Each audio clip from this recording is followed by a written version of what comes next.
Ladies and gentlemen, magandang hapon po.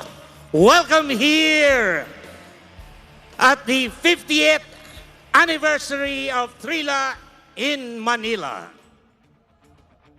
Introducing the fighter coming into the ring, Nico Salado.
Ladies and gentlemen, introducing the fighter coming into the ring, Eman Bacosa.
Ladies and gentlemen, Manny Pacquiao presents Blow by Blow. Welcome to the 50th anniversary of Thrilla in Manila. In coordination with International Boxing Association, Philippine Sports Commission, and Smart Araneta Coliseum.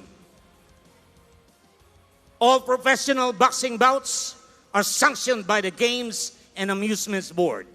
GAB Chairman, Attorney Francisco Rivera. GAB Commissioners, Attorney Manuel Plaza III and Angel Bautista. The Chief of Boxing and Other Contact Sports, Mr. Rodil Manaog.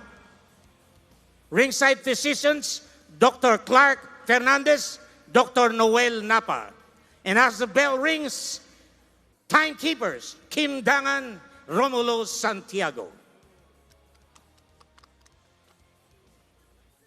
Ladies and gentlemen, introducing the fighter fighting out of the blue corner. He weighed in at 136.8 pounds.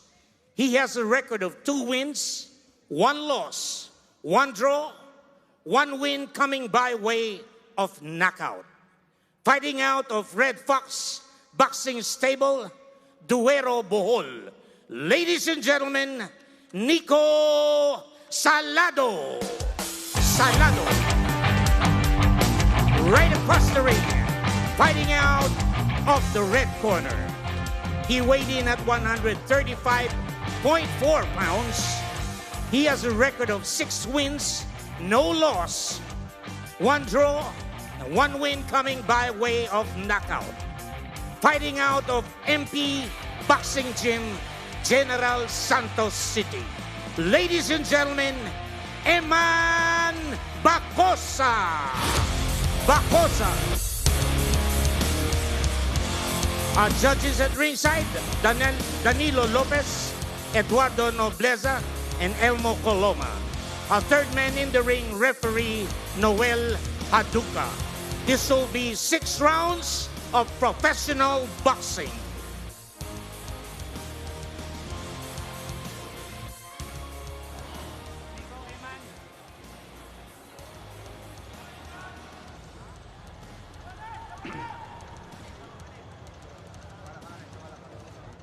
Okay.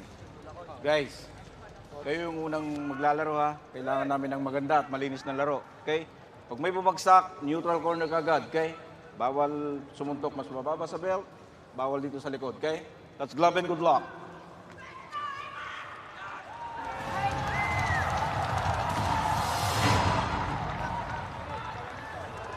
Sir Elmo. Okay?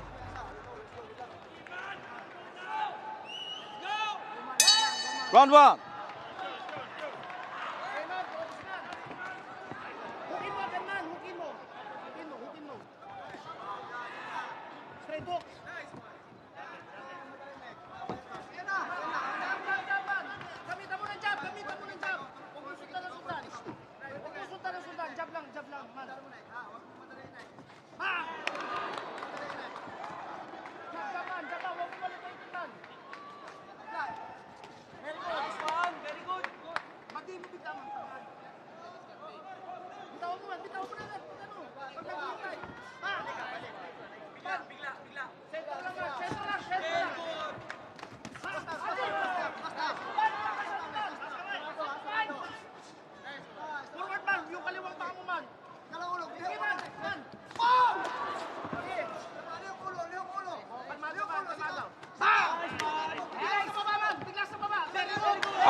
Up.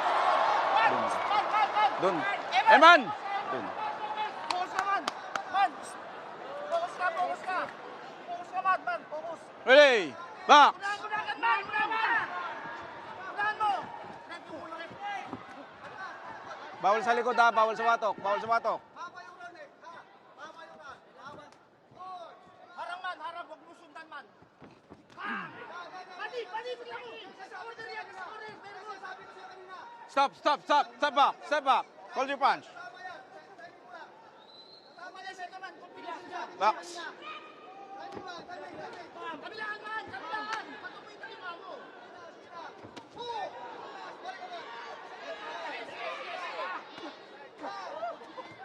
Man, ganyan, man! Ganyan, parang! Pati, bigla!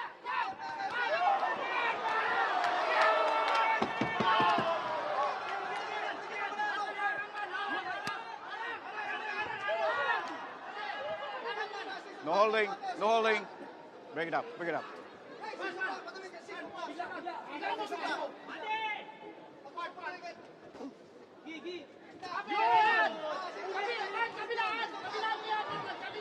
No holding.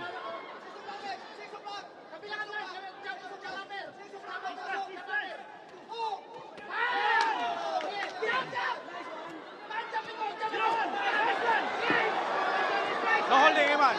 No holding. No, yes, okay lang. No holding, Eman. Ay, Eman, no. Nico. Okay.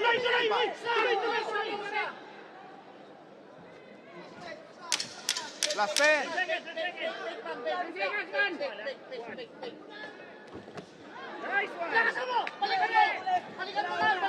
Charge!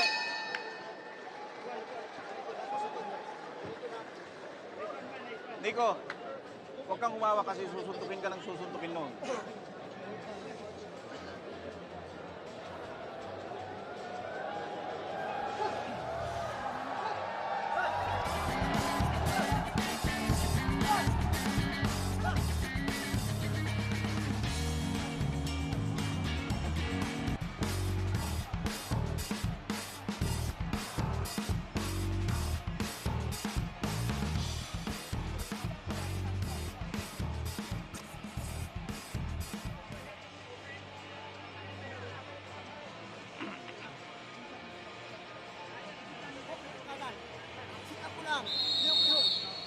Second show. Tunga lang, Nico. Wala pang time.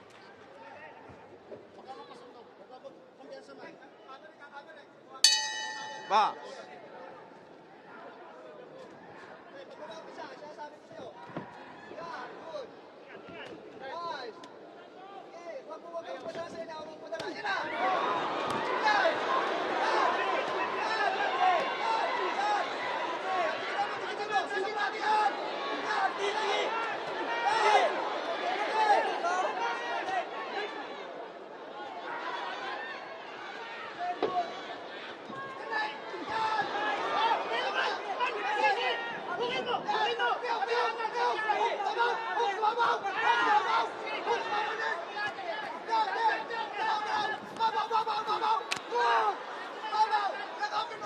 Break, stop. Bring it up. Stop. Hey, harap. Box.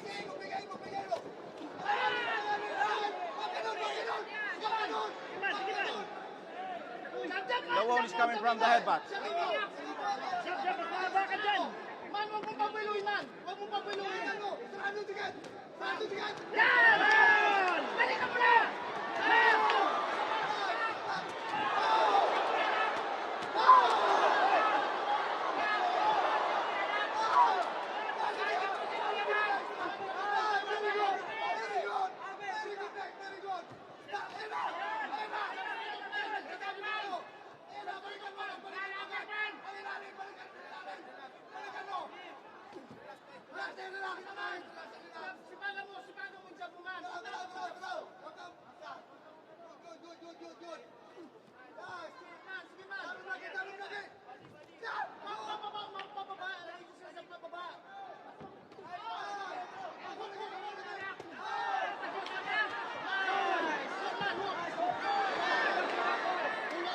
Stop. No punch. Okay, no punch. Yeah. Headbutt yan, no punch.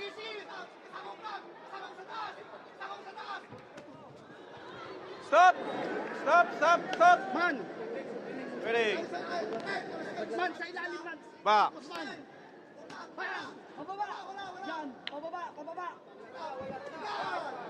Stop. Ready, yeah.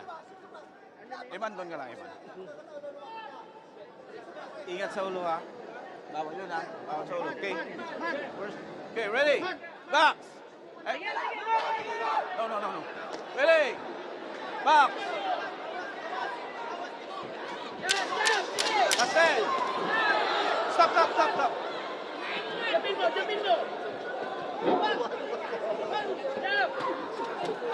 Time!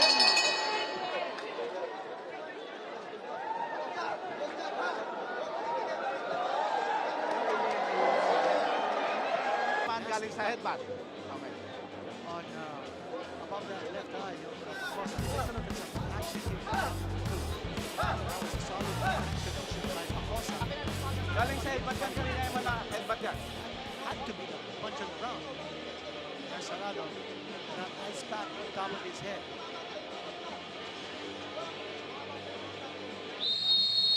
Second show! Might have proven to be really at least more even than the first. Nico, wala pang time. To Bacosa. There's that slight cut in the corner of the left eye of Bacosa. Ready? Stop! Time out! Bare hands. Doon ka lang. You need to put some gloves on. Masyadong maraming vaseline. Here we go. I think there's maybe loose tape or excess adrenaline on the face of Bacosa getting wiped off by his cornerman. Time in! Box! Salado rather. A little bit of swelling there on the top of Salado's left eye, developing because of all of those right connections. Here's Salado once more. So 3 jabs in succession, all making contact from Bacosa. There's a series of jabs here from Bacosa, but he needs to follow up with that right hand. That's going to be his money hand. The right, which is also the money hand with Salado. Both fighters just eyeing each other here. Someone's got to initiate the attack. Stop. No pass. Break. Good. He's not initiating, he's waiting for Salado to come in. Let's see what he does here as he makes his adjustment. Salado once more, coming forward. Stop. Play. Back. Minute gone here in round number 3. So far, Bacosa has really been able to use the reach advantage of his. Break. For Salado than to come forward because of that big reach advantage of Bacosa. He's got to be able to throw Bacosa, move inside, get inside, punch and finish. But he keeps getting tagged as he tries to come in, Kinito. Ulo. That's exactly what Bacosa has in mind. He's Bring it up. anticipating the moves of Salado coming forward, and then he throws his punches before Salado is able to connect. The right thing to do because of Bacosa's reach advantage. And he knows that Salado has to take a few more steps forward before he can throw his punches. And as he prepares to launch, Bacosa's already hitting him. Once again, using that reach advantage is Bacosa. Under a minute now in round number 3. We're scheduled for 6. I remember when Bacosa turned pro back in 2023, in his first professional fight, he was held to a split draw by Janelle Kutyamat. But since then, he has rattled off 6 straight wins for the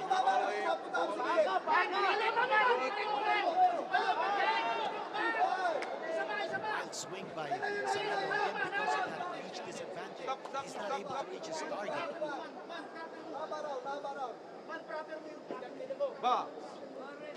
Looks like Salado's just trying to get lucky here, but he connects with the left.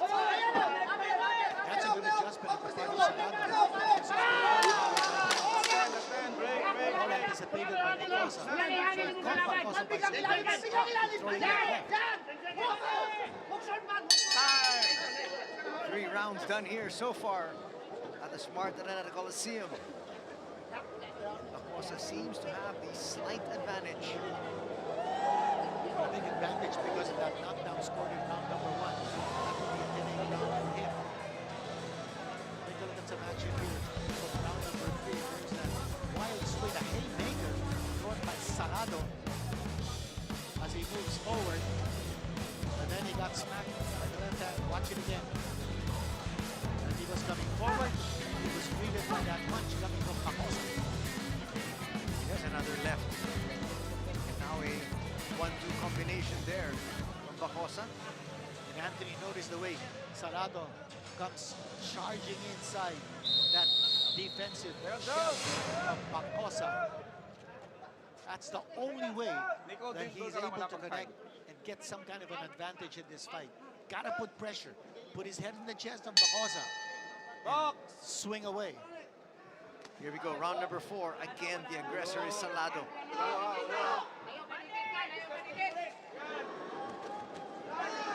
right by Salado. It looks like Bacosa is now expecting an overhand right. He's got his left hand up high now to protect himself. Salado's really doing the right thing. Oh yeah. It's got to be this infighting where he can take advantage. But he's looking more and more desperate here. Trying to find his way inside. Look at Bacosa, a series of left jabs with no answer from Salado and more left jabs coming through. All of them connected, all of them scored. And then that wild swing once more by Salado and missing everything. At the same time, Bacosa's got to be careful. With all those wild swings of Salado, if one of those swings manages to connect, that could be very damaging. Again, successive lefts connecting here for Bacosa. Bacosa's got to throw that right. It's got to be in succession. Throwing the left jab, he's got to throw that right straight. Right after. Looks like he's saving it for one big punch, Kinito. We go once more with Salado crowding Bacosa. And once Salado does that, then Bacosa is not able to throw that left jab. First warning. And the left jab of Bacosa, that sets up the right. Here's Ready? referee Duga giving Eman. Salado Back. a warning for holding. And here he comes once more. He's got to attack. That's what he's doing. But again, he's going to get a warning there for leading with his head. Absolutely no respect by Salado for Bacosa, which is the way it should be.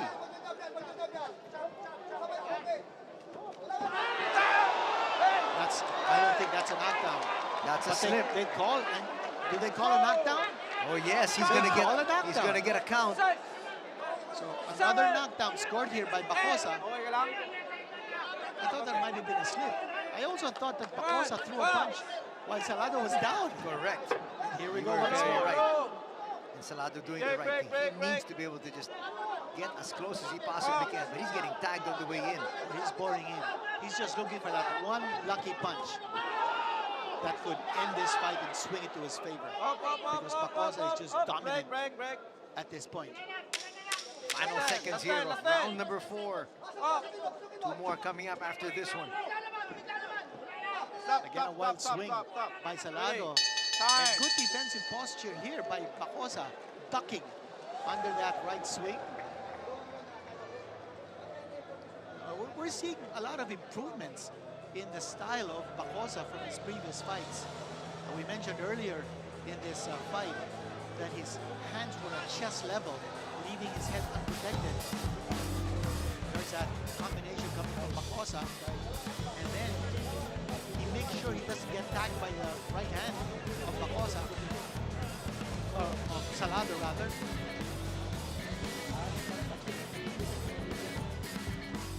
Oh, that was ruled a knockdown. While he And was there was down. that punch you were talking about. Yeah. Bacosa should have gotten a warning for that. I'm not sure if that was a legit knockdown, but they scored a knockdown in that occasion. So That's going to two- be another 10-8 round. Another 10-8 round indeed. Second And 2 sound. knockdowns scored already by Bacosa against Salado.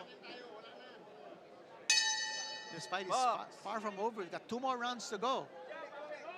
A lightweight encounter, a 6-rounder. Both fighters weighing a little over the lightweight limit of 135. Both fighters also very young. Bacosa is 21 years old. Salado is 20 years old. Well, definitely still a lot of fights ahead for these 2 gentlemen. And Bacosa is measuring his opponent now. That time he connects with the left. Come So on. again, you see Salado just trying to come in as quickly as he possibly can. Bacosa might have caught him with an elbow as Salado was coming through. Here's more jabs. And that's exactly what Bacosa needs to do to stave off a charging Salado. Doing a good job with his boxing technique here. Bacosa. Looks like Salado's willing to take those jabs as long as he can throw that haymaker that he hopes to connect.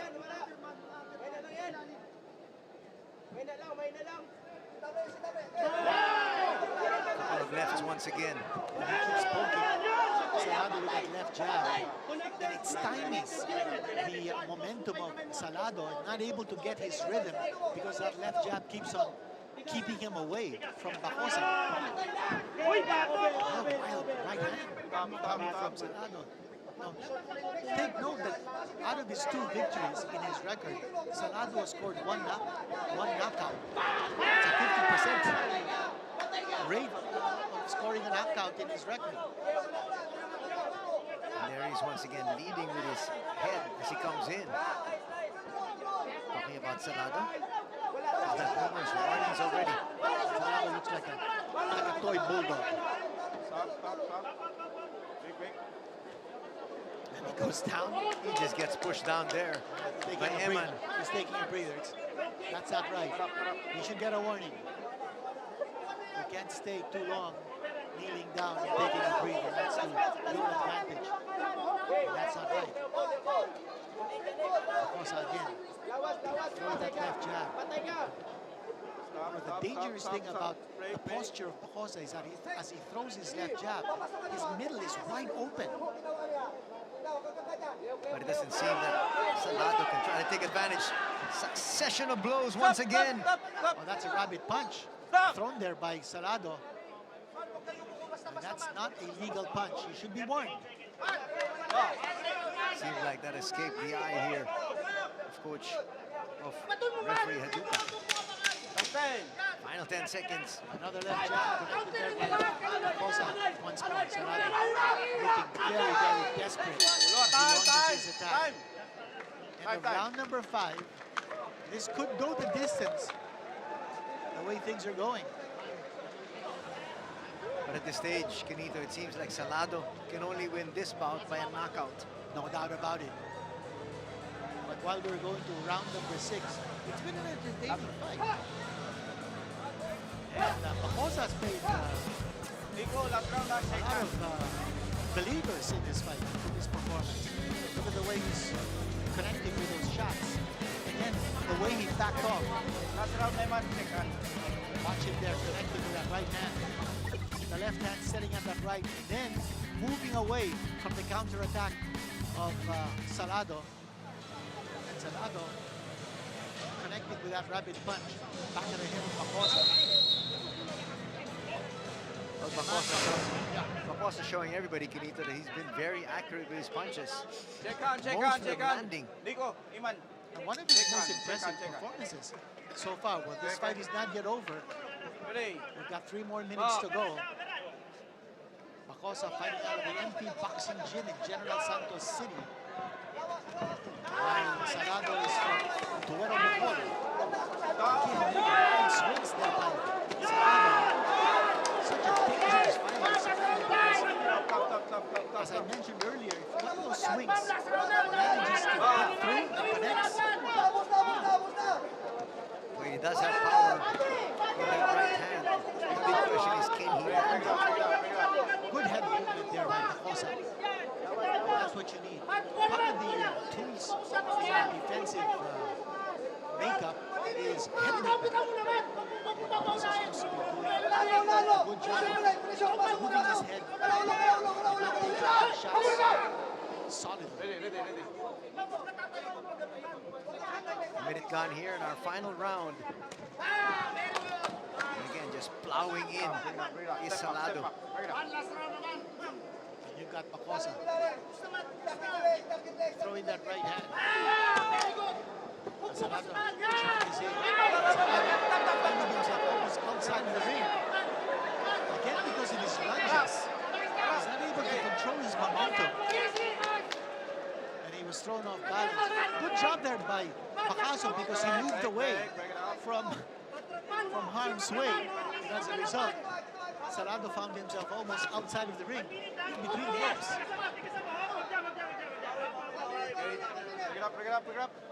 Approaching the 1 minute mark here of our 6th and final round.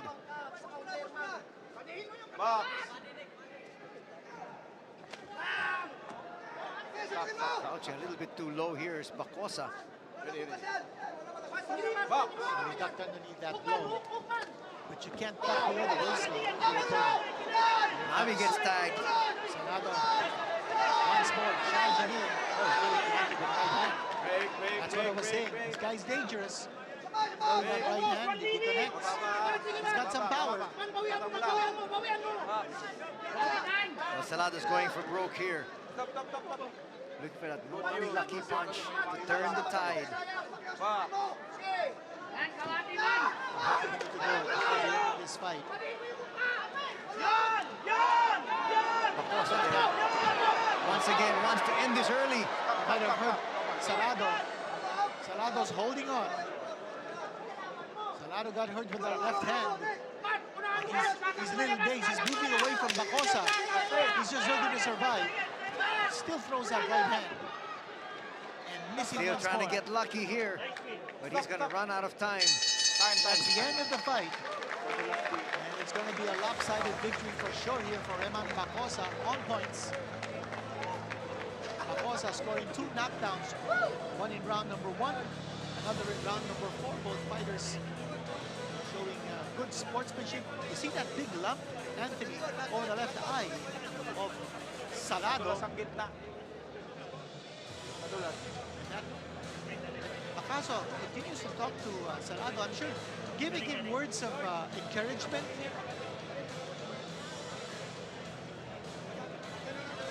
Sportsmanship being displayed by both these fighters, Bacosa and Nico Salado.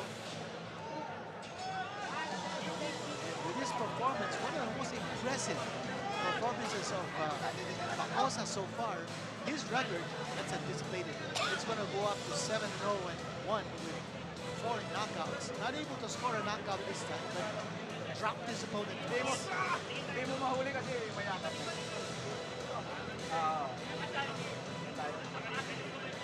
All smiles there in the ring. And look at Salado kneeling down in front of Bacosa, admitting defeat.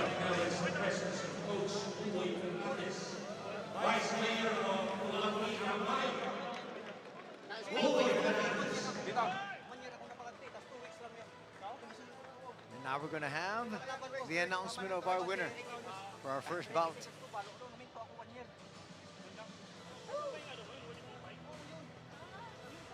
Our good friend JC Barrera inside the ring, Madulas to. involved in the operations of Blow by Blow. And Anthony Blow by Blow is on its 3rd iteration. It was revived by Senator Manny Pacquiao in late 2022. This is actually the 26th edition of Blow by Blow. Here we go with a verdict as announced by Bobby Mondejar.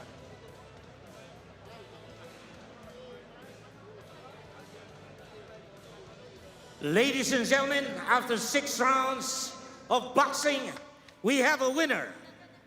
Here are the scores of the 3 judges. Judge Lopez scored it 58-55. Judge Coloma scored it 58-55. Judge Nobleza scored it 60-53. Winner by unanimous decision, Eman Bacosa. Bacosa. As we expected, Kinito, the winner of our first bout, Eman Bacosa. Well deserved for Bacosa. An impressive performance by him. And we're looking forward to more action from Bacosa in the future and more action here on this Thrilla in Manila 50th anniversary celebration at the smart Araneta Coliseum.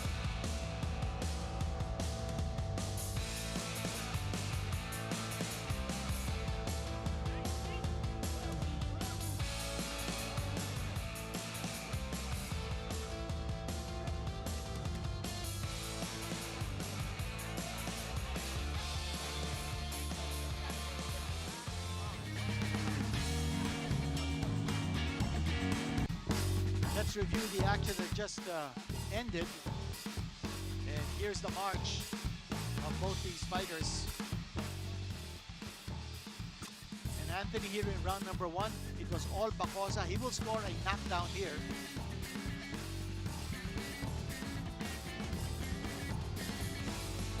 Boy, just taking so much punishment in this entire match.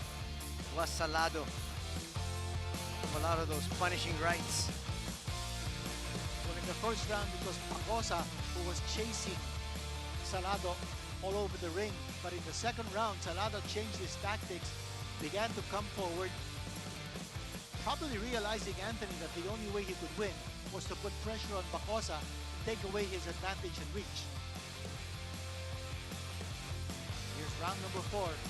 Another knockdown will be scored here by Bacosa as he continued to pepper away with that left jab.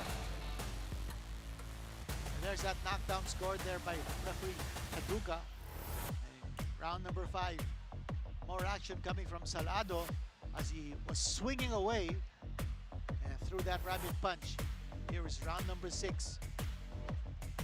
To end this fight with a flourish, Bacosa doing a good job of moving away from Salado. And look at Salado finding himself almost outside of the ring. Well, Gotta give it to Salado, all-action fighter. He gave it all he had, but that time, Salado was put on queer street with that combination by Bacosa. I thought he was almost going down once more. Bacosa the winner by a unanimous decision. Well deserved.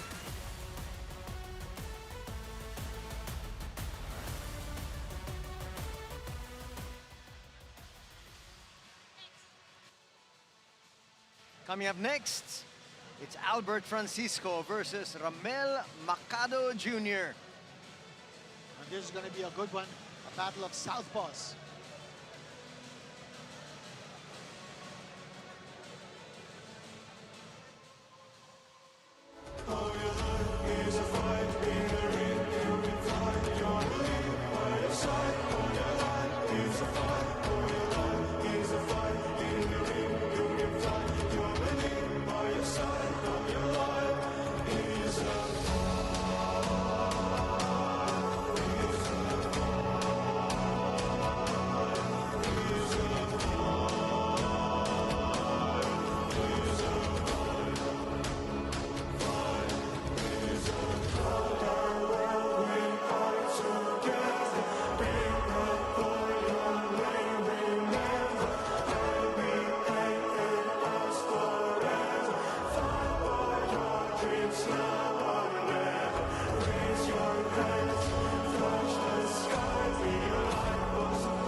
Coming into the ring. That was the biggest round of the fight for anybody. Fraser. That's a knockdown. That's a knockdown. Jerusalem scoring the knockdown in the first round. And still, WBC World Heavyweight Champion, Kevin Jerusalem. All over.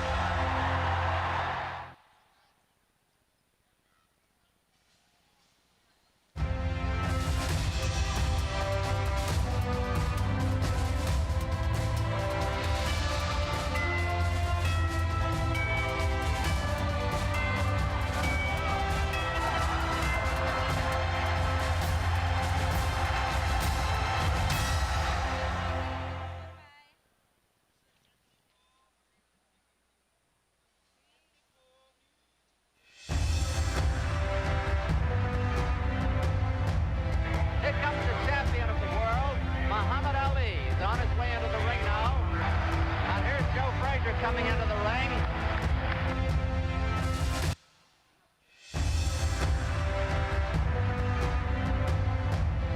Here comes the champion of the world, Muhammad Ali. He's on his way into the ring now. And here's Joe Frazier coming into the ring.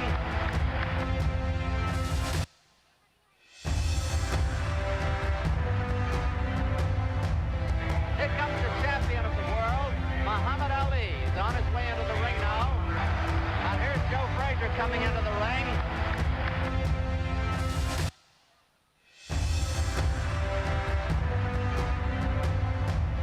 Here comes the champion of the world, Muhammad Ali. He's on his way into the ring now. And here's Joe Frazier coming into the ring.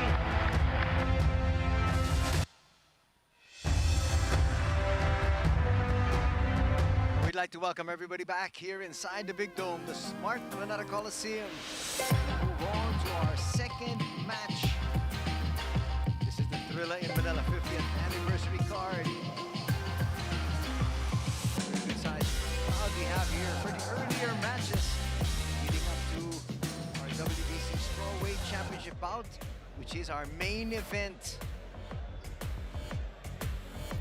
Bayani Al-Bayani is part of our crowd here, enjoying the festivities, the big celebration of Thrilla Manila 50th anniversary. What about that top shot? Really nice production work here by our crew, and this is our next fight, Anthony. It's going to be Francisco versus Macado. Both of these guys are after the WBC International Silver Flyweight Championship. Now, Francisco on his last fight won the Philippine Flyweight Championship on a 10th round TKO over Angelo Dalogdog, who was previously unbeaten. That was in July of this year. Macado coming off also a win in June of this year over Adrian Dulaire. And take a look at the tape and the tail of the tape. Macado, 4 years older, with a height advantage. And in terms of reach, it's almost even. But as we mentioned earlier, Anthony, it's a battle of southpaws. Oh, definitely. And we're going to see here our second bout. Second of 13.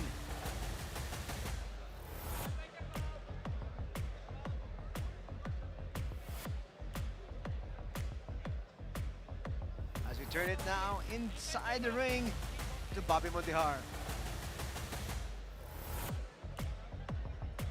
Ladies and gentlemen, introducing the fighter coming into the ring, Ramel Macado Jr.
Ladies and gentlemen, introducing the fighter coming into the ring, Albert Francisco.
Ladies and gentlemen, Manny Pacquiao presents Blow by Blow. Welcome to the 50th anniversary of Thrilla in Manila. In coordination with International Boxing Association, Philippine Sports Commission, and Smart Araneta Coliseum. All professional boxing bouts are sanctioned by the Games and Amusements Board. GAB Chairman, Attorney Francisco Rivera, GAB Commissioner, Attorney Manuel Plaza III, and Angel Bautista.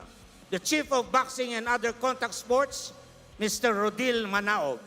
Ringside Physicians, Dr. Clark Fernandez and Dr. Noel Napa.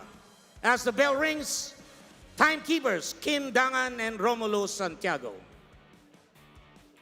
WBC Supervisor, Akuzang.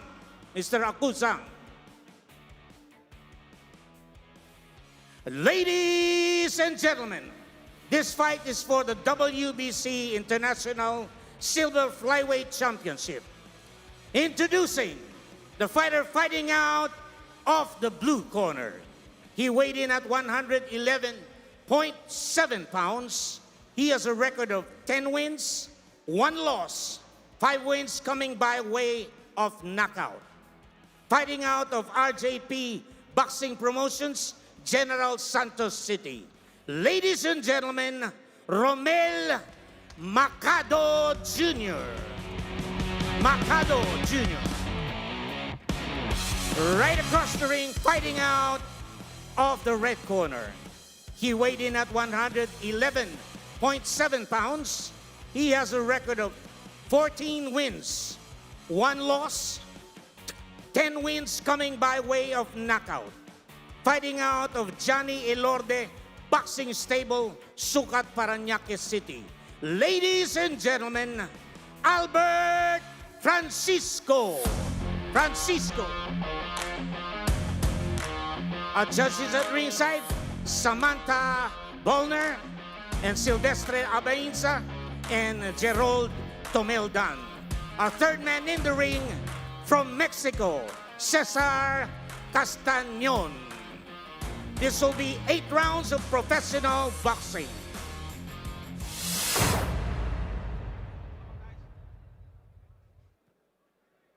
Look into the camera. Okay, we're talking in the dressing room. I want a clean fight.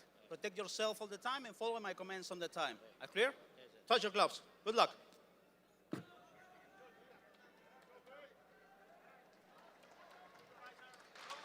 So we now have our second bout. This is for the WBC International Flyweight Championship.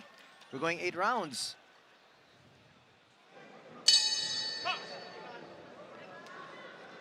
Albert Francisco, and he's wearing the black gloves against Macado, wearing the red gloves.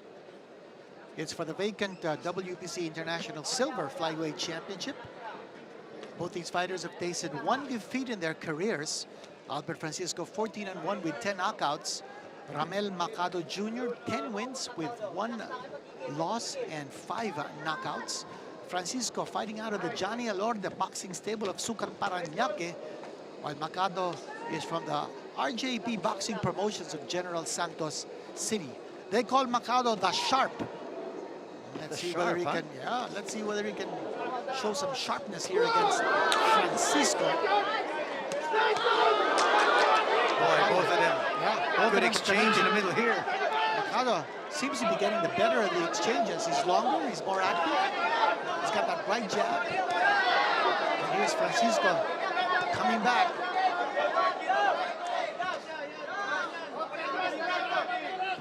Sizing up round for these two individuals. Francisco attacking the head.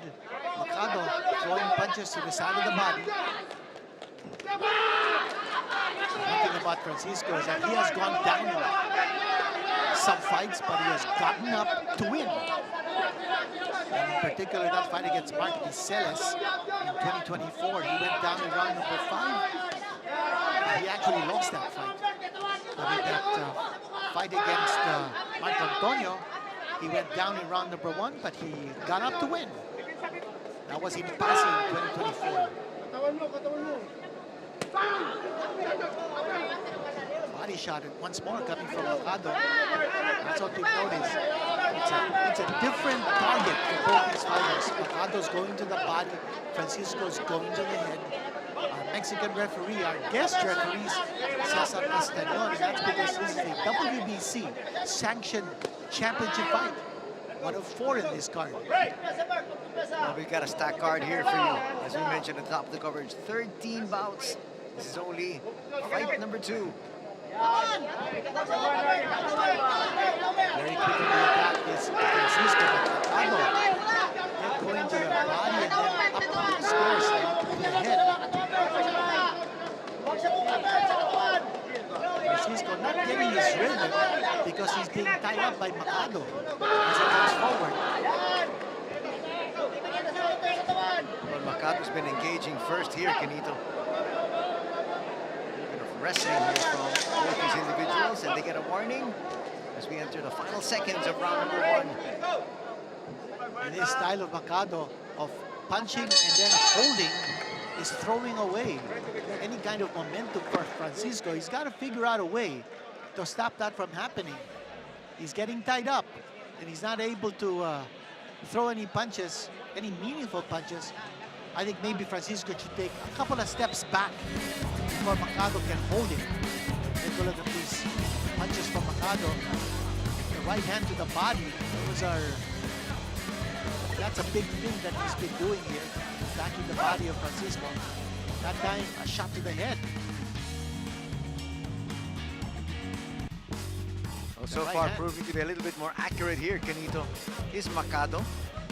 I thought Macado won that round. Francisco just has to get his momentum going. I don't think he found too much rhythm in that round number 1. There's Albert Francisco. Remember, he's got 10 knockouts in 14 wins, so this guy is a big puncher. Round number 2.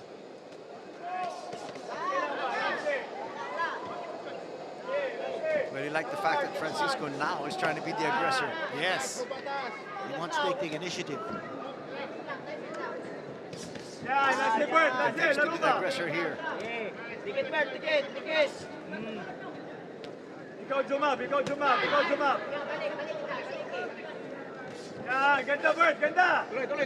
Francisco now connecting with some combinations. Macado's countering.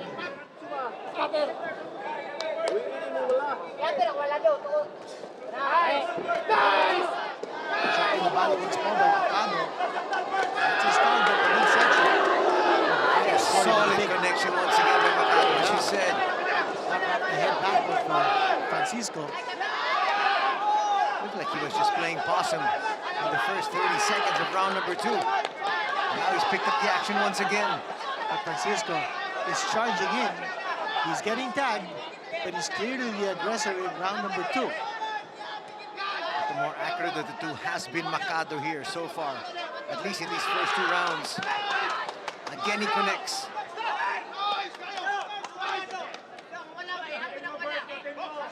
Referee Castañon gesturing to keep their blows above the belt line.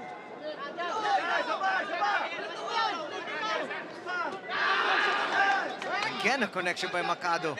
1-2.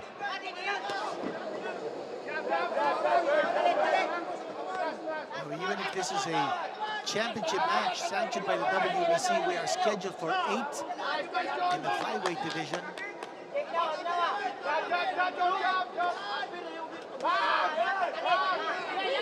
Some uppercuts thrown there by Macado.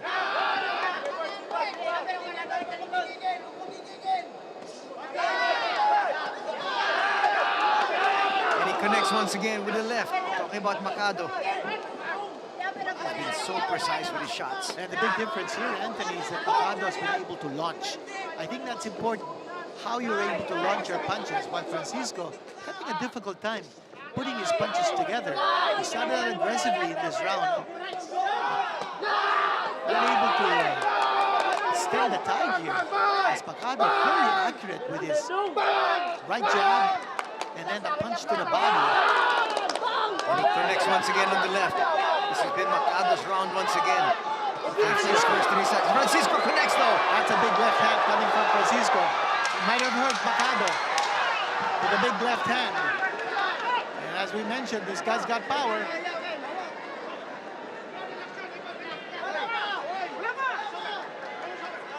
What a flurry here. And what's going on?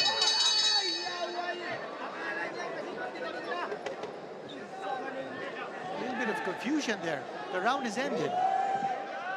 And the referee is actually talking to the judges here. Well, he's just getting the scorecards, but he did wave off the round after the 10-second clapper. I guess everybody got excited because of the action inside that ring. But referee Castañon kept his wits together. That was a big left hand coming from Macado. But that was that left, also by Francisco. One of the few punches that landed here late in round number 2. Certainly got the attention of Macado as he tries to fight back. There's the right hand coming from Macado. Francisco's absorbed so much punishment here. As we enter round number 3, scheduled for 8. I think the key here is for Francisco to beat Macado to the punch. But the way things are going, it is Macado who's able to establish his point of attack early, before Francisco does. And again, his ability to launch is making it a little easier for him to connect. But here's Francisco. He probably feels he's behind on points. Look at the way he's charging in at Macado.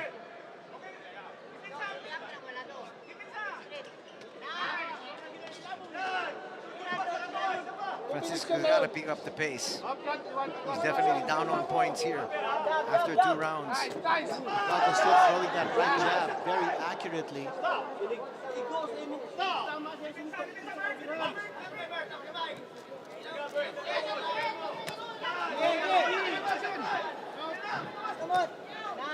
And one thing about Francisco is that he is a great finisher. And you remember what happened in that fight against Nalugdog last July when he scored a TKO in the 10th round to win the Philippine Flyweight Championship. So you know, Kinito, he can go the distance. Still a lot of gas in that tank of his, but again, he's absorbed so much punishment here in the first 2 rounds. Oh, Nico ignored it there. Nico Lord is here with his family, and as we mentioned, Francisco fighting out of the Johnny Elorda stable. Johnny Elorda is the father of Nico Elorda, former PBA player, and now an MPBL player.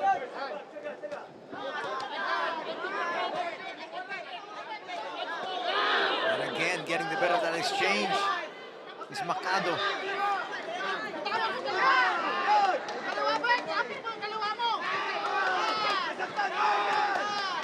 Macado is certainly a lot busier. Throwing Francisco, a lot more punches, yeah. exactly, has taken a lot of punches here. A lot of punishment early. And we're only in round number 3. Macado's clearly the volume puncher. Throwing a lot of punches. Now Francisco trying to fight back into this contest.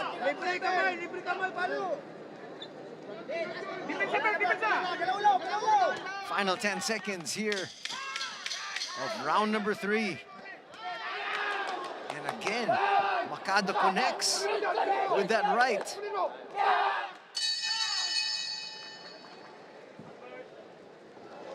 End of round number 3. It's been a good one so far. Macado getting the measure here of Albert Francisco. Coming into this fight, Francisco was favored. He is the reigning Philippine flyweight champion. Francisco's cornerman, Dennis Laurente, former Oriental lightweight champion, and Macado's cornerman, Bill Plaza. Action from round number 3.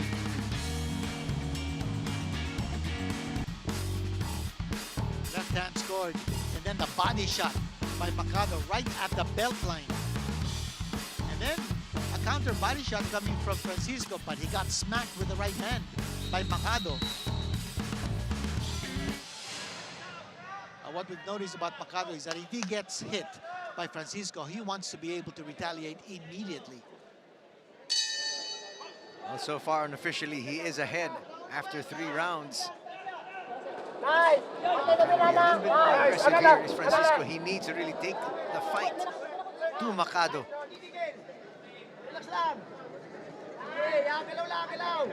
The right jab of Macado is bothering Francisco. Right from the start, right from the onset. Again, the right jab of Macado connecting, but Francisco throwing the right hand himself, and he connected.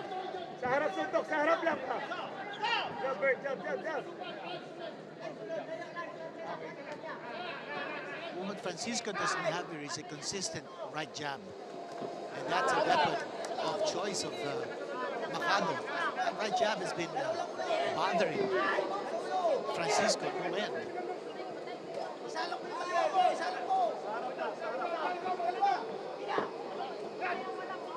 Well, Francisco looks like he's trying to pick up the pace, but he absorbs another right from Macado. And he absorbs and left. Some good shots here connected by Macado. I think Francisco should show a little bit more patience. He's got to set up his punches. He's looking to knock out Macado with his big right hand. Even if it's a southpaw, he depends on that right hand a lot. But without that right jab setting up his left, or that right hand connecting with a power shot, it's been difficult here for Francisco to get this kind of mileage against Macado.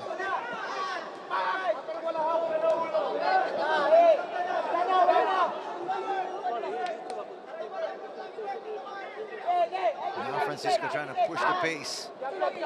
He needs to. He's just trying to push here, Kenito, more than anything else, not punching.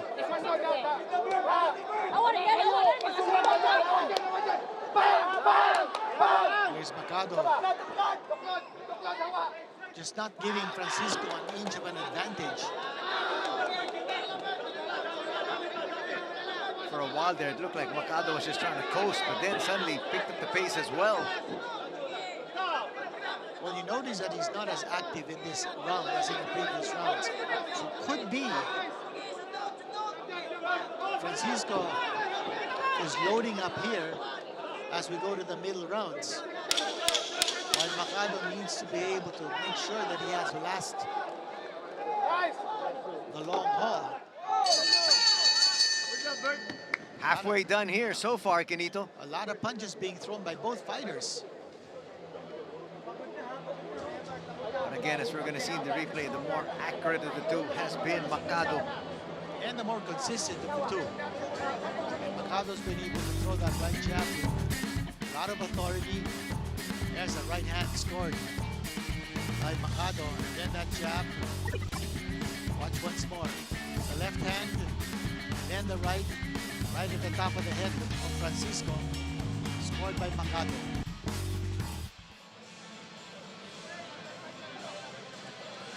Scheduled for 8 in this fight is we see some of our friends.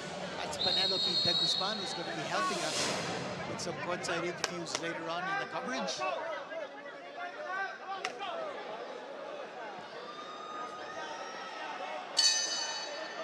Slowly but surely, more of the boxing fans are filling in here in the Big Dome as we enter round number 5, scheduled for 8, our second bout of the afternoon.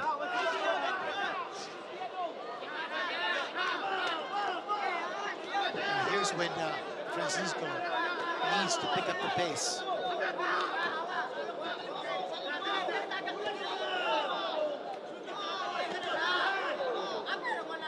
Francisco's trying to turn this into a slugfest. So no need to throw that jab. Francisco's just going for the big punches from close distance.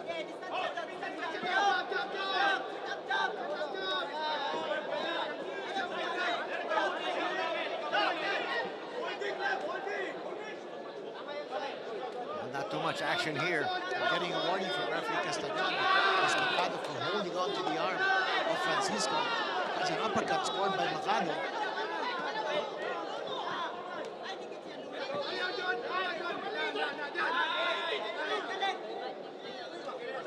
Francisco's turning this into a toe-to-toe contest. Is that a good thing, Kenito? Because right now, he's always getting the short end of the stick. Well, it takes away the jab of Macado, that's for sure, because now Macado doesn't have the distance to throw that right jab because he's being crowded by Francisco. So that's one way to neutralize that right jab, which has been a big weapon for Macado. And the other thing, once Francisco's close to Macado, he's got to be able to throw punches that connect. It's not enough that he comes charging in. He's got to throw and connect. He's got to land. But Francisco trying to go to the body here. But absorb some punishment once again from Macado. But as in the previous this round, Macado's not as busy in this round. He's tapered off a little bit. So even that right uppercut that he just threw very noticeably has lacked power. I think his mouth is also a little open, showing that he's gasping for breath. This could be an advantage here for Francisco. As we said, this guy is a good closer. He's a good finisher. When he needs to be able to pour it on here in the final rounds, he is behind in this fight.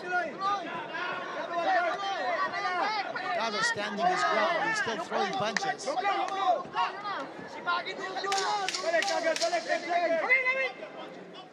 See, Macado bringing down both his arms, trying to catch his breath.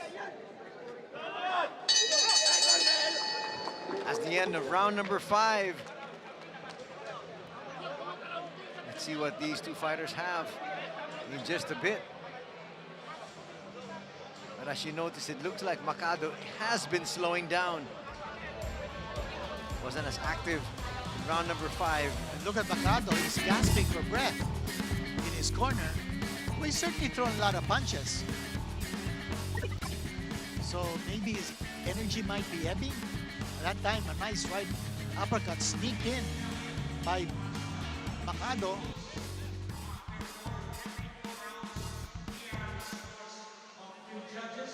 Judge A scored 39-37. Judge B scored 39-37. And Judge C scored 39-37.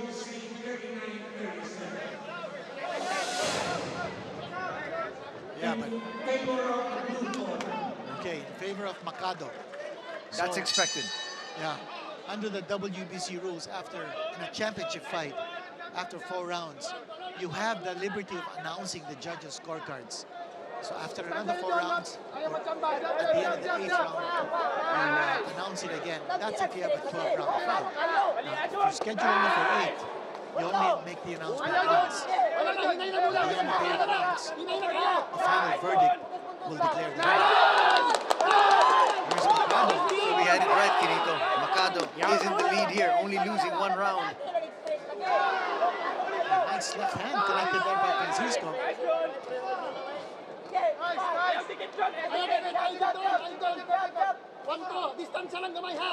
Macado still trying to throw that right jab. That has been a big thing for him in this fight. Francisco needs to just pour it on. Show that he's got a lot more energy and intensity left than Macado. Oh, he's going to eat the right, though. Macado once again connecting. Wanted to get this round to increase his lead in the fight. This is round 6. A connection there, though, from Francisco. The left hand and then the right hand from Francisco. As you see, Macado's a little bit rubbery legged at this stage.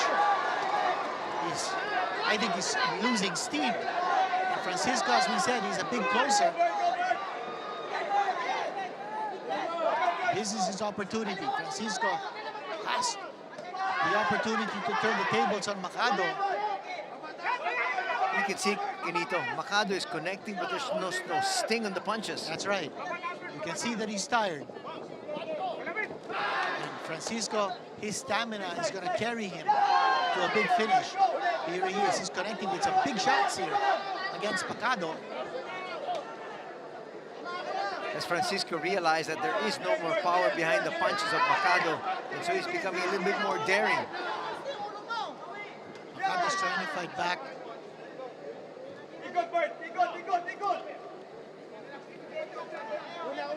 Macado's power ebbing a little bit here. He throws a right hand still, but Francisco is just relentless right now. You see that Macado's also going to delaying tactics, trying to get some rest, like what he's doing right now. Under 15 seconds here in round number 6.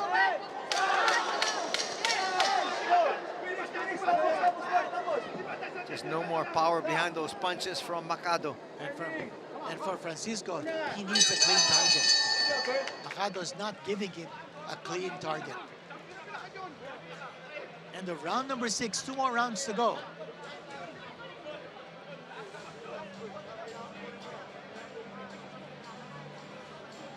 There's Macado being attended to by his cornermen. 3 of them talking to him, telling him to hold on. There's that left hand connected by Macado. And then the right hand. And then the counter left hand connected by Francisco. But you can see, Quinito, the much more telling blows right now, at least in that last round, have come from Francisco. That's right. But Macado is certainly not backing off.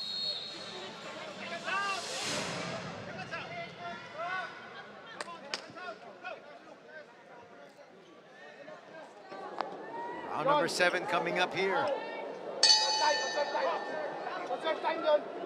Scheduled for just 2 more before we have our champion.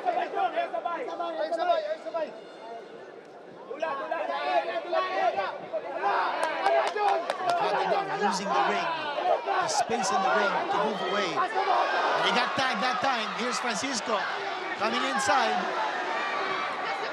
Will Macado have the legs to last this fight or even this round? He's on rubbery legs right now, Francisco, pushing the pace. Francisco may still be behind on points. He needs a big round here. He needs to put Macado down to pick up a 10-8 round or even score a knockout. Oh, he's connecting cleanly now. Yes, he is, and with a lot of power behind him, Quinito. Very little defense here by Macado. Macado just holding on. Macado looks like he's ready to go. He does look wobbly. Very little gas in his tank left. Francisco, he's got the reputation of a big closer. Here he is in round number 7, scheduled for 8. He's going for the kill. Francisco's got to look for separation here, Quinito, so he can unload. Here he comes once more. He's on the attack. And Macado's holding on.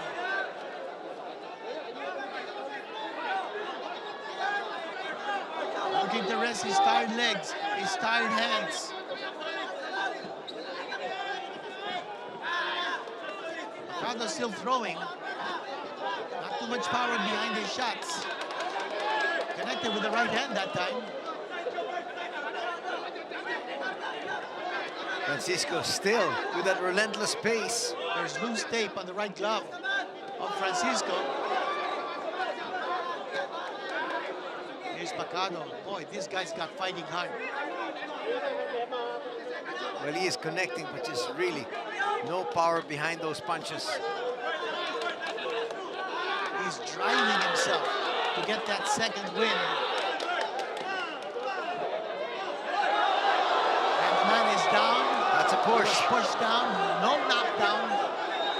But you see the mouth of Macado's wide open. Here's Francisco. Nice connection once again by Francisco. And that's another shot by Francisco.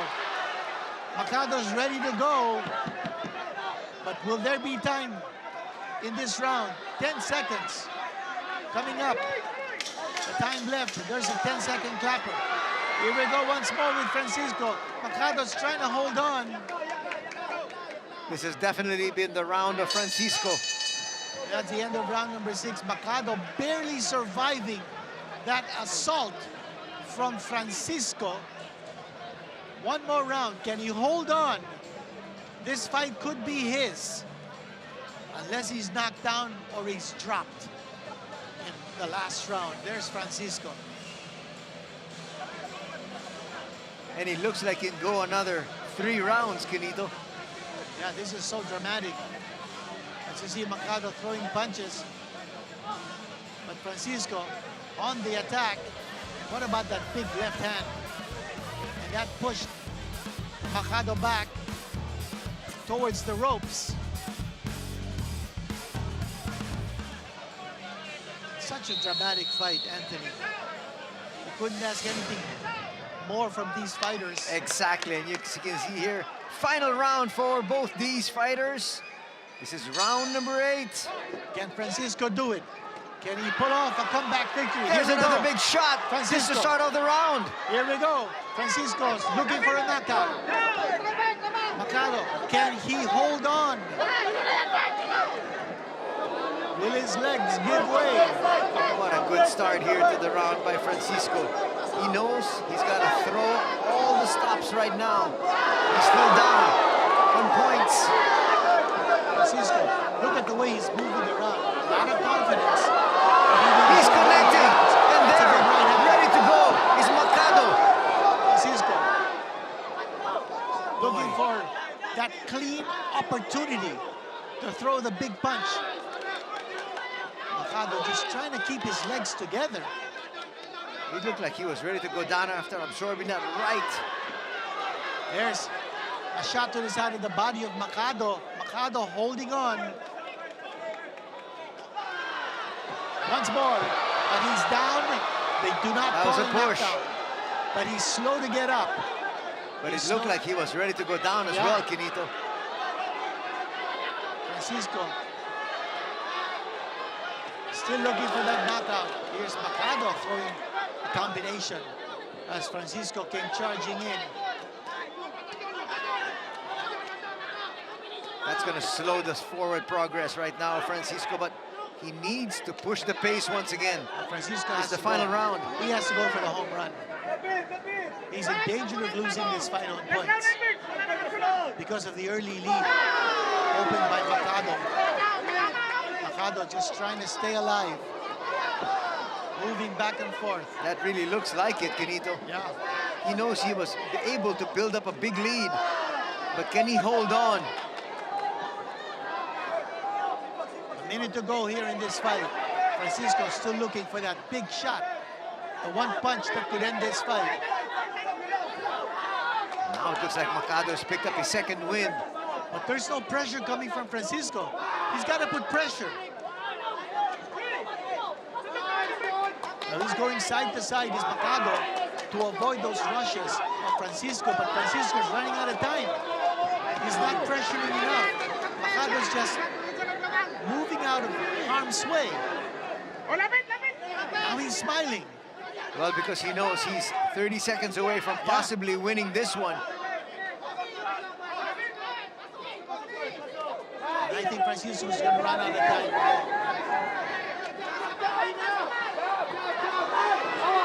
Macado knows it. 10 seconds. He's just holding on here. Macado doing a good job of surviving this late assault by Francisco.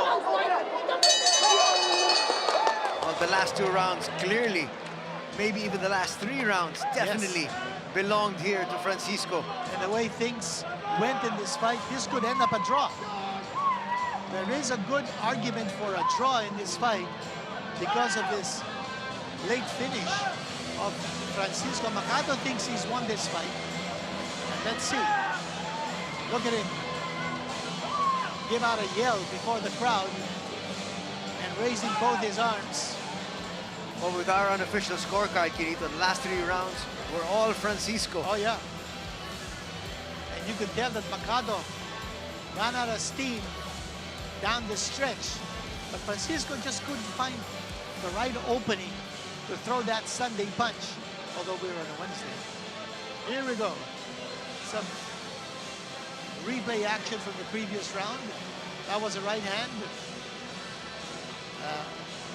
Macado almost going down, but Macado still managing to connect with that left and right combination. Gotta give it to Macado. I thought the right jab was the perfect weapon that he chose in the early going. That set up a lot of his punches. Also, it made it difficult for Francisco to find the right opening. That right jab of Macado stymied the momentum of Francisco.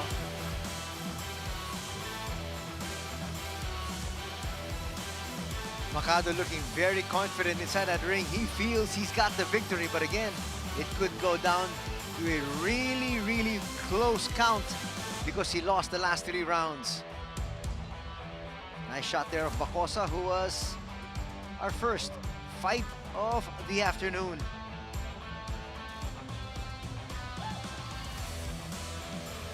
And the corner of Macado looking very confident that he will win the WBC International Silver Flyweight Championship. And there's Albert Francisco, the reigning Philippine champion.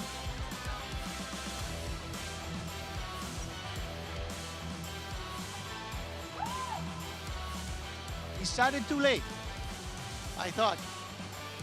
And he has a reputation of being a big closer, as we've said repeatedly. But Macado might have built up too big a lead in the early stretch. Was the charge of Francisco enough? We'll find out as we go back to the ring to Bobby Mondihar.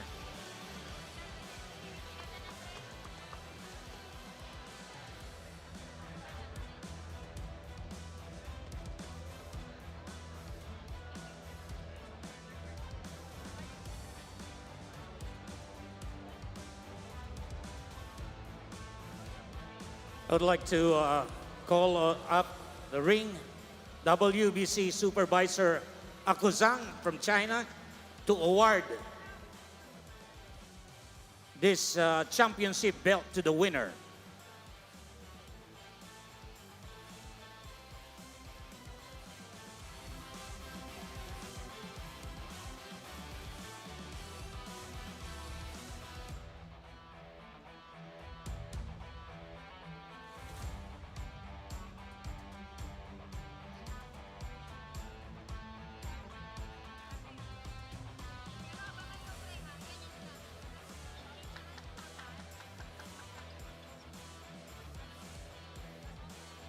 WBC Supervisor Akusa from Japan, holding the green championship belt of the WBC International Silver Edition. Francisco, there's suspense in the air. Who will win this belt? Ladies and Here we go. gentlemen, after 8 rounds of boxing, we go to the scorecard. Judge Bullner scored it 76-76 to Macado Jr. Judge Tomeldan scored it 76-76 draw. It's a draw. Judge Tomeldan scored it 77-75 Albert Francisco.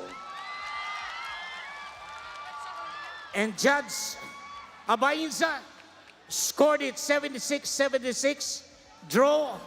We have a majority draw. Tabla po mga kaibigan. Draw. A majority draw has been announced, and you know, we said it, Anthony. Wow, We said coming back here strong was Francisco, because in the earlier announcement, Kinito, after 4 rounds, it was a sizable lead here for Macado. Well, we did say that it was a late comeback bid here for Albert Francisco, but he escapes with a draw, and majority draw has been announced. Macado had a big lead at the start, but Francisco coming right back But to make Kinito, it a draw. you know, Kinito, Francisco actually even won on one of the judges' scorecards. That's right. Here's a review of what happened in this fight. And here's action from round number 1. It was hot and heavy.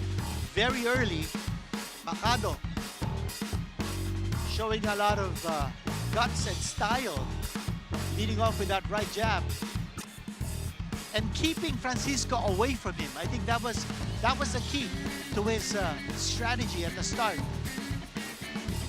Is Francisco loading up with that right hand and then throwing the left. In round number 3, Macado just hammering away at Francisco, Francisco tried to turn this into a slugfest to take away the advantage of Macado with a right jab. And then towards the 5th round, Macado started to show signs of slowing down. Here's round number 5. Francisco stepping up his attack, seeing that his adversary was slowing down. And here's round number 6, more Francisco. And actually that saved the day for Francisco. Instead of absorbing a loss to Macado, who led on the 3 judges' scorecards after 4 rounds, lost that lead. Francisco coming back. And actually, if Francisco or Macado had scored a knockdown in any of those rounds, in any round of this 8-rounder, that would have been enough to win the fight. But no knockdown was scored. And there is the official verdict. And the gesture of referee Cesar Castañon, our guest referee from Mexico, raising the arms of both fighters and officially declaring it a draw. Coming up next in the Thrilla in Manila 50th anniversary, it's Ronerick Ballesteros up against Speedy Boy Acope.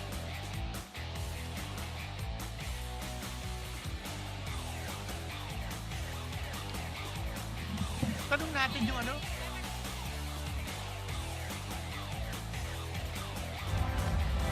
Here comes the champion of the world, Muhammad Ali. He's on his way into the ring now.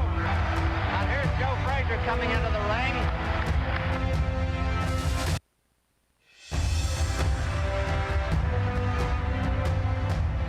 Here comes the champion of the world, Muhammad Ali. He's on his way into the ring now. And here's Joe Fraser coming into the ring.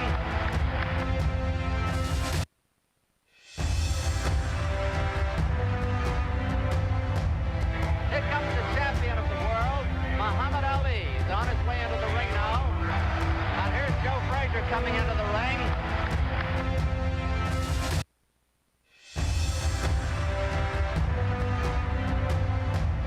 Here comes the champion of the world, Muhammad Ali. He's on his way into the ring now. And here's Joe Fraser coming into the ring.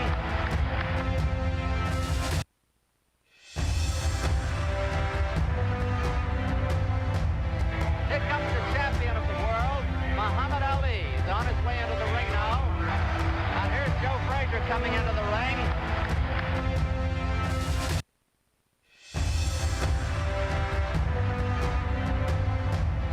Here comes the champion of the world, Muhammad Ali. He's on his way into the ring now. And here's Joe Fraser coming into the ring.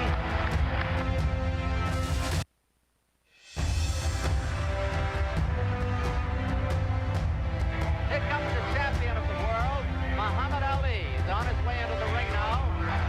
And here's Joe Fraser coming into the ring.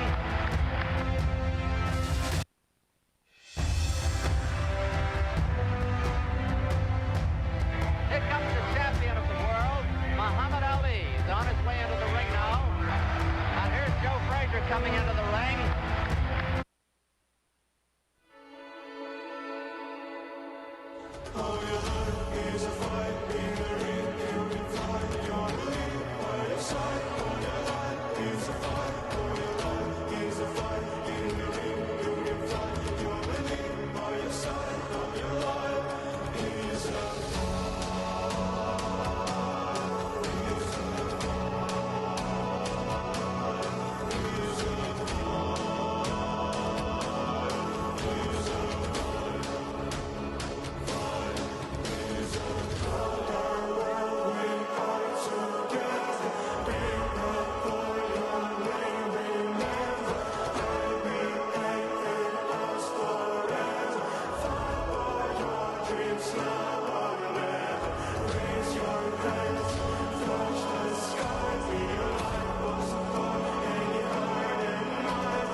coming into the ring.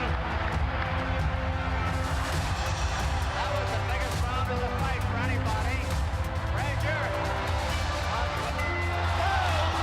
That's a knockdown. That's a knockdown. Jerusalem starting the knockdown in the first round. And still, WBC World Heavyweight Champion, Philippine Jerusalem. All over.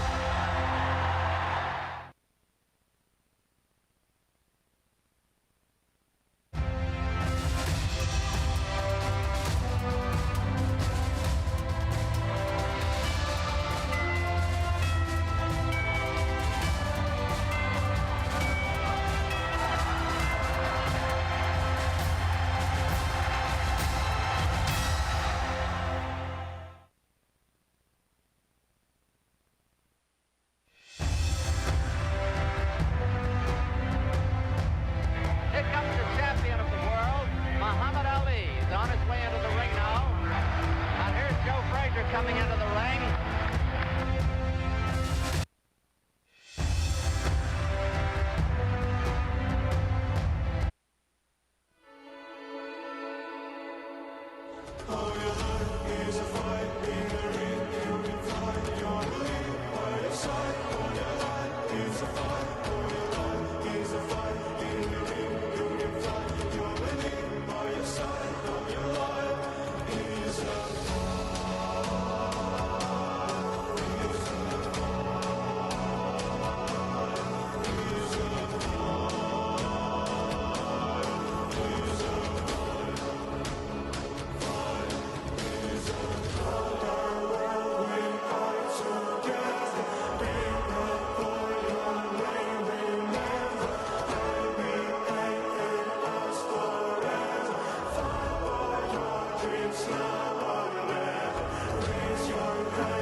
Here comes the champion of the world, Muhammad Ali. He's on his way into the ring now.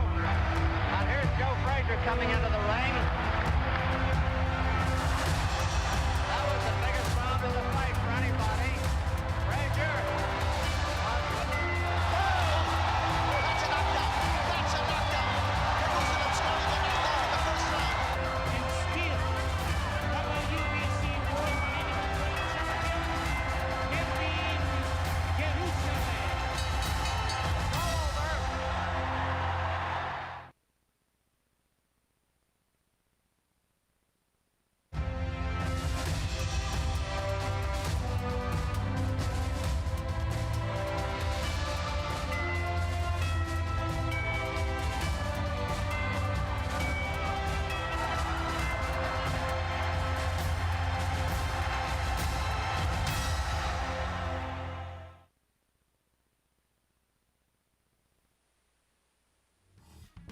Welcome back to the Smart Araneta Coliseum for our third bout here for the Thrilla in Manila 50th anniversary. That gentleman gave us something a little bit earlier. That's right. Kenito. Gene Kilroy, he was present during the Thrilla in Manila fight in 1975. He was the business manager of Muhammad Ali from 1966 to 1981. And he was responsible for many of the activities and successes of Muhammad Ali.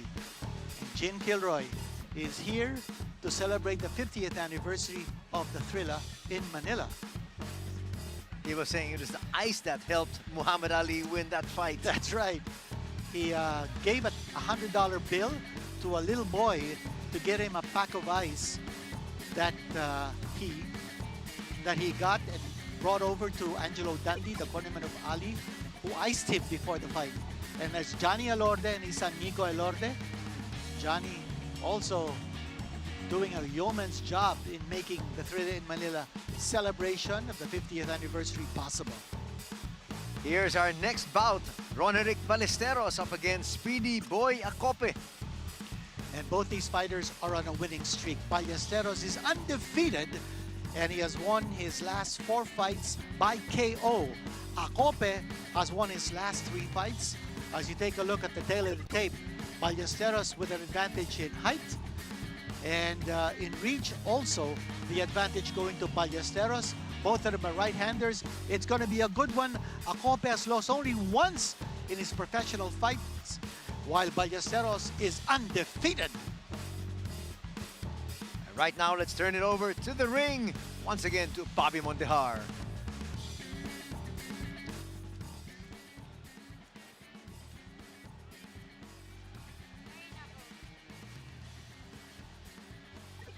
Ladies and gentlemen, introducing the fighter coming into the ring, Speedy Boy Acope.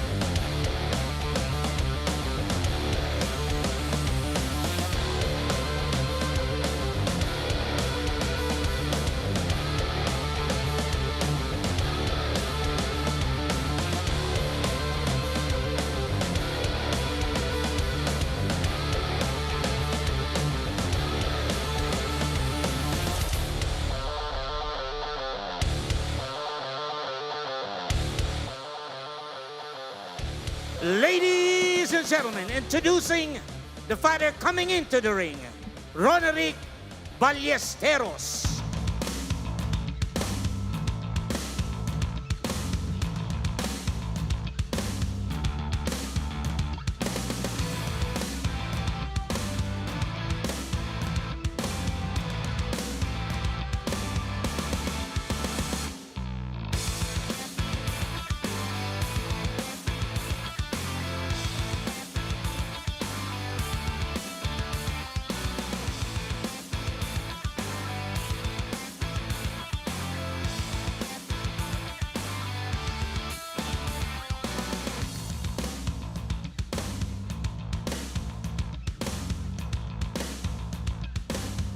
Our judges will be Elmo Coloma, Gregorio Ortega, Danilo Lopez. Our third man in the ring, of course, is Sammy Barnabe.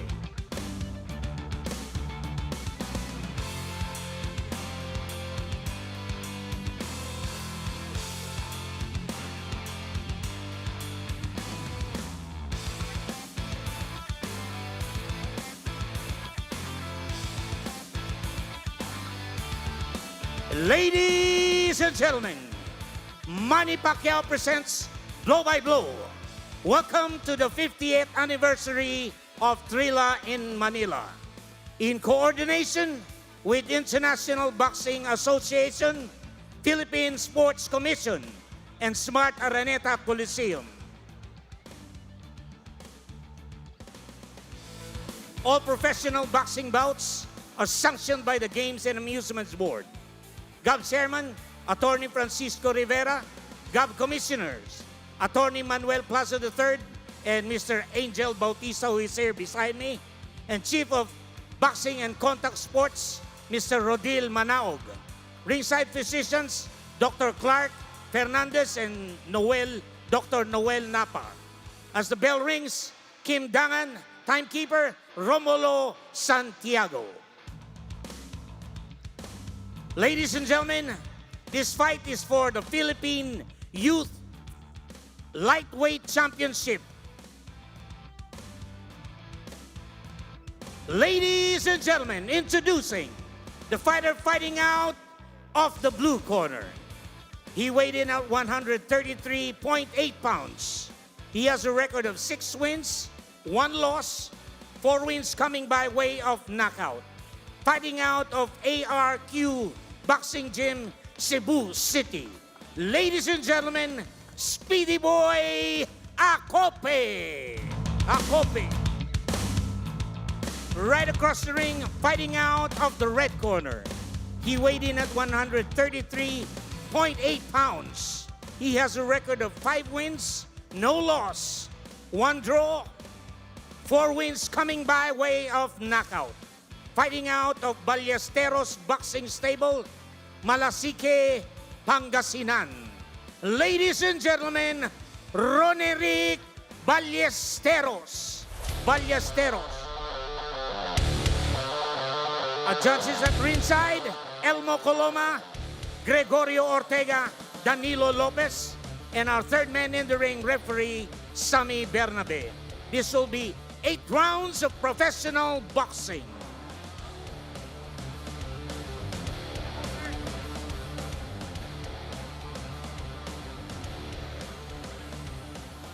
Okay. 8 rounds, lightweight championship weekend, okay? Lumaban ng malinis, ha? Suntok sa batok, elbow, low blow, bawal. Makinig kayo sa akin. Okay, naintindihan niyo ba? Okay, touch love, good luck. Good luck. And we're ready for our third bout. This is for the Philippine Youth Lightweight Championship. It's Ballesteros up against Acope. Ballesteros wearing the red gloves and the red trunks. And Speedy Boy Acope of Cebu City wearing the blue gloves. Ballesteros is the big knockout puncher. 4 knockouts in 5 wins. 3 of those knockouts coming in the first 2 rounds. This guy is a quick finisher. Last 4 fights of Ballesteros have been won by knockout. Acope, this is his second blow-by-blow appearance. And for Ballesteros, this is his 6th blow-by-blow appearance. So far, by looking at the records, Canito, both of these have really strong punching power. That's right, Acope, 4 knockouts in 6 wins. His last fight in July of this year, he stopped Jason Tinampay in Cebu in the 5th round. Okay, stick back. Wala suntok, ha? Stick back. Third man in the ring is Sammy Bernabe, a former featherweight contender himself. What about that big punch by Ballesteros? Oh, but coming right back was Acope. Stop. Makinig sa akin. That's a lot of thunder, a lot of lightning behind those shots of Ballesteros. Ooh, look at that power punch to the body coming here from Ballesteros. And you can hear the thud of those punches connecting all the way to the upper rafters of this Coliseum. He's connecting once again with that 1-2 combination. And Ballesteros leading off once again with the right. Ballesteros is looking to finish off Acope. Acope is fighting back though. Acope with a nice right hand shot to the body.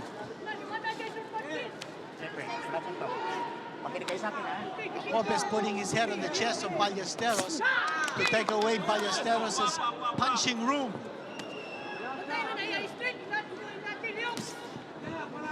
Under 30 seconds here in round number 1. Left hand Scheduled for 8. Ballesteros, here we go. Stop. As we mentioned, 3 of Ballesteros' knockout wins came in the first 2 rounds. Oh, he's trying to lead off there with that jab. Is Ballesteros. That served him well so far here. Just so much power behind those shots of Ballesteros. Right hand scored once more. And he looks away from his opponent. What you like about Ballesteros, Anthony, is that while he's got 1-punch knockout power, he's not relying on just any one hand. He's setting up his shots, he's throwing combinations, and there he is. Just a picture of confidence. And he looks so composed, Canito. Yeah, but you like that body shot scored there by Acope. 2 body shots. And right where he wanted Ballesteros, against the ropes. The right hand, that overhand right, almost brought down Acope. And there's another right hand. Oh, that's the same one, a different angle. See, the legs, or rather the knees of Acope buckled. on the strength of that shot. And we're seeing more and more VIPs and celebrities coming into the Coliseum. We spot Joe Fraser Jr., the son of Smokin' Joe himself. He's flown over here from the US. Oh, look at Acope. Oh, connecting that time on Ballesteros. And we did say Acope does have some power as well. Well, good head Ballesteros is movement not so far punching by back. Ballesteros. He's avoiding all of those punches. But Ballesteros is not fighting back. He's looking to get some kind of rhythm here. Wow, this is turning into a brutal slugfest. Ballesteros getting smacked by Acope. Ballesteros scoring with the right. Holding.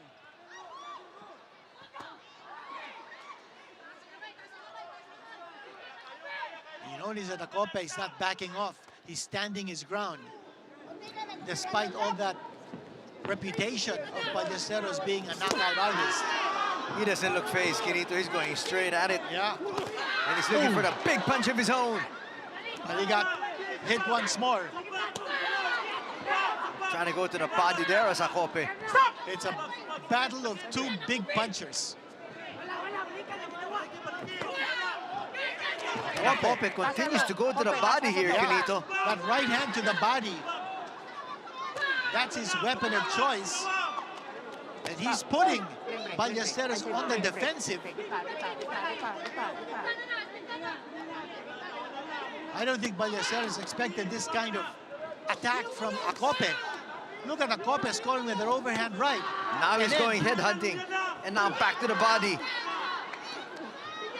Acope swinging away, looking for the home run.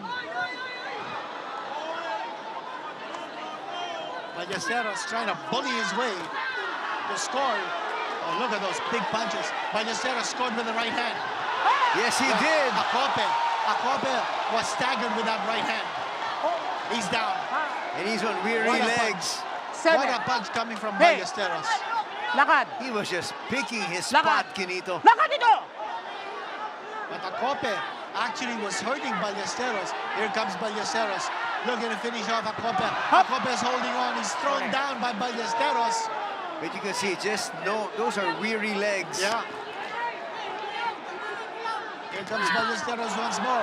Acope's ready to go. One shot and this will be over. One clear shot. Going for the 1-2 combination. Missing with those. That's giving Acope a chance to recover here, Quinito. He's holding on for dear life, that's for sure. Look at Ballesteros. Again, connecting with a big shot. And that's the end of the round. Oh, Acope is still connecting. And wait a minute. He doesn't realize that the round is over. And Ballesteros just walking away.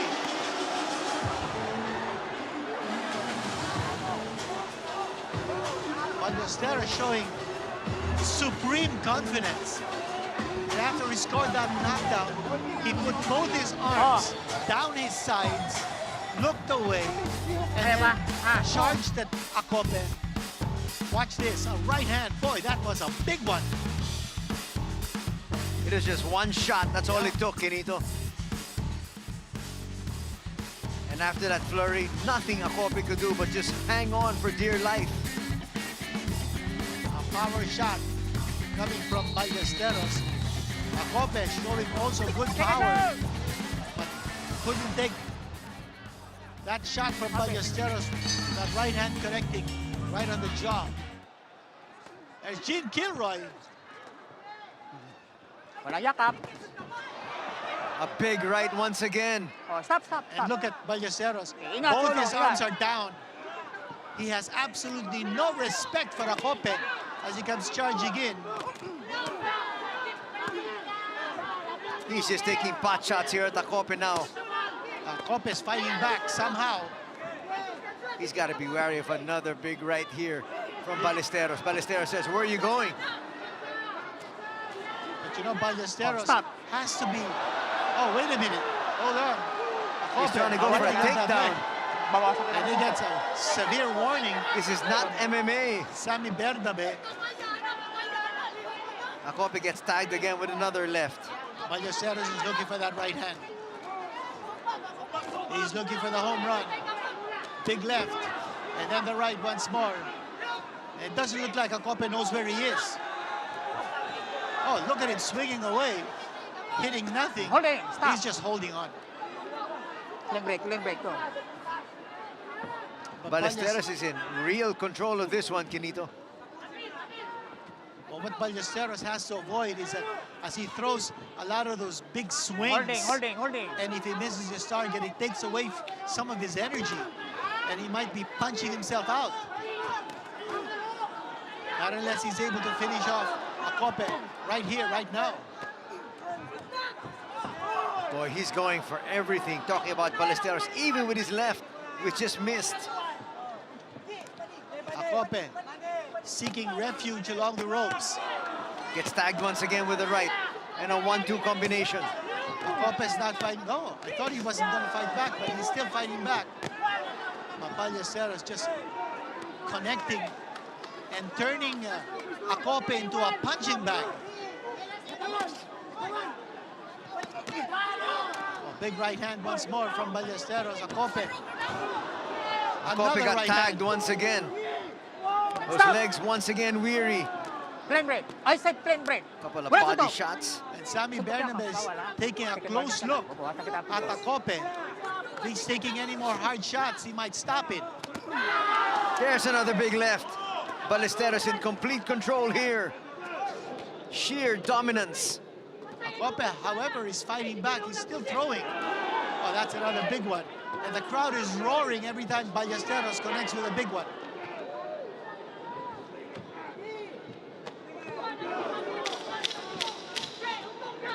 Well, Acope looks like he's going to survive round number 3. Gets rocked by a big left. And another late punch from Acope.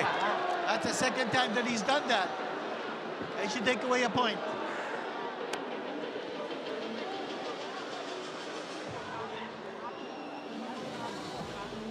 In the corner of Acope, working furiously to put some juice back. Sir.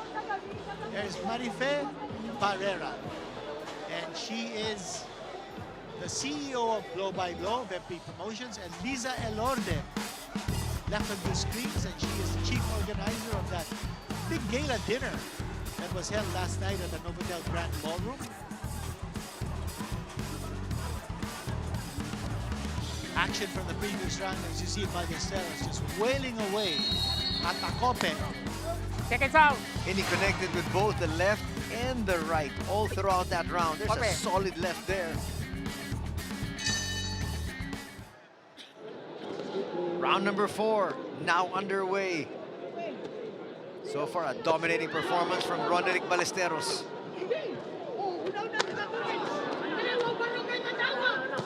Acope fighting back. Acope with He's a got- good start to the round here. He's got Ballesteros against the ropes. Holding. Stop. Walang stop. Kita.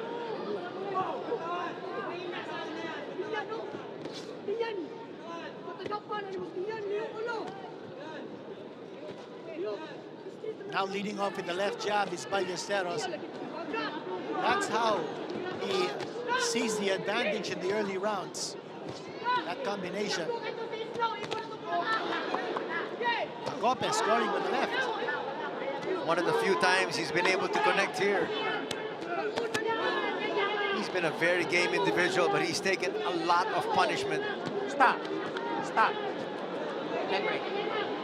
Plain break.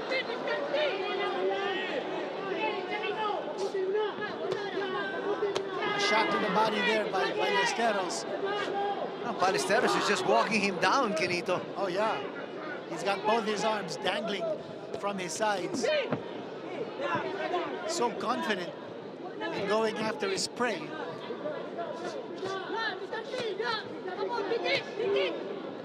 A clubbing right hand coming from Ballesteros. Ballesteros, as always, has been very impressive, and he continues to impress here. And remember, he's the unbeaten fighter between the two. Connects there with that right, also with the uppercut a while ago. As we approach the final minute here of round number 4. Clubbing right hand coming from Ballesteros.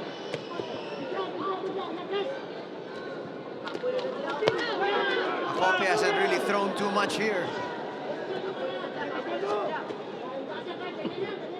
He continues to absorb all that punishment.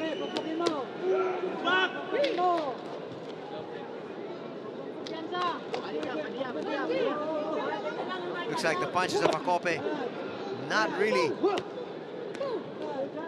telling blows anymore.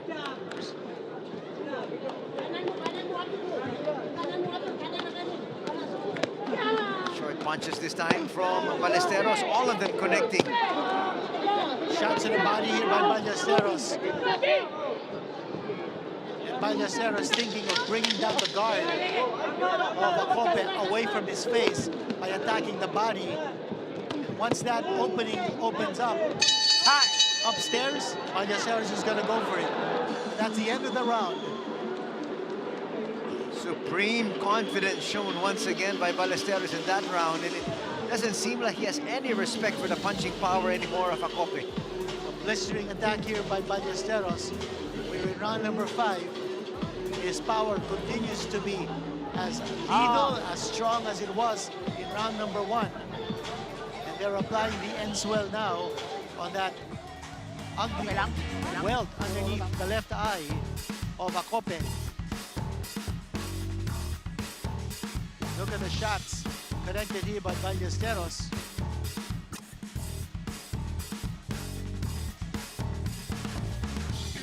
Just missed with that left hand. Yes, few glancing blows, Kenito. That was flush with the right.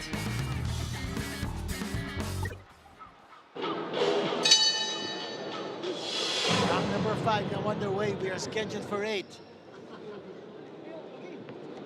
Nice start here to the round with that jab. And another left here from Ballesteros. Picking up where he left off in round number 4.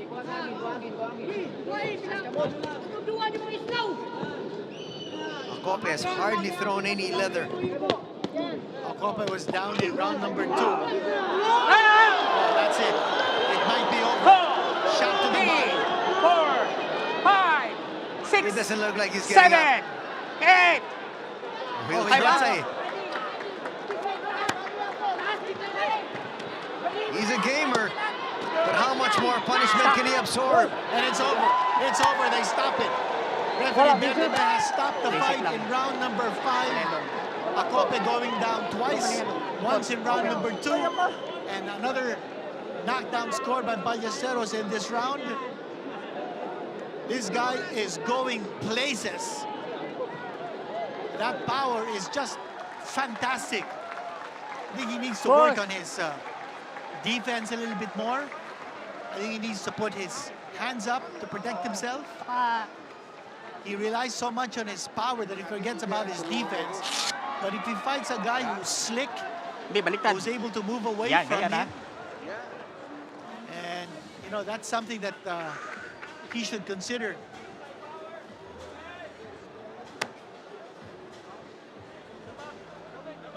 Speedy boy Acope, tasting the second defeat of his career. His record goes down to 6-2, while Ballesteros has now scored his 5th consecutive Here to knockout. award the championship belt to the winner, Gov Commissioner Angel Bautista.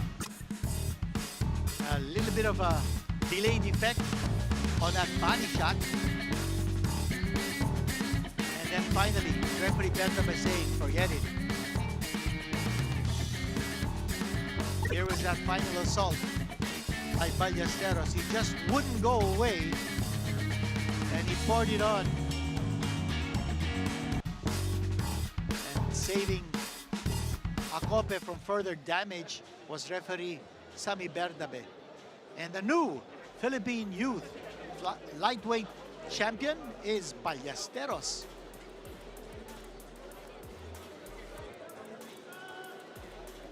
Let's now go ringside to Bobby Ladies Mundihar. and gentlemen, the time 50 minutes in the 5th round as referee Bernabe stops the fight. Winner by technical knockout. And the new Philippine Youth Lightweight Champion, Ronerick Ballesteros. Ballesteros. And there you have it. The official announcement and the time, 50 seconds of the 5th round. And Ballesteros, winner by TKO. Acope going down twice. And make no mistake about it, Acope is a top customer. Before this fight, he had lost only once. In 7 fights, he had scored 4 knockouts and 6 wins. But he just couldn't stand the power displayed by Ronerick Ballesteros as Acope tastes his 2nd career defeat. Ballesteros is a new Philippine Youth Lightweight Champion. Let's recap this fight.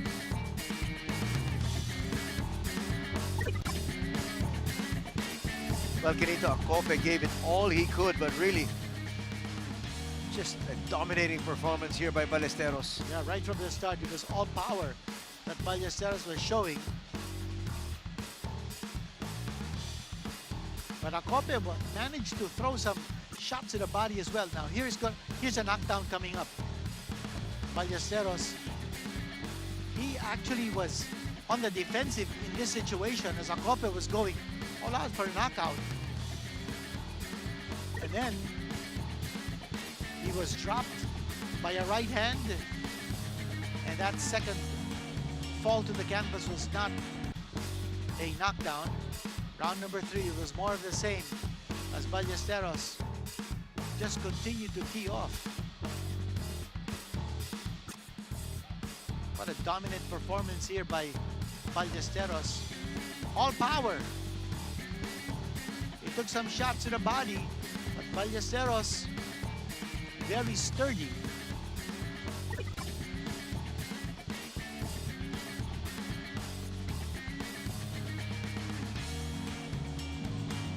There's too much firepower on the part of Ballesteros.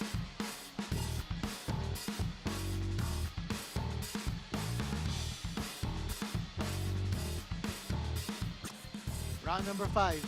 This was the fatal round. So a delayed reaction on the part of Acope going down, and then finally the stoppage by referee Sammy Bernabe. Enough was enough. He wanted to save Acope for another fight. Ballesteros, the winner by TKO and the new Philippine Youth Lightweight Champion.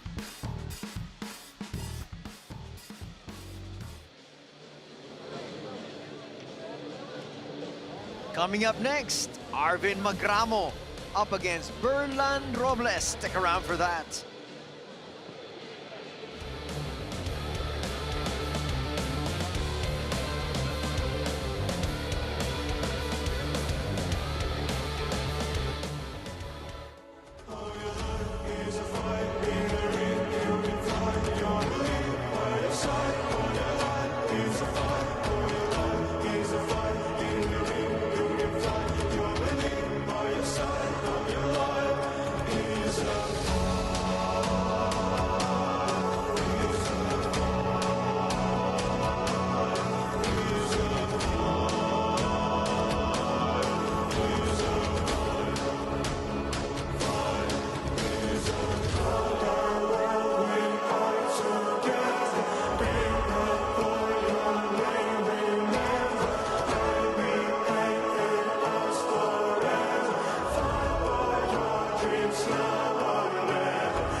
back to the Smart Araneta Coliseum, the Big Dome here in Quezon City, Philippines.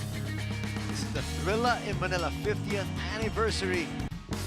And our main event is Jerusalem up against Cuse.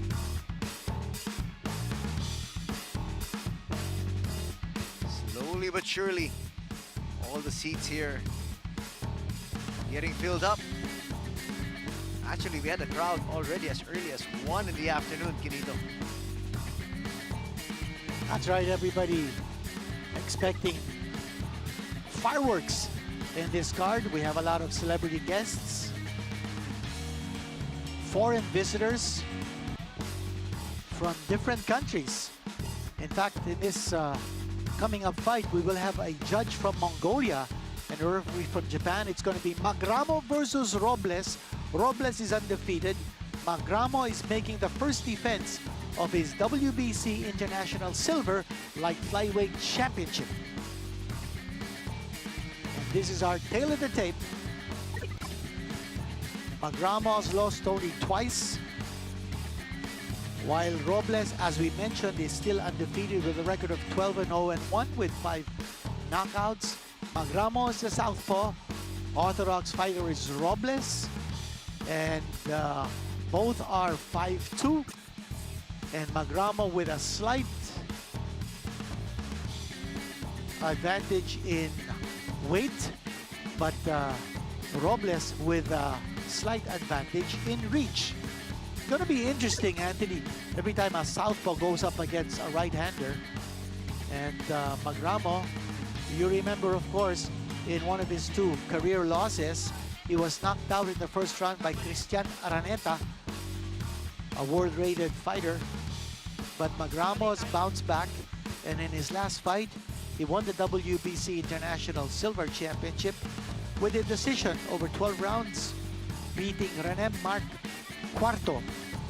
That was in his last fight. Magramo is in his 4th blow-by-blow appearance, while Robles will be making his blow-by-blow debut. Another thrilling fighter that we have fight actually between these two. You know what's interesting also is this is a battle of monikers. Magramo is known as the Hurricane. Robles is known as the Thunder. So what will prevail? Hurricane will give you rain. Thunder will give you shockwaves. And again, more of the fans here at our venue, the Smart Araneta Coliseum. And the Thrilla in Manila Golden Anniversary Celebration, brought to you by MP Promotions, Blow by Blow, the Philippine Sports Commission, the International Boxing Association, and of course, Smart Araneta.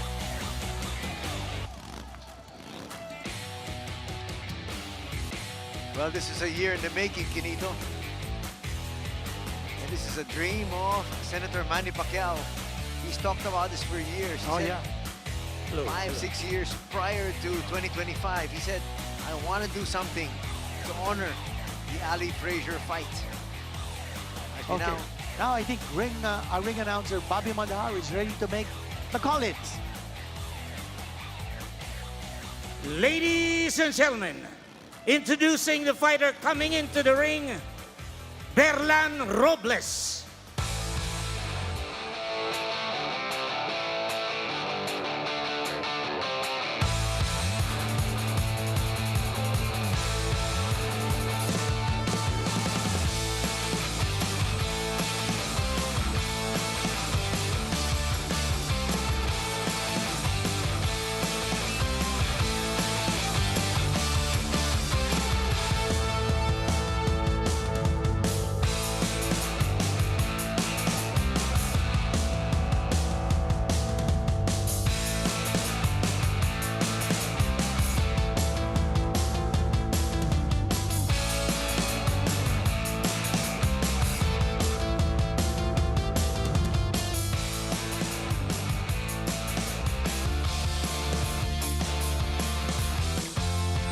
Ladies and gentlemen, introducing the fighter coming into the ring, Arvin Magramo.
Ladies and gentlemen, Manny Pacquiao presents Blow by Blow.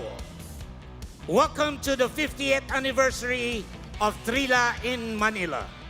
In coordination with International Boxing Association, Philippine Sports Commission, and Smart Araneta Coliseum. This bout is sanctioned by the World Boxing Council, a supervisor, Akuzang from China. Ladies and gentlemen, introducing the fighter fighting out of the blue corner. He weighed in at 107.3 pounds.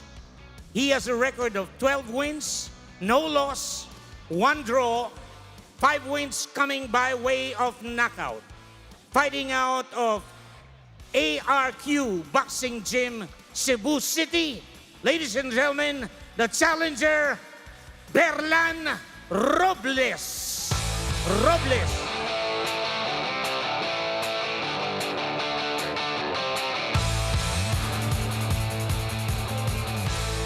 Introducing the fighter fighting out of the red corner. He weighed in at 108 pounds. He has a record of 19 wins, 2 losses, 1 draw, 11 wins coming by way of knockout. Fighting out of Johnny Ilorde, Boxing Stable, Sukat, Parañaque, the defending champion, ladies and gentlemen, Arvin Magramo. Our judges at ringside, Zanashir Dasna, Jojo Llanera, and Arnie Nahera. Third man in the ring, referee Nobuto Ekahara from Japan. This will be 10 rounds of professional boxing.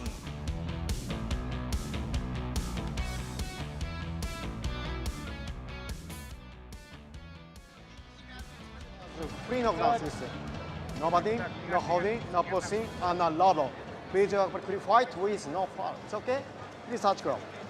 Good luck.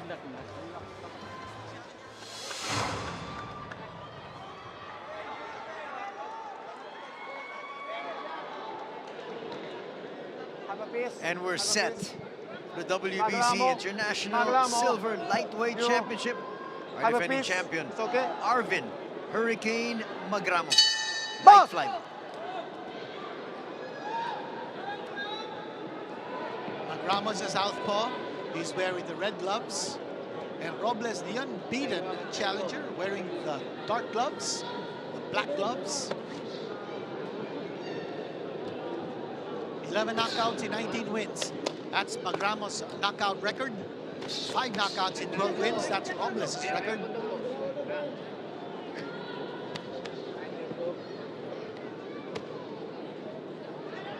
We are scheduled for 10 for this one. Magramo, this is his fourth blow-by-blow appearance. And as we mentioned earlier, Robles, this is his first fight of blow-by-blow. Nice series of punches scored there by Robles. No holding. Stop it! Back, stop it. Ball. Referee Ikehara of Japan.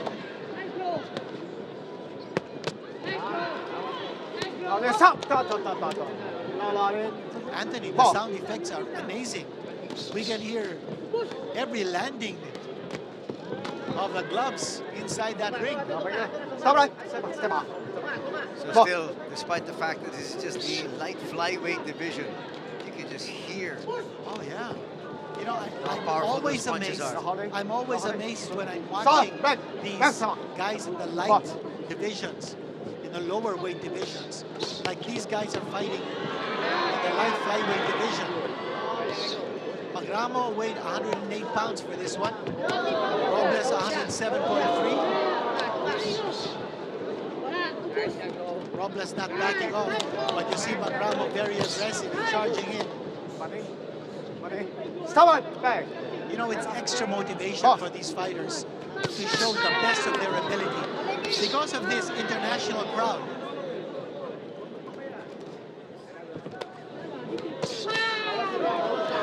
Nice right hands series of blows connected by Magramo. But Robles is not backing off. Look at him fight back.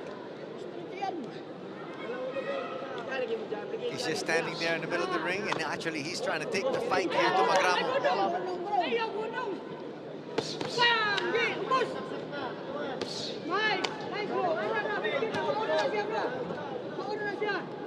Magramo looks like he's really just sizing up his opponent more than anything else here. Round number 1 as we enter the final 20 seconds. Shot to the body by Magramo. But Robles countering.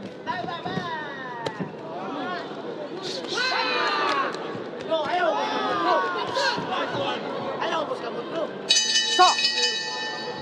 Oh, that was action-packed for a first round of this 10-rounder. That was extremely action-packed. Both these fighters showing tremendous firepower.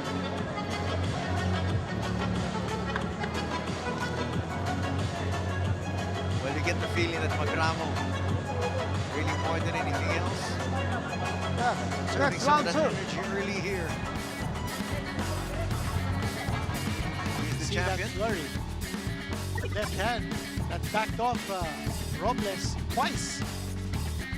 Oh, nice shot to the body by Magramo. And then a punch to the jaw.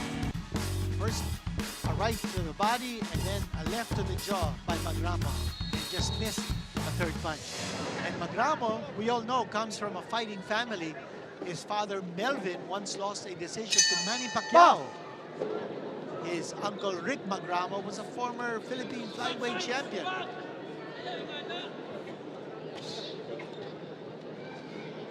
Arvin Magramo's brother, Jamel, is a world-rated fighter.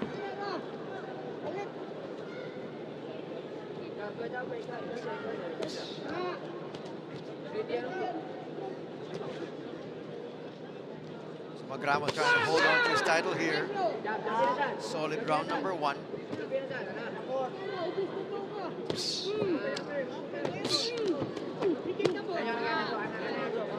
Robles trying to pick up the pace here. Can't fall behind early. Stop that. Well, Robles is having difficulty penetrating that defense of Magramo. See Magramo holding both his arms up high to protect his face and crouching a little bit to protect his midsection.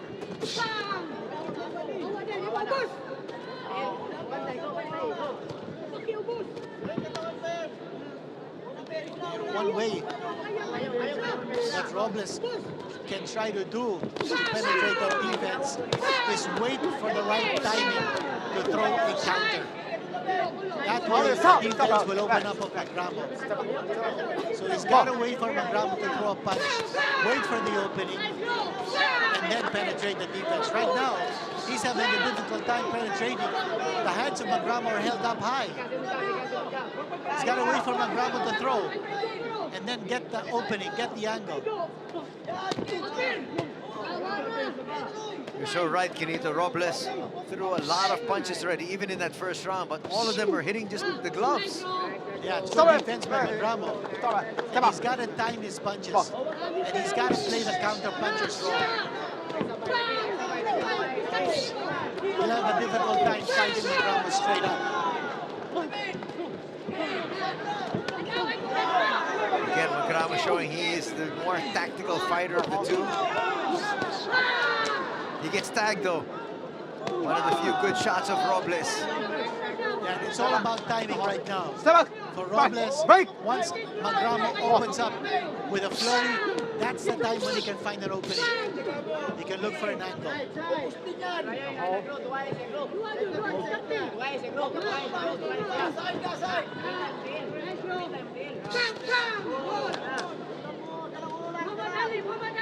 Nice exchange so far here by Robles.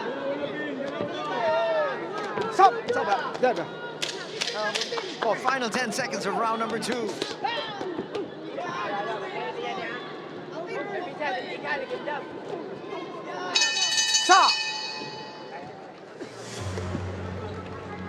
A lot of energy being displayed by both these fighters.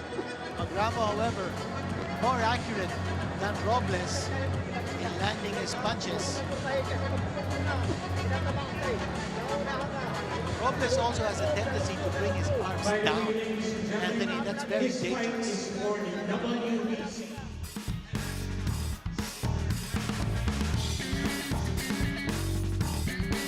That's the announcement coming from Arvin announcer Bobby Magahar. He actually forgot to mention it was for the WBC International Silver Light Flyweight Champion. But better late than never. He just made the announcement now.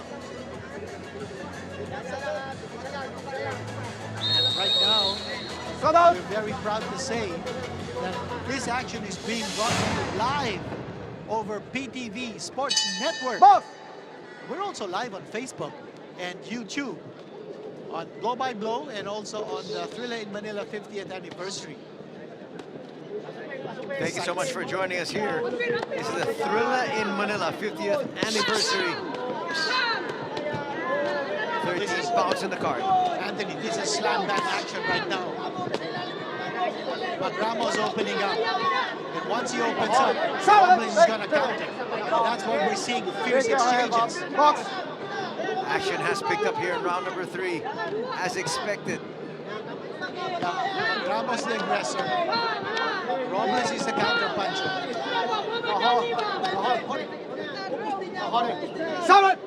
I think it'll come down to defense. Magramo's defense is pretty sturdy. But he got hit that time.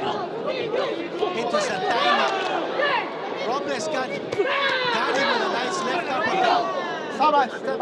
And he's trying to battle back here.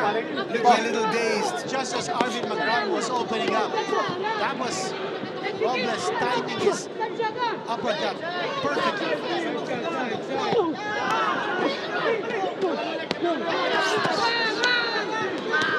But he's trying to battle back. And absorbing all those punches is Robles.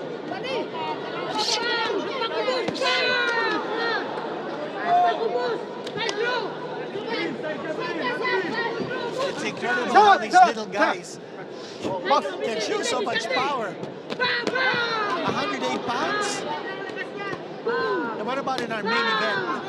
It's going to be for the WBC Minimum Weight Championship. The title holder is Berland, Jerusalem. And the weight limit is 105 pounds. Oh, beautiful headshots coming from Magramo. Well, Magramo's fighting a real tactical fight here. Robles comes back with a shot of his own. But he can't get a rhythm going because of the defense of Magramo. He's able to score only when Magramo opens up with his own offense. But let's see if there are adjustments made here. Magramo's thrown a lot of clean shots, but has not been able to hurt Robles. So that must be in the back of Magramo's mind. What more can he do to bring down this Robles, who's proving to be a very tough customer?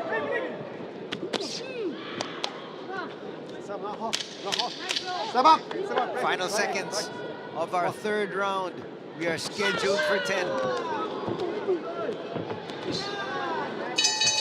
Stop! I have the feeling that Magramo wants to turn this to a brawl. But I don't know if he has the power to bring down Robles.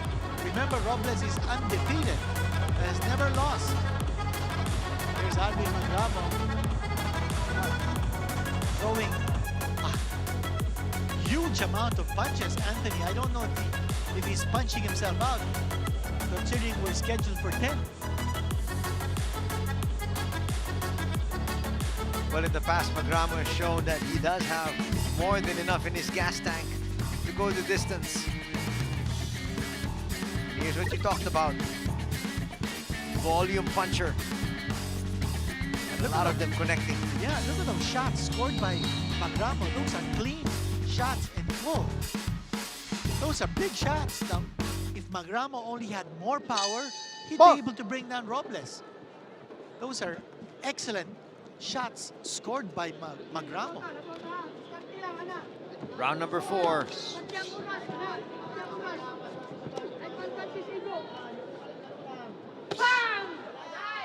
Well, these two fighters have actually opted to stay in the middle of the ring most of the time. Stop. Stop right, break. Stop. Box. Well, we're being treated to non-stop action, that's for sure. These guys are giving it all they've got. It is amazing. Look at Robles go. Look at Magramo go.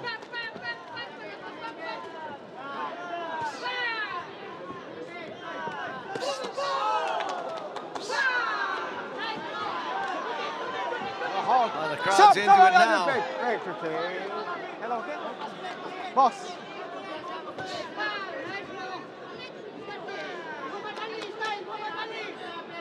No hold. A minute gone here Stop. in the fourth. Boss. You know what could spell the difference here is stamina. I don't know if Robles can hold on Magramo much longer. His arms are dangling down his sides. I don't know if that's a sign that he might be tiring out. Stop it. Break. But Magramo is still showing a high level of energy. Let Magramo go. He's like a bulldozer. He just charges in at his opponent.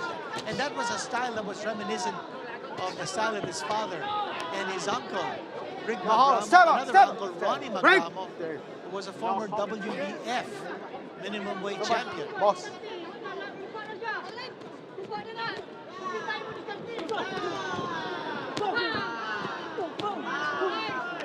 Nice connection there. Robles trying to make game out of this one, but it's been really all Magramo here so far. He's throwing a lot of punches, but he's not able Stop to it, break. hurt Break. Robles enough Head for up, Robles okay? to think of going down. Box.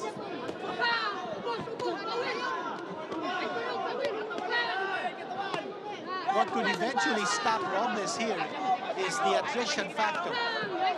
If he weakens, if he runs out of wind and stamina, then he'll go down. Break. But right now, Magramo is just all over Robles.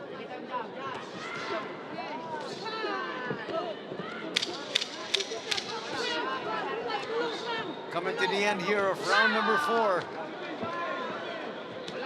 And relentless punching here. Stop. Magramo just isn't stopping until he finds and hears that final bell. He's like a fighting machine. It's like you wind him up like a doll, and then he just goes. Just let him go, huh? He just goes throwing punches from all different angles. See the Araneta, or Smart Araneta Coliseum filling up here with more and more fans enjoying the festivities. You know, we started at about 3 p.m. Anthony, so that's still work time for many of our countrymen. But now that we're hitting the 6 o'clock mark, I guess guys are coming out of their offices and they're going straight to the Smart Araneta Coliseum to watch these fights. Well, everybody looking forward to our main event, of course, Melvin Jerusalem. Yumi Marshall is also on the card. A big fan favorite. Yeah, Carl James Martin. 6 undefeated fighters, including Robles on this card. 6 world-rated fighters. 5 championships on the line in this card. Safe. That's clearly a slip. Yeah, that was a slip. That's a slick portion over in the corner. Box. Yeah, referee is asking now the corner to wipe that slick portion. Sometimes when they throw a lot of water on the fighter, it spills onto the ground, and it makes for very slippery conditions. Stop. Be careful about it. Okay? Robles complaining there about the head of Magramo. And Magramo's look of determination. Look at Robles. No hold.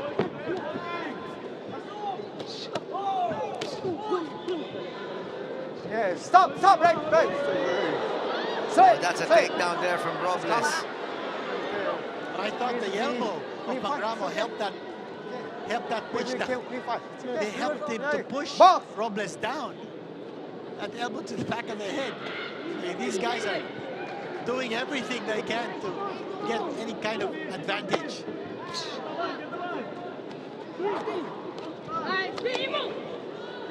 Well, nice defense being shown by Robles here in round number 5, avoiding a lot of the onslaught.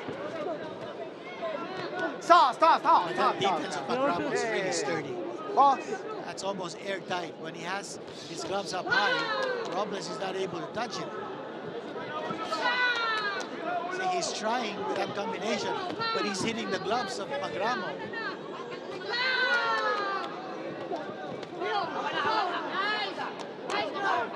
Stop.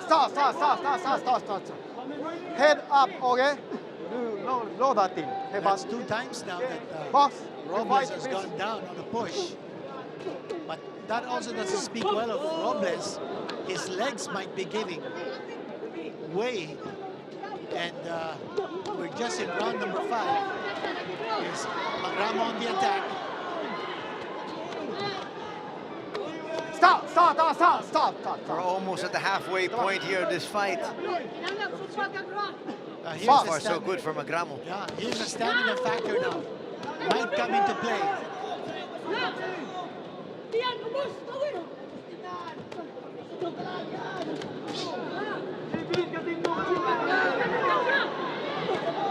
Again, Magramo just continues to connect.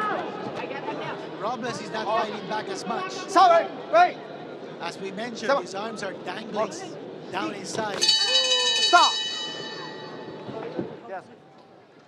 Ladies and gentlemen, as WBC rules, we have an open scoring. Judge A scored it 38-38. Judge B scored it 38-38. And Judge C scored it.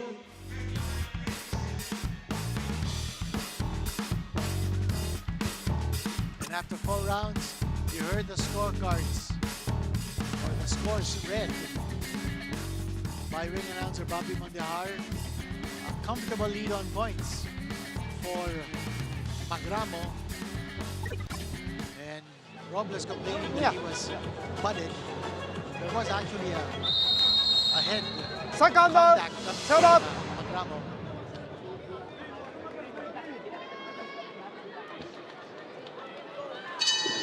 Box.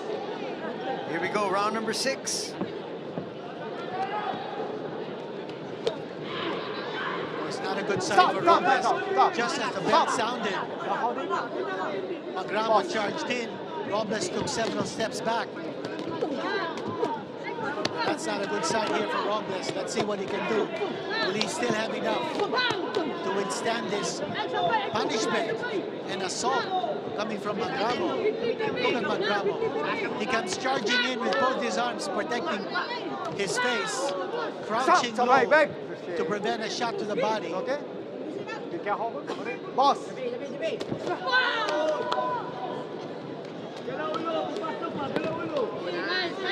Stop it. Wait. Stop it. Boss. You can see Magramo there. Trying to push the action once again.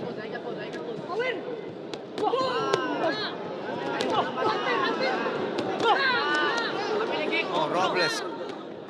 A little flurry of his own. Scores.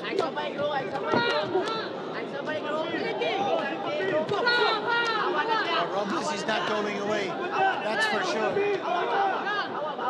No hold.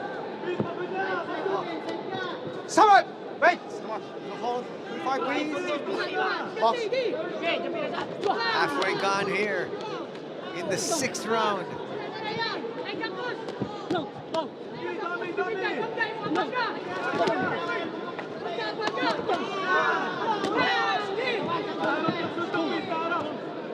Magramo just keeps pummeling.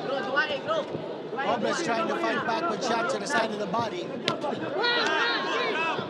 And then he holds Left there on. by Robles. Wait. Again, another sign that Robles may be slowing down.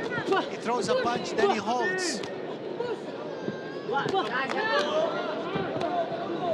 Both his arms are down the sides.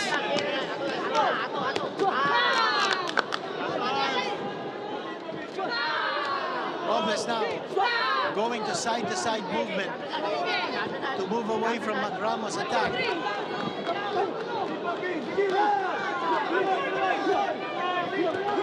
Once again, Magramo really pouring on the pressure as we enter the final 30 seconds of this round.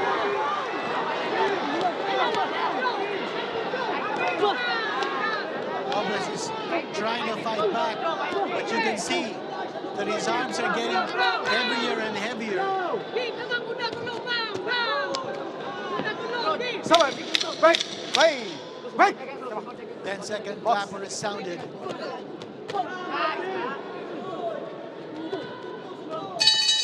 Stop! End of the round. 6 are now in the books. And you see Robles in his corner, sitting on his stool, looking fagged out. While Magramo, his defense has been very consistent. Dennis Laurente, the former Oriental lightweight champion, in the corner of Arvin Magramo.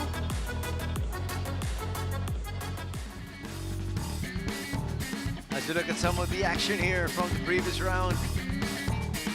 Connection there by Robles with that left. And a right-left combination. One of the better rounds for Robles here.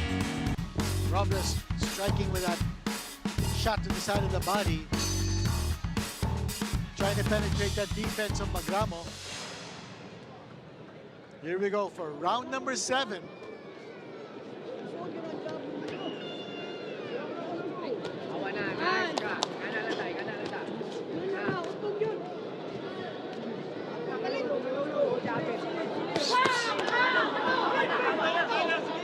Magramo crouching low, trying to get inside. That strike zone. Time. Come on. There's a loose tape on the glove of Magramo. And referee Nikahara signaling, take away that loose tape. That could cause some injury, especially if it rubs against the eye of your opponent. So that loose tape is being attended to and addressed by the cornermen of Magramo. They're putting actually a tape over that loose tape. Well, just to cover it up, and that's actually the quickest Boss. way you can do that.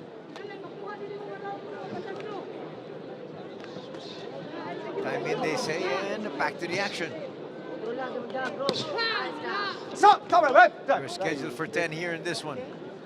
Boss!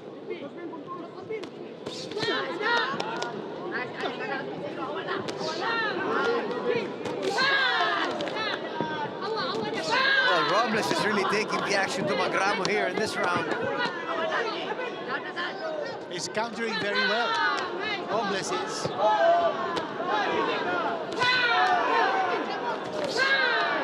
Scored that time with successive right hands is Robles.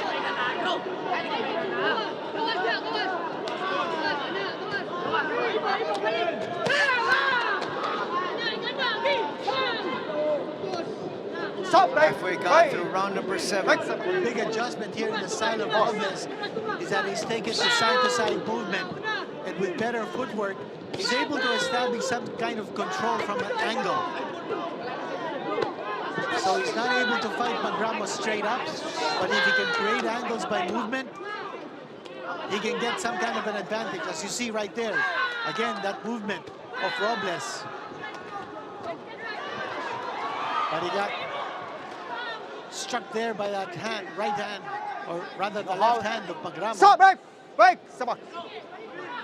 Boss!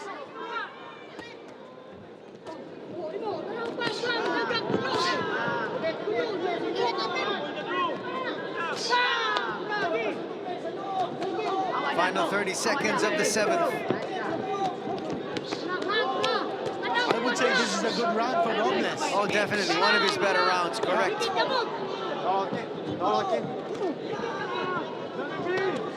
And also the work rate of Magramo has gone down. Stop! Smack.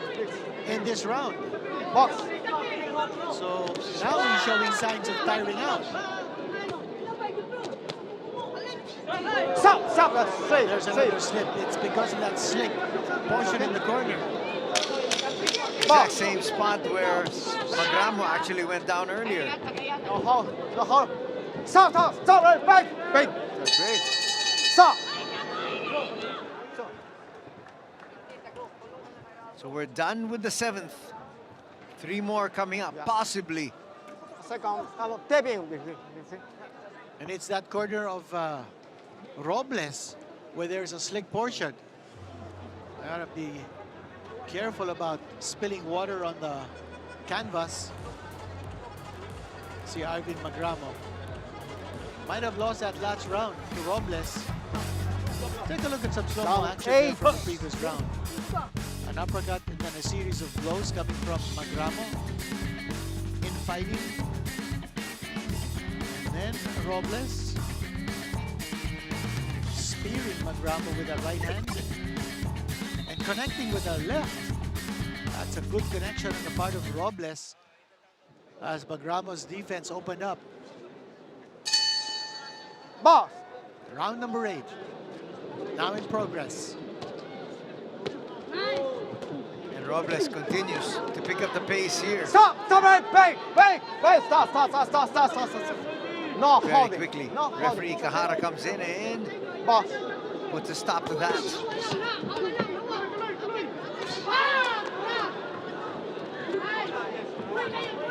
Stop, back. Robles is catching Magramo off guard No holding. with his side-to-side movement.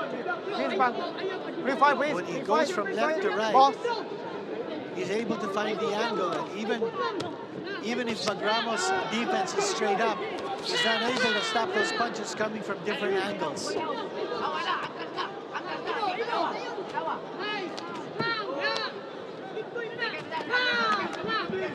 Much better footwork now from Robles. Again, that side-to-side movement. No holding.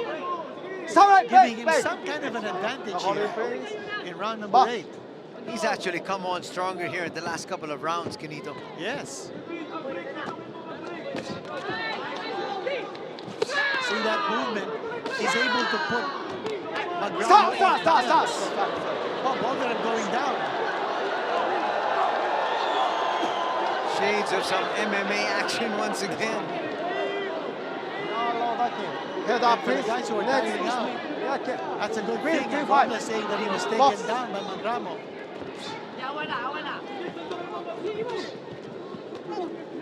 Actually, Magramo's getting a little frustrated at this point because of the foot movement of Robles. See, he's not able to get Robles standing. And you see Magramo there just pulling down Robles. He's going to get a warning from Box. referee Kahara. Yeah, that's because he's getting frustrated by the foot movement and No the hold. lateral side-to-side No hold. action No hold. of Robles. Robles didn't do this in the early rounds.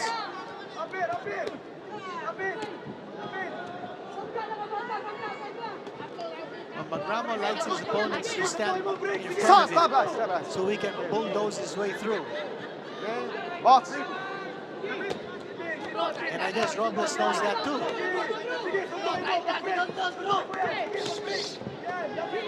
Slowly, Robles has turned this match around in his favor, but he gets tagged there by the right. Stop, right. Looks like Magramo's going to try to steal round number 8 here. The last couple of seconds.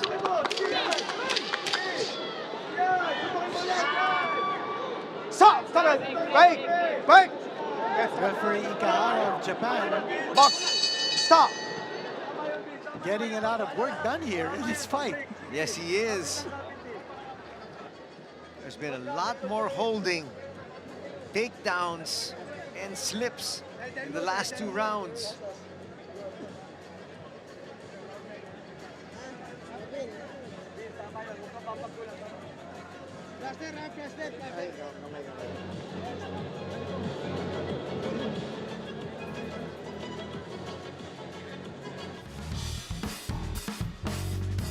Here we go with some slow-mo action from the replay. Magramo with the red gloves, connecting with a glancing blow. You see, glancing because Robles was on his way back. But that time connected with the right hand. Robles' footwork has been on point for the last few rounds. And it's frustrated Magramo. Will that be enough to reverse the tables and stem the tide? Well, there's still 2 more rounds, Quinito. That's right. Box. And in a little bit, we're going to hear the announcement of how it stands as far as the judges are concerned. Right now, all the action and all the eyes focused on these 2 gentlemen in round number 9.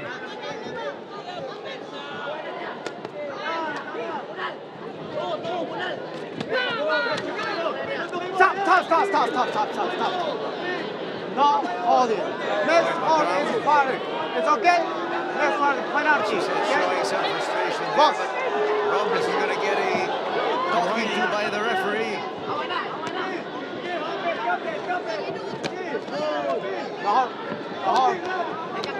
These are now the championship rounds. Who's got enough strength, stamina, and determination? That side-to-side movement of Robles continues to frustrate Magramo.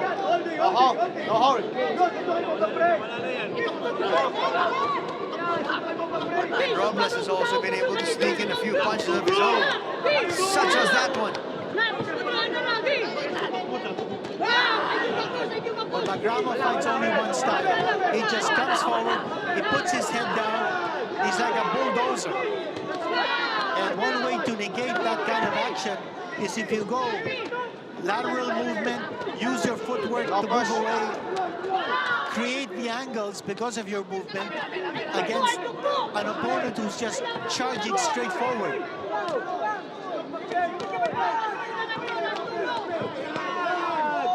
Well, so far, Robles has fought a tactical fight here. He has.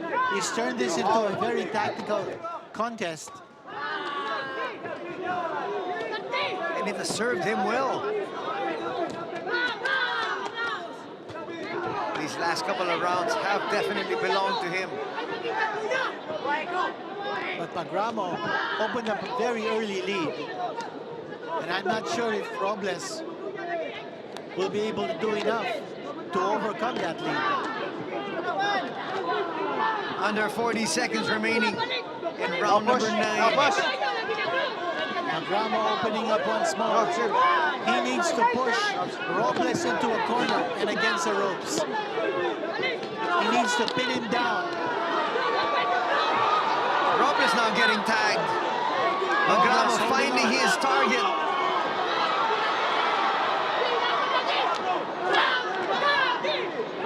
Robles trying to come right back here in the final seconds. And you notice when Robles' feet aren't moving, that's when he's getting tagged by Magramo. Stop. An exceptional round. Yeah, a furious round number 9. Ladies and gentlemen, WBC rules. We have an open scoring after the 8th round. Judge A scored it 77-75 in favor of the red corner. Judge B scored it 76-76 even. Judge C scored it 77-75 in favor of the blue corner.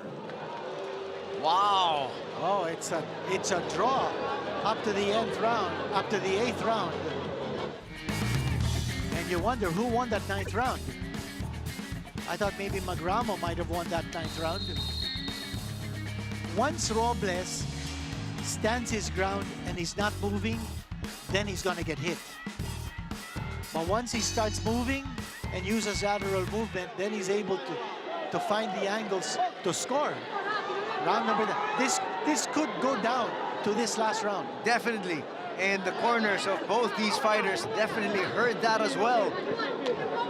They heard the open scores. And they're now telling their fighters, you need to win this round. And Robles comes out with a flurry here. to begin the No 10th. hold. I'll tell you what, Anthony. Stop.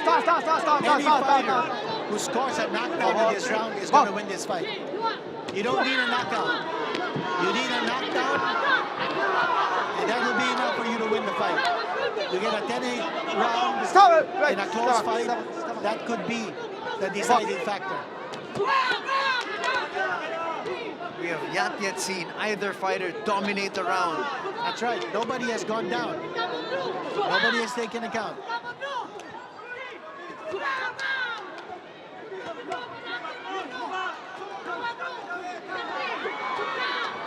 Nice action once again. No hold. And both these fighters connecting on each other. Robles trying to come right back. Stop it. Right. Box.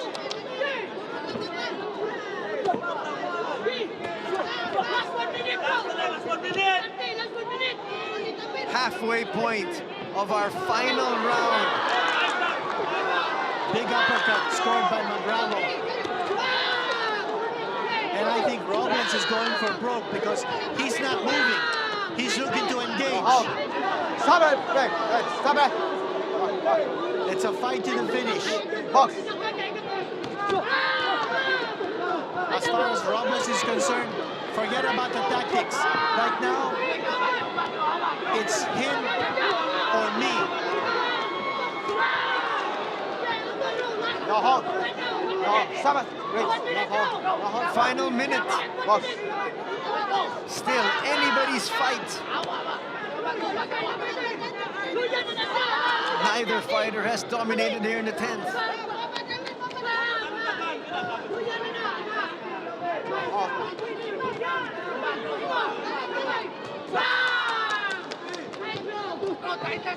Stop back. Please. No holding. Box. Seems like it might go down to that one judge who scored it even after 8 rounds. Stop. Time. Final seconds of this Holding. bout. Penalty round. Holding. Penalty round. That's going to be big, Kinito. Okay. This is huge. They take out a point from Robles. Time it. Box. And that could be it. That could be the deciding factor. The referee Quite definitely. taking out a point from Robles in round 10. Stop. Magramo just might eke out a victory here. And there's blood coming out of a small cut, corner of his eye. Robles gave it his all, so did Magramo. Robles made a key adjustment in moving around.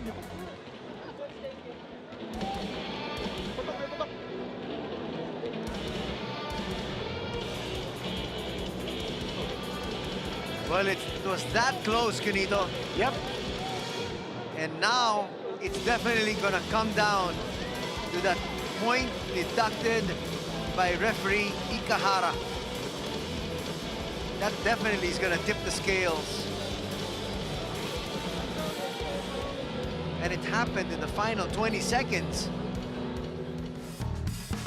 I was a little surprised that he called that deduction. That was too much holding. And, you know, referee Ikahara just didn't want anything to do with that. See, Robles held on to the arm and didn't want to let go. You look at it here. Didn't want to let go. And you don't do that. And that moment of indiscretion just might have cost Robles this bout. Holding onto the arm of Magramo. Robles getting a 1-point deduction. Wow. And they're still talking about it in his corner. Because that just really might have tipped the scales. There's Magramo. I thought in the early rounds, his bulldozing tactic of putting his head down, holding up his arms to protect his head and the midsection because of his crouch, made it difficult for Robles to get an easy target. Then Robles adjusted. Ladies and gentlemen, I would like to call the ring Senator Francis Tolentino to award this golden trophy to the winner. And of course, our WBC supervisor, Senator Akusan. Tom Tolentino is in the building and he'll be awarding the championship belt. He's in the ring right now.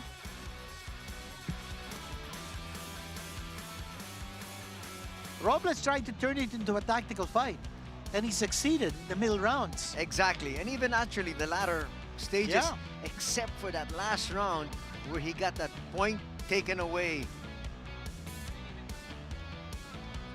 How much of a factor will that play? We'll find out in a bit, Kenito. Contrasting styles showed here by both these fighters. But Robles, you'll see a lot more from this guy. He is unbeaten. He may not keep his unblemished record after this fight. I think Magramo might have done enough to win this decision and retain his WBC International Silver Light Flyweight Championship. But let's not get ahead of ourselves. Let's wait for the judges, what they have to say. Magramo looking confident. He's got a smile on his face. Robles, he's also looking confident. He's got a smile on his face too. Looks like Magramo took more of the punishment. Yeah. The only guy who's not smiling is the referee because he had a hard time in this fight. Oh, yes, he did. And he took away a point. Right now, this might just be a factor in deciding our winner. Judges are taking their time in computing their scorecards. Bring out the abacus. Bring out the calculators. Not too much to calculate because they've already had the scores for That's the last right, 8, yes. Kenito. Yes. Just 2 more to add. The open scoring system of a WBC championship fights. After 4 rounds, you hear the scores. And by the way, the judges' names are not mentioned. They're Judge A, B, and C. So you don't want to compromise any judge in his scoring during a fight. You find out their final scorecards at the end of the fight. Looks like Bobby's ready. Are you ready? Yes. Okay. Let's hear it now from our ring announcer, Bobby Mondehar.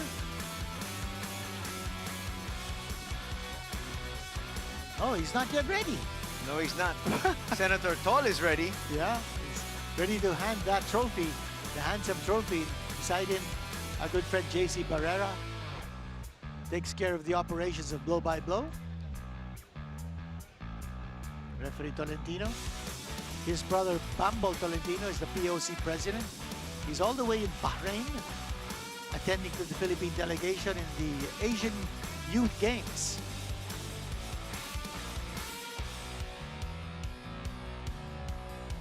Gloves are being taken out of the hands now of Arvin Magramo. Has lost only twice in his storied career of 22 fights. Magramo waving to his supporters and fans. And looks like it's a very complicated process of scoring. Sure looks like it. Yeah, because they're explaining something very clearly there to the ring announcer, Bobby Mondehar. Who will take the victory? Will it be the Hurricane? Will it be the Thunder? We'll find out as we send it over to Bobby Mondehar. Ladies and gentlemen, after 10 rounds of boxing, we have a winner. We go to the scorecard. Judge Tasnaa scored it 96-93 Magramo. Judge Nahera scored it 95-94 Robles. Judge Llanera scored it 95-94. Winner by split decision and still International Light Flyweight Champion, Arvin Magramo. Arvin Magramo is the winner by split decision. And Anthony, you called it. That 1-point deduction settled the issue. Without that point deduction, it would have been a draw. Exactly. It would have been a split draw.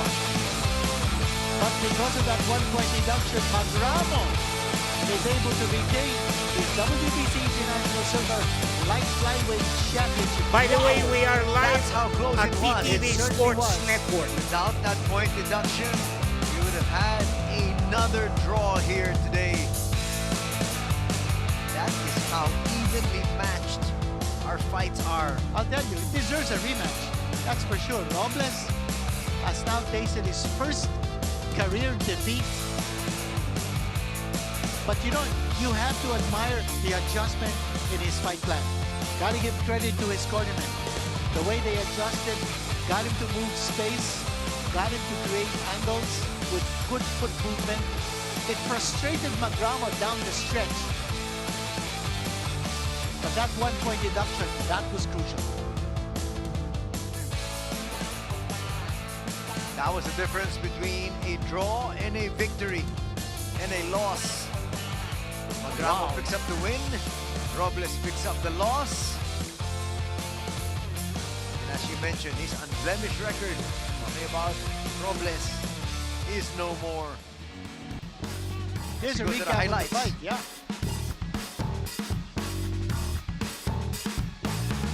But these fighters gave it all they had. Neither fighter going down. Round number 1. It was hot and heavy. Look at Magramo attacking. Robles trying to counter. But it was all Magramo in the early rounds.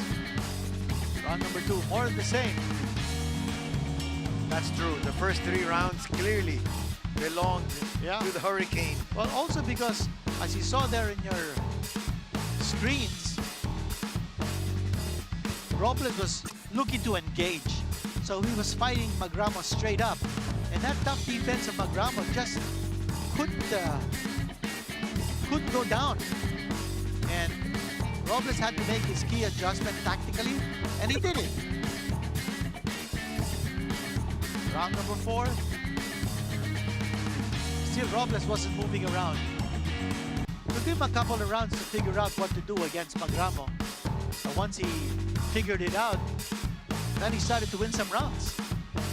And he dominated from the middle part. Yeah, and in fact, in one of the judges' scorecards, he actually won the fight despite the 1-point deduction. Round number 7. Here's when Robles started to move around and frustrate Magramo. He practically took over 7, 8, and 9. And Robles just dancing, moving away from Magramo, slipping, going side to side. And then in round number 10, that crucial mistake of Robles holding on to the arm of Magramo too long, to his advantage and to Magramo's disadvantage. That was it right there. Yeah, and the referee was saying, no more of that. And previously, actually, Robles had been warned for holding. So enough was enough. But, boy, that came at a very crucial time of this fight. The fight was almost over. And you slap a 1-point deduction in a close fight. Wow! Coming up next, it's Marlon Tapales up against Fernando Toro.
Fraser coming into the ring.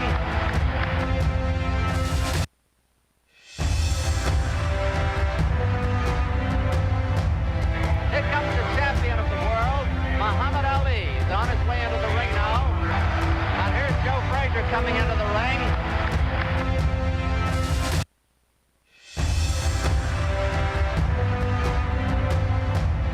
Here comes the champion of the world, Muhammad Ali. He's on his way into the ring now.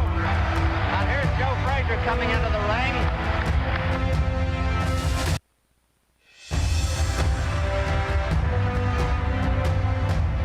Here comes the champion of the world, Muhammad Ali. He's on his way into the ring now. And here's Joe Fraser coming into the ring.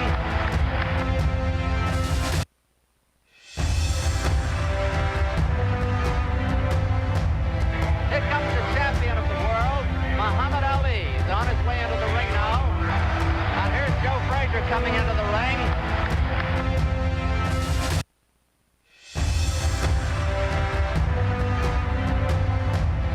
Here comes the champion of the world, Muhammad Ali. He's on his way into the ring now. And here's Joe Fraser coming into the ring.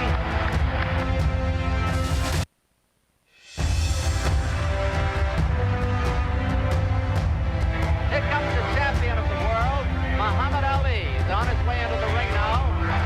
And here's Joe Fraser coming into the ring.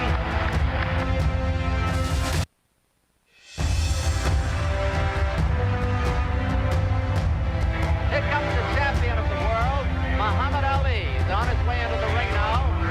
And here's Joe Fraser coming into the ring.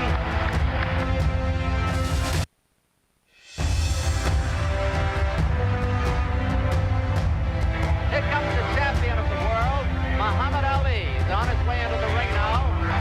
And here's Joe Fraser coming into the ring.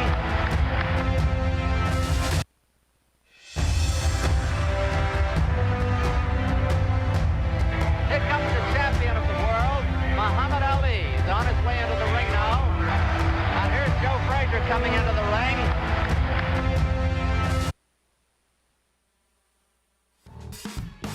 And we'd like to welcome you back to the Smart Araneta Coliseum for our next bout.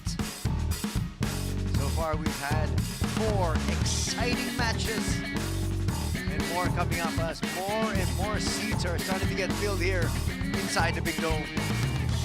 Well, it's certainly going to be an exciting fight coming up because it will feature former IBF Super Bantamweight champion Marlon the Nightmare Tapales going up against the foreign visitor Fernando Tora of Venezuela.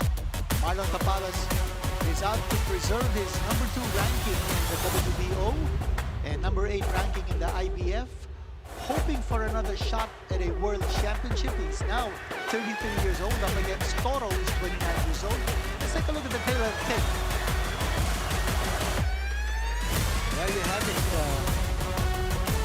Tapales with a slight edge in height.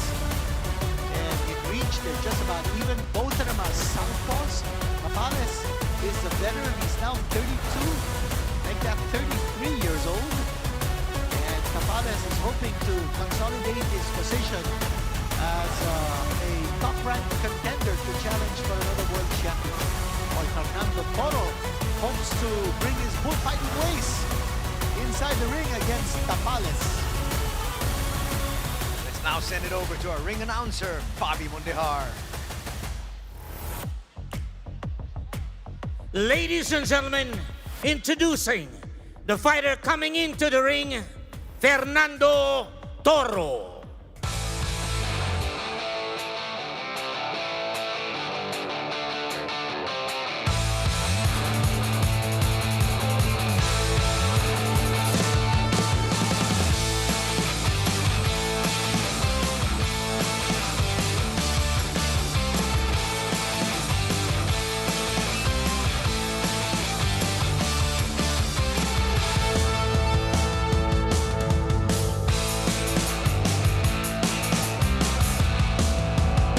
Ladies and gentlemen, we are live at PTV Sports Network.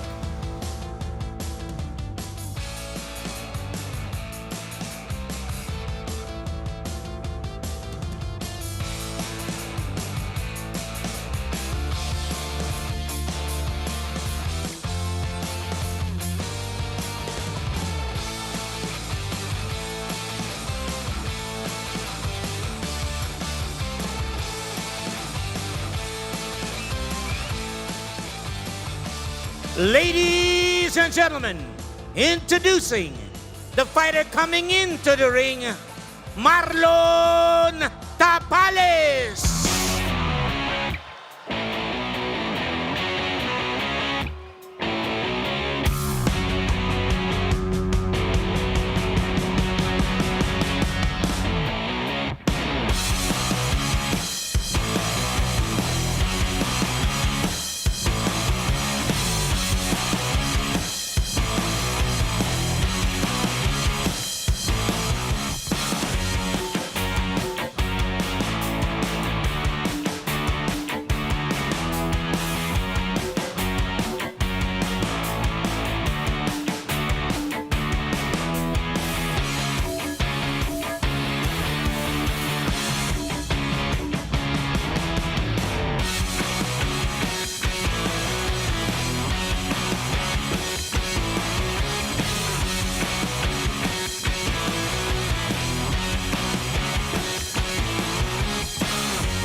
Ladies and gentlemen, Manny Pacquiao presents Blow by Blow. Welcome to the 50th anniversary of Thrilla in Manila. In coordination with International Boxing Association, Philippine Sports Commission, and Smart Araneta Coliseum.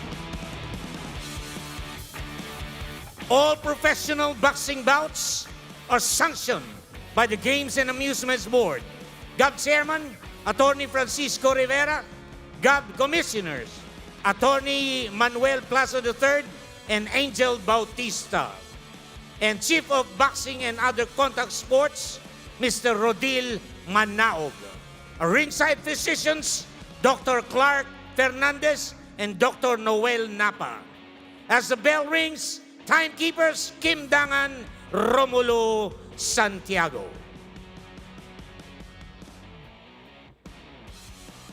Ladies and gentlemen, introducing the fighter fighting out of the blue corner. He weighed in at 125.1 pounds. He has a record of 11 wins, 2 losses, 9 wins coming by way of knockout. Fighting out of Los Teques, Venezuela. Ladies and gentlemen, Fernando Toro.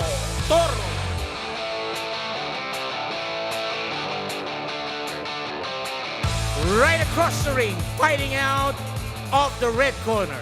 He weighed in at 125.1 pounds. He has a record of 24 wins, 4 losses, 21 wins coming by way of knockout. Former 2 division and unified world champion from General Santos City, Philippines, Sandman Boxing, and Lanao del Norte. Ladies and gentlemen, Marlon Tapales.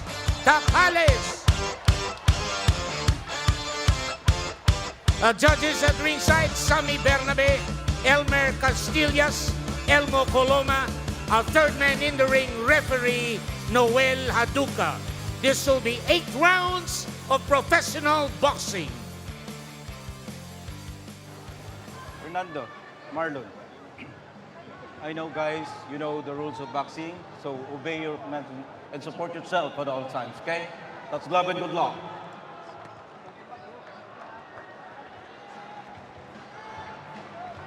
We're now getting ready for our next bout. It's Tapales from the Philippines up against Tora from Venezuela. This is 8 rounds in the super bantamweight division.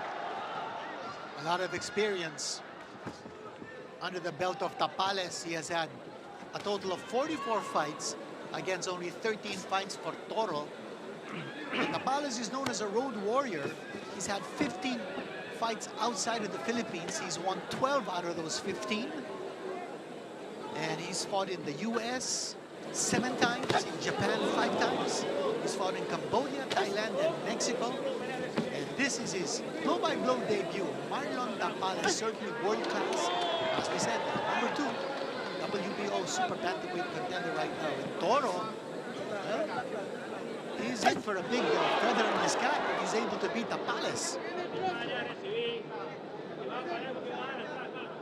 Another one of our featured fights here for the Thrilla in Manila.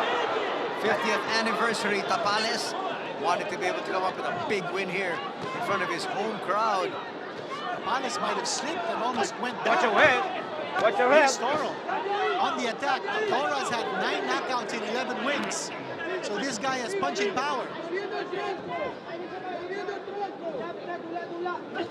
Trying to take the fight to Tapales early. Trying to take this crowd out of it. Tapales from General Santos City fights out of the stable of JC Manangkil, the Sandman group of the Manangkil family. Leading off with that right jab is Tapales. You know that he's a southpaw. Toro, he's a southpaw too.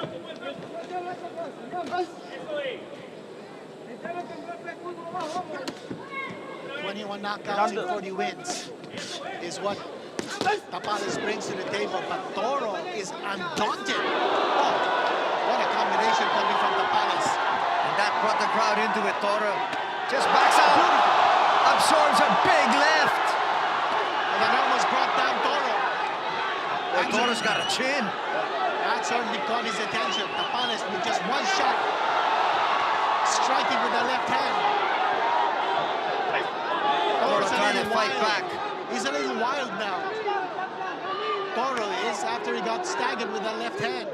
I think he's trying to shake off the cobwebs there, Canito. Gets tagged once again. Tapales, you watch his left hand. That's his killer punch. Once he throws that left, Stop! Hold your hand. you might be in dreamland. Okay. Back. Toro is fighting Tapales straight up. You notice no foot movement. And that's dangerous for Toro because he's engaging him face to face. But Toro, look at it. He's not intimidated. He was clearly rocked, but then suddenly you saw he was able to come back with a flurry of his own to end round number 1. But round number 1 belonged here to Marlon. Tapales, the veteran, looking for another championship to add to his trophy collection. Another world championship. Watch it right here. The left hand, the half uppercut coming from Tapales, the right hand with his back against the ropes, and then the left hand scoring for Tapales. Watch it from another angle. Beautiful left hand, the left straight. Oh, that's almost like a half hook coming from Tapales, drawing a roar from the big crowd here at the Araneta Coliseum. There's Tora. Seconds out. He's got a worried look on his face. Seconds out. Hey, seconds out. Well, he felt the power of Marlon. Back. As we usher in round number 2, we're scheduled for 8.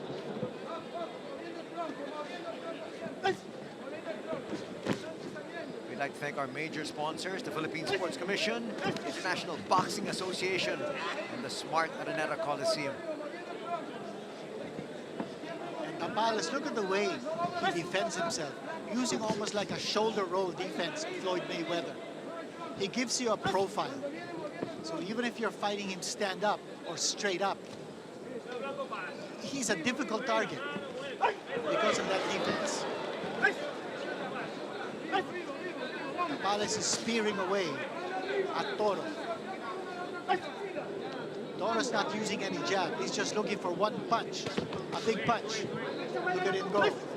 Trying to attack the body. A wild swing by Toro. Combination from Toro. This guy's got power. Make no mistake about it. 9 knockouts and 11 wins. Tora has a punch. And Tapales recognizes that, Canito. He's very wary of that power. Tapales just scored with a right jab. A stinging right jab.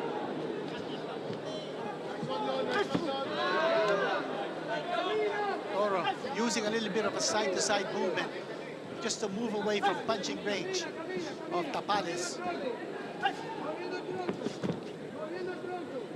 Not too much of a difference here in terms of reach from both these individuals. But definitely Tapales, the taller of the two. And you can hear from Tora's corner telling him to use foot movement. Gotta be fast with your feet. Those are the instructions coming from Tora's corner. Then the instruction is going to the body of Tapales. Big punch they're coming from Tora with the right hand. Nice comeback there from Tora. But he absorbed another one coming from Tapales.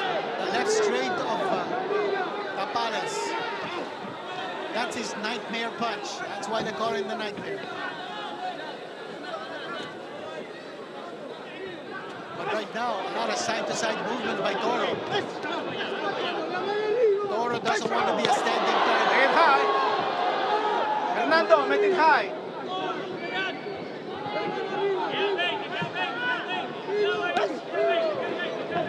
Tapales just missing with that left hand. He's got to use that right jab.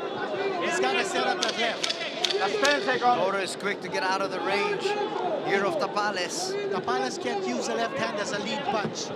He's got to set it up with the right. Hey! That's the end of round number 2.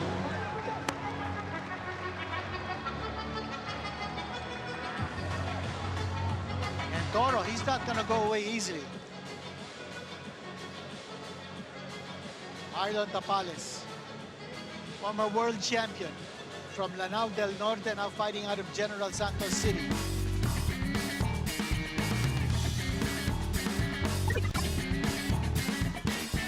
Watch it here. As Tora was coming in, here was a counter coming from Tapales, a beautiful left-hand counter. And then the uppercut, again with the left hand. So many big shots absorbed by Tora already in this fight. And we've only gone 2 rounds. Second sound. But just looking at his eyes, he's Second very sound. focused. I don't know if it's a worried look or a focused look. High. But he's taking some shots. I think he's felt the power of Tapales. And one thing you can say about him, he's not backing off. Look at him. Now in round number 2, he used a lot of side-to-side movement. Now he's fighting Tapales straight up. That might not be a good decision. Tapales should just keep throwing that right jab. He's not throwing that jab enough. Throw that right jab to set up the left. Because it looks like Tora's moving in. He's coming forward. So Tapales has to fend him off with the right jab and then throw that left. Scoring once again is Tapales there with the right.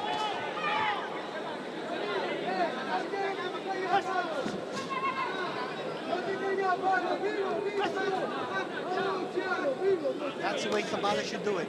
Throw that right jab. Minute gone here in the 3rd. Make Tora focus on slipping that right jab so that his right side is open for a left hand coming from Tapales.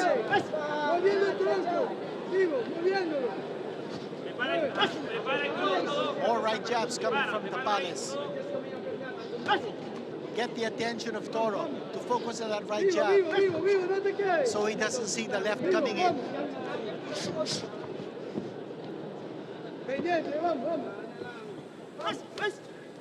Tora is within range.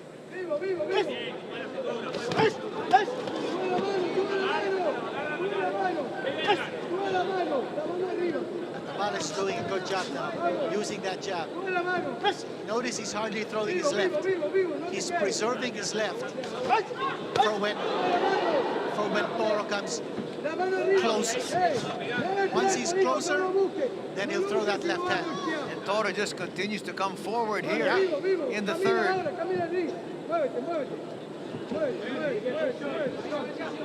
So the instructions from Tora's corner, move. They want him to keep moving, to go side to side.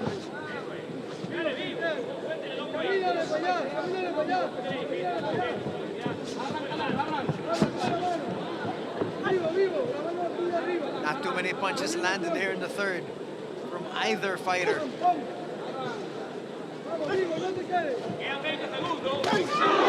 That's another solid left, absorbed here by Toro. That's the point that I was making.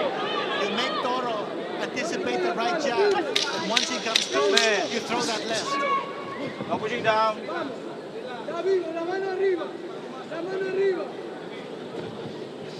Hands up! End of the round, another good one for Marlon Tapales.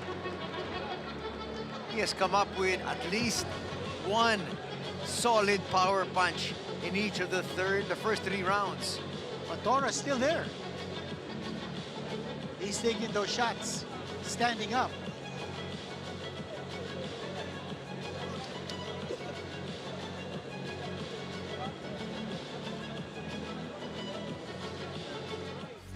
Watch the action here.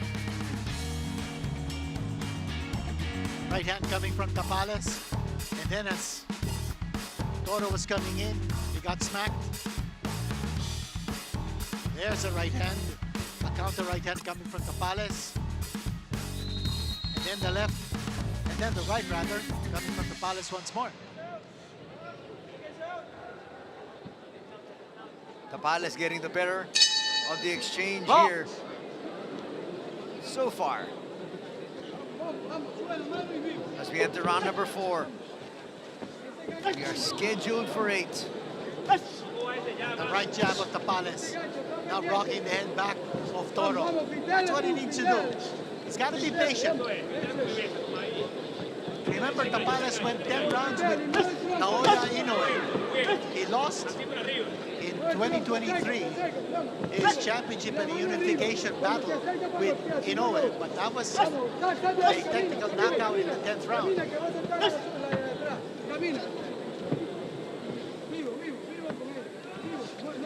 Up. There's always been a slip portion right there in front of the blue corner. Exactly. Come on. That happened in one of the earlier bouts. There were 2 slips. Watch your head. Stop, okay? Back. Minute gone here in the 4th round.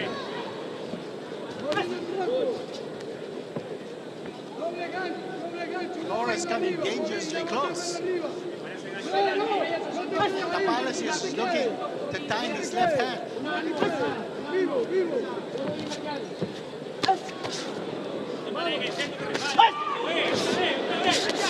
Just missing there was Tapales.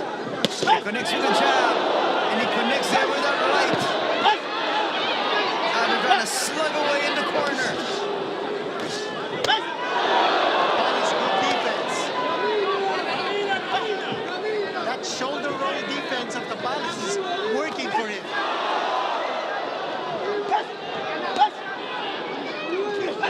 He's picking his spots. Tapales is, and he's connecting. But this guy's a tough customer. El Nino Fernando Toro is not going away easily. Now he's using side-to-side movement. He's taking a lot of big shots, Canito, and he continues to come forward. This guy's got a fighting heart. This is his first fight outside of his native Venezuela. Galing sa suntok yung maliit dito And this is actually only his 3rd 8-rounder in his career. He's only fought 1 10-rounder, and he lost the decision. He's had 2 losses in his career. He's also coming off a 1-year layoff. His last fight was in October of 2024.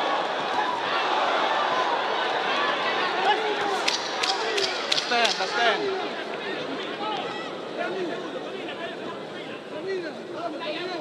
Final seconds here. Another solid round here for Marlon.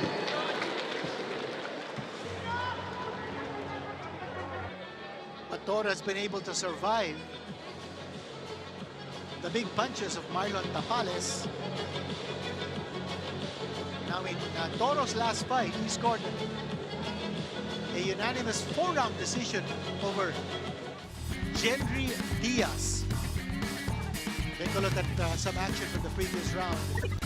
That counter right hand coming from Tapales. Tora missed, but he's coming so close to Tapales that he gets smacked by a counter.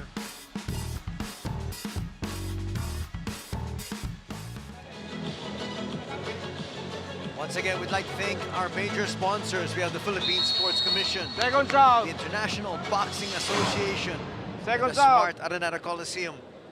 We're coming to you here on the PTV Sports Hey, Network. Mr. Second out. Box. Not to mention various social media channels like the Thrilla in Manila 50th anniversary, Facebook and YouTube. Stop. Break it up. And we also want to thank Senator Manny Pacquiao, the world's only 8th division world boxing champion, a boxing Hall of Famer. He made this happen. Stop. It was his vision. And hold on, what's going on? The referee has called a halt, a temporary halt to this contest. Time. Just fixed the mouthpiece, apparently.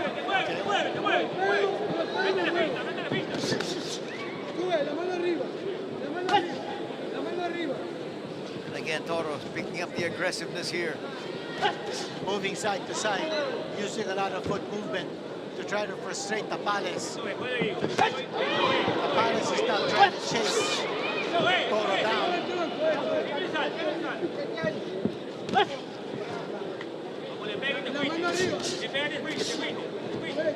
Right now, Tora is on survival mode. He's just looking to go 10 rounds here with Tapales.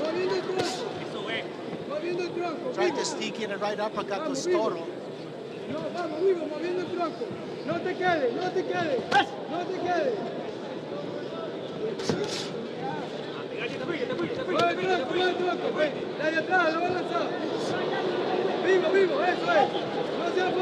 Side-to-side movement by Toro. He's trying to use his quickness. But he gets tagged once again with a right. Despite all of that movement, Kenito, Tapales is really finding his range. Tapales has good control of the ring, although he misses twice that time. And he connects with a right. A thunderous right. Tapales is countering so well. Now Torres moving away. He's not fighting back. He's trying to clear the cobwebs in his head. He unwrapped that time with the right hand. Still trying to come forward is Toro. His head is clear. And now suddenly he gets rocked once again. I thought I saw his knees buckle.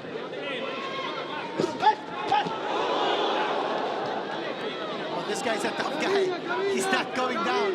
He's got a real solid chin. Yeah. He's taken so much punishment, but he continues to come forward. And some big shots being thrown and connected by Marlon Tapales.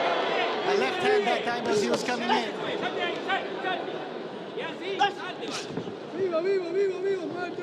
Round number 5 coming to an end here. I'll tell you, it'll take a sledgehammer to put this guy down. He's tough. He's durable. Time.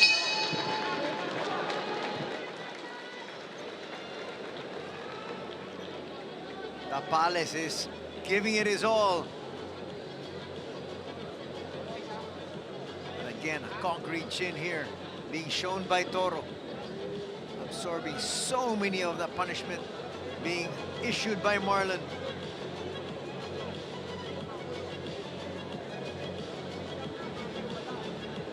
Still with that grim look of determination.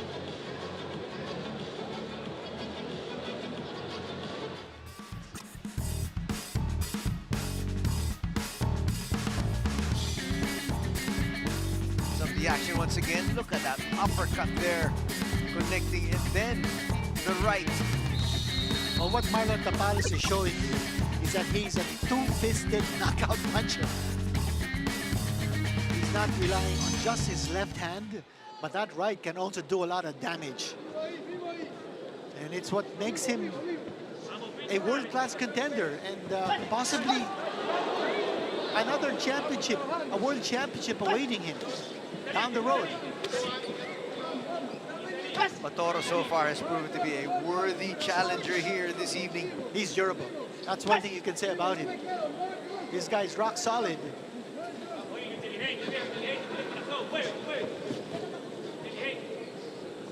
Not really able to hit Marlon, but he's absorbed everything Marlon has given him and continued to come forward.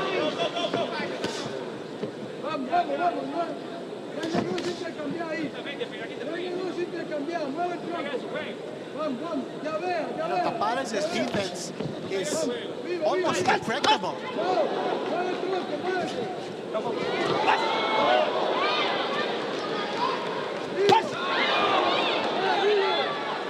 Tapales lunging in, looking for a home run with his right hand, not the left. Almost left himself open there for that counter. Tora's game. He's not backing down. But he needs to score with some punches here.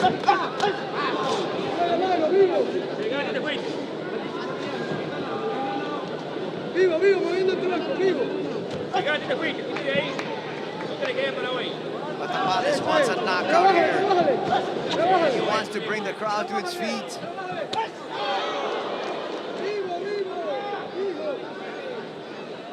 He's firing cannonballs. But this guy is a durable customer. Little warning there for a little bit of a low blow. And the referee giving Toro a little bit of a respite after that low blow. A warning has been issued to Tapales. You're fine. But Toro's a tough guy. I mean, he's shrugging it off. We're actually allowed as much as 5 minutes to recover from a foul blow. Of course, if you don't recover in 5 minutes, you lose by technical knockout.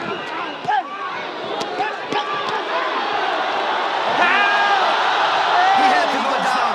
He's absorbed too much punishment.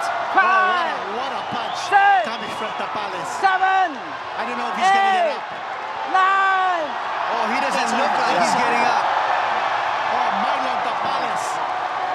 What a knockout. And against a very durable guy. Tapales is a nightmare. Buddy. Throwing his nightmare combination. Body punch. Wow. And Tora is still staggered as he goes over to his corner. It wasn't easy. Tora was a tough guy. He took a lot of punishment until that last combination. That was vicious. That was an amazing combination that brought down Tora. Kinito, that had to be an accumulation of all the blows that he absorbed all throughout this bout. And after a while, he said enough's enough. But you gotta give it to Tora. He stood his ground. He tried to use side-to-side movement to frustrate Tapales. But Tapales did well to cut the ring off on Toro. So Toro wasn't able to use the space in the ring to move away from harm's way. Marlon Tapales with a sensational knockout victory. And getting a selfie. And JC Manangkil right beside him. Also Sean Gibbons, who takes care of Tapales in the States. Look at that right hand. And then he went down. Oh, just one punch. That right hand. It wasn't the left, it was the right. Watch it here again. Well, some punches to the body. And that brought down the guard of Toro. See, the point we were making, you have to be patient. You can't go for the home run right off. You need to set up your big punches. And that time, Marlon Tapales struck the body twice, sides of the body, on both sides of Toro, that brought down his guard, left him wide open for a right hand to the jaw. And that's all she wrote. A perfect setup by Tapales. We're gonna get the official time from ring announcer Bobby Mandahar momentarily. But the 10 count.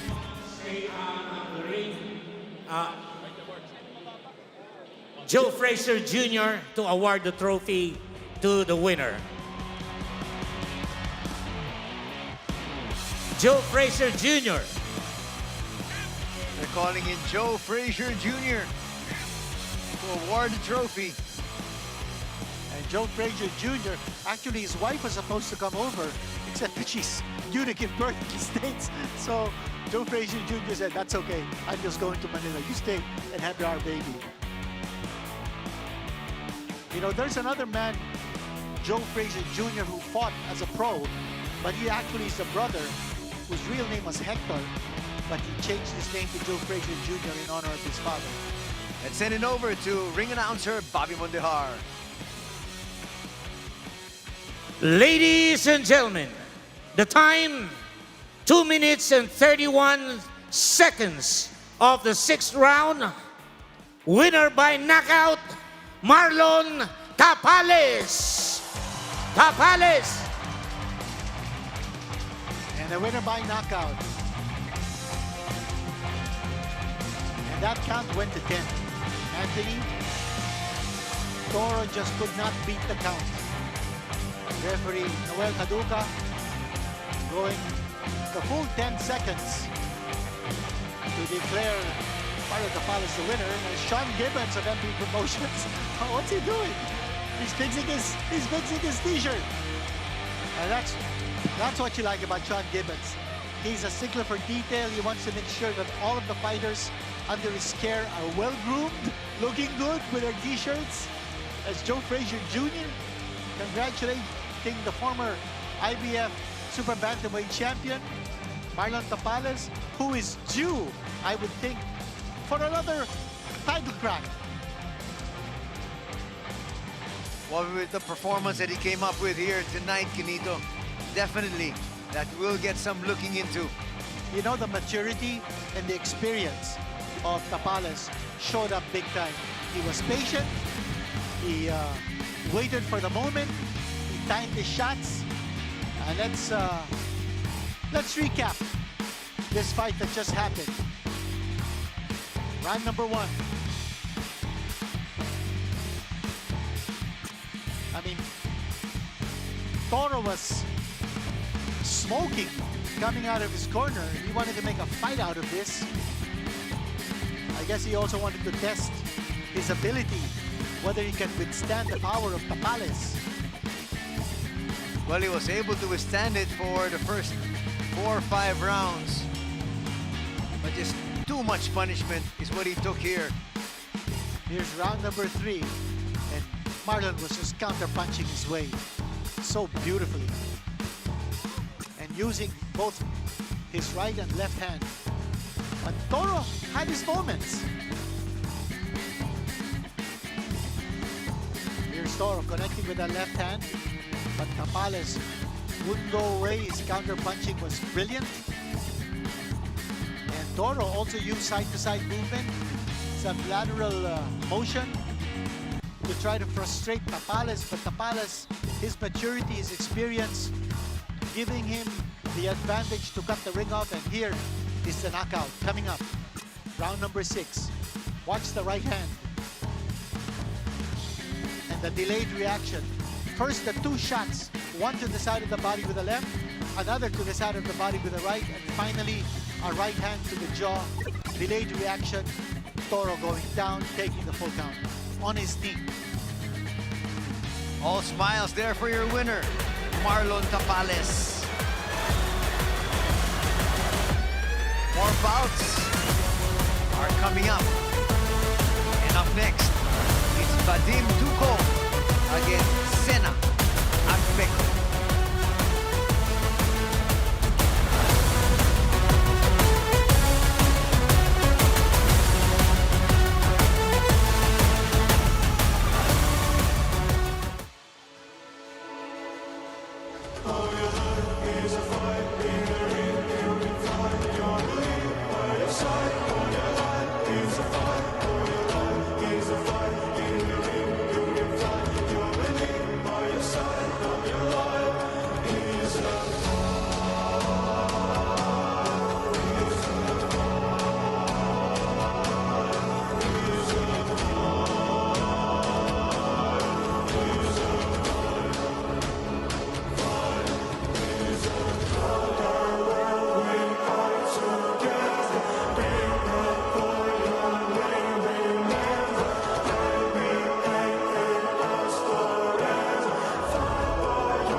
coming into the ring.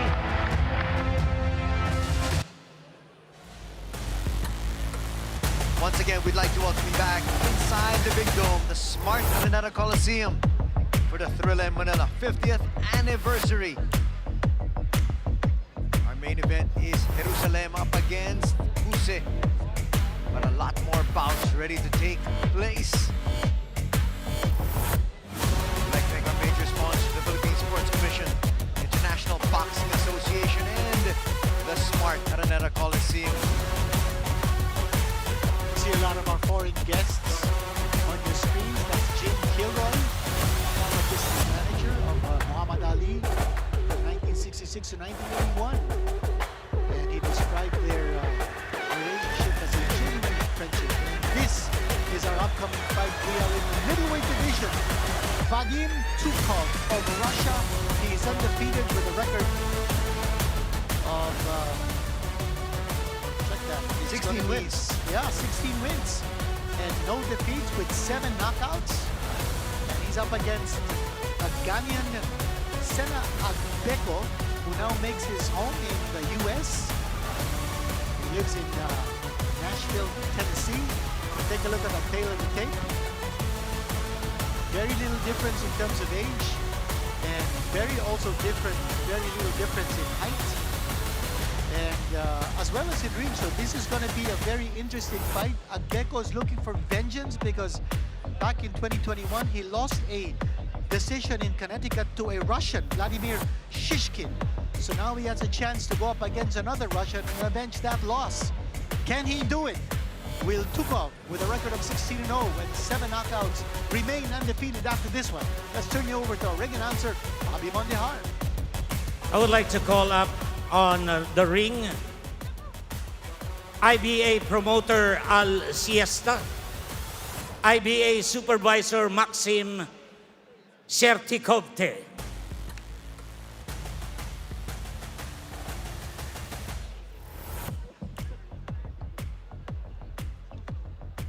Ladies and gentlemen, introducing the fighter coming into the ring, Sena Agbeko.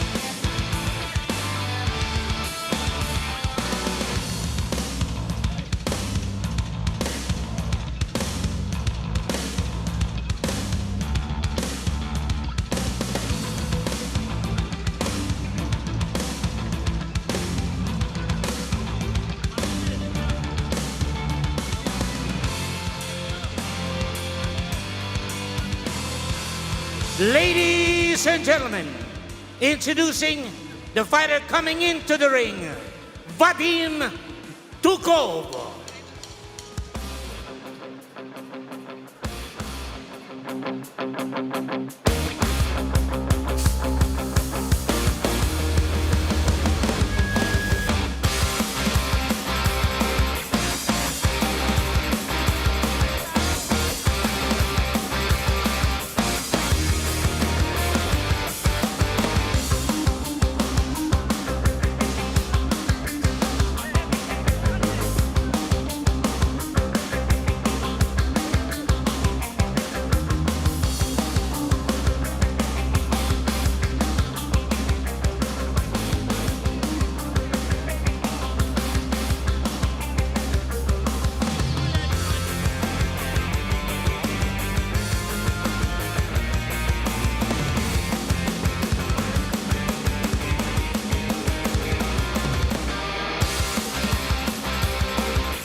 Ladies and gentlemen, Manny Pacquiao presents Blow by Blow. Welcome to the 50th anniversary of Thrilla in Manila. In coordination with International Boxing Association, Philippine Sports Commission, and Smart Araneta Coliseum. Ladies and gentlemen, this fight is sanctioned by the IBA.PRO Intercontinental Middleweight title. IBA President, Mr. Umar Kremlev.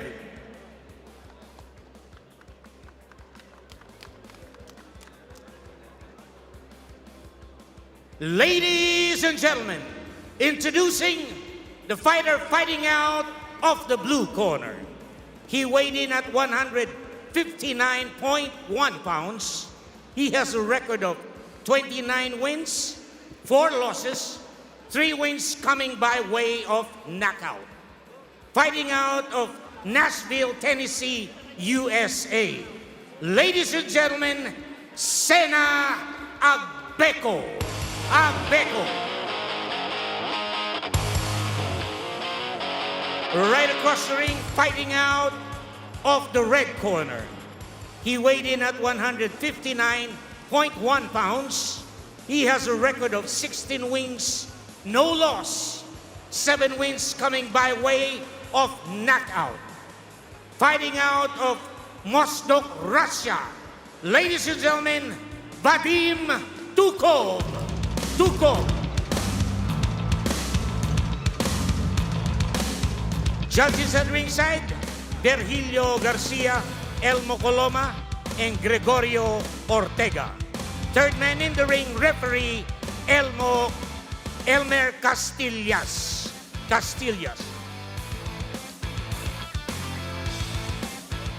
8 rounds of professional boxing. Gentlemen, I want a clean and good fight. Obey my commands at all times. Protect yourselves at all times. Okay, touch gloves. Good luck, Macado. We're set for our next bout. It's Tukov from Russia up against Agbeko, fighting out of the United States. Corner. If you look at their ring records, you'd think that Agbeko, with a big advantage in experience, with 33 fights under his belt compared to 16 for Tukov. But you look at the amateur record of Tukov, he went 41-19 as an amateur before turning pro. So he's got a lot of experience as well, counting from his amateur experience from 2015 to 2020. Tukov going right to work. He is the reigning WBA international and gold middleweight champion. And what's at stake in this fight is the IBA Professional Intercontinental Middleweight Championship. Another one of our featured fights here among the 13 bouts that we have prepared for each and every one of you. Well, the betting is this fight will not go the distance. You look at the record of Agbeko with 23 knockouts and 29 wins. Tukov with 7 knockouts and 16 wins. And in Agbeko's last fight, he scored a scintillating first-round knockout over Pierre Williams. That was in November of last year in Sioux City, Nebraska.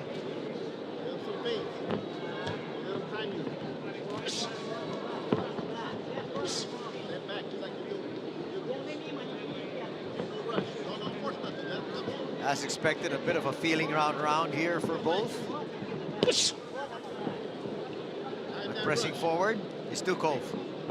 And Tukov, everything starts with that left jab.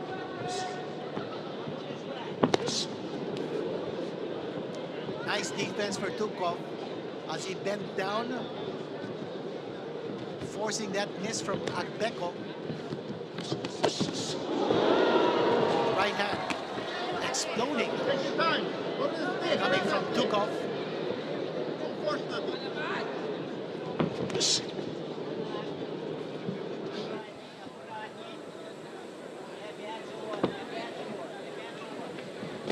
Again, both fighters just trying to size each other up. Tukov a little bit with more of the aggressor as we enter the final minute of round number 1. He's certainly the busier fighter. Beko's hardly throwing any punches. That time missing with a left hand, Tukov moving away from harm's way. Coming forward with 2 left jabs, and then the overhand right that was blocked by Agbeko.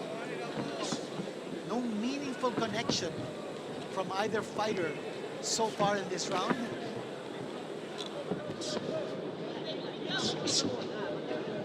Trying that double left jab is Tukov.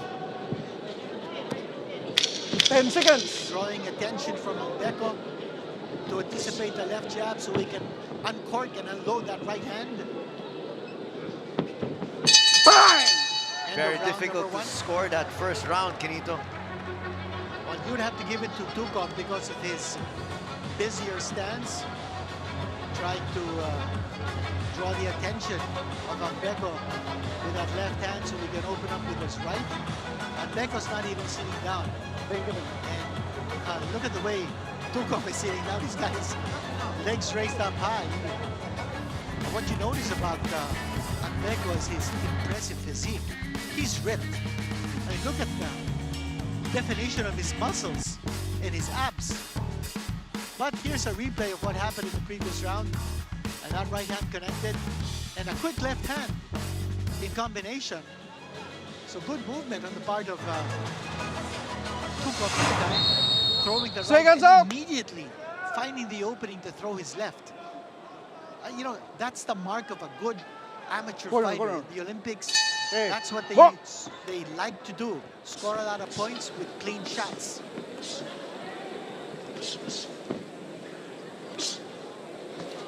But Tukov is throwing a lot of that left jab, but he's not finding the mark. Higher. So he's throwing that left jab, but he's not finding anything except air. Is it maybe just to keep Agbeko at bay? Maybe it's to distract him, yes. Because I think his ultimate goal is to unload that right hand. So he keeps throwing that left. It's not finding the mark. Now there's some foot movement on the part of Tukov. There's that right hand. That's what he wants to throw, that big right hand. Agbeko now beginning to unload. Finally, everybody has been waiting for that one. Trying to stay busy. Agbeko looking very dangerous, even if he hasn't been throwing too many punches so far. Look at his defense. Hands held high to cover his face, protect his upstairs.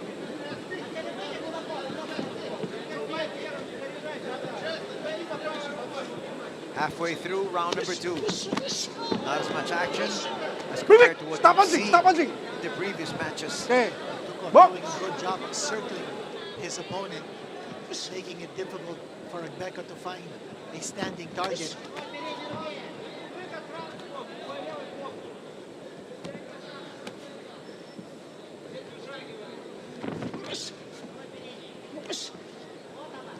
Again, throwing that left jab.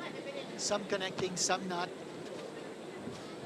But keeping Agbeko occupied. Here's Agbeko unloading that left hand. That might have been his best connection, though it wasn't exactly the cleanest of shots. Agbeko turned pro in 2011. While Tukov turned pro in 2020. Now note that even as Agbeko won his last fight by a first-round knockout, he had lost his 2 previous fights by knockout. This is a guy who likes to take chances. And Agbeko, to try to score a knockout himself, he'll leave himself open, which is the reason why he lost those 2 previous fights before his last win by knockout. 10 seconds. But his record of 23 knockouts and 29 wins, that's impressive.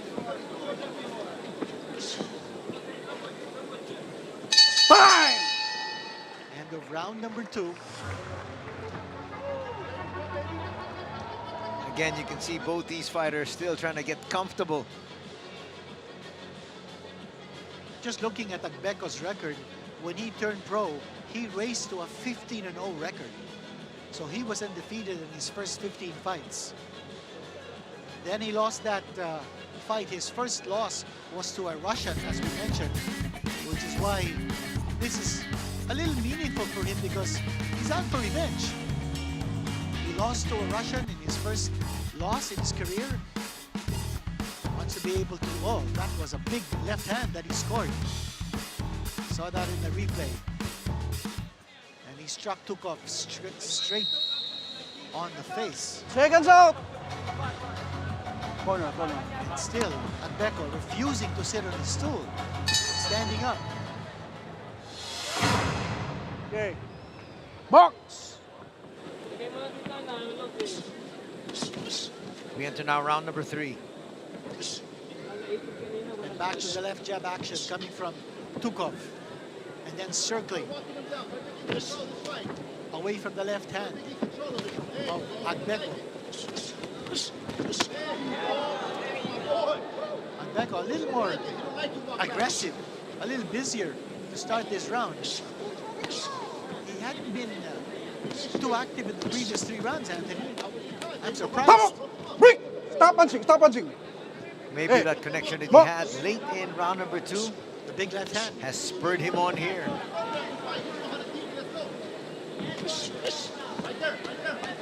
Break! Stop punching. You can hear his corner telling him you need to be able to fight. He just might have lost those first 2 rounds. Oh, he's not letting his hands go. And that's a factor. For Agbeko, he's got to earn the respect of Tukov. A big overhand right coming from Tukov. It might have stunned Agbeko. Agbeko scoring with the right hand in retaliation. Now Tukov again moving out. Tukov getting smacked by the right hand. Stop punching, okay?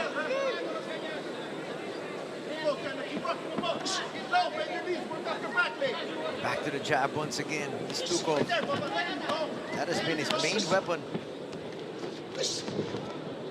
Despite the fact that, as Kenito's been mentioning, it really hasn't been connecting. Okay. It looks like Agbeko is going to time his assault now, anticipating that jab coming from Tukov. Once that jab comes in, Agbeko is going to try to move in to counter that jab. Under 45 seconds here in the 3rd round. Agbeko is just not active enough. He's throwing away a lot of those rounds. Missing that time was Agbeko.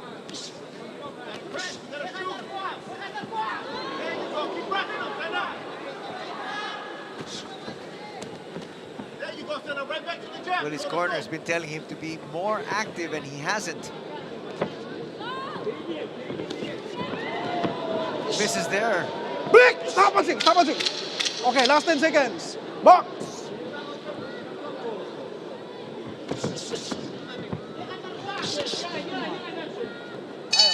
Time.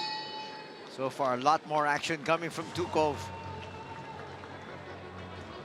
He might have just gotten that round. You know, Anthony, I can't figure it out. I think Agbeko has raw power. I think it's very clear from his record that he has a high level of skills, but he's fighting very listlessly. And he's allowing Tukov to control the action all over the ring. Here he is on the attack, but very sporadic. His attacks have been very inconsistent and irregular. Here's Tukov. He got that punch coming from Agbeko. Agbeko almost connecting solidly with the right hand on the move. I'm sure his cornerman telling him, look, this is scheduled for 8. We're not going 10 rounds. You've got to make your move now. Round number 4. Will Agbeko finally break out? Now he's trying to press the action a little bit more. That's a good sign. And Tukov coming right back with those jabs. And this time finding the mark because Agbeko's coming closer. Once he comes closer, he'll be an easier target for the jabs that Tukov was missing earlier on. And that stopped the forward progress here of Tukov. Beautiful, Sena. Let's keep working like that, Baba. But Agbeko is now fighting back a little more aggressively than previously. Imposing yourself. There, you don't like that jab? Tukov is so disciplined with that left jab. And now he pokes it straight to the midsection of Agbeko.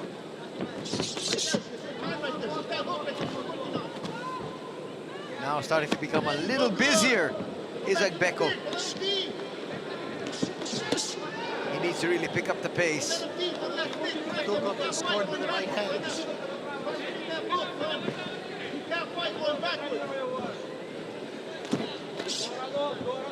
He gets tagged once again by a glancing right.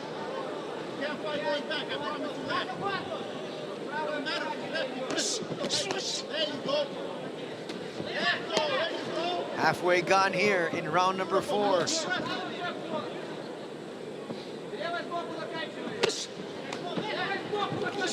Right uppercut thrown there by Agbeko. Tukov trying to break down that defense of Agbeko. Now Agbeko's left hand is down.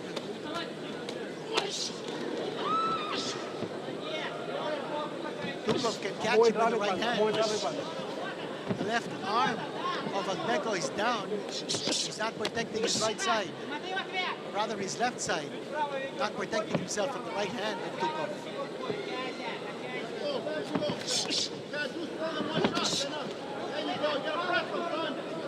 Tukov very active, moving around. Talking about activity, that's exactly what the corner of Agbeko wants him to do, but he's not. Now he's being turned around by Tukov. Tukov is just circling around Agbeko, and Agbeko's just following his tracks. So instead of Agbeko initiating the action, he's being forced to fight defensively or reacting to the movements of Tukov. Instead of 10 seconds. Final seconds here.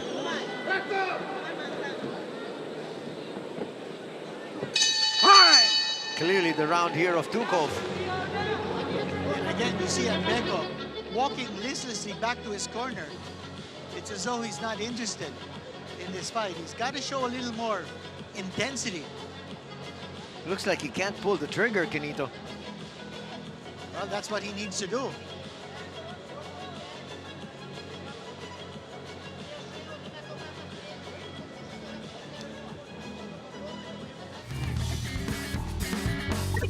Watch some of the action. Trying to go to the jab. And then the body is Sena Agbeko. The right hand connecting that time for Tukov. But on his way back, Agbeko was able to throw a right hand.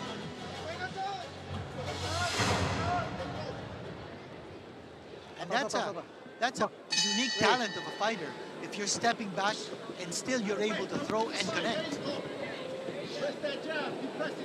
This is round number 5 of a scheduled 8. And Tukov starting off again with that left jab. He's dictating the tempo with that jab. Step back, step back. Even if he's not throwing that right hand consistently, he's able to control the action with that left jab. Throw off Agbeko. Once more, the left jab. Keep pressing him. Show that you're winning the fight by pressing. Good. But Sena looks like he's trying to be a little bit more aggressive here. Keep pressing him. You don't like it. Come on. Right there, right But the there. tactic of Tukov is of turning him around. Makes it difficult for Agbeko to square up and throw the punch that he wants. There you go. The other straight. There you Down, go. down. Low blow, low blow. That was good, bro. That looked like a little bit of a low blow. Hey, that was a beautiful shot. That's a warning. Box.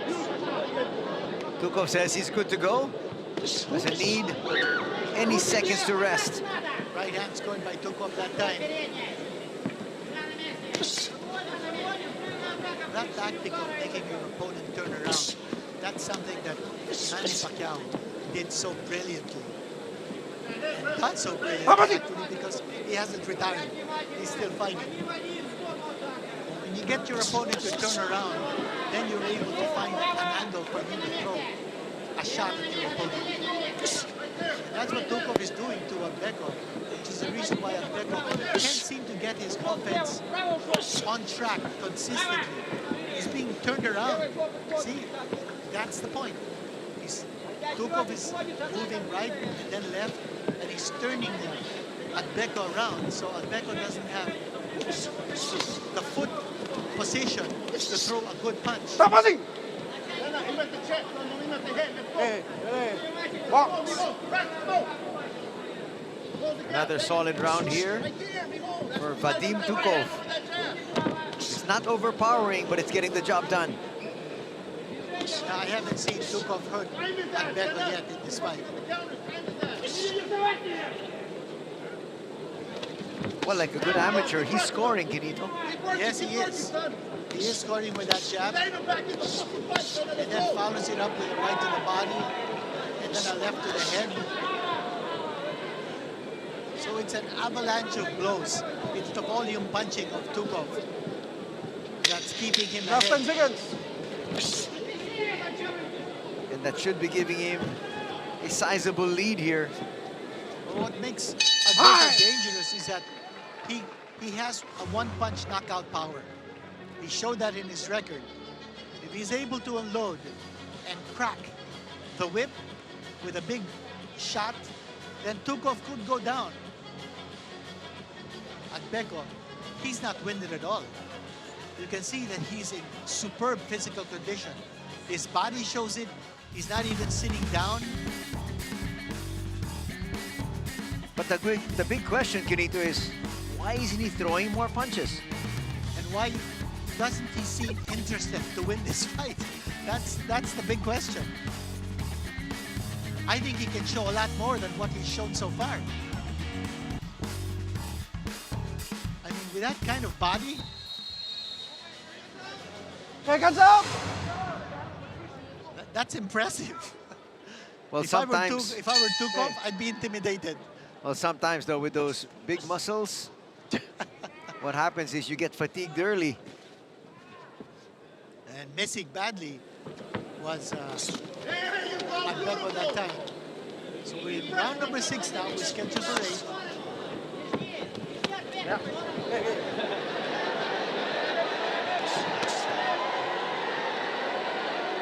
Crowd roar in reaction to what they're watching inside the ring.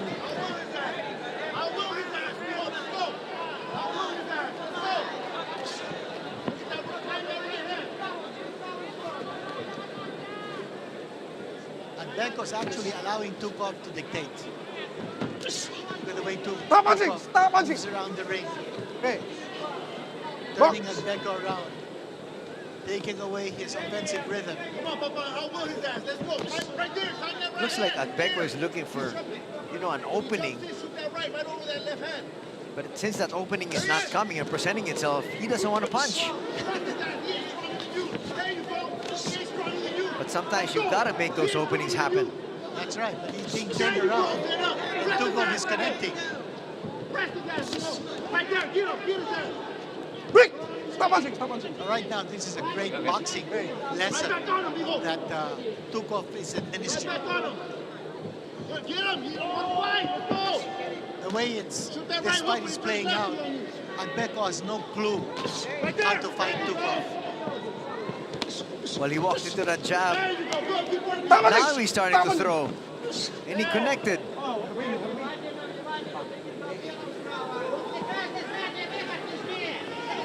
Time is that, go. Work. Put your feet under you, let's go.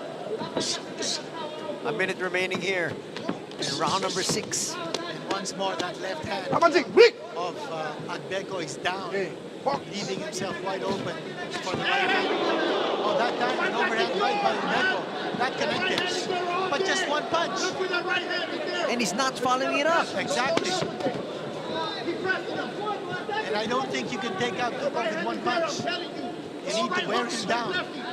It seemed like Agbeko was happy with the connection, and then he just stopped in his tracks. Right. Here's Tukov again, making a punching bag out of his opponent.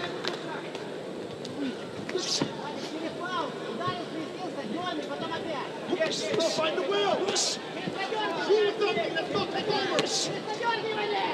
And you would think that with Agbeko's body, he would try to bully his way around the ring, but it's not happening. Agbeko now with both arms down. He connected with the left there, though, to end that round. But that's the activity that his corner wants, but he's not giving it. There's an ice pack here on his back, but he's not sitting down. It doesn't look like he needs to. He doesn't need to rest. While Tukov looking fresh. There's not a mark on his face. Boyish looking 31-year-old Tukov. That was right hand scored. Beautiful right hand scored by Agbeko, but not enough to bring down Tukov. Tukov on the run. Agbeko scoring, but not enough to win that round. His assaults have been sporadic. His connections have been very limited. Let's see if he can pick up the pace here. He has not done so in the first 6 rounds. Stop. He has 2 more rounds to go. There's a loose tape.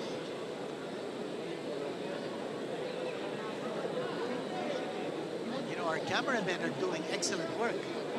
They're showing these close-ups, and they give the viewers a clear sight of what's going on inside that ring. Great camera work. Ready? Box! Now back to the action. 30 seconds into this 7th round. And now being a little bit more active is Sena. Can he do enough? Stop punching! Break! Reverse the tide. My feeling is the only way Agbeko could win is by a knockout. By the way, we were talking about the camera angles. Gotta tip our hat off to our director, Omar Santiago, one of the best in the business.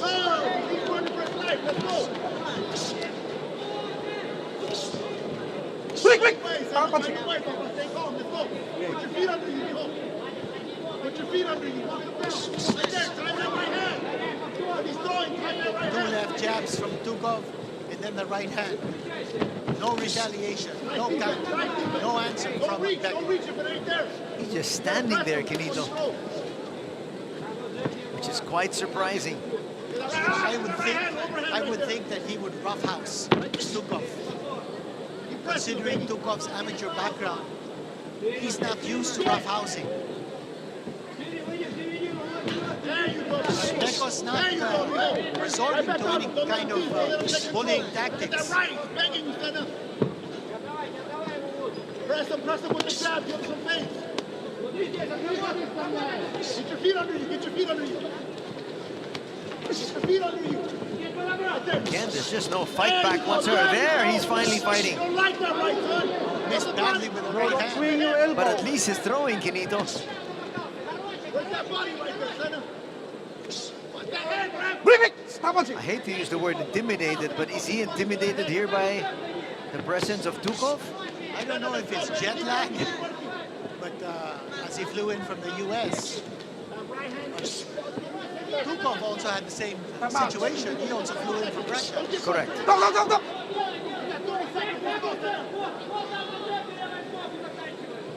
This is not the fight I expected out of Sena.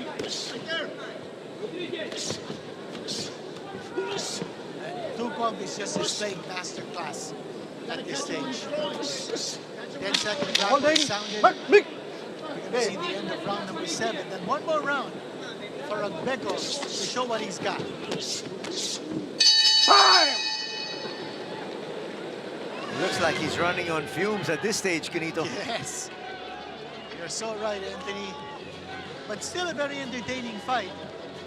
And it's very rare on Philippine shores that you see a Russian going up against an American. Or rather, a Ghanaian, who now makes his home in the US. There's Tukov. He is the reigning WBA international and gold middleweight champion. His last fight, he scored a 7th round TKO over Abdul Kakonov. Some slow-mo action from the previous round. Tukov penetrating that defense so easily with that left jab. You know, earlier in this fight we were mentioning, Anthony, how somehow Tukov couldn't find the range with his left jab. He just kept on flicking away at his opponent but wasn't landing.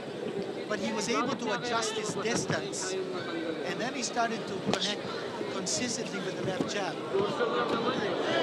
Now there's the activity that everybody's been waiting for from Agbeko.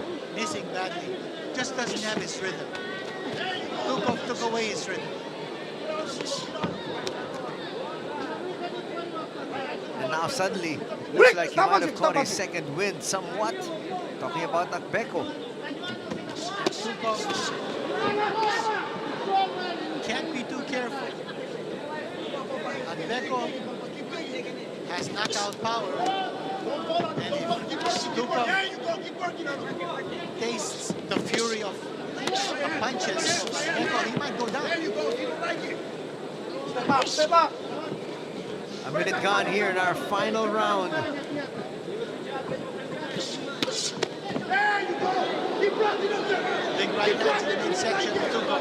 And it looked like Tukov felt that one, Benito. I thought so too. Let's go, don't worry about it. Let's go, stand up. But Agbeko's not pressing the attack. It's still Tukov on top of the situation. Agbeko's not roughhousing, he's not bullying. He's throwing one punch at a time. No combinations, no follow-ups. Very listless performance. I don't think I gave him a single round in this fight. Well, how can you give somebody who isn't punching any points? There were very few and far between. As we enter the final minute of round number 8. Okay, ready? Box. Tukov is smiling away at his opponent. He's in complete control of this fight, and he knows it. Masterclass performance here by the Russian over the flustered Ghanaian.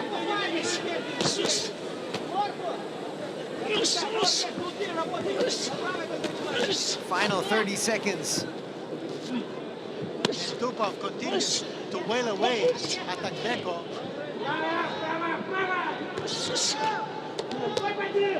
This is supposed to be one of the more explosive of fights here in the middleweight division. Last 10 seconds. 10-second clapper has sounded. It's going to be a walk in the park here for Tukov. Stop. The end of the fight. And they embrace Tukov, a clear winner in this fight.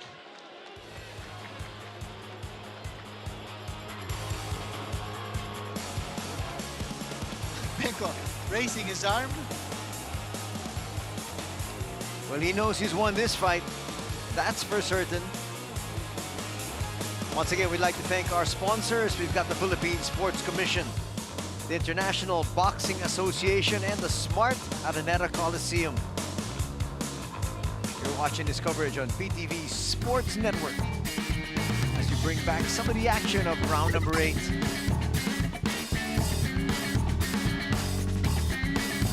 Shot to the body by Agbeko. Shot to the head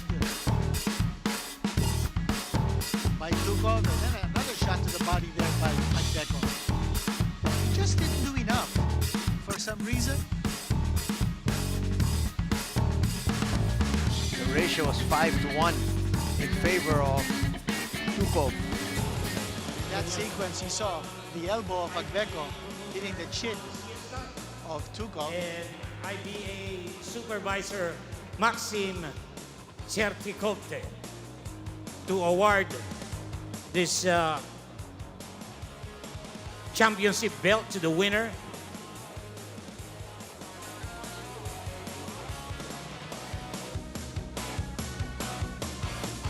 It looks like Sena Agbeko knows what the result is going to be. You know, could be a case of ring rust.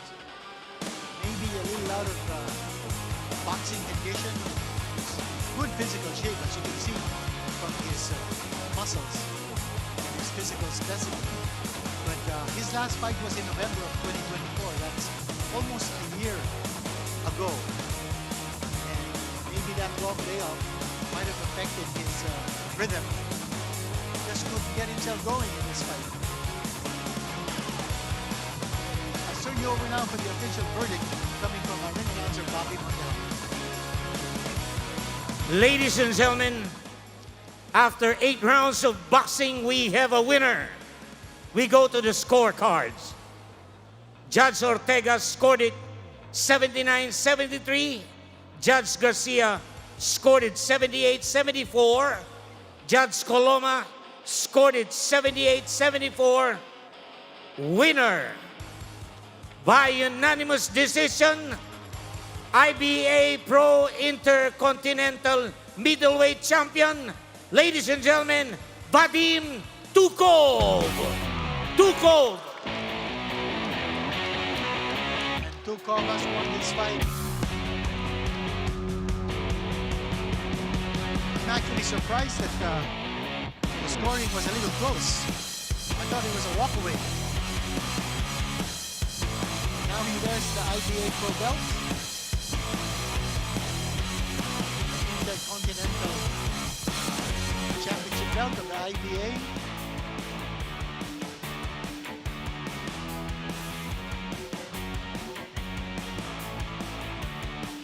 And remember, Tukov had a very rich amateur record, rich history as an amateur. He fought from 2013 to 2020, turned pro, actually 9 years after Agbeko made his professional debut, but displaying masterclass in boxing brilliantly and running away with that position.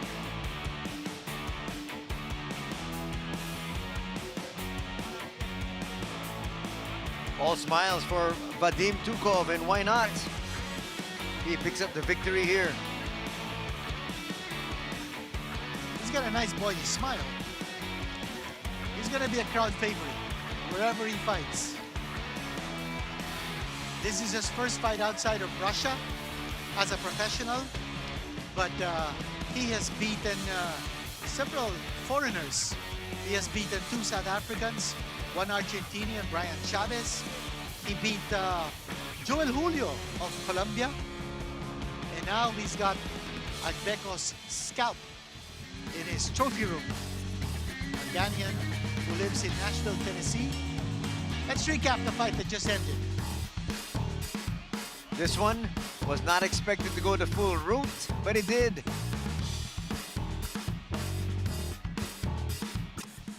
From the very first round,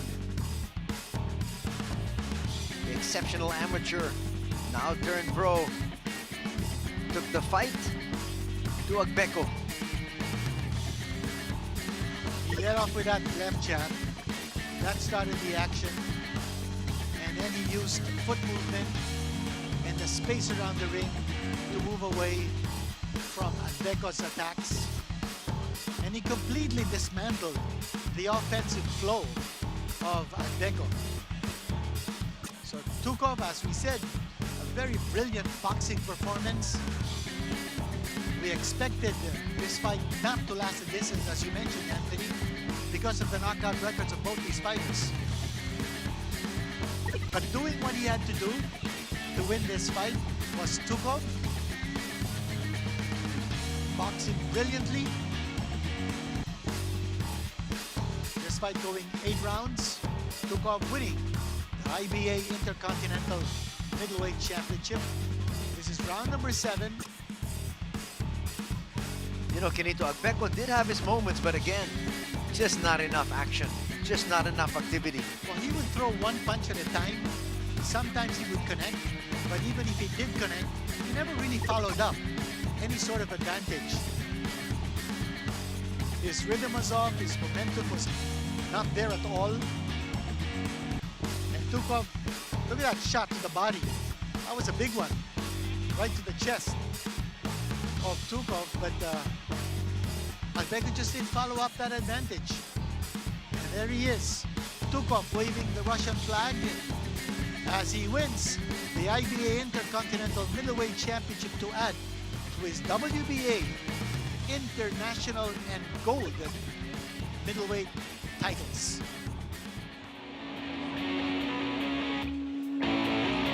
Don't go away, because coming up next, it's Georgie Vinovidov up against Chris Thompson.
Fraser coming into the ring.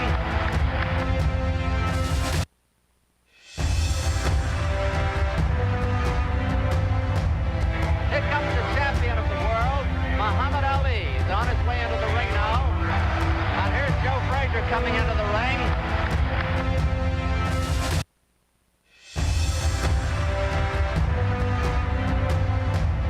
Here comes the champion of the world, Muhammad Ali. He's on his way into the ring now. And here's Joe Fraser coming into the ring.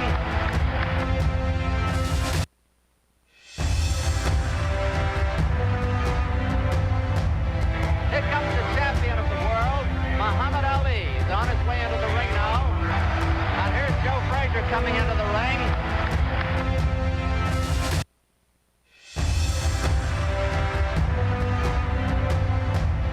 Here comes the champion of the world, Muhammad Ali. He's on his way into the ring now. And here's Joe Fraser coming into the ring.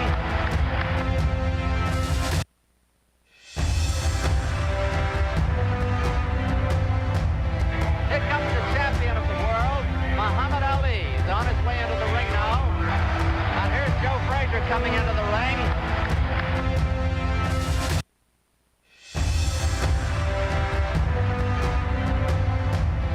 Here comes the champion of the world, Muhammad Ali. He's on his way into the ring now. And here's Joe Fraser coming into the ring.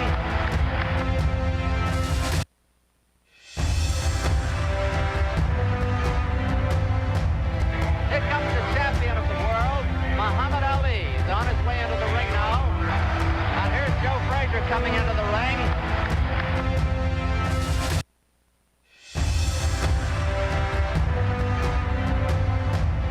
Here comes the champion of the world, Muhammad Ali. He's on his way into the ring now. And here's Joe Fraser coming into the ring.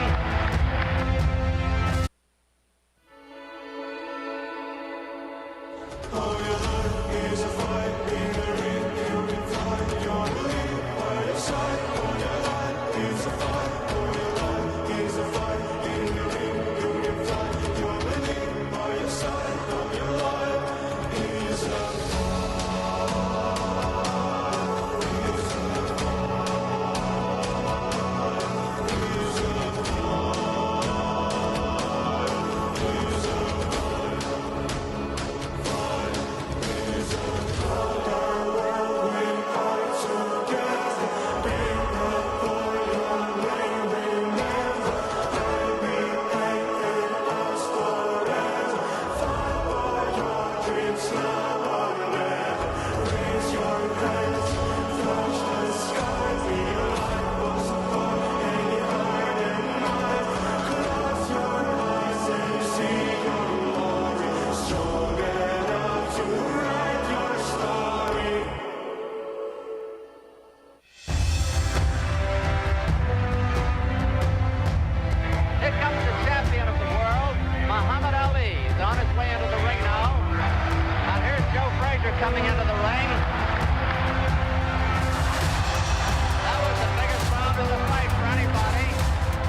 coming into the ring.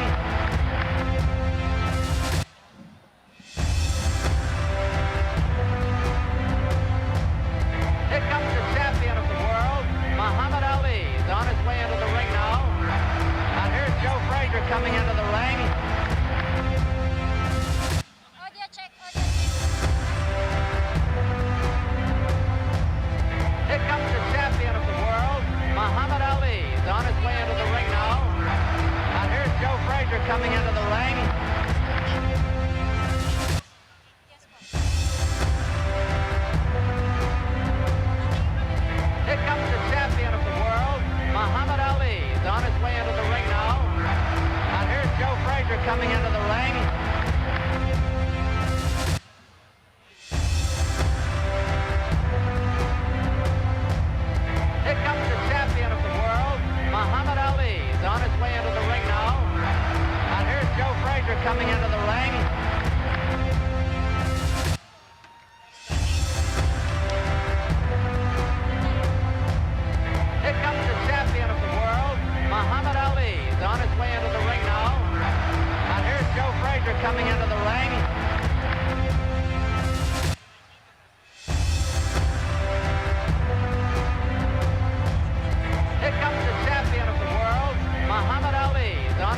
Ladies and gentlemen, welcome to the 50th anniversary of Thrilla in Manila.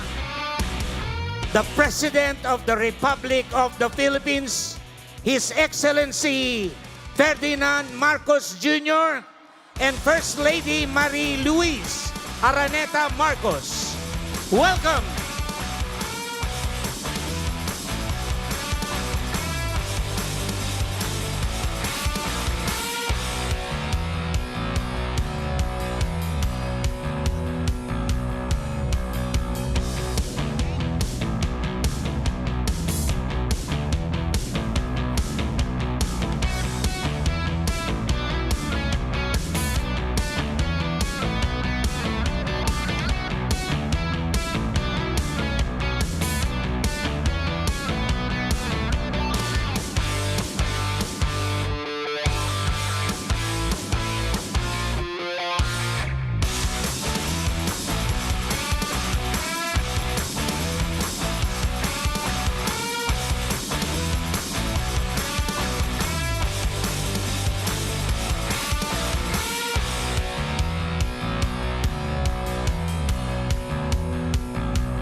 Fight fans, let's also welcome to the arena the 8-time 8th Division World Champion, recently inducted into the Boxing Hall of Fame, the living legend, Manny Pac-Man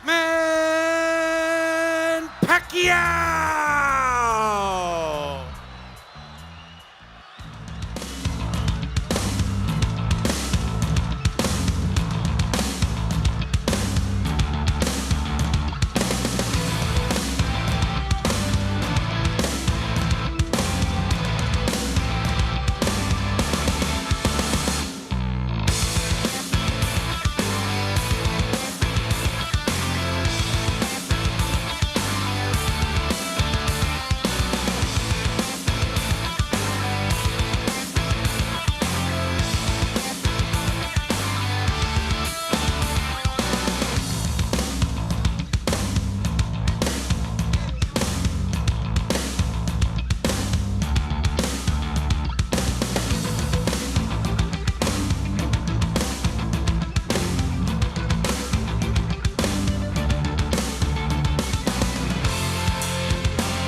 And we'd also like to welcome the president of the International Boxing Association, Umar Kremlov.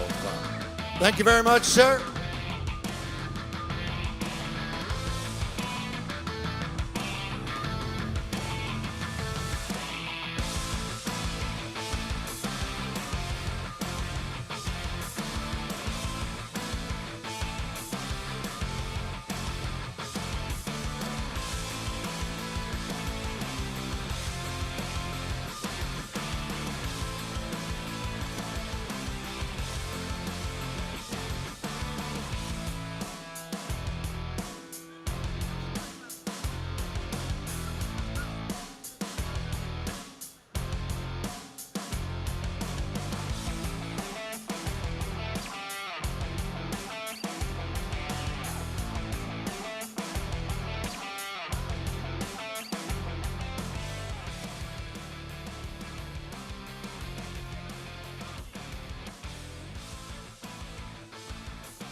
coming into the ring.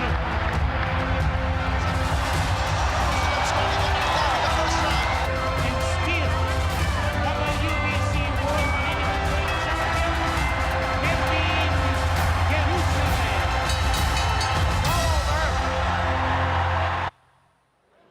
Good evening, boxing fans, and welcome inside the Smart Manila Coliseum for the Thrilla in Manila 50th anniversary.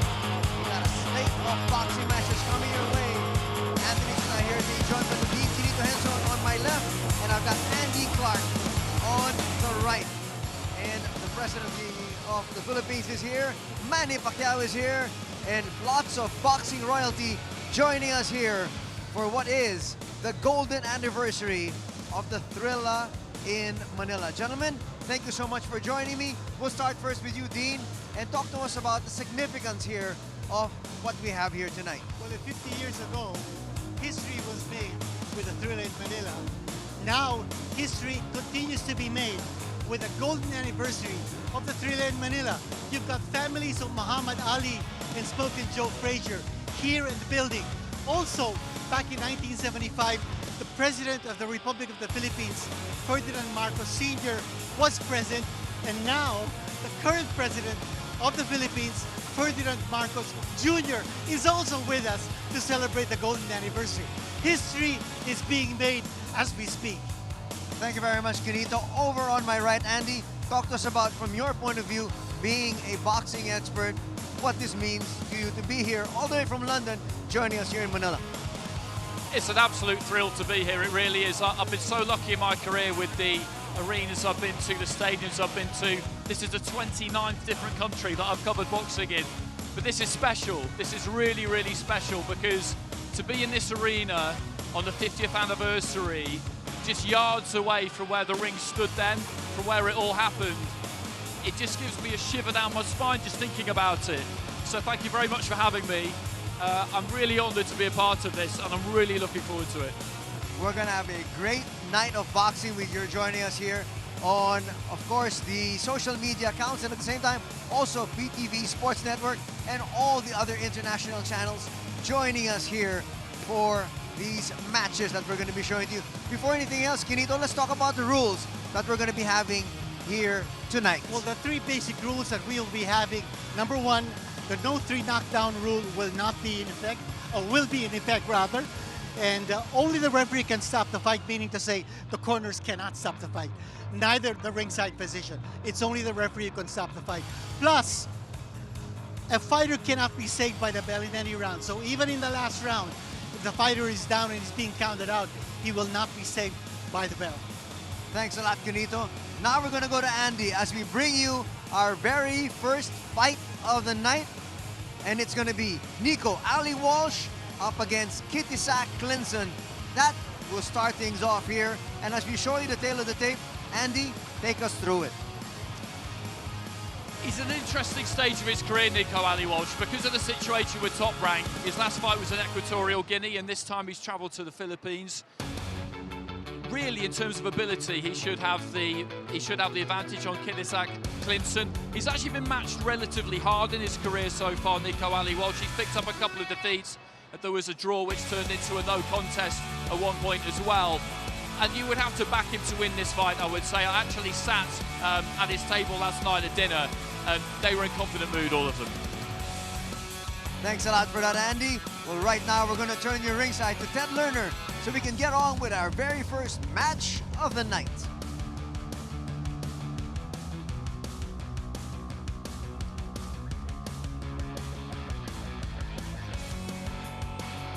Fight fans, the action continues here at the Araneta Coliseum in Quezon City. We have a special attraction for you right now. Let's bring out the fighters. Firstly, from Thailand, here is Kitisak Clinton. ตอนเด็กชอบมวยไทย ใช่ โตขึ้นมาชอบมวยสากลมันท้าทายดีอยากลองมวยต่างประเทศอยากลองมวยใหญ่ๆซ้อมดีมากลงนวมวันละ12 ยกก็ไม่มีอะไรมากก็เต็มที่ขอให้เต็มที่ ขอฝากเนื้อฝากตัวกับชาวฟิลิปปินส์ด้วยเป็นกำลังแรงใจเชียร์ให้ผมด้วย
And now, let's welcome to the arena from Las Vegas, Nevada, Nico Ali Walsh.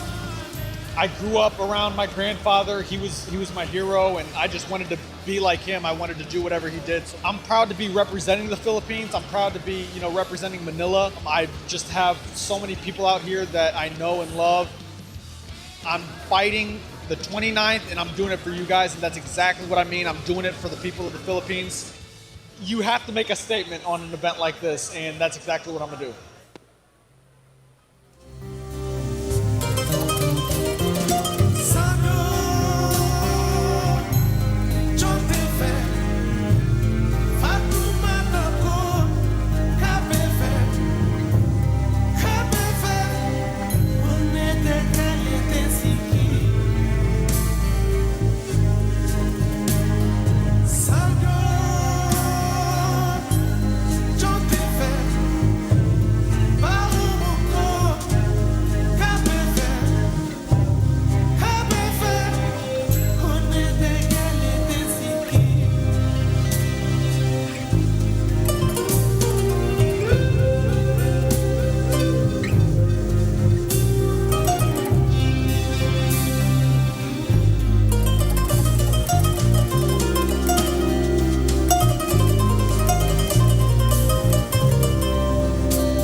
Fight fans, here at the smart Araneta Coliseum, the action continues.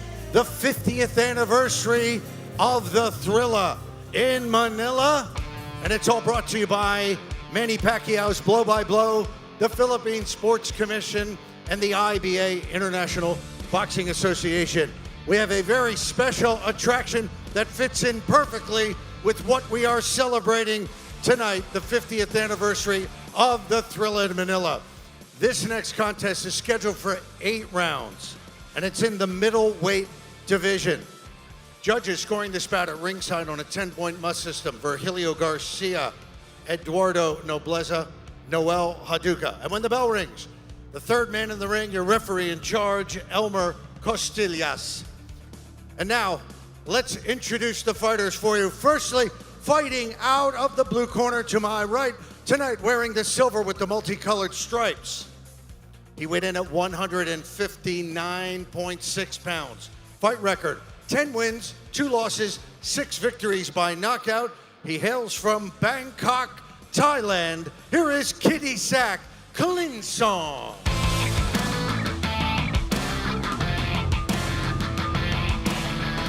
And his opponent, fighting out of the red corner to my left tonight, wearing the black and silver.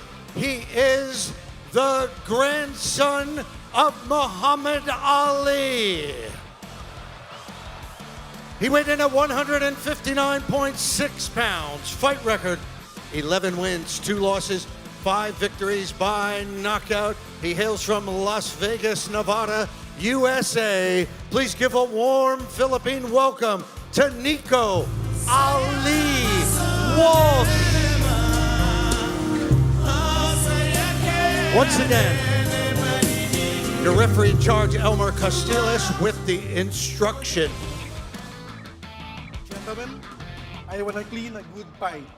Obey my commands at all times. Protect yourselves at all times. Okay, that's gloves. Good luck.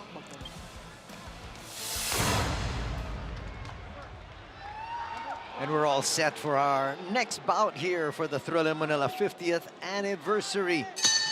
Box! Anthony Steyer together with the Dean, Kinito Henson, and also joining us, Andy Clark. Well, Kitty Sack, taking a look at his record, he's won 6 of his last 7 fights. The 2 losses in his career were both by knockout, while Walsh, his 2 losses were on points. So let's see how Kitty Sack can deal with Nico Ali Walsh, coming in as a favorite in this fight.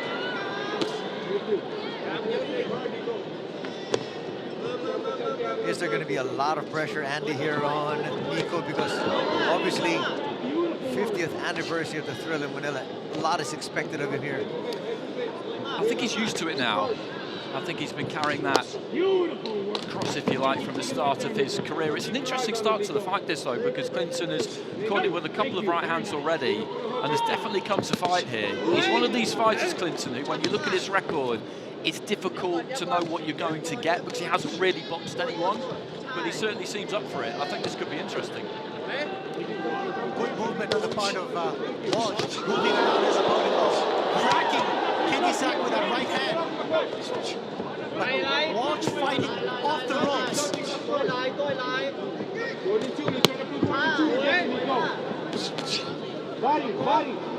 As you can see, Ali taking the fight here to Kitty Sack early on. He's spearing him with his left jab and then connecting with the right. Nice left there by Kitty Sack. Kitty Sack finding the mark with that overhand right. Walsh, however, moving around the ring well.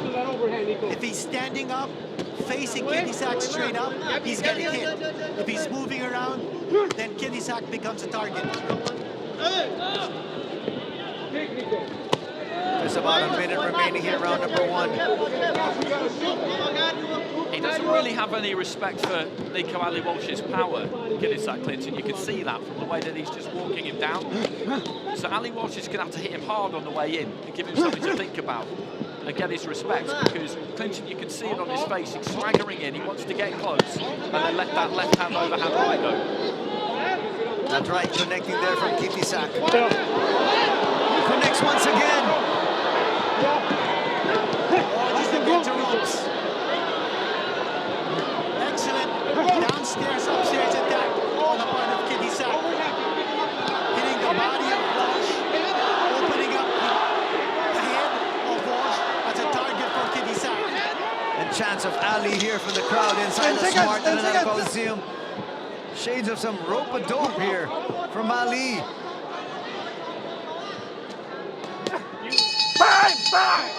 That one was after the bell. He's going to get a warning for that one. Your thoughts on the first 3 minutes of this battle? That's a really interesting opening round. Very, very interesting, because, as I said, Kitty-Sack Clinton has come to fight here. He's come for the win here. This is a massive occasion for him as well, and it's easy to think about what this means to Ali Walsh, but in the career of an away fighter, somebody who hasn't really done that much boxing, as we see Manny Pacquiao on screen and enjoying the action from ringside, it's easy to forget that this is a massive stage for the opponent too. And he brought it to Ali Walsh in that opening round. He's looking to get close, and just as he does there, throw that right hand. And Ali Walsh, towards the end of the round, just got to grip with things a little bit better, caught him quite clean on the way in. But if he's going to have a swing up with this guy, then he could be in trouble. I mean, I'd give that round to the blue corner, to be honest with you. I'd go Kitty-Sack Clinton that first round. Well, Kinito, a while ago you saw the president. That's right, the president right beside Manny Pacquiao. President Bongbong Marcos is in the building beside Manny Pacquiao enjoying the action. I thought it was a good early few minutes of round number 1 for Walsh, and then Kitty Sack coming right back towards the end of that round. I would give Walsh a slight edge in that first round, although Kitty Sack had his moments late in that round. So contrasting views here for the gentleman that I'm working with right now as we enter round number 2. We're scheduled for 8. It's very clear that Walsh needs to be moving around. If he's standing up, going up against Kitty Sack, he becomes a target. Now he's unloading. Now he's teeing off. But Kitty Sack is timing his punches. And again, Walsh using that space in the ring to move away from Kitty Sack. He's got to keep Kitty Sack's feet moving. A nice connection there by Nico with the left. Seems like Nico likes to stay on the ropes. He is. He's using that outer clock face of the ring, but he's picking his punches well in this round. When he was backed up to the ropes, he gave that ground. He wasn't really forced back, and he found a couple of uppercuts. And then we saw a nice solid jab as well. So I think he's getting to grips with Clinton here, using that lead hand. He's got to be careful of that overhand right. If he sinks back into the ropes, then that overhand right is going to reach him.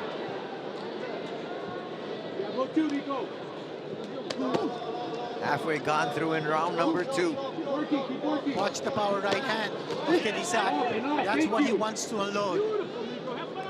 And that's also the reason why Walsh is moving towards the left side of Kitty Sack to avoid getting hit with that right hand.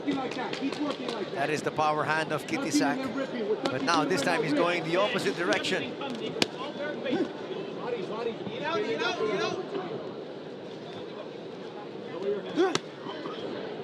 Under a minute here in round number 2. Pretty good action so far here, Andy. It is. It's been good right from the very start. There's a left hand again there from Clinton, whose punch output has maybe just slowed a little bit in this second round because Walsh is giving him a bit more to think about, and the crowd just really getting behind him. And he raises that right glove. It'd be difficult not to play to the crowd, wouldn't it, I think? It's nice to see that he's acknowledging the cheers in the crowd. But I can say that Kitty Sack, he's not intimidated whatsoever. It doesn't matter whether his opponent is the grandson of the great Muhammad Ali. He's here to fight. And Kitty Sack is giving all he's got against Nico Ali Walsh. And again, a late flurry here by Clinton to end round number 2. That was a good body shot deep in around there a few seconds before the end. He took his feet in and threw that right hand, landed it in just around the back of the elbow of Ali Walsh. And it's been a fierce pace to this. Those opening couple of rounds, that's going to have taken plenty out of both of them, I think. It'll be interesting to see if they can keep it up because this is scheduled for 8. But it's a good fight, isn't it? Good to watch. So far, so good. It's what everybody is expected here, right, Kinito? Exactly. I think for Nico Ali Walsh, you know, he's coming off a fight in Equatorial Guinea, and it's a very unique place where you hold boxing. But this exchange of the round brought to you by the International Boxing Association. And watch this fast and furious exchange, that body attack of Kitty Sack, digging that right hand to the side of the body of Nico Ali Walsh. And he's hoping to bring down that guard of Ali Walsh so the head is exposed, and then Kitty Sack can go upstairs with his right hand. Round number 3 underway here. Kitty Sack very aggressive, taking the fight to Nico Ali Walsh. Just listening to the corner there at the start of the round, Ali Walsh's corner, they wanted to stay off the ropes. It's something that you picked up on in the previous round, Anthony, and really it's one of these situations where as soon as he feels that bottom rope on the back of his calf, he needs to treat it like an electric fence. He needs to get away from there because when he gets backed up, it's not like he isn't having his own success, but it suits his opponent. And he is taking a lot of punishment on the ropes as well. He's got to keep moving. He's got to stray away from that point of attack of Kitty Sack. And also he has to keep his hands moving. You can see Nico being a little bit more effective in the middle of the ring, but here he is, right back to the ropes. But you also notice that Kitisak has a difficult time finding a target if his target is moving. But once Nico Ali Walsh presents him a standing target, Kitisak is going to go on fire. And that's exactly what's happening right now. The uppercut's working well for Ali Walsh. He's landed it 3-4 times. We've seen the head snap back, and every now and again he'll turn that right hand into an uppercut, and I think that's there for him because you look at the way he sets up Kitisak Clinton. He stoops over a bit, leaves his head in the bucket, as we used to say, and he can find that.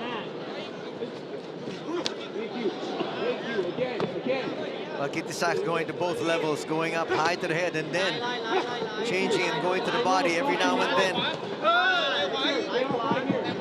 Walsh needs to turn this into a boxing match, not a slugging match. Kitisak is coming forward, always looking to fight inside, raining those bodies, those shots to the side of the body. Walsh needs his distance. That's good for Walsh. That was good. He landed the jab, then the uppercut, then rocked and rolled on the ropes, stayed out of the way, and then just reclaimed the centre of the ring. And he needs to keep the centre of the ring now. It's what we've been saying, isn't it? Because that was good stuff. Keep working, breaking your waist inside, Nico, just like how you were doing. Thank you. Thank you. Under 25 seconds remaining here in round number 3. It's been a thrilling match so far. That jab of Ali Walsh, that's important. He needs to keep pumping that jab. 10 seconds, 10 seconds. To keep away from Kitisak. Kitisak just comes forward. There he goes again.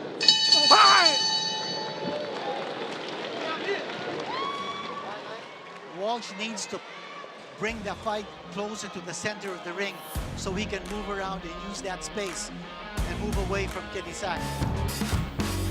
As we got the Thrilla hit of the quarter, brought to you by the smart Araneta Coliseum. We'll take a break. We'll be back for more action in a bit.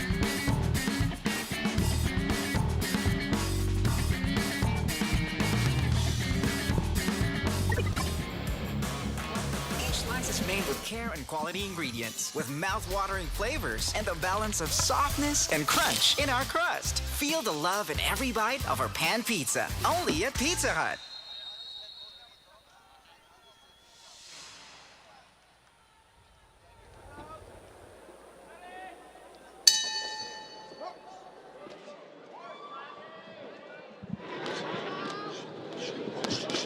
Welcome to round number 4. Thrilla in Manila. It's Nico Ali Walsh up against Kitisak Clinton. But in the previous round, we saw Ali Walsh using some Ali tactics just to get the crowd on his side even more. But he's got to fight a very smart fight against Kitisak, who seems to be a brawler, packs a lot of power behind his punches. Now he's bringing the fight to the center of the ring. That's where he needs to be. And he needs to throw that jab consistently. It's interesting watching what Kitisak's doing this round because he's keeping it on the outside more. He's looking to pop that jab, and that's allowing Ali Walsh to reclaim the centre of the ring a bit. I think he's running out of steam, maybe, Clinton, which he's put a lot into those opening 3 rounds, hasn't he? Or maybe he's just trying to nick a bit of a rest this round because his tactics have changed completely.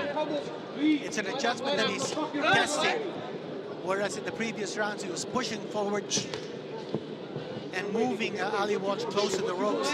Now he's allowing Ali Walsh to fight with distance and at the center of the ring. Let's see how this plays out now. This adjustment on the part of Kitisak. You're right, Andy. It could also be a conservation of the energy on the part of Kitisak. But it's an opportunity for Ali Walsh to show what he can do as a boxer. High left, you got that space, give me that fucking jab to the body. This is good from Kitisak. That jab's good because he flicks it up from the waist. It travels a long way. He gets some good pop and power on it. And he's winning this round with it at the minute because he's throwing it. And Nico Ali Walsh is just waiting a bit too long. this is a very different Kitisak from what we saw in the previous rounds. He's not aggressive. He's not coming forward. He might be looking to counterpunch. It's almost as though he's baiting Ali Walsh so he can throw.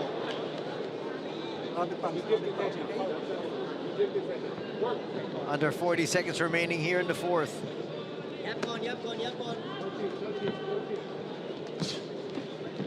And surprisingly, these two gentlemen in the middle of the ring. That's what we've seen in this round. And there goes that jab again. It bursts up into the eye line because he holds that lead left hand low. A complete change of style, which I think has maybe confused Nico Ali Walsh a bit as we head up to the halfway stage. This is close. To fight for in the final 4 rounds, definitely. Not a very eventful round, as Kitisak has changed his tactics here. That might have just counted right before the bell. We're going to take another timeout here. We'll be back with the Thrilla in Manila 50th anniversary in a bit.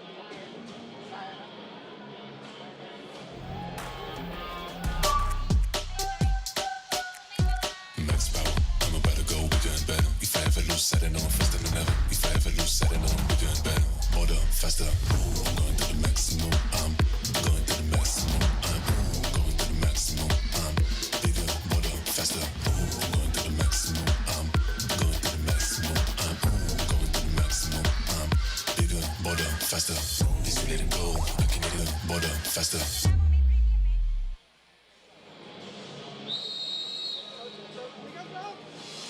Welcome back to the Smart Araneta Coliseum as we see the counter of the round.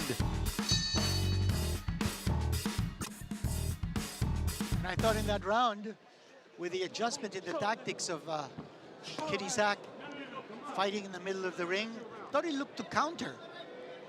Tried to change his tactics from what he did in the previous rounds.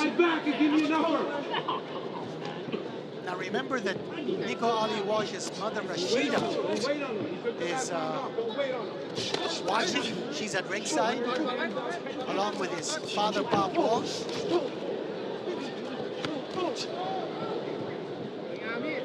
The entire family is here to support him. Watch him a little bit. He had 30 seconds in this round and now he's going to back up. Do you think Kitisak is starting to tire out here, Andy? I think he might be in that previous round, and that was possibly why he switched tactics up, and he's going about it pretty much the same way in the fifth as he did in the fourth, but I thought he had a good round in that fourth round. He threw the jab plenty, he got a good sting on it, he found the target more often than it didn't, not always completely clean, but we've got a really interesting fight on our hands here because it's not often that somebody comes at you in the way that he did, and Ali Walsh would have started to get used to that, and then you've got to deal with something completely different, so this is a good test for him. It's a close fight. For Ali Walsh, he needs to keep busy. Stop punching! Stop punching! Shot to the body by Ali Walsh. But he needs to stay busy. He's got to keep pumping that jab, throw off Kitisak. Nico, this guy is ready.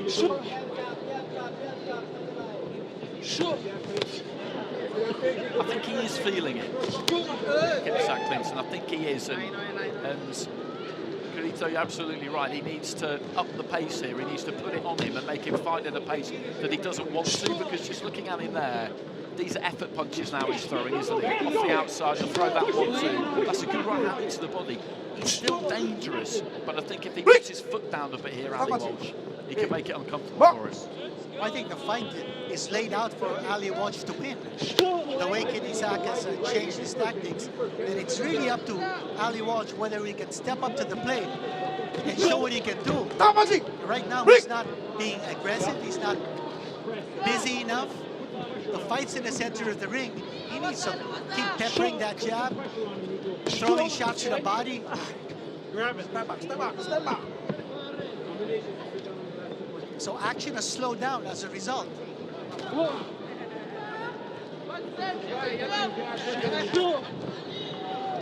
Final seconds of the fifth round. And it's almost as if Kitisak is inviting Ali Walsh.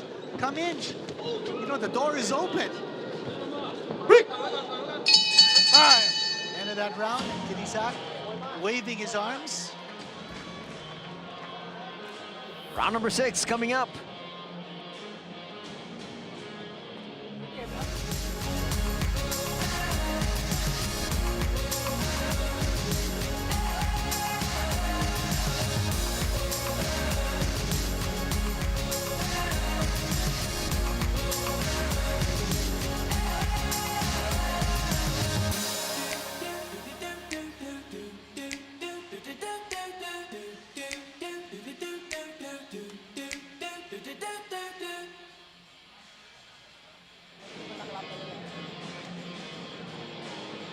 Exchange of the Round is brought to you by the International Boxing Association.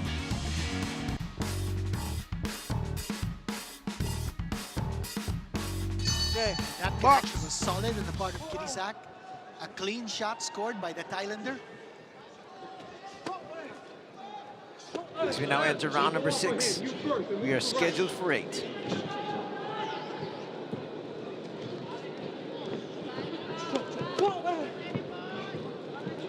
Ali Walsh is doing a lot of posturing at this stage. He should concentrate on fighting and taking the fight to Kinisak.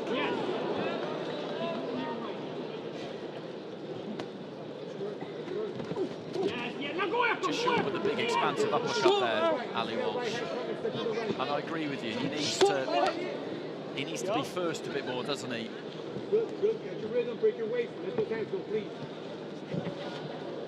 And the way I see it, Kinisak is actually opening the door for Ali Walsh to take this fight away from him. Because he's completely a changed fighter starting the 3rd round. Makes you wonder why to change the strategy. Watch your hand. Bring it. Stop punching. Stop punching. It does. I think it is related to the pace of it. He put an awful lot into it in those first few rounds, and I think maybe he realised that he didn't have it in the tank to keep doing it. I don't know how much notice he's had for this fight as well. That's another thing you need to take into account. And it's a smart move by him because it's actually worked pretty well for him what he's doing. He's affording Ali Walsh more time, but Ali Walsh isn't necessarily taking advantage of it.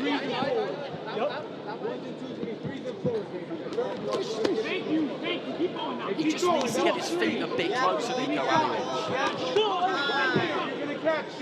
When he moves in, he really needs to commit.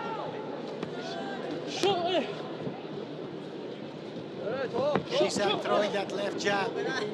He's not throwing that right, which was his big weapon in the previous rounds.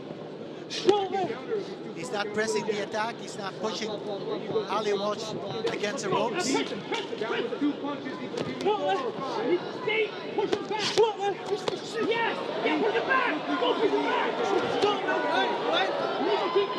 Well, Nico now trying to unload a little bit more. There's a left hand coming from Nico Walsh. He's got to use that jab to set up the right hand. But he's just beginning to push Kinisak Clinton back a bit here. There was a left hand to the body about 20 seconds ago, and I think he felt it. I think the opponent felt it, and the corner were just urging Ali Walsh on, you know, to push him back, let his hands go more.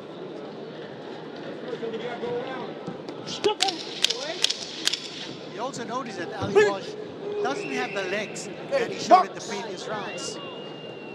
He's now fighting him straight up. He's not moving around. That's the end of the round. But you just look at Kinisak Clinton there. He's got his hands, his arms up above his head. He's trying to get that air in, isn't he?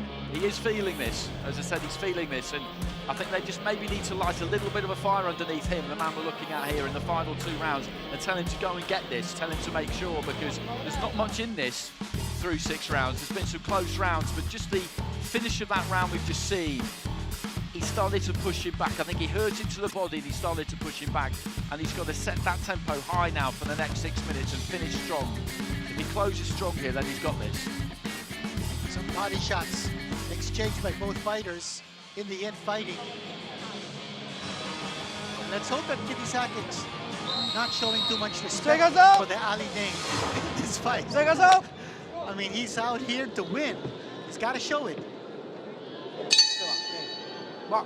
Round number 7. And again, they're right back in the center of the ring. Break! Stop punching, stop punching. Well, back in the day, Muhammad Ali showed speed, showed power. He showed master class inside that ring with his boxing ability, his punching power. Oh, Kitisak complaining, and the referee acknowledged it. That's quite surprising. And the crowd reacting. Hey, Lux!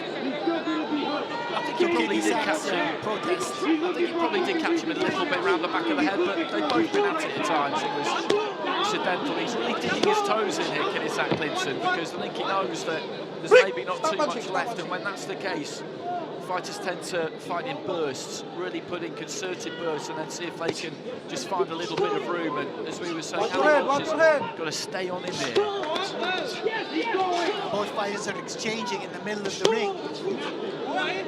And as we said earlier, I think Walsh needs his distance. And another protest coming from Kitisak. And that time, Nico doesn't agree.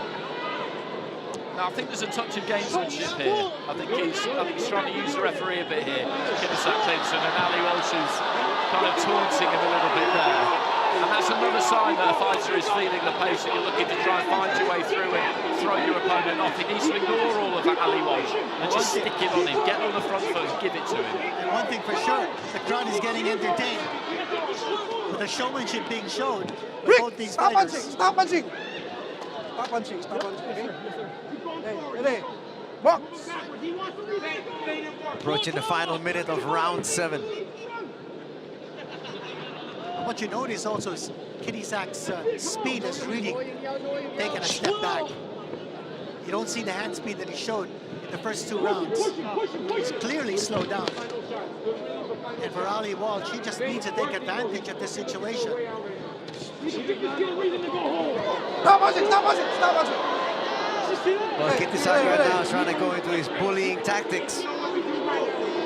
It's really interesting watching how he's gone about this, because I wouldn't be surprised if he hasn't had that much notice for this fight. And 8 rounds is quite a lot to take on if you've not been in full training camp, because he started quick to put a marker down in those first few rounds, then changed tactics to try and conserve a bit of energy, and now he's running out of gas, but he's fighting it hard, isn't he? He's digging in there. He's throwing one punch at a time. Combinations are gone from the point of attack of Kitisak.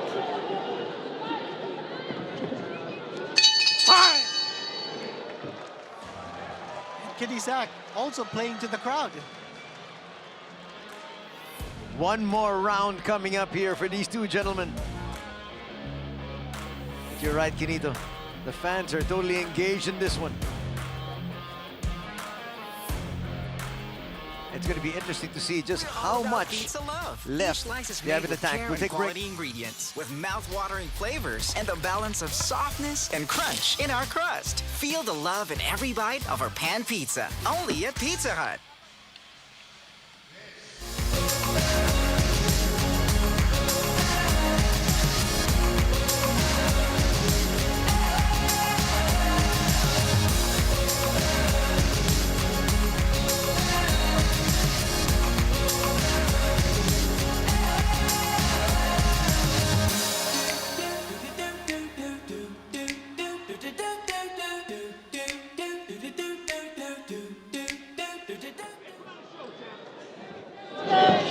Round number 8 is underway here.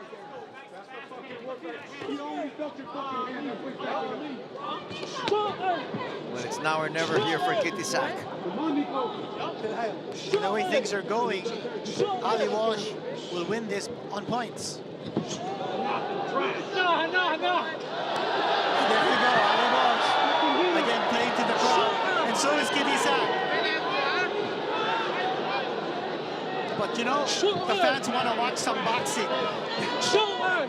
Not these showman tactics, but they're getting entertained just the same.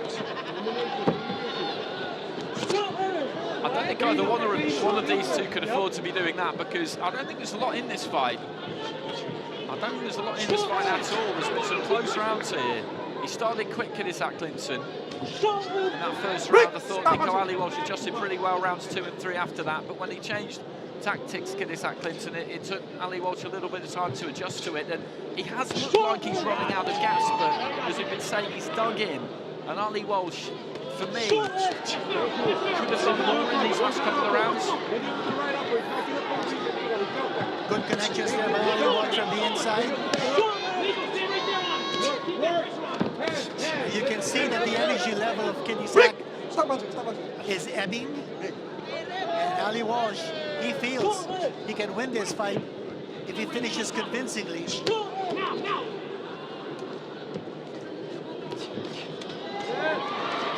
A little bit of a flurry there coming from Nico.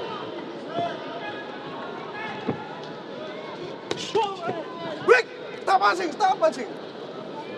That's that jab right hand, and then he just falls in and grabs hold, and that's not a bad idea when you get towards the tail end of a fight. It's difficult to counter.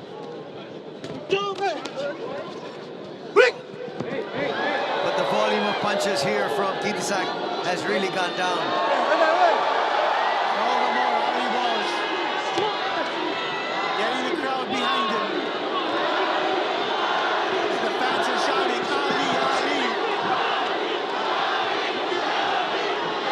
And Walsh wants to end this with a flow.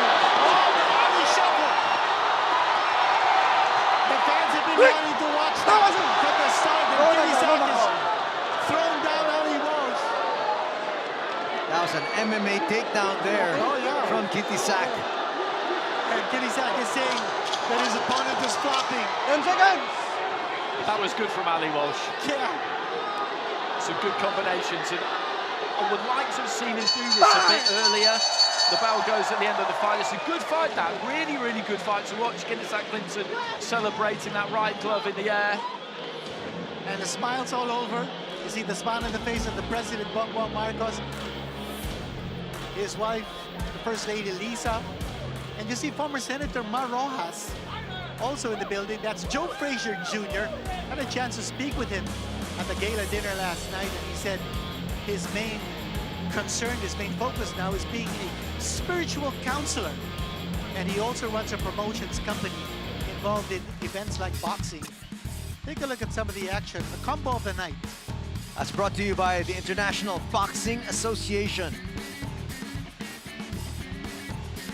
That exchange brought the crowd to its feet, and so did this Ali shuffle. He got tagged on the way in, though.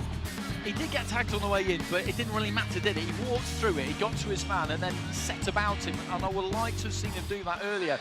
I'm just looking at Rashida Ali in the front row, away to our right-hand side. She's not looking too comfortable in there. She's peering into the corner. That was a good fight, really good fight. But I thought that the power of Kinisak waned considerably, starting in the middle rounds. And even as he got tagged, as he tagged Ali Walsh after that Ali shuffle, there wasn't too much power behind that shot that connected on Ali Walsh. Well, it'll be interesting to see what we get from the scorecards. Ali Walsh definitely seems to have more gas in the tank, had more left at the end, that's absolutely true. But all you're ever looking for is who lands what. And I did think he stood off him a bit in the second half of that fight, where maybe he could have put his foot to the floor himself. And Kinisak Clinton, tired though he may have looked, and tired though I'm pretty sure he was, still kept throwing, didn't he? And he threw some good shots there. As G. Kilroy ringside, we heard some great stories from him yesterday. About the events of 50 years ago. There's Rashida and Bob Walsh in the front row, and quite an animated discussion they're having there. Well, it's evident that from what we saw in this fight, Ali Walsh still has to do a lot of work at the gym. He's got to work on his hand speed, he's got to work on his ability to throw combinations and put a little more power behind his shots. That's something he needs to work on. Maybe he needs to work on watching more of Ali videos and picking up from what his grandfather left behind. Let's now send it to the center of the ring, Ted Lerner with the verdict. Fight fans, here at the smart Araneta Coliseum, 50th anniversary of the Thrilla in Manila. After 8 rounds in the middleweight division, we go to the scorecards. Judge Virgilio Garcia sees about 77-75 for Kilnson. Judge Noel Haduka sees the bout 76-76.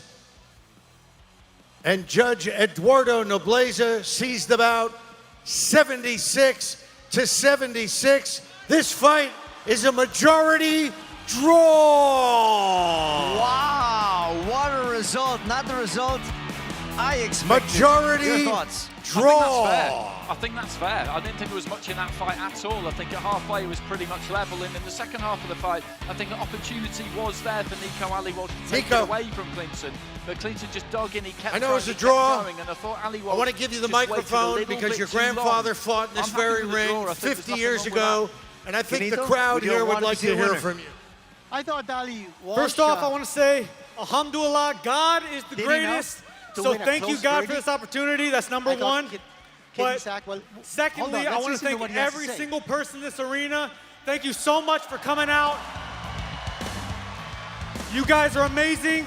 The Filipino fans are amazing. Thank you to the judges. Thank you, everybody. Thank you, the referee.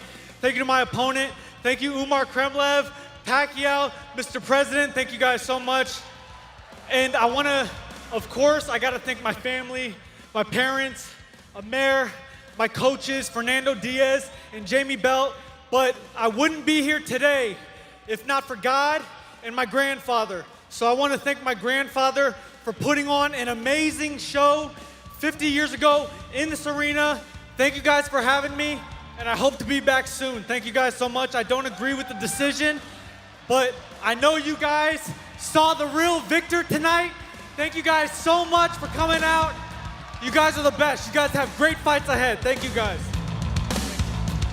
Still a lot of work to be done in the Ladies gym and for gentlemen, Nico Ali Walsh. And by the way, let's give a round of applause to our fighter from Thailand. To fight his fight in the middle of the ring. Klinikat If Clinson. Kinisak had done what he did in the first few rounds, it would have been a cakewalk for him. But here's a recap of the fight that just ended. A very interesting one. Certainly up for debate and discussion. Interesting is the word. Kitisak didn't actually have the volume of punches in the latter stage of the fight, but as you said, obviously he did a lot at the start, especially the first couple of rounds. Well, take a look at his assault coming from Kitisak, and he had Walsh against the ropes. I think he boxed a clever fight there, Kinisak Clinton, because he adjusted as he went along. He went for it the first 2 or 3 rounds, and then I think he realised that he couldn't do that for 8 rounds. And so he changed tactics, and that jab was pretty effective, and it took Nico Ali Walsh a little bit of time to adjust to the different fighter that was in front of him. And then down the stretch, rounds 7 and 8, where he didn't have much left at all, he just dug in there. He threw singles, he threw a 1-2, and then he'd just fall in and get hold of his fighter. I enjoyed that fight. It was really, really good to watch. It's good matching because we said at the start, you look at the record of Kinisak Clinton and it's hard to know what you'll get. It really is, but he gave it everything. That was a good fight. I thought there were opportunities for Nico Ali Walsh to score a knockout, but he just didn't have the power. The openings were there, and as we mentioned in the pre-fight, Kinisak had lost 2 fights by knockout, so he's vulnerable. But just a lack of power in the part of Nico Ali Walsh, it's something that he needs to work on. If he wants to be a big-time contender in the middleweight division, well, he needs to put a lot more work in the gym. Let's put it that way. But just the same, a draw. Nobody won. Nobody lost. Nico Ali Walsh, however, looked a little disappointed. Well, he thought, as you heard him a while ago, he thought he won that bout. Coming up next in the Thrilla in Manila 50th anniversary, it's Georgie Yunovidov up against Chris Thompson.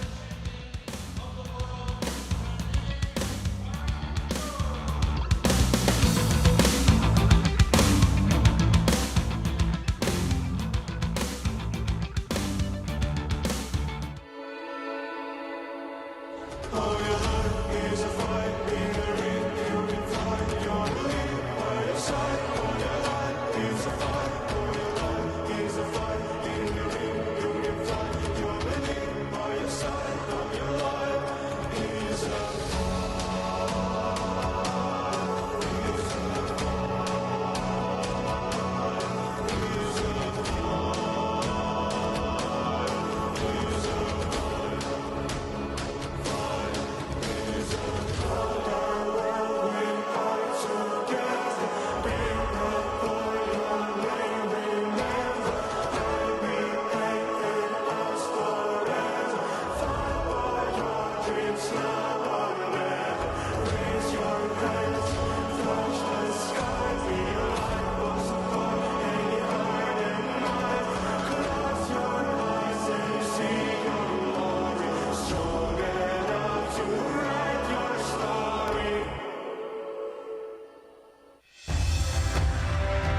coming into the ring. That was the biggest round of the fight for anybody. Fraser. That's a knockdown. That's a knockdown. Jerusalem starting to knock down in the first round. And still, WBC World Heavyweight Champion, Kevin Jerusalem.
Once again, we'd like to welcome you all inside the smart Araneta Coliseum as we continue our coverage for the Thrilla in Manila 50th anniversary. Join us, of course, right now inside the ring is Pac-Man Manny Pacquiao. We're getting set to usher in our next fight. Georgie Unividov up against Chris Thompson. This is a heavyweight fight, although we understand that Unividov is a holder of what they call the Bridgerweight Championship, which is recognized by the WBA and WBC, but is not officially recognized as one of the 17 weight divisions where there are world champions. Bridgerweight is for fighters between the weights of 200 to 224 pounds. And take a look at the tail of the tape. Andy, you want to go through this? It's always interesting when you get an orthodox up against a southpaw who wins that battle to get their foot on the outside. A little bit of an advantage with reach there with Thompson, but what we know with the heavyweights is that they can all punch. And an 8-rounder between two heavyweights, you do expect to see some entertainment. In terms of weight, they're pretty much the same. And we talk about Bridgerweight and people tend to think that it means you're on the smaller side, but Alexander Usyk always weighs about 220, doesn't he? And he does okay. Exactly. Let's turn you over to our ringside to Ted Lerner. Ladies and gentlemen, here at the smart Araneta Coliseum, the action continues for the 50th anniversary of the Thrilla in Manila. Let's bring out the boxers for our next fight. Firstly, from South Africa, here is Chris Thompson.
Here is Georgie Unividov. Я чувствую себя очень хорошо. Я очень рад наконец-то поучаствовать в выездном ивенте и еще и такого масштаба. Я всегда готовлюсь, всегда тренируюсь. Но так как у меня недавно было событие мое же, мы отдохнули немного и сразу продолжили подготовку к следующему бою. В первую очередь большое спасибо за настроение и гостеприимство. Мы на месте, мы готовы, все будет отлично. Сквозь десятки катастроф и до сих пор я продолжаю эти долгие гастроли. Ростовчанин по Москве, сын на коренной. Я для тех, кто не уверен, был в себе к мечте, прорубил коридор. Добился в 100 раз больше, чем мечтал, когда был малым. Битва за хит-парады. Я оставил эту суету малым. Не важно, с кем был наверху, важнее, кто с тобой был, когда ты падал вниз. И это правда жизни, там новая звезда, вспышки на сезон. Но у меня тут суета, что братка вышел из СИЗО. Бокс ведет как надо эти темы, лучший режиссер за эпизодом эпизод. Такое вот дзюдо, дорога за горизонт. Мы снова путаем следы, мама, помолись за нас. Тут трудно быть святым, ты же знаешь. Пусть суд над нами будет праведным, пусть навсегда останемся братьями с братьями. Пусть греет наши души тепло святого пламени. Пусть Бог будет рядом с твоими планами. Небо будет моментами облачно, под небом небом нет ничего вечного. Планета кажется конечной, что-то окажется мелочью. В небе будет моментами солнечно. Под небом ничего вечного. Время калечит и лечит встречного. Каждого встречного. В небе будет моментами облачно. Под небом нет ничего вечного. Планета кажется конечной. The action continues here at the smart Araneta Coliseum. And it's all brought to you by Manny Pacquiao's Blow by Blow in cooperation with the Philippine Sports Commission and the International Boxing Association, IBA.PRO. This next contest scheduled for 8 rounds, and it's for the IBA.PRO Intercontinental Heavyweight Championship. Judges scoring this bout at ringside on a 10-point must system. Noel Haduka, Eduardo Nobleza, and Daniel Lopez. And when the bell rings, your third man in the ring, referee Sammy Bernabe. Okay, fight fans, let's meet the fighters. Firstly, fighting out of the blue corner to my right, tonight wearing the black with gold. He weighed in at 232 pounds. Fight record, 16 wins, 6 losses, 9 wins by knockout. He hails from Gauteng, South Africa. Please welcome Chris Thompson. And his opponent fighting out of the red corner to my left, tonight wearing the white with gold. He weighed in at 227.3 pounds. Fight record, 11 wins, 1 loss, 7 wins by knockout. He comes to you via Rostov-na-Donu, Russia. Please welcome Georgy Unavidov. Once again, 8 rounds for the IBA.PRO Intercontinental Heavyweight Championship. Here's Sammy Bernabe with the final instructions. Okay, gentlemen. Obey my command at all times. Protect yourself at all times. Okay, this is 8 rounds for IBA Championship. Okay, good luck. Touch luck. God bless. We're all set for this matchup here. 8 rounds in the heavyweight division. And did you notice Sammy Bernabe's height, you know, compared to, you know, Vidov's height and Thompson's height? It reminds you of how Carlos Sani Padilla was during the Thrilla in Manila. He was the 3rd man in the ring. And he was there inside that ring with Muhammad Ali and Joe Frazier. Thompson is the southpaw, leading up with the right hand. Now they've had one common opponent. Thompson lost a decision to Yevgeny Romanov, and Romanov was actually the last opponent of, you know, Vidov, and he knocked him out in the 5th round.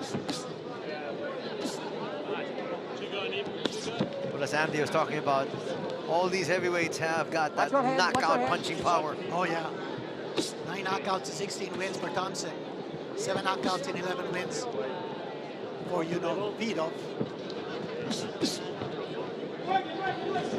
He is quite highly rated, Vidov. He signed with the Titovs, who are a promotional powerhouse in Russia, who own the Russian Copper Company. And so he's based out of Ekaterinburg most of the time. And that defeat came in his 8th fight for the Russian title. That wasn't really supposed to happen. He was the home fighter there, and the idea was that he'd win that fight, but he was in with a fellow undefeated fighter and got knocked out in the 4th round, which is very much an occupational hazard as a heavyweight. So it's been a little bit of a rebuild for him since then, but there's been quite a lot invested in him. And for Thompson, you know, he's a road warrior. He's had 5 fights outside of South Africa. He lost 4 of those 5 fights on hostile territory, and now he's in the Philippines. He's fought in Tanzania, he's fought in Russia, where he lost. He's fought in Uzbekistan, and he's fought in Birmingham, UK. I saw that fight in Birmingham against Solomon Dakers, who's a decent heavyweight, not a particularly big heavyweight, not a particularly big puncher, and he went the 10 rounds there, boxing out of the away corner. So he's mixed it up a bit during his career. He's boxed out of the home corner in South Africa and then hit the rope. But he's made a good start here, isn't he? He's standing his ground against, you know, Vidov.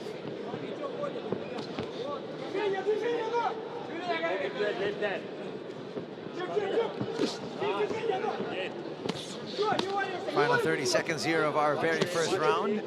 We are scheduled for 8.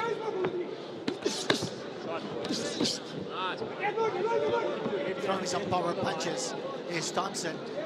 Nice right uppercut coming from Vidov.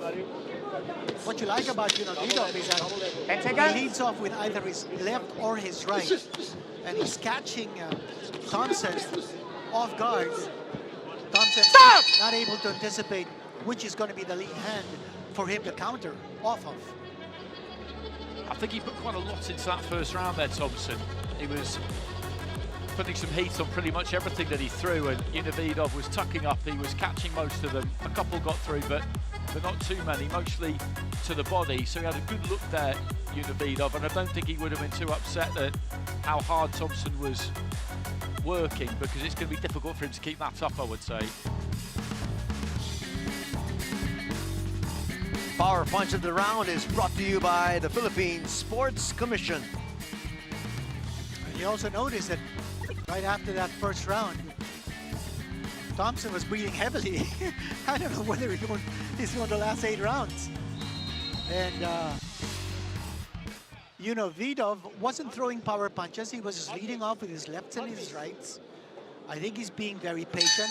He's probably going to wait for Thompson to wear himself out with those power punches. Let's see what happens here in round number 2. Good defense here by Vidov as he holds both of his arms up high. Thompson might want to attack the body a little bit more with that high guard of Vidov. You're right, that's where you want to go with him, isn't it? Because the way he holds those gloves, the elbows far away from the body, and the body's on offer pretty much all of the time. He found it quite a lot in that first round. Vidov just trying to get on top of him a little bit up close here and work away on the inside.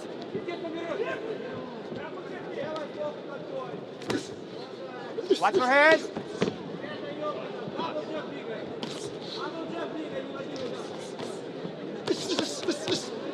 Some body shots coming from Thompson. Thompson likes to fight from the inside, but that uppercut is connecting for Vidov. Vidov just clubbing around the side of the head with the right hand. What's interesting about this is that it's Vidov who's brought it here, isn't it, in this second round. He's the one who's decided he's going to step on Thompson, try and crowd him a bit, don't give him too much room, get on top of him like he is there, push off with the forearm a bit, rough him up. And you see that front foot there, he's just creeping in, taking that space. Wants to end up on the shoulder. This is obviously how he feels he can get the better of things. He doesn't want to keep it too long. So far, it's power versus power. It's a slugfest right here. It's toe-to-toe fighting. Stop! Forget about distance, forget about jabs. These guys are going at it. They want to take each other out, that's for sure. Although short hold it. punches coming from both fighters have to hurt.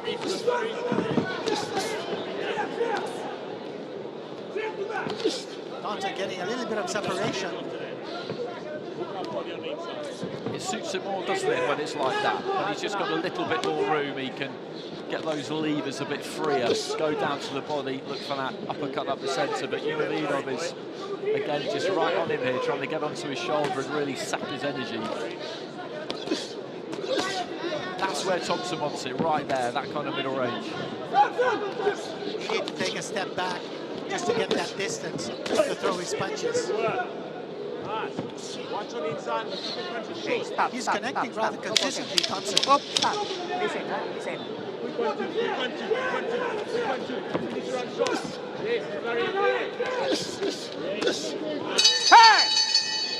Actually, a good round for Thompson.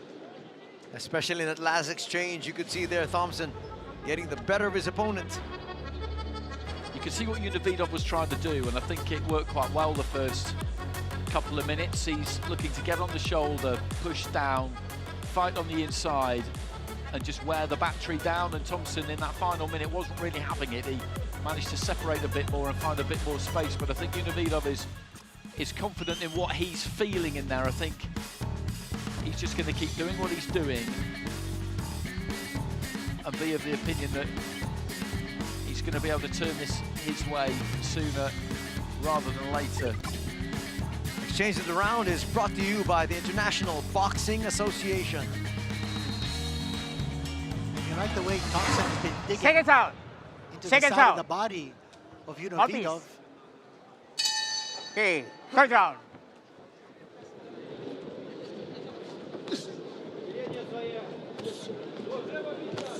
There's been a lot thrown, hasn't there? Go ahead.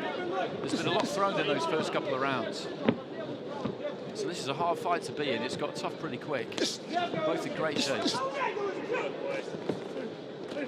Thompson doubling up on that right jab. And remember, he's starting out at the southpaw stance. Seems to be giving Unividov a little bit of trouble. Unividov, however, now closing the distance between the two, shortening the gap. But here's Thompson continuing to assault the side of the body of Unividov. Stop! See that uppercut once more. Watch your head. Coming from the Okay? Russian. Okay? Get your head.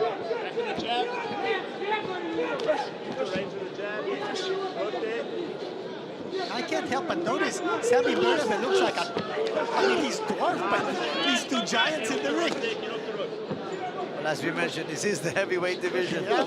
No legs. And you know, talking about the heavyweight division, when this Thrill in Manila golden anniversary was being planned, Senator Manny Pacquiao said, you can't have a Thriller in Manila golden anniversary without a heavyweight contest. I mean, Ali and Fraser were heavyweights. So he gave marching orders to MP Promotions head Sean Gibbons, get me 2 heavyweights. And here they are. And it's a good fight, like the first fight. It's a good fight, it's well matched. And Unividov again in this round, he's really just looking to get on Thompson and just try and break his will a bit here. That's what's going on here. And that's what makes it so good to watch, because Thompson won't have it. He's digging those toes in, he's letting his hands go, but he's having to work hard here. He's putting a lot into these punches. I don't know how much longer he can keep this up for, to be honest. Those uppercuts of Unividov, they're taking the toll on Thompson. Okay, stop.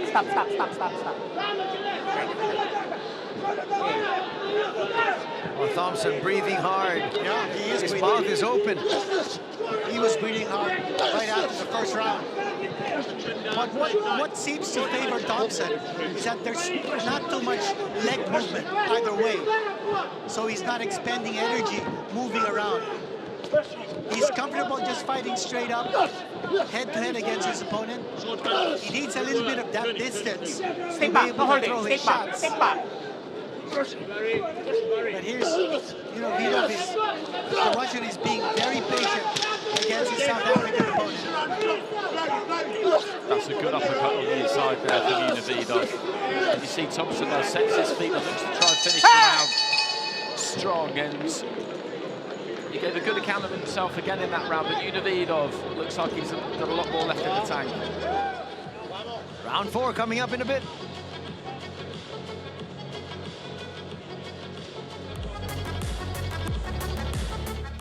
We're all about pizza love. Each slice is made with care and quality ingredients, with mouth-watering flavors and the balance of softness and crunch in our crust. Feel the love in every bite of our pan pizza, only at Pizza Hut.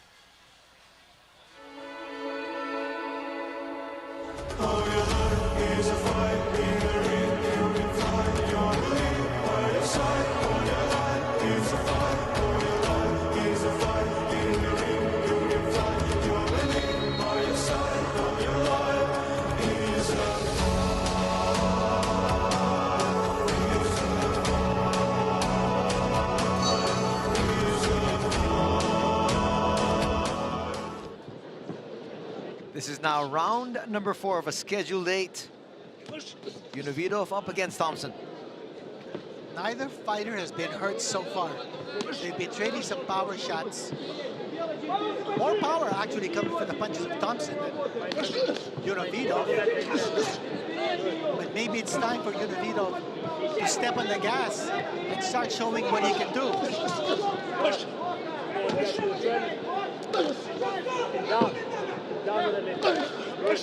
I think he will look to try and turn the screw a bit this round, Unividov. Because more power has been coming from Thompson at times, but also a lot more effort. Thompson, certainly the busier fighter, throwing a lot of punches and keeping a safe distance away from Unividov. Good work. Shot. Again. On that line. Don't be out of That was a good combination from Unividov. Nice 1-2 upstairs. But that's good defensively from Thompson, just catching that jab, go down to the body.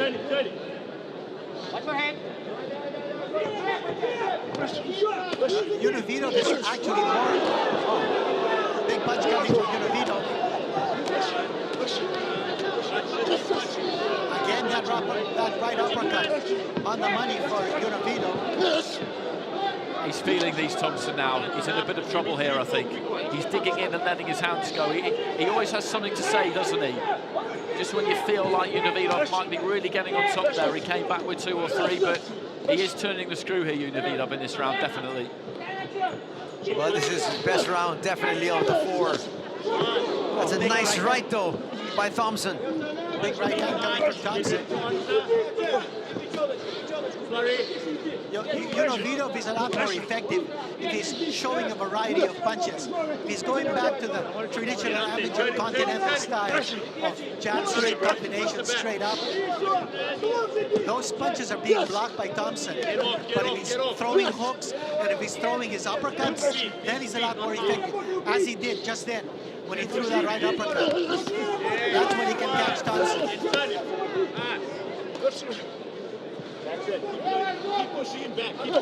The slightly distressing thing for Thompson as well is that up until this point, the body work that he's been landing hasn't really shown any sign of taking too much of a toll on Unividov. Now that can quickly change, but we're nearly at the halfway point now, and he's done well in the first half of the fight here, Thompson, but I fear for him in the second half a bit. Honestly, he's shown us plenty of courage here already, but this is going to get rough for him in the second 4 rounds.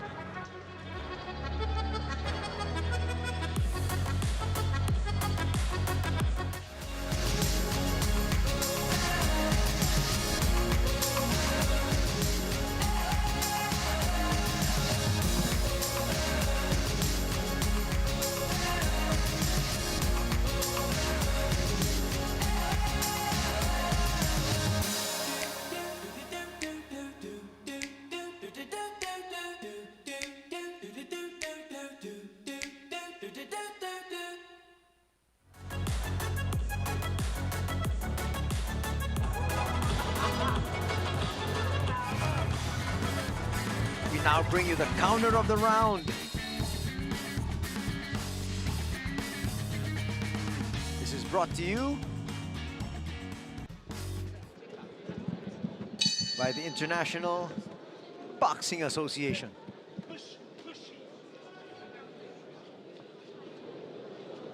As we enter round number 5. Thompson has actually made a good account of himself. Unividov came into this fight as a heavy favorite, considering he's lost only once. Thompson has lost 6 times. That's a good right hand there from Thompson, really stepped into that one. At the halfway stage, the way it's poised is interesting because in terms of the scoring, he could be ahead here, Thompson. He could be ahead, and Unividov has got it to do in the second half in terms of clicking through the gears, but you do feel that he's capable of doing it, but he does have to do it. Well, personally, I do agree with you. I think Thompson is ahead here.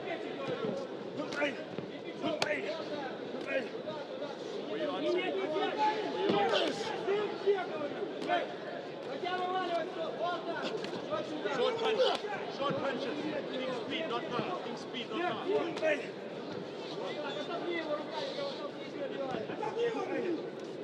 There's that little uppercut on the inside. But the right hand to the body comes back as well.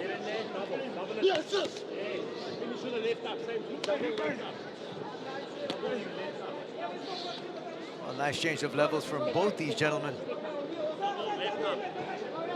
I thought at this stage, Thompson would have run out of gas, but he's still in there fighting, slugging it out with Univido. And he's excelled. Not only from a distance, but he's also doing well in the infighting. No, credit to him. Credit to him. He's showing us a lot here. There's some blood coming out of his mouth, I think. And Thompson, as he just leans over the shoulder there of Unividov. It's been another bruising encounter, this, a bit like the first fight we saw, but when it's heavyweights whacking each other at 225 plus, the pair of them, you can feel these, you can hear them, can't you? Well, for you, Unividov, this is his first fight outside of Russia. And for Thompson, as we said earlier, he's a road warrior. He doesn't care where he fights. He's in there to try to fight. And Good. Hold it back. Stick back, no punching, no punching. Well, what's clear here is that Thompson is roughhousing. He's bullying Unividov. And I'm not sure if Unividov is used to this style. Look at Thompson, the way he's roughhousing and bullying and throwing a lot of weight on Unividov. That was terrific from Thompson, that combination, and then just rolled away to his right-hand side underneath the left hand, and he's finished that round really strong, and he started the second half of the fight well there. I wonder if Unividov, I don't think he's been complacent here necessarily, but I think he got the feeling early on that Thompson wouldn't be able to keep this up, and Thompson is keeping it up, and when that happens to you, you can find yourself in a tight spot, and he's in one here, I think. Exchange of the round brought to you by the International Boxing Association. And Thompson has also been the more active of the two. I don't know if Unividov underestimated Thompson, because Thompson has certainly outdone himself so far. Well, this fight is far from over, by the way. But Thompson has impressed, considering his record, and also considering Unividov's excellent record. He needs to win these rounds, Unividov. He's got to keep the tempo high here and really take it to Thompson. It's not going to be easy, this, not at all, but he's got to grind this out. No holding. Stay back.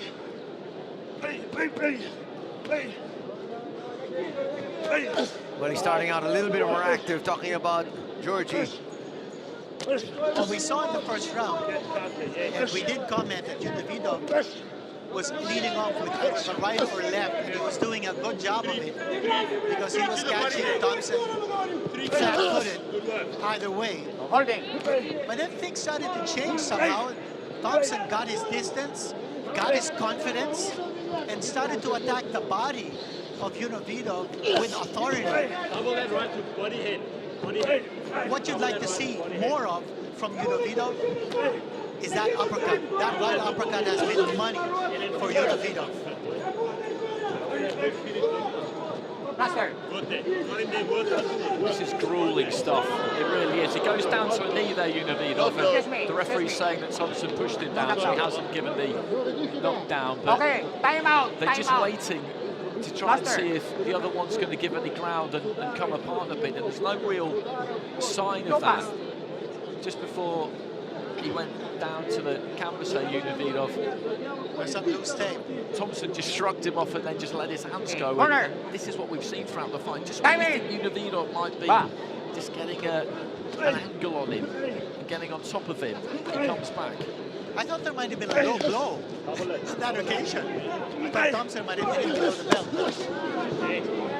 Action moving on. And Thompson, so intense, so aggressive in this fight, that he's trying his own version of an uppercut. Hold it back. There's some loose tape once again there, this time on the right hand of Unividov, but the referee lets it go.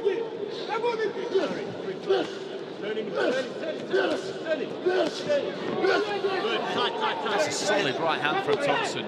He's just setting his feet to put everything into these punches, and I didn't think he'd be able to sustain this. I'll be honest, at halfway I thought the second half of the fight would be Univido's, but Thompson is giving us a big performance here. He is definitely holding his own. Double that hook on inside. You can hear the grunt of Thompson every time he throws a punch. And I tell you, there's a lot of power behind every punch that he throws. But this guy, Univido, he's durable. He can take a lot of those shots. Those are power shots that land on the side of his body.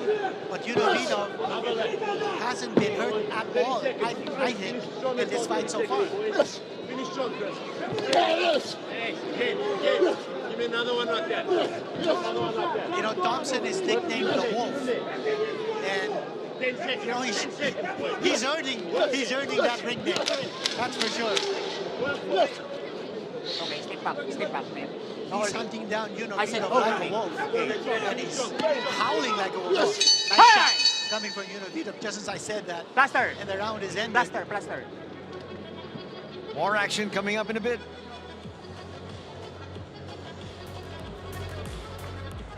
Each slice is made with care and quality ingredients, with mouth-watering flavors and the balance of softness and crunch in our crust. Feel the love in every bite of our pan pizza, only at Pizza Hut.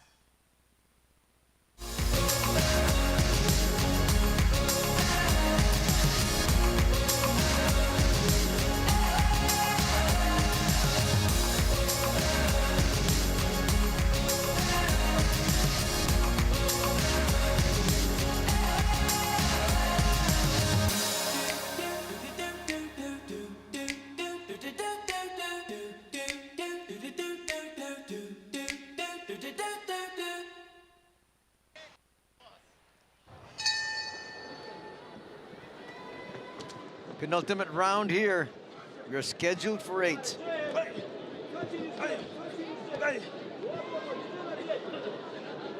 Left jabs coming from Univido. That's not going to be enough to back off Chris Thompson. He's a man on a mission tonight, Chris Thompson. He started quick, he started well.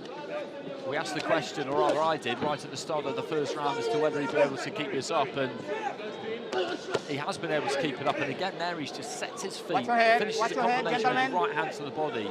He slammed that in a number of times, and the fact that Univido has just been able to take it is to his credit, but he's landed it repeatedly. Thompson is looking fresher than ever. Well, he's giving as much as he's taking. Step up. I want you to wait too long on the inside.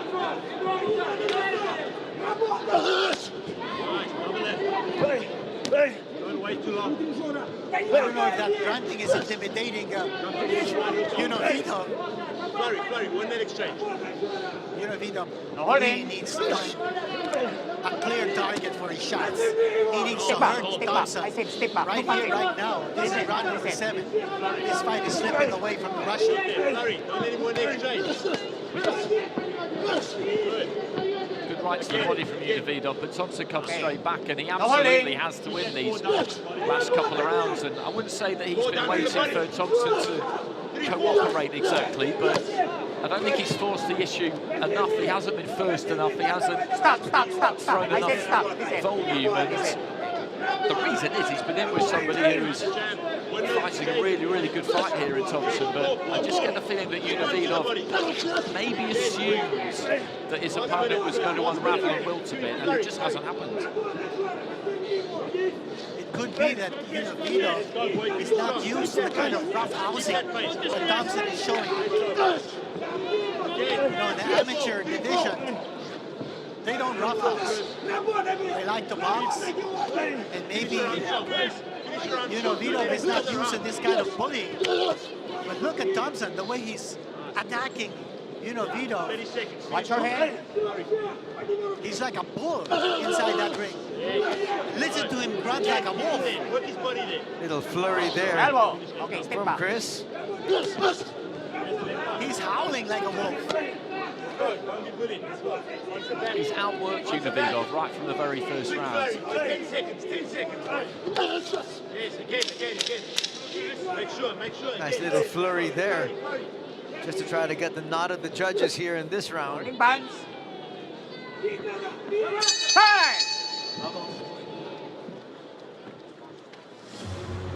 Touching gloves between the two at the end of the round. Unividov going back to his corner. I think he needs a stoppage here in the 8th and final round.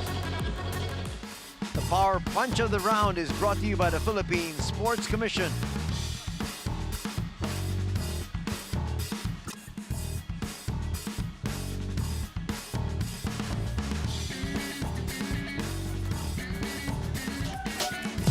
Max power, I'm about to go, we're doing better. If I ever lose, set it on faster than ever. If I ever lose, set it on, we're doing better. Harder, faster. I'm going to the maximum. I'm going to the maximum. I'm going to the maximum. I'm bigger, harder, faster. I'm going to the maximum. I'm going to the maximum. I'm going to the maximum. I'm bigger, harder, faster. This we let it go. I can get it harder, faster.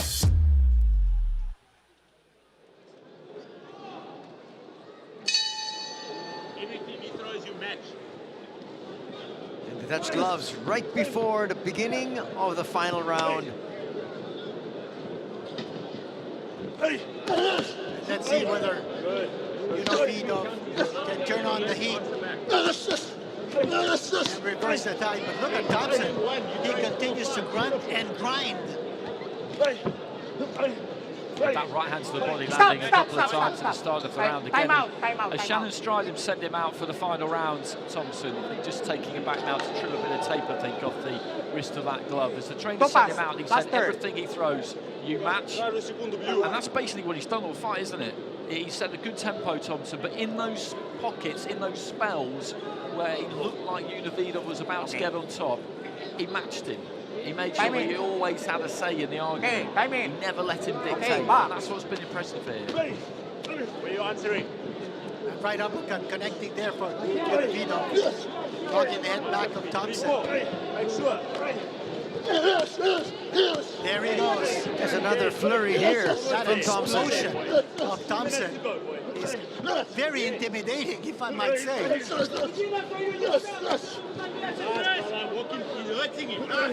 Keep that energy. And we've been talking a lot the last couple of days, thinking about the Thrilla in Manila, about heart and desire and strength of will and just a refusal to break. And that's what we've seen here from Thompson. It's been a really, really good performance from him. Halfway, I question whether he could keep this up. I was totally wrong. Holding. Considering that Thompson, when he fought Yamanov in 2023 in Uzbekistan, he lost on a first-round knockout. So I thought he was going to go very early and very easily. But like you, Andy, I'm quite surprised by his performance. But he's proving his durability right here tonight. He stood up here to Unividov.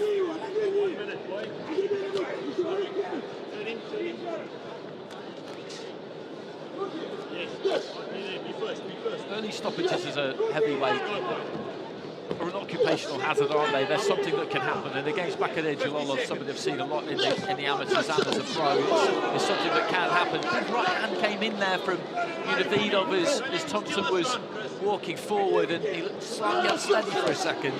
Bit of damage to his left eye. Huge welt under his left eye, but he just scored a big left hand that rocked Unividov back on his heels. And Thompson just continues to plot his way through that defense of Unividov. What you got? Final 20 seconds, and he's giving it his all. He's just overpowering Unividov. And he's just punching himself to an absolute standstill here, Thompson, as the bell approaches. This has been a grueling, really hard heavyweight fight. 8 rounds there, where an incredible amount of leather was thrown between the pair of them. It was great to watch again, and they celebrate the Thompson corner, and they should, because he's surely going to get this one on the cards, and he's won the majority of the rounds there. 6-2, 7-1. Easily. What a Unbelievable performance, yeah. Quite impressive on the part of Chris Thompson, a journeyman from South Africa who's traveled the world to fight. And for Vidov, his first fight out of Russia, what a baptism of fire. And it was just about the will to win there, the heart, the desire. He's got plenty of skill too, he's an accomplished boxer, but I do think what happened there was that Vidov did some work in the first half, he landed some decent shots, and I think he felt, listen, this guy's going to tire, this guy's going to come apart, I'll get on top of him in the second half, that'll be mine. But he was up against somebody who just wouldn't have it, he just wouldn't accept that narrative, that script, Thompson, and you have to give him all the credit in the world for that, because we'll have to wait and see what happens on the cards, but he should get this, and winning away from home is a hard thing to do, as we know. Yes, it is. Let's find out in a bit.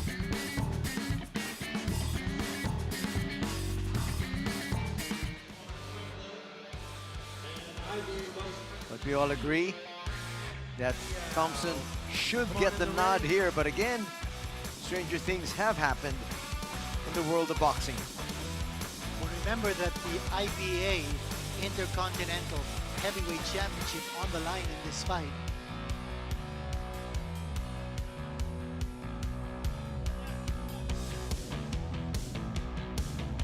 You see that weft underneath the eye of Chris Thompson, but he'll take it if he wins that fight. Won't matter to him. Also credit to Sammy Bernabe, third man in the ring. Dwarfed by these two giants, but he held his own. It was a clean fight though, wasn't it? Yes. It was a really, really clean fight, even though they were up close a lot of the time. There was no funny business in there at all. Referee Bernabe was on top of the situation there, as we have Manny Pacquiao. Okay, fight fans, here at the Araneta Coliseum. And let's turn it over to Ted Lerner. Before we go to the scorecards, that was very unusual for us to see heavyweights here in Manila. That was definitely enjoyable. How about a round of applause for two guys giving us a real treat here in Manila.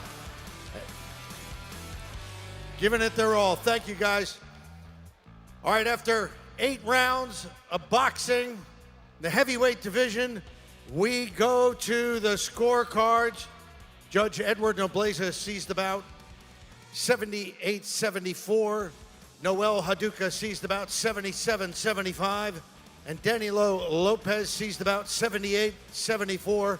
All for the winner by unanimous decision. And now the IBA.PRO Intercontinental Heavyweight Champion from South Africa, Chris Thompson. No doubt about that decision. Clearly unanimous. He got what he deserved there because all 3 judges went his way. 2 by scores of 6 rounds to 2. The other one had it slightly tighter at 5-3, but that was a terrific performance, a fantastic performance, and Vidov will have to go back and rebuild and try and come again, but I think all 3 of us covering the sport like we do, you do kind of love to see an away win, don't you? Somebody on the road, the odds are stacked against, so we all know how this sport can work at times. You have to win and you have to win clearly to get the decision on the road a lot of the time, and he did that because he wanted it. He wanted it badly. And who knows what this might lead to for him now. He's got that IBA belt over his shoulder, having a chat with Alciesta there and Umar Kremlev. This could open big doors for him, and he deserves it. Unexpected, but well-deserved, this victory by Chris Thompson. He came in as the underdog, came in with a reputation as a journeyman. But, in the spirit of the Thrilla in Manila, he gave it his all, a lot of guts, and he never backed off. What a victory here for Chris Thompson over the favored Vidov. And Vidov, he gave it his all. But he looks a little shell-shocked right now. But, I really felt that he wasn't prepared, or he wasn't used to the kind of rough housing that Chris Thompson was doing inside that ring. He was pushing his weight on, Vidov, He was bullying him. He was attacking him from the inside, changing and adjusting his tactics by attacking him also from the outside. I thought Thompson had his number. Starting the second round, I thought the first round went the Russians' way. But just the same, a very clear and well-deserved victory for Chris Thompson of South Africa. And he gets a nice buzz from, I would expect, his wife. Kiss, kiss.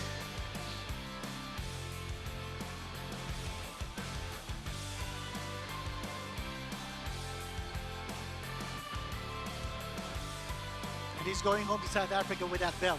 3 more fights, including our world title fight. Well, 3 more bouts coming up, but before that, let's go back to the highlights of the bout we just witnessed. And look at Thompson walking down the plank, looking very loose, very comfortable. And it was Vidov who seemed a little bit worried about what was going to happen in this fight as he marched in. He's at a high tempo right from the start, Thompson, and he's putting plenty into almost everything that he threw, and that was pretty much the case throughout the fight. But there's that right hand just pinged into the body there. Every combination, almost everyone finished with that right to the body. There it is again. And although he never really buckled under it, Vidov, it's landing and it's causing you to try and drop those elbows a little bit and tuck up and look after yourself. It's giving you plenty to think about. And just turning around the front foot there, Thompson, too.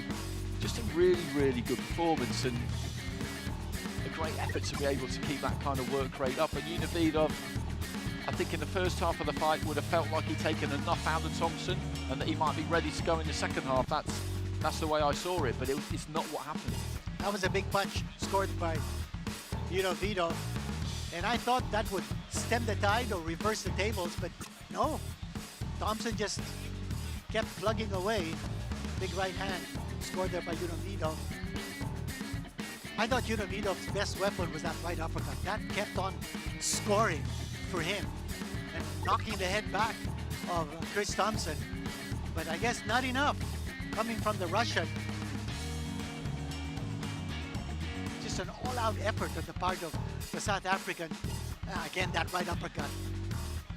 Thompson, I mean, if he wants to get ahead in his boxing career, he needs to defend against that right uppercut.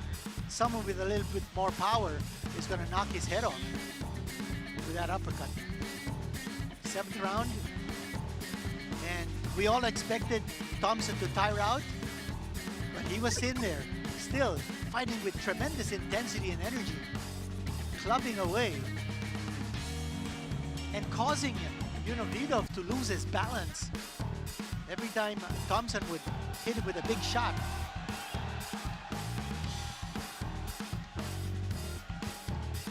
And there are those pockets of flurries of shots that Thompson has done all throughout all 8 rounds. That big left hand coming from Thompson, that was like the icing in the cake. There he is, the victory yell coming from the Wolf, Chris Thompson. Coming up next, it's Carl James Martin up against Aran Dipayen.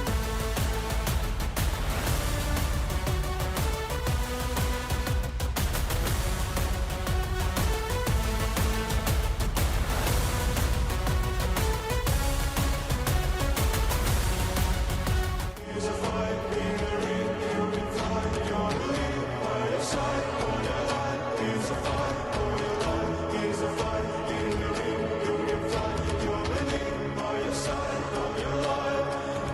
a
coming into the ring.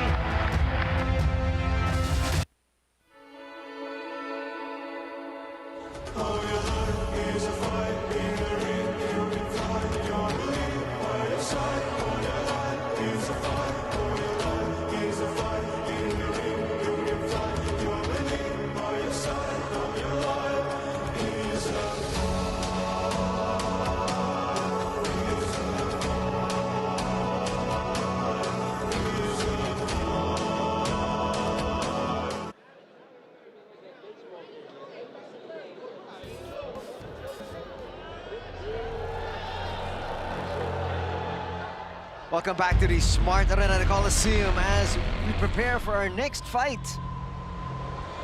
It's the Wonder Boy, Carl James Martin, up against Aran Dipaen.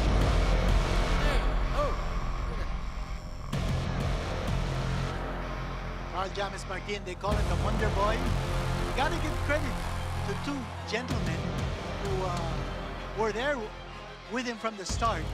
My good friend Dennis Principe and the former GAB chairman, Baham Mitra. They were very much involved in giving Martin his early breaks. Take a look at the tail of the tape. Martin versus Aran of Thailand. Andy? What interests me about Martin is that he's 26, but he's been pro a long time, hasn't he? He turned pro when he was, what, 16, 17? So they've taken it nice and slow with him, as you absolutely should. But I've never seen him before from ringside, so this is one I've been very much looking forward to. With Dipaen, he's been around the block quite a few times. He had that fight against Inoue where he left it into the 8th round, and that was no mean feat. Recently, he's not really faced a particularly high caliber of opposition, and it just kind of depends what's left, how much desire is left. Does the flame still burn or not? I guess we'll find out. Let's go to Ted inside the ring. Okay, fight fans, here at the Smart Araneta Coliseum, let's keep the action going. Let's bring out our first fighter from Thailand, Aran Dipaen.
And from the Philippines, the Wonder Boy, Carl James Martin.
Okay, fight fans, here at the smart Araneta Coliseum, our next contest is scheduled for 10 rounds, and it's in the super bantamweight division. Judges scoring this bout on a 10-point must system at ringside. Noel Haduka, Virgilio Garcia, Gregorio Ortega. And when the bell rings, your third man in the ring, referee Eduardo Nobleza. And now let's meet the fighters. Firstly, fighting out of the blue corner to my right. He weighed in at 124.8 pounds. Fight record, 21 wins, 4 losses, 18 wins by knockout. He hails from the Kingdom of Thailand. Please welcome Aaron Tapales. And his opponent fighting out of the red corner to my left tonight, wearing the red trunks. He weighed in at 124.6 pounds. Fight record, 26 wins, no defeats, 20 wins coming by knockout. He is the pride of Ifugao, Philippines. Here is the Wonder Boy, Carl James Martin.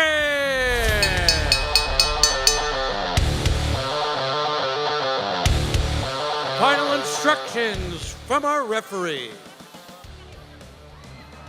This is the rounds. Using your heads and elbows are to be beaten. If your punch is up, no low blow. If the blow is here, I consider it a good blow. Good luck, that's good.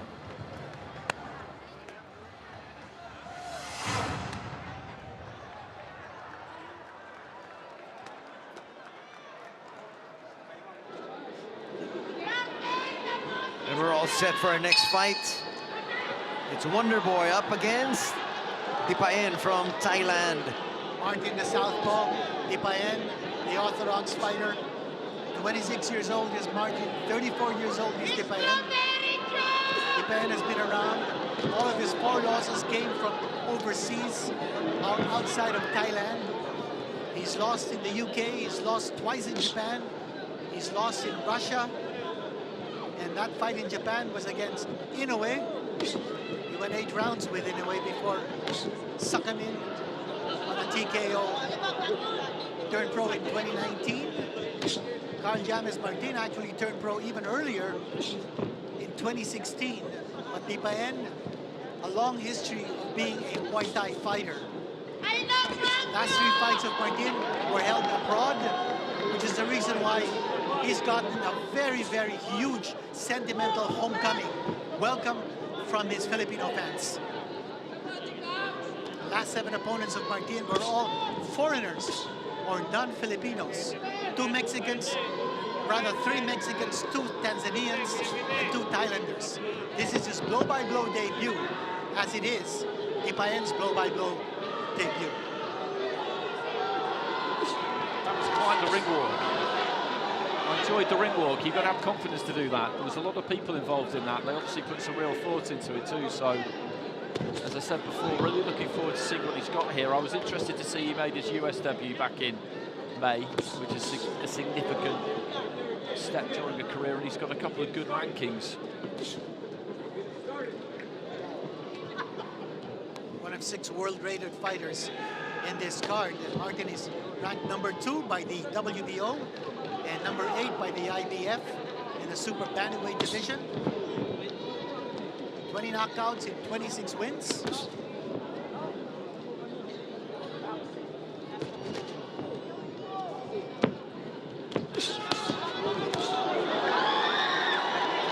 Attacking the body. Spearing Aran with that right jab and following it up with a left straight.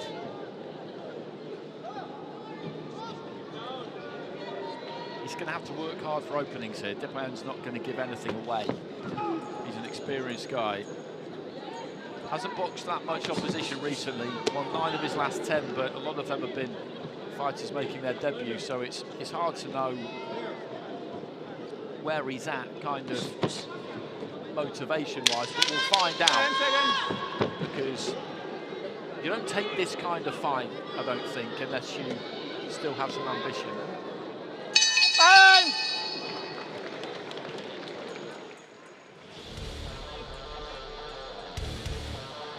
Essentially a feeling out round for both those fighters. Start things off, we are scheduled for 10.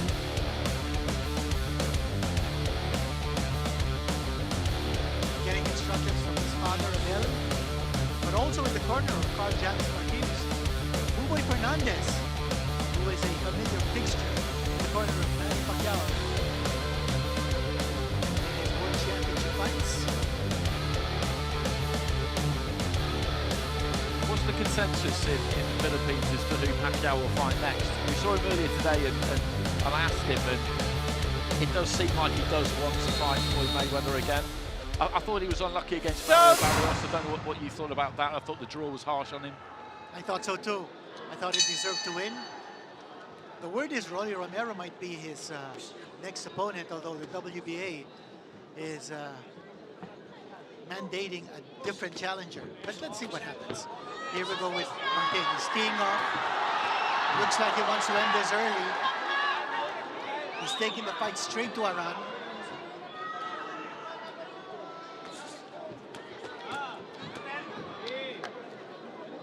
Well, Aran has proved to be quite the durable fellow. He's countering. He's expecting Martin to come charging in, and he's waiting for him. It's almost like he's baiting Martin to come in. Big shot to the side of the body here by Martin.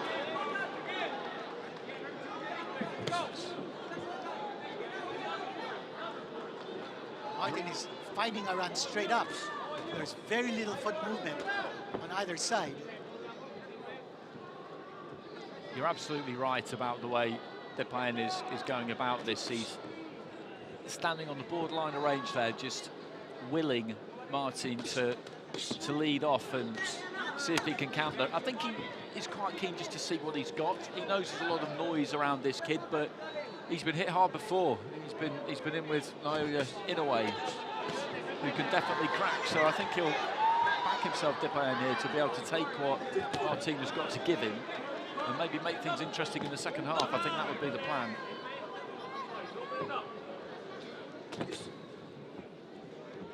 I'm interested to find out how Aran can hold up to this body attack coming from Martin. Martin has been throwing those hard shots to the side of the body of Aran.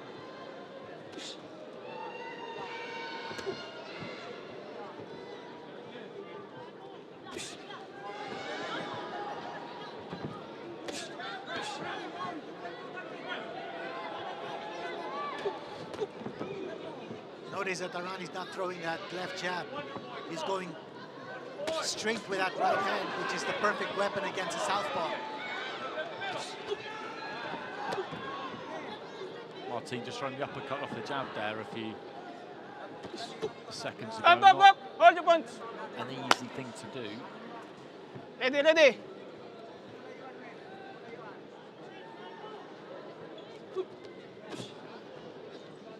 Siko.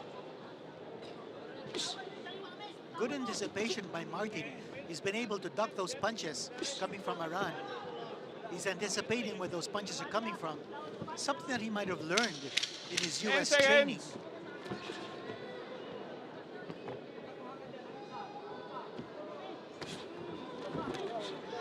Time!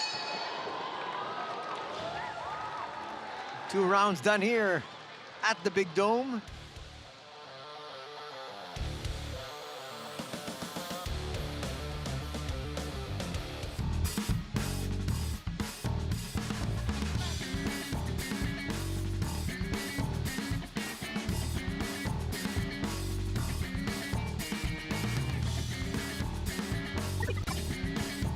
Some of the action here. That's the body shot I was talking about. What is that? Is that a liver punch? I don't think Depain would have been too happy about that one, to be honest. It's caught him around the back, hasn't it? Let's say it as it is. But that's the kind of body attack you can expect from Martin. He's going to try to break down this Thailander with that body assault. Exchange of the round brought to you by the International Boxing Association. You notice that every time there's a flurry coming from Martin, he always caps it with not a shot to the head, but with a shot to the body.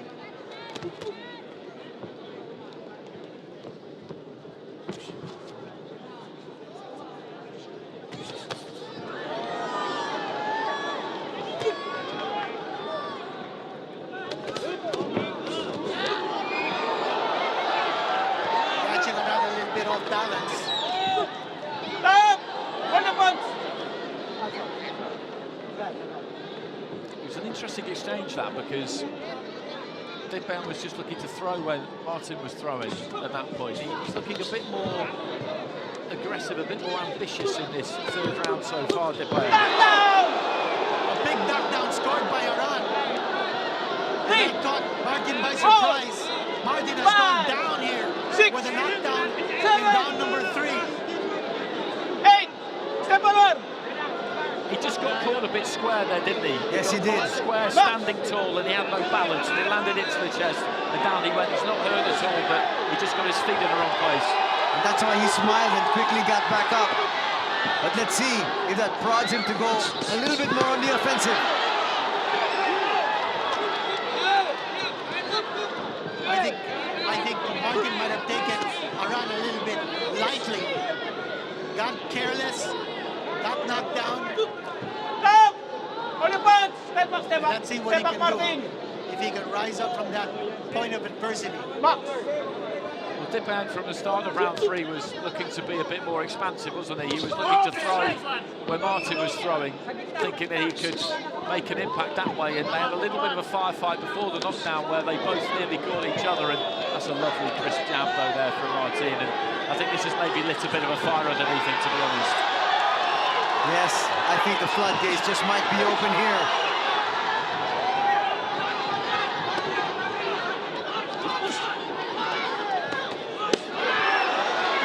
I think all the more he's motivated to put in a show in the very same round where he was knocked down. Well, it's got to, or else it's going to be a 10-8 round. But he can't get careless. I think he's tasted the power of Aran. Whether he was off balance or not, he went down for an 8 count. Quickly changing levels. He goes back on top, talking about Martin. Now we've got a slugfest. This is good for Martin. I like the way he's responded here because he's been knocked down, he's in front of his home crowd, he's going to be embarrassed. And that's not a reaction that you want to really rule your head necessarily, but there's nothing wrong with him getting after his man here and just try to even the score. He didn't manage to do it with a knockdown, so you're right, he'll lose that round 10-8, but that's given him a bit of fire in his belly there. Well, he wasn't shaken up. He was knocked down, but he wasn't badly hurt. The power punch of the round is brought to you by the Philippine Sports Commission.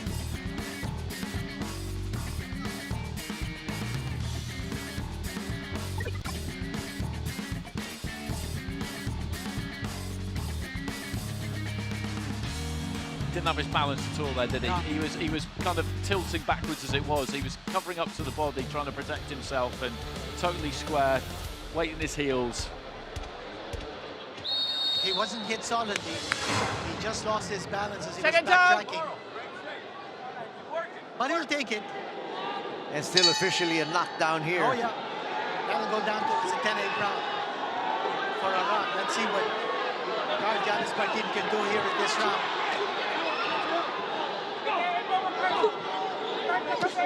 That's given Aran also a bit of a lifeline.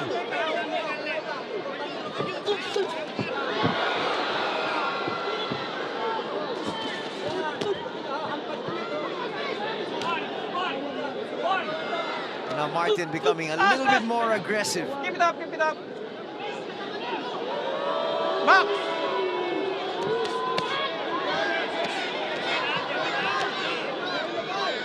And that's good work from Martin there, just stepping around the target, landed a couple of body shots, stepped off to the right-hand side, just finds a slightly different angle. And that's what he needs to do here against Depayan is keep him turning, keep him moving, find those different points of attack. It's heated up this though, hasn't it? Aran is showing that he can take the punches of Martin.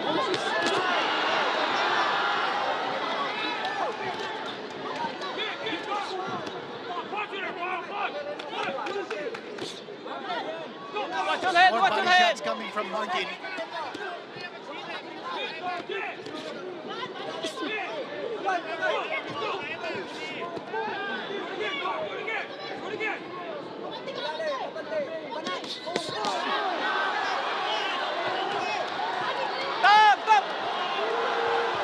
Precision punching coming from Martin. The crowd reacting.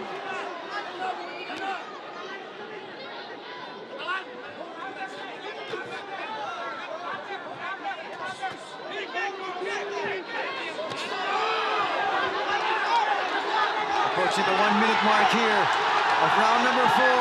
And he's trying to pour it on. Aran is hurt.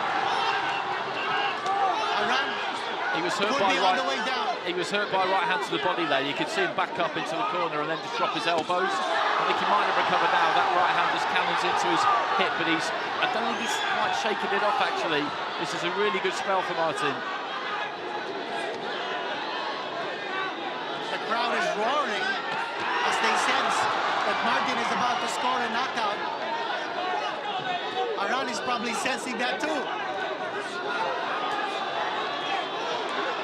Martin is going for the home run. He wants to make up for that knockdown in the previous round. How much more can Aran take? Body assault has been merciless and relentless.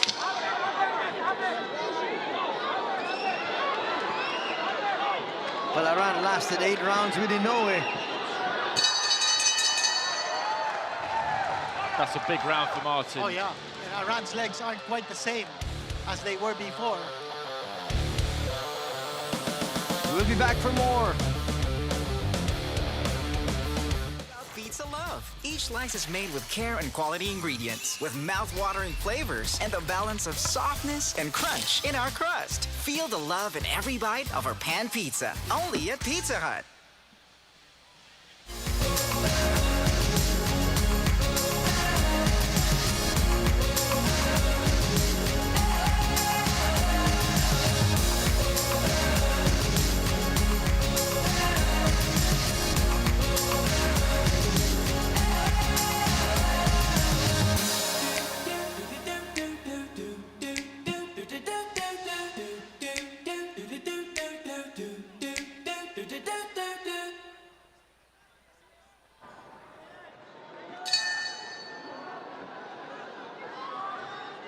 Here we go, round number 5.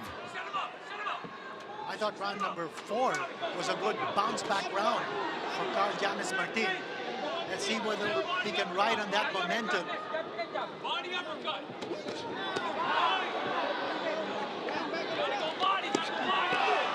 Shot to the body once more by Carl Janis Martin, but Aran is fighting back. You can hear Sean Gibbons' voice in the background, bang his body. That's what Sean Gibbons is saying. And he's absolutely right, because you could see in that previous round that he put a dent in him and just chop away at that trunk. Watch your head, watch your head. And that's the plan here, I think. And again, there he is just turning around the front foot, trying to find those different angles. This will be difficult, though, because he is a very experienced fighter, Depayan. We know he hasn't boxed much in the way of opposition recently, but then that right hand there, that cheeky little right hand just dug in, and you could see him just give a little bit, Depayan. Aran's delivery a little bit slow now. Carl Janis Martin is going in for the kill.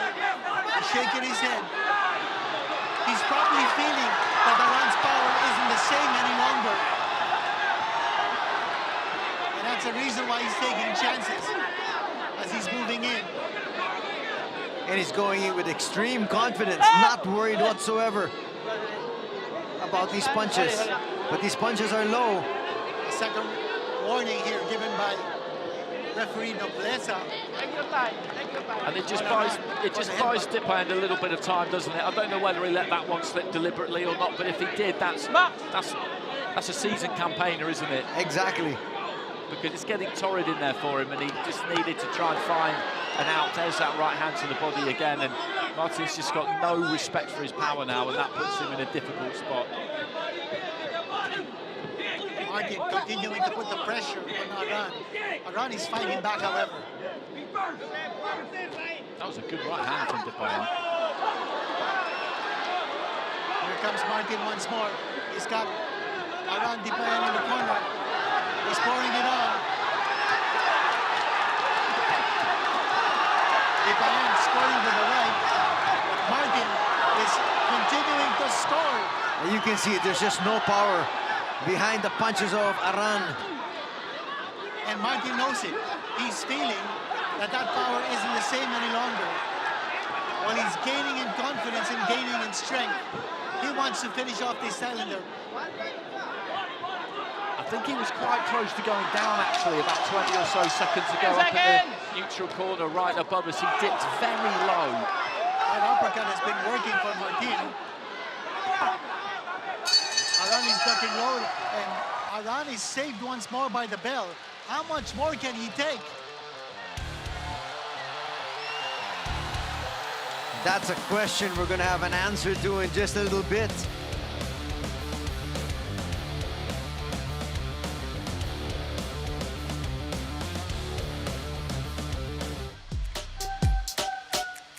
Max power, I'm about to go bigger and better. If I ever lose, setting on faster than ever. If I ever lose, setting on bigger and better. Harder, faster. I'm going to the maximum. I'm going to the maximum. I'm going to the maximum. I'm bigger, harder, faster. I'm going to the maximum. I'm going to the maximum. I'm going to the maximum. I'm bigger, harder, faster. Just let it go. I can hit it harder, faster.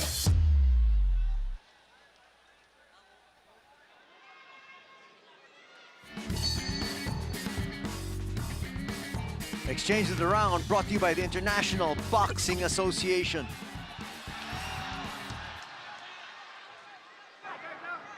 And let's see if Martin tries to pick up from where he left off in the previous round. He was heaving the air in between rounds, Dipayan. I was keeping a close eye on him. He needed every single second of that minute. Stop! Hold your punch! Step back, Martin, step back. Martin needs a little bit of a distance to be able to throw his lead shots. And he's coming forward, and he's finding the range. The target is wide open for him.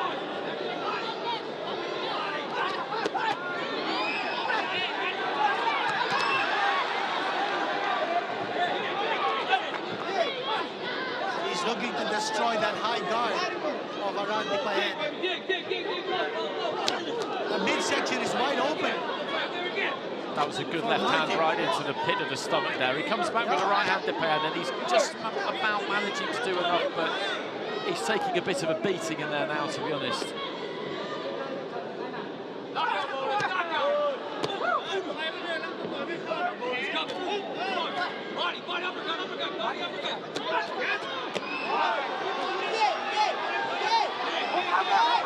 Once again, just trying to tee off here.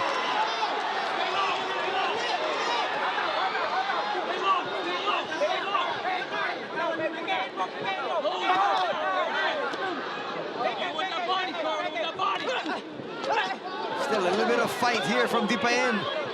He's not giving up. He's still taking a lot of punishment, however. Shots in the head coming from Martin. He's got to be consistent with that assault to the body. That's Aran's weak spot. Again, a shot to the body. But again, he throws back that right hand, and this is impressive from Dipayan, because we asked the question at the start of the fight, how much hunger and desire has he got left? He's had a good career, he's had a hard career, and he's shown us through his willingness to take the fight and really dig in here that this is still for him. Because if it wasn't, under these kinds of onslaughts, he'd take a seat and stay there, wouldn't he?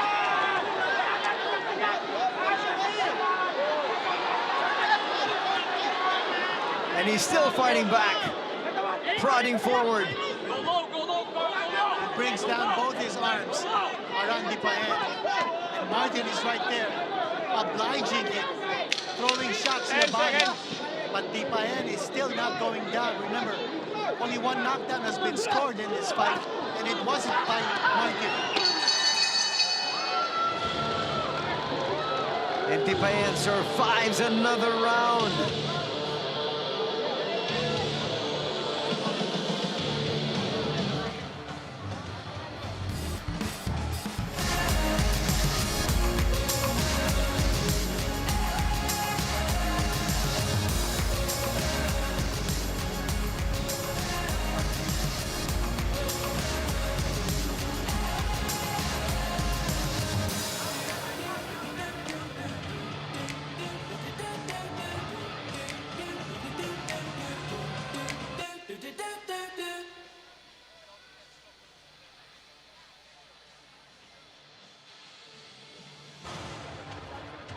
Senator Manny Pacquiao in the house. This is seconds out. His brainchild. Well, he's the man who made this happen. Yep. The golden anniversary of Thrilla in Manila. What an all-star cast here. 13 fights, 106 scheduled rounds. 6 world-rated fighters, 6 undefeated fighters, 6 countries represented in this crowd outside of the Philippines.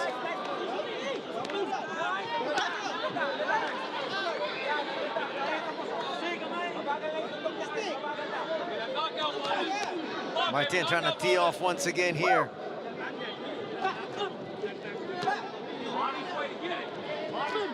Martin must be wondering in his mind, what's keeping this guy up? What more do I have to do to bring this man down?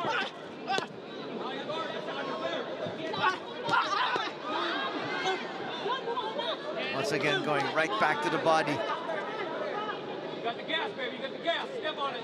Step on it. Back that body. Get the high guard. There it is. There it is. There it is. Bend over, uppercut. Bend over, uppercut. Let's go. The intensity just not quite as high from Martin in this round, a minute in. As I say that, he really opens up, but Dipayan's done a good job in this round. He's covered up pretty nicely, he's thrown back when he's needed to, and as we head up towards the halfway stage of it, this hasn't been as torrid as previous rounds. I'd be interested to see if Martin looks to try and turn the screw in the second half of this round, or whether he's just taking a little bit of a breather here with the final 3 in mind.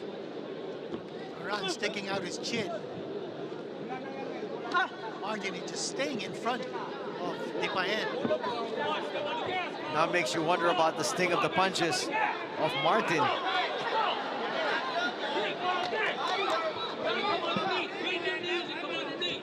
Because it doesn't seem like Aran is a little bit worried about that power anymore.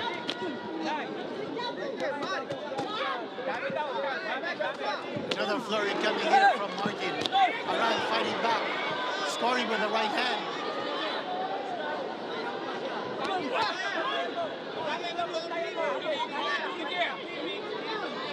It seems that Dipayan can take those punches of Martin.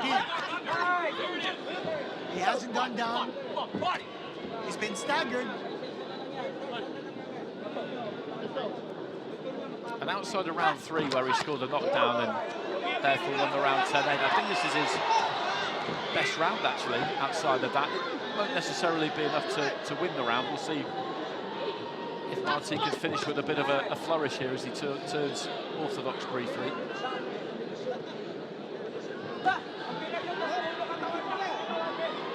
But he's negotiated this one with a lot more ease than he has some recent rounds.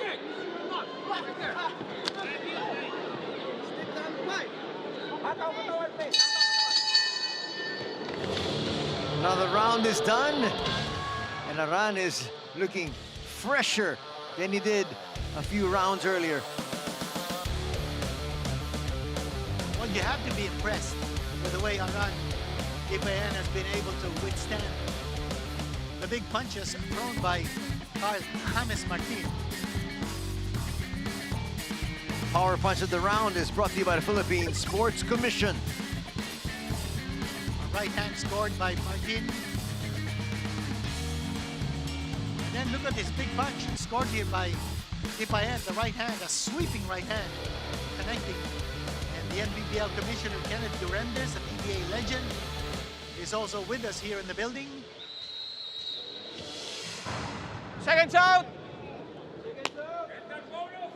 He's got 3 more rounds here, Martin. It'll be interesting to see what he does. He will absolutely want the stoppage. He'll want to impress in front of a home crowd. But the reality is, Dipayan's been stopped once, and that was by Inouye, as we've mentioned a couple of times during the course of the fight so far. So it would be a significant marker if he could get this done.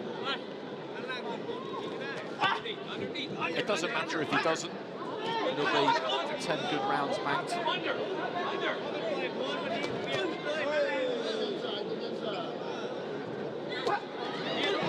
Ooh, he got tagged there. Talking about Martin. Well, he slipped.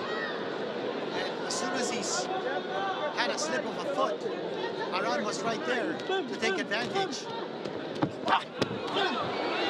And he slipped because he threw a very, very expansive uppercut with his lead hand, and it's a dangerous punch to throw because if you don't land it, and you lose your footing, you can't get your feet back, basically.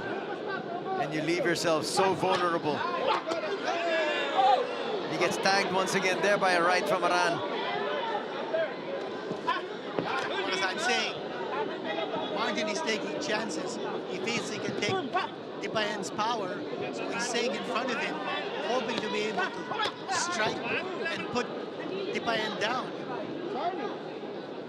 He just needs to stick to his boxing here. Keep it tight, keep it compact. He doesn't need to do anything crazy. That right hand to the body has been working, because the more he goes looking for something spectacular, the more open he's going to leave himself. And the only way this could go wrong is if he walks onto something here and gets knocked out. It doesn't seem very likely, but it can happen. We've all seen it happen. That time he got clipped by Dipayan once more. Getting a little careless is Martin.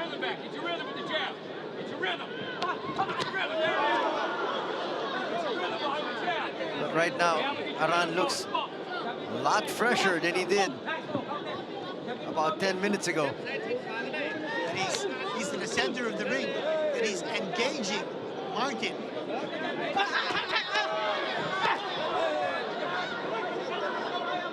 Sean Gibbons at ringside is screaming through the ropes at Martin to get back on the jab and just re-establish some rhythm, and he's completely right, because he's looking for big singles, he's looking for big combinations, he's looking to really try and do damage, because he does want that stoppage. But he's best off just getting back on that jab, that nice, quick, loose jab, send it out quick, bring it back quick, and just try and not start again exactly, but just set everything up off that, because he's forcing it. 10 seconds. Well, he clearly wants a stoppage here in front of the hometown fans. And remember, Martin has not lost the fight. That's the end of the round. He's got 2 more to go. Try to score a knockout.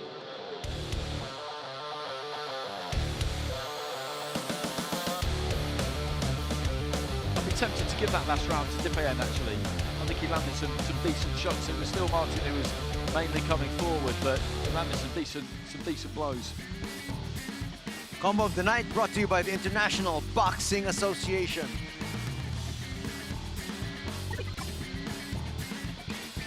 There was a big uppercut that missed. That's when he lost his footing, and taking advantage was Dipayan. He swung so hard with that. He started off down by his boots, and when he didn't land it, you could see him just jump up in the air, couldn't you, pretty much? Big right hand scored by Dipayan. You see, Uboy Fernandez. Manny Pacquiao's trainer also giving sound advice to Seconds out. This is now round number 9. We never expected it was going to go this far in this fight.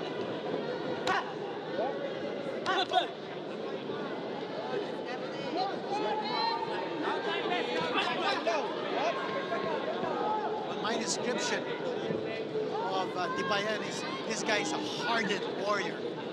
This guy's gone through a lot in his journeyman career. fought around the world, fought in the UK, fought in Russia, fought in Japan. And he's actually a good test for Martin. Ready, box! He is. This has been a good fight for him. This has been good matchmaking. The matchmaking on the card actually all the way through has been good because we've had competitive fights. And although Martin is ahead here by a decent margin, it was level through 3 rounds. Remember, because of the knockdown in rounds 3 and the 10-8. But he's been made to work hard here, Martin, and he's been made to pay when he's made mistakes, which is another good thing. Martin showboating a little bit here. And then he unloaded. Well, they count the knockdown. 5, Well, it 6, seemed like he was also 7, 8, backtracking there when he got hit. Not a solid shot, but still it's going to count as a knockdown. Referee Nobleza calling a knockdown. So now both these fighters have a knockdown each.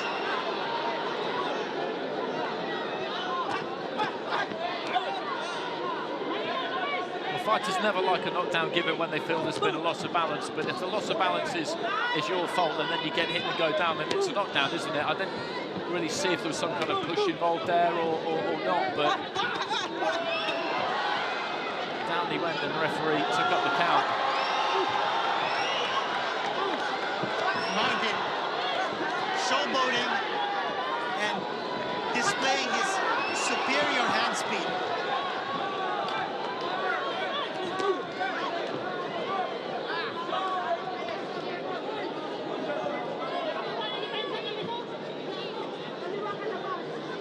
Final 40 seconds here.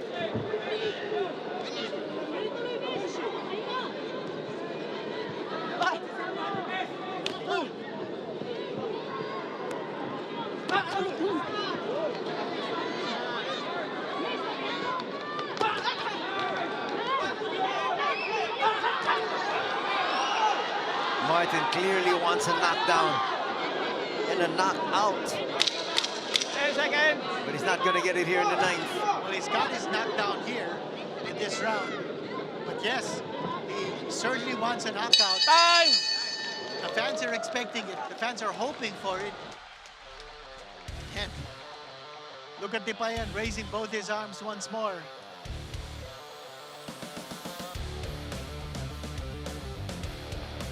We're surely going to see that knockdown on the replay. All Martin has to do is just hold on now and win this fight comfortably on points. The Thrilla hit of the quarter is brought to you by the smart Araneta Coliseum.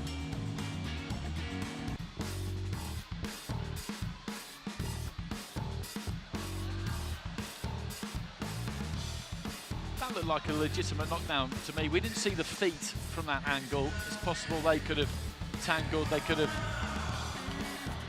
trodden on each other's lead foot. Possibly, but I don't think there was anything wrong with that. I was looking for the connection. It wasn't very clear whether a punch landed or not, but the knockdown will stay. Both fighters have now scored 1 knockdown each. And if this fight goes the distance, and it looks like it will, Martin is going to remain undefeated, but he will not be able to score a knockout.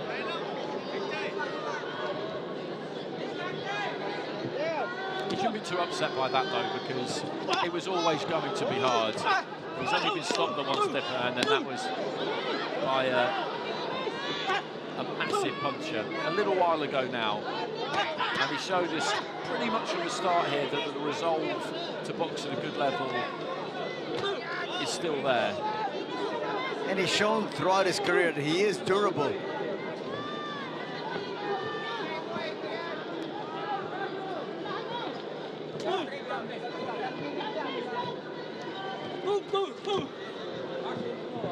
One minute gone here in the final round. It looks like Martin is just going to coast to win on points. I don't think he's going for a knockout any longer. I mean, he might take a chance. He gets tagged though. Yeah, that's what I was saying. Aran with a nice shot there. You get careless, you might get tagged.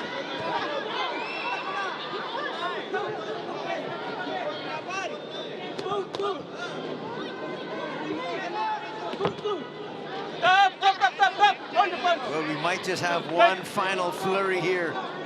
Box. Well, Depan looks like he's winning this round. The way he's been scoring his punches. And the way Martin looks like he's coasting. He's not attacking as furiously as he did before. Although he landed with a big right. That was a big land. And that stopped Aran in his tracks. Yeah, that was a big land.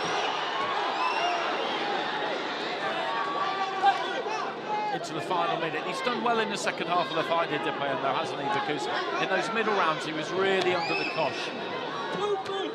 But he's maybe nicked a couple of these last 3 rounds or so. So we might end up with a 7-3 scoreline in rounds, and that's a good return for him. That would be a good return for him if the judges see it that way.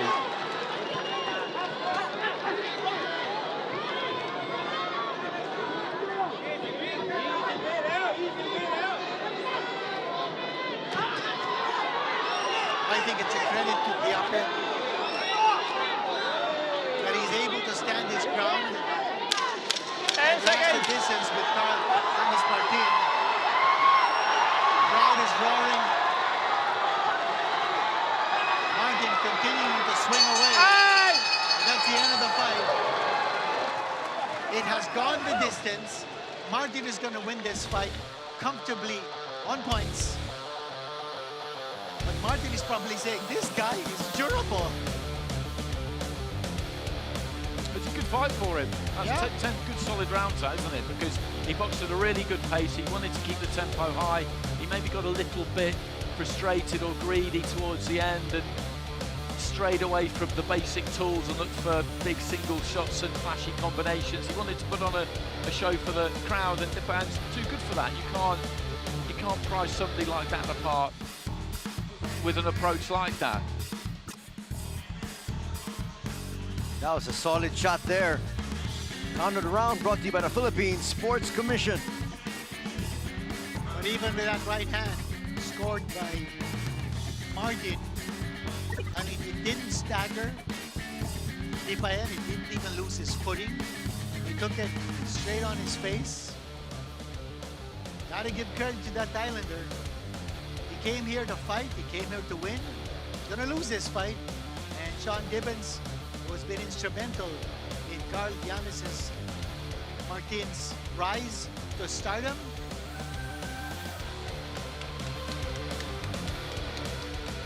Good experience here for Martin as he tries to make his way up the ladder for a world title shot. He's now ranked number 2 by the WBO in the super bantamweight division.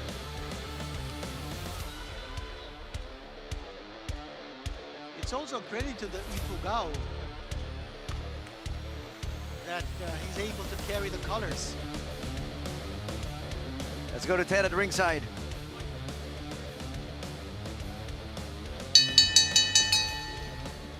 Fight fans, before we go to the scorecards, how about a round of applause for 2 warriors giving it their all?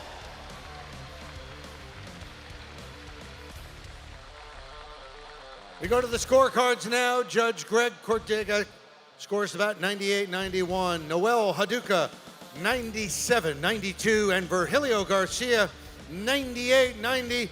All for the winner by unanimous decision and still undefeated, the Wonder Boy, Carl James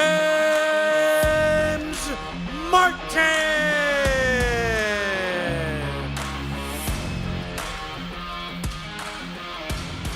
Well, as expected, a lopsided score for your winner, Carl James Wonder Boy Martin.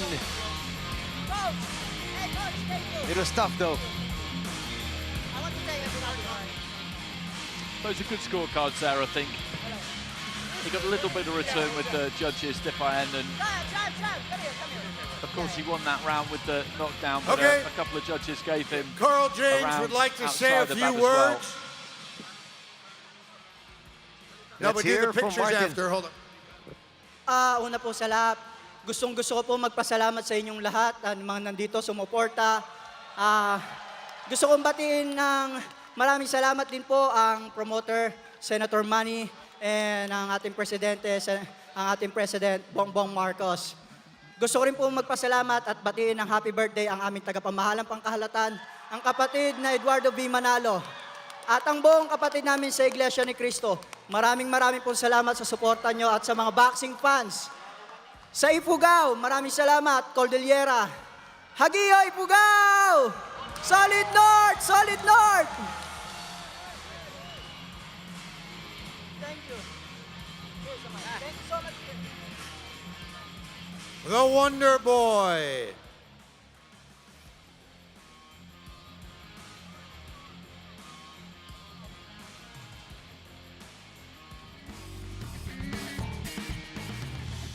Let's go to the highlights of that victory of James Wonderboy Martin. Now remember, Dipayan once fought for the IBF Bantamweight Championship. He lost to Inoue, as we mentioned earlier in this coverage. So he's been around, he's fought around the world. He's lost only 4 fights, all of them outside of his home country. Martin gave everything he had, but in the third round,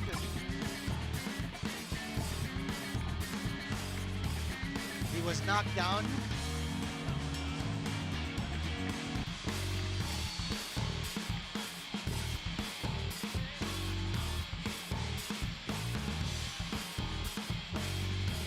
And more action here from Martin, and Dipayan just wouldn't go away. The 5th round, it was all action. Martin continued to connect with body shots.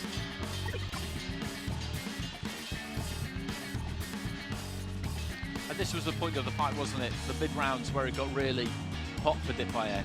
He's doing a lot of good work here, Martin, going to the body, looking for that uppercut. But he just managed to find a way through it and then got a little bit of a foothold in the fight. I think maybe Martin did take a bit of a round off. I think it was in round 7, and that just allowed Dipayan not back into the fight exactly, but it allowed him to fill up his own lungs, and then he managed to frustrate him pretty effectively, whilst landing some decent shots himself for the rest of the fight. Round number 8, more of the same, and Martin still looking for that big punch. I thought he got a little bit impatient. And that's when he lost his footing, when he missed with the uppercut. Got himself tagged that time. Aran scoring with a big right hand. And in the 9th round, it was Dipayan's turn to go down and take a mandatory 8 count. Not a clear connection there. And Dipayan was actually telling the referee that. But the knockdown stuck. And that was a big right hand scored there by Martin.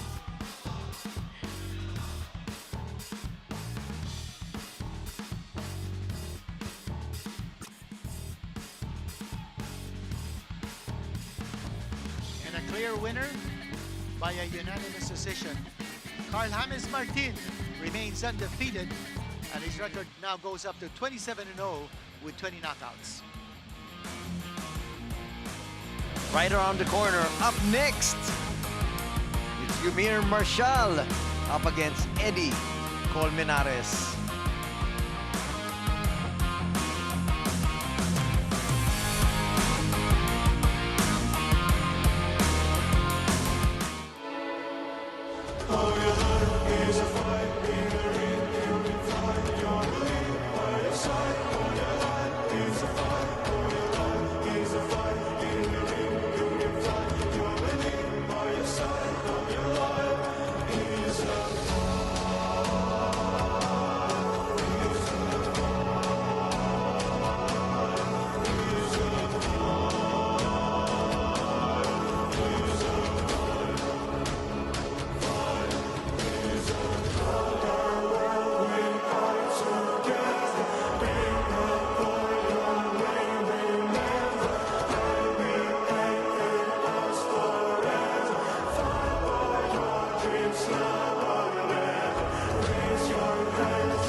And we are back at the smart Araneta Coliseum. We've got our co-main event of the evening.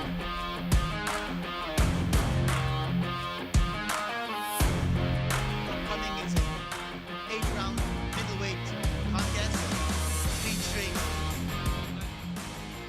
a 4-time Southeast Asian Games gold medalist Yumir Marshall, an Olympic bronze medalist back in 2020 in Tokyo, up against a very dangerous opponent, Nico 11 knockouts in 11 wins with 2 losses.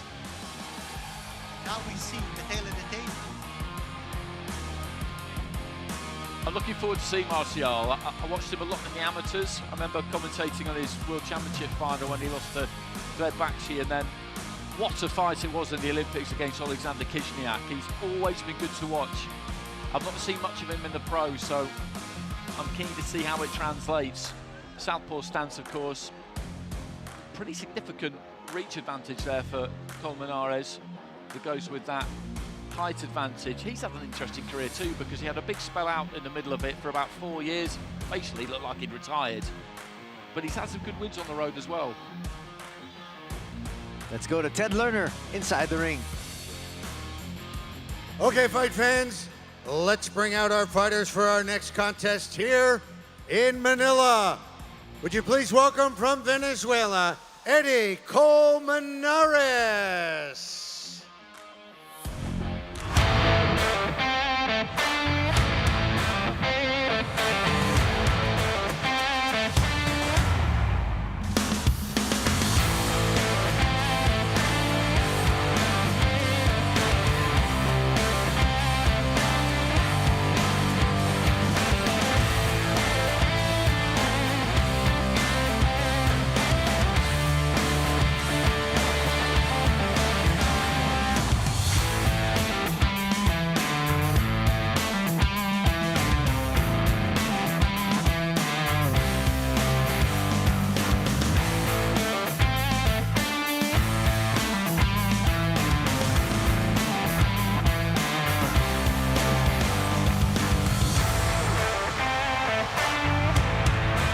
And now, from the Philippines, Yumir Marcia.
Now, ladies and gentlemen, from the smart Araneta Coliseum, the action continues here in Metro Manila.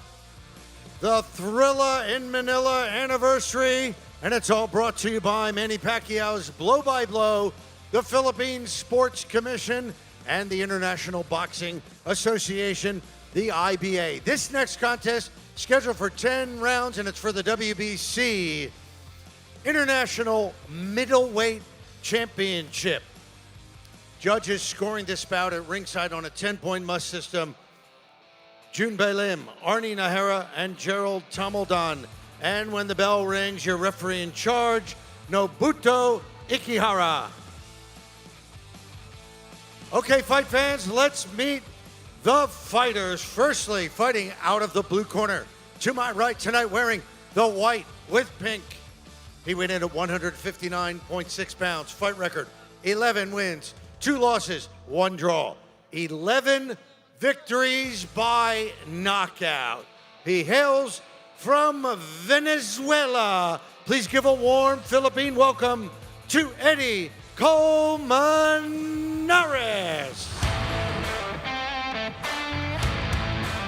And his opponent, one of the most promising boxers in the country today. He weighed in at 158.7 pounds. Fight record, 6 wins, no defeats, 4 wins by knockout. He is the pride of Zamboanga City. Here is Yamir Marcial.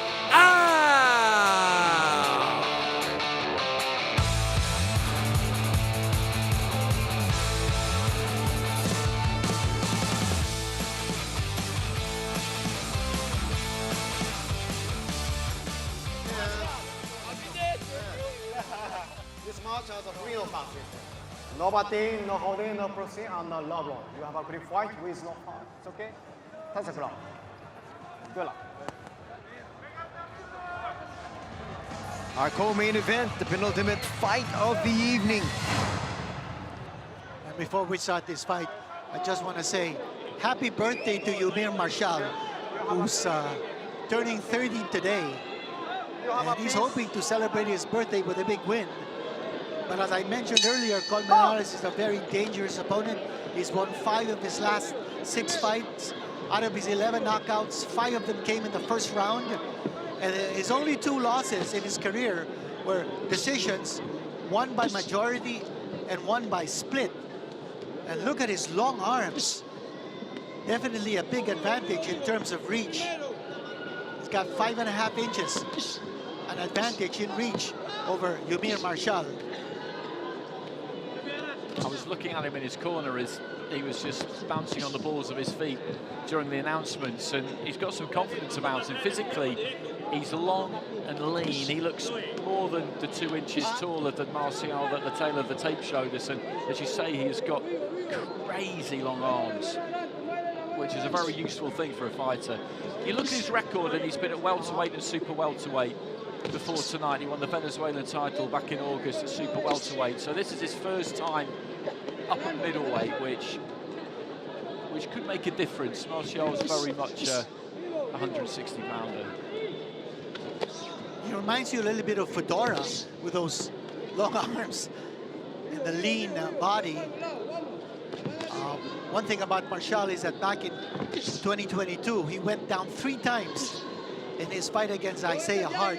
He came back to win on a stoppage in the 4th round, but he's vulnerable. He can be hurt. He has gone down, and let's see whether he can take the power of Colmenares, the man they call El Terrible, picking up from the legendary Eric Morales.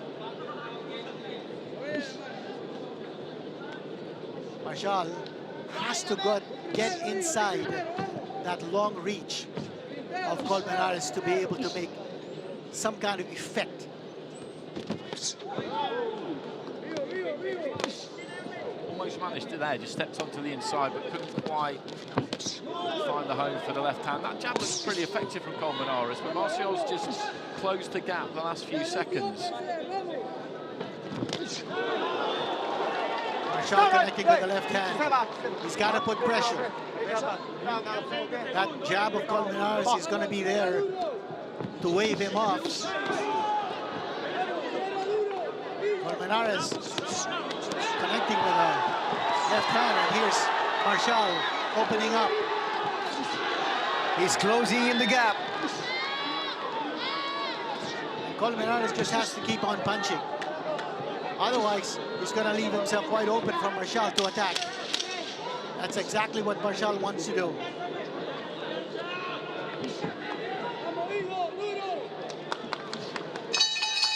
Stop. Round 1 in the books. I think it's got really interesting towards the end of that round, didn't they? Because, there's a little nick on the corner of the left eye there of Colmenares. Not quite sure how that's happened. Maybe we'll get a look in a replay. it's of no great consequence, the blood will run clear of the eye, but he just closed the distance, as you said, towards the end there and managed to get that left hand away. Power Punch of the Round is brought to you by the Philippine Sports Commission. And when he's on the inside, Colmenares, he looks like he stands up quite straight and that chin comes up in the air a bit. So if Martial can get to that closer range, he'll have a target to aim for. That assault was initiated by a body attack by the trainer of Colmenares, Andy Torrealba. And important for Martial to continue to attack the body, let the arms go down, and then the head will open up as a target for Ymir.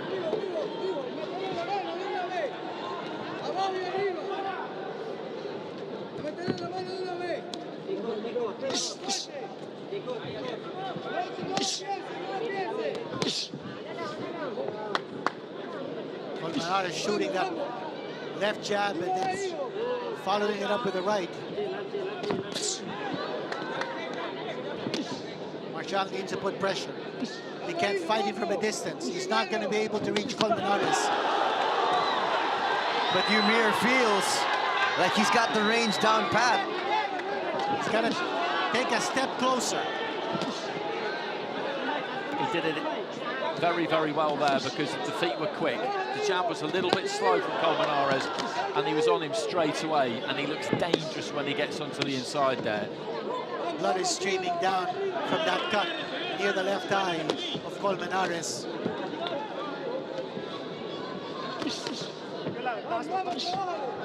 And just there, that's where he stands up a bit tall, Colmenares. He throws that left hand and the weight goes into his heels and the chin comes up in the air a little bit. If he can get nice and tight, Martial, then he can do some damage here. Colmenares has got to keep jabbing. He's allowed Martial to get the fight at mid-range now, and he's going to catch left hands like that. If he does that, he's got to get it back on the outside and try and shoot that jab. Martial is aware that the opening is going to come after Colmenares throws that right hand. After he throws that right hand, then he's open for a counter from the left hand of Martial. And here comes Martial.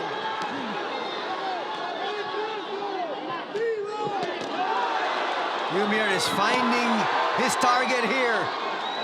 So he's certainly closed the gap. He's moving closer and closer to his target, and he's finding the range.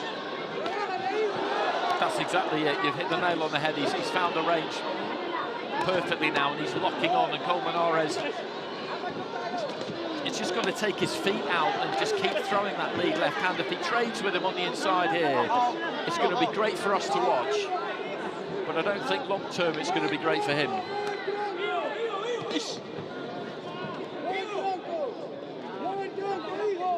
That cut's opened up a bit wider, I think, hasn't it? Yes, it has. And again, he's really not going to his jab, talking about Colmenares. Well, Martial is goading him to go toe-to-toe. That's exactly what Martial wants him to do. And he's obliging, which is making for a really, really good fight to watch. Colmenares just swinging that right hand. Good finish to the round as he just sticks his tongue out. The crowd loving that second round. The action has definitely picked up.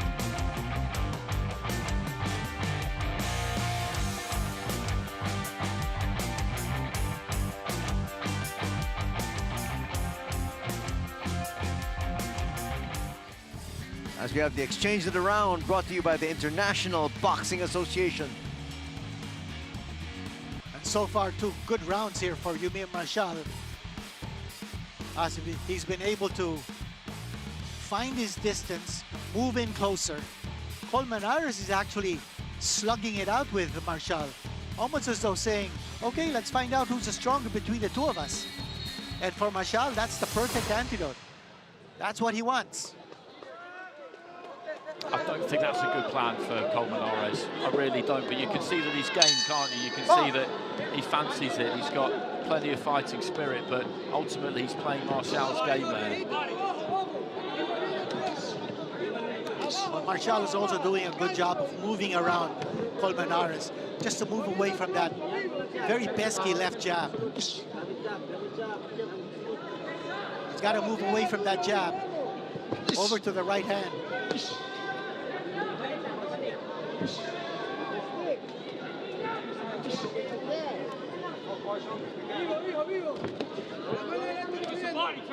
He's got to keep throwing that jab with some authority, Colmenares. That's the key here for him, because Martial's just waiting for him to neglect it a bit or forget about it almost, and he'll be straight on him. You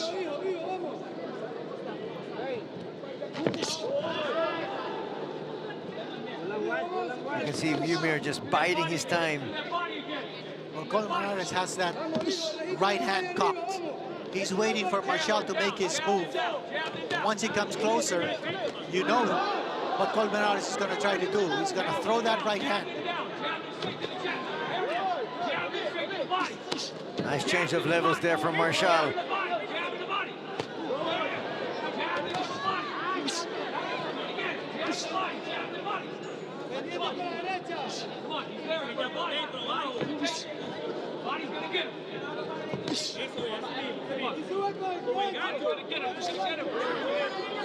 Left hand coming in here for Marshall through the defense.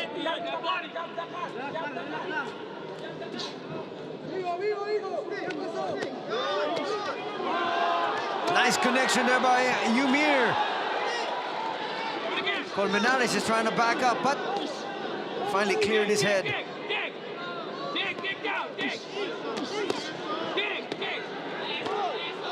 It's a good response from Colmenares, because that was a solid left hand, and he just finds himself on the end of another combination here. He wants to mix it up on the inside, and he's having some success. That's a really good right from him. A flurry of punches here coming from Colmenares. Ooh, Marshall got tagged to the right. Marshall holding on. Gets tagged once again. Marshall and is Ymir's going in down. trouble. That's what I was saying earlier, that Marshall is vulnerable. He can go down. He has gone down. And now a knockdown has been scored by Colmenares. And it was that first right hand that was the problem, because you could see him try and hold on to Colmenares and just ride it out, but then he just shrugged him off and hit him again, and the accumulation of blows just sent him down. So he just needs to try and get through this, Martial.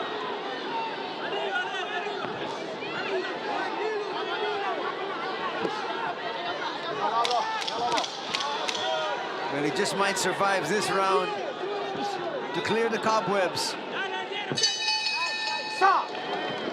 And I think that was a strong statement made by Colmenares. He's not going to go away.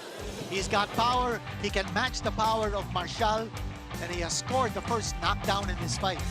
He looks okay there, though, when you look at him on his stall. The eyes look clear. He knows exactly where he is and what's going on, but he was hurt by that first right hand, and then it followed up and he got clipped by another one. But he got up and then he went down again. So you could see that he was clearly stunned.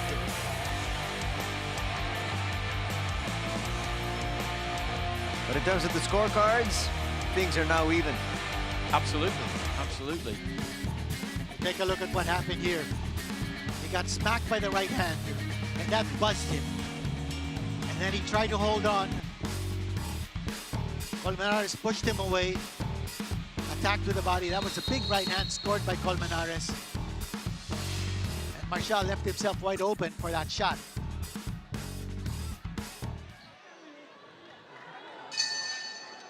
Box! He just got a bit careless on the inside there, basically. It's not really the kind of punch that he should have been letting through, and it caused him some big problems. You can see the confidence of Colmenares now is really, really strong. Now he's going for the kill, Colmenares is. And he's got Marshall fighting on the defensive. Marshall is not throwing, now he throws. But Colmenares has got to be worried about also punching himself out here. Nice right there by Marshall. He connected that time on Colmenares. The fans are up on their feet. Solid left. Marshall coming up strong here. This is what the fans came out to watch.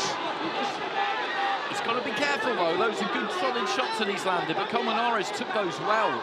You can see a couple of them just vibrate all the way down to his boots, but he didn't really give too much ground. Marshall holding on. Let's see how much more he can give. But Colmenares continues to be on the attack.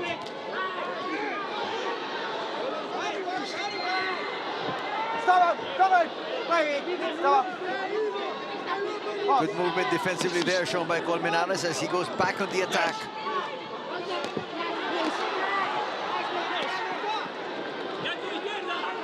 Colmenares is deadly with either hand.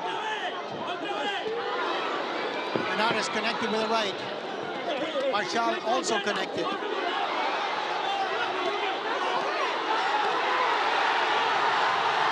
Marshall trying to pour it on. The crowd on their feet. This is the hell of a round this so far. We've still got a minute remaining in it. They both put an awful lot into this. Colmenares came out brimming with confidence, looking to try and ram home the advantage. Marshall's felt the need to really make a reply. And we've still got the prospect of 6 more rounds. Colmenares showing tremendous ability to take a punch. As we said, he's never been knocked out in his career. He's lost twice, both on close decisions. Here comes Marshall. He's teeing off. Crowd loving it. Colmenares fighting right back. He just looked for a few seconds there, Colmenares, as though he might be about to unravel slightly, but he's just holding his feet and letting his hands go. What a fantastic 3 minutes it has been. Absolutely sensational stuff. This is definitely the best round of the evening. Neither fighter backed down. That was all-out assault from both men inside that ring. Unbelievable exchanges. Fast and furious, hot and heavy. And you just wonder what kind of effect that's had as one of them put a dent in the other. Marshall looked pretty good in the corner there. I'm just trying to get a look at Colmenares as we watch these replays. Count of the round brought to you by the Philippine Sports Commission. Colmenares took some hard shots from Marshall. Never was in danger of going down, however. Big left, and then the right. Another left hand coming from Marshall. They were going toe-to-toe. Oh, unbelievable exchanges. Those are bombs being detonated inside that ring. And the cornerman of Yumi Marshall, Jimenez, giving instructions to Yumi Marshall. Keep his poise, keep his composure, and show that strength. And this is a really close fight through 4 rounds. It's for the WBC International middleweight title, a vacant title, so we'll get open scoring, won't we? We'll get the judges' scores for the first 4 rounds in probably about a round's time. Correct, at the end of the 5th. They'll be tight, won't they? You'd imagine, anyway. I would think so.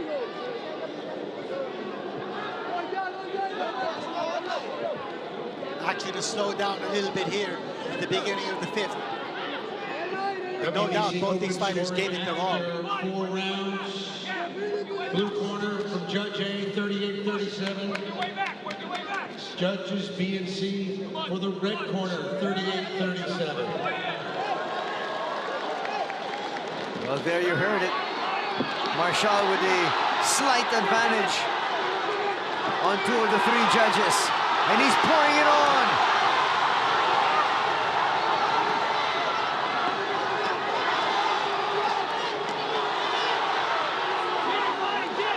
At the very least, he wants to widen the gap score-wise. Colmenares made of stern stuff. He absolutely is. This is a savage, savage onslaught from Marcial, but Colmenares has taken these well so far, but we're just past the halfway stage in round 5. Marshall needs to be careful that he doesn't punch himself out. But he's going for the knockout right here. Colmenares in trouble. He's not fighting back. If he can just take a little breath and go again here, Martial, that left hand just crashes through. Colmenares somehow managing to stay upright here. He's got a real chin on him. This is such a good fight. There's Martial continuing to pour it on. Very little reaction or retaliation on the part of Colmenares. That cut has opened up badly. His eyes look a little glazed, though. Talking about Colmenares. Martial needs one more big push. And he cannot allow Colmenares to regroup. Colmenares is beginning to regain his strength. Those eyes are clear now for Colmenares. Oh, and he comes up with a nice big right. Another right. And Martial seems to be in trouble. What a round. These last two rounds have been absolutely incredible action. They really have. And this will be a Martial round, but he got caught towards the end there. Colmenares, who looked dead on his feet, didn't he? Just somehow got through it and then provided a response. We all need this break.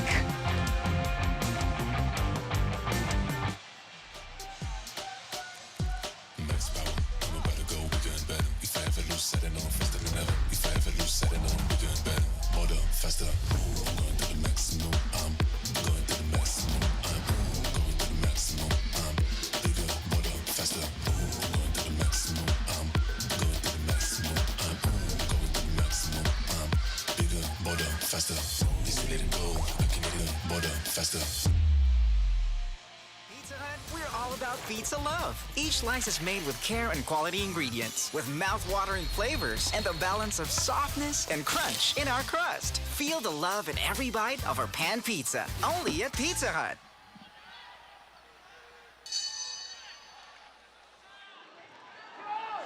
Round number 6, the fans are loving every single round of this one.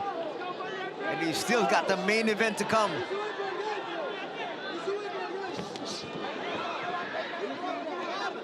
Colmenares might have regained his composure. Martial connecting. Martial's not throwing as much as he did in the previous round. I think now he's trying to pace himself just a little bit. He certainly is.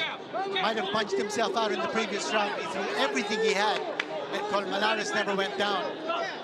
And Colmenares is also coasting.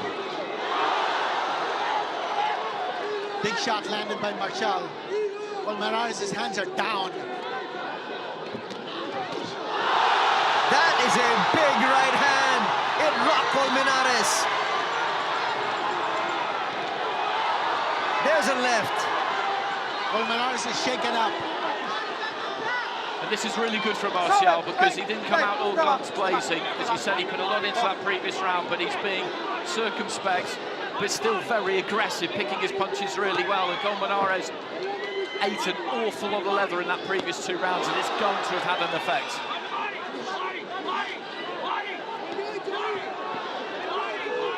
And now Martial going to the body, being real methodical about this one. Colmenares appears to be losing steam at this stage. He's taking a lot of punishment. Both fighters are resting. They're both tired. It's gonna come down to who wants it more, who will have more gas in the tank down the stretch. Glancing left. Another glancing left.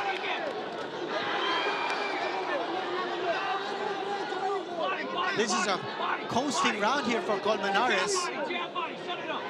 He's letting this round go by, hoping that he can regain his strength in the next round.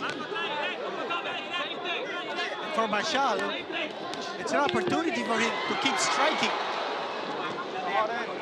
I think he's doing the right thing here, though, Martial, because he's winning this round without going crazy, without putting an enormous amount into it. And I know that it's easy to feel like he should just try and ram the advantage home. The body shot there has hurt him. It clearly hurt Colmenares. He almost went down. But he doubled up. But he just might survive this round.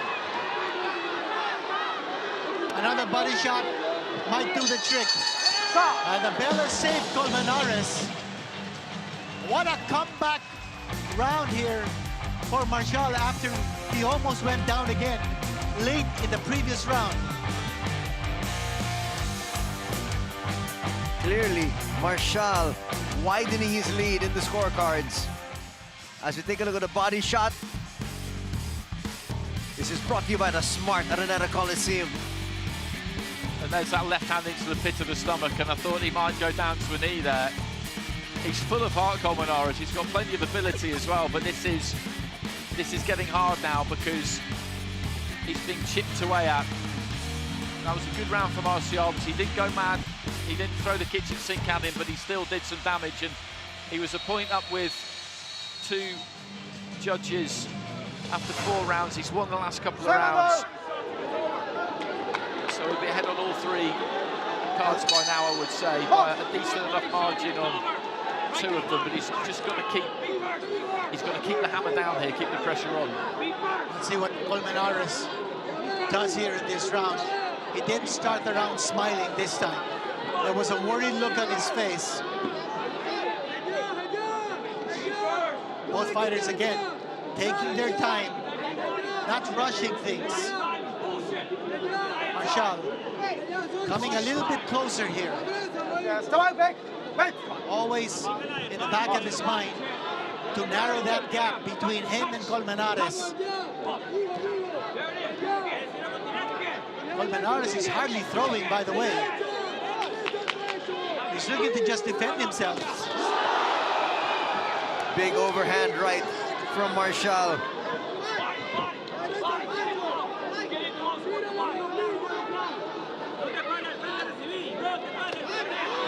This is the first 10 rounder for Martial, isn't it? Yes, it is.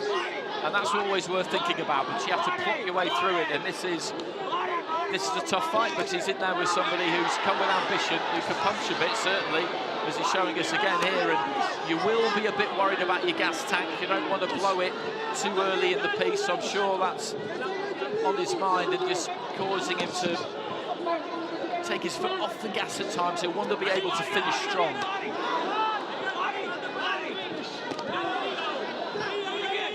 But having said that, when you get the opportunity to take somebody out, you need to try and do it, and these are all the things that come with experience, aren't they? I think he did go for it a couple of times, probably felt it wasn't quite there.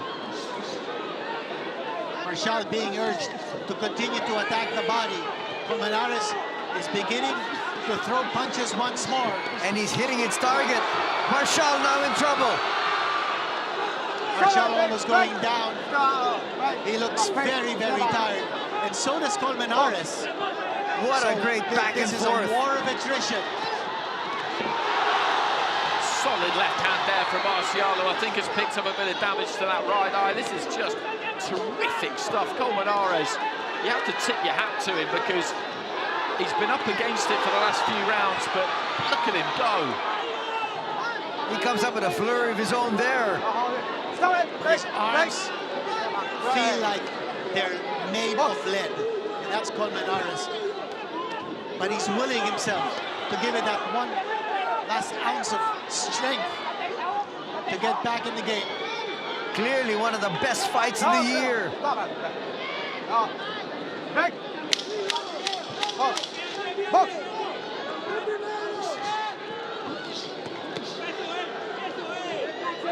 Colmenares trying to steal this round with a late flurry.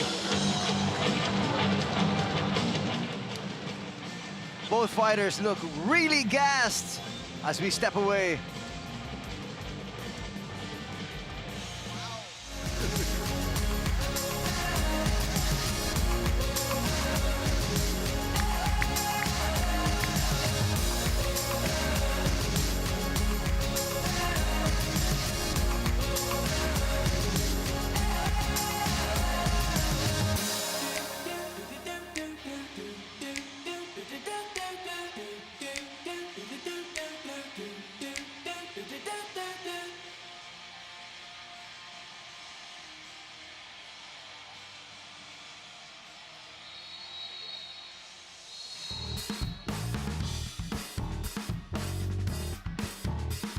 body shot of the round brought to you by the smart Araneta Coliseum.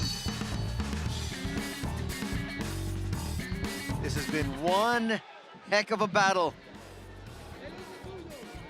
As we enter round number 8.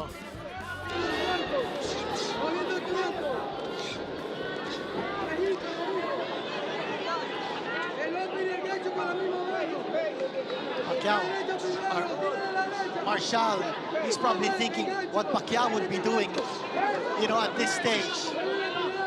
And at the same time, you have to be able to think you might have to go the full route of 10 rounds. I think he has to have that in his mind now, that that's most likely what's going to happen, because he's hit Colmenares with some very, very solid shots, and every now and again he's come a little bit loose, but always managed to get himself back together, and he's still very dangerous himself.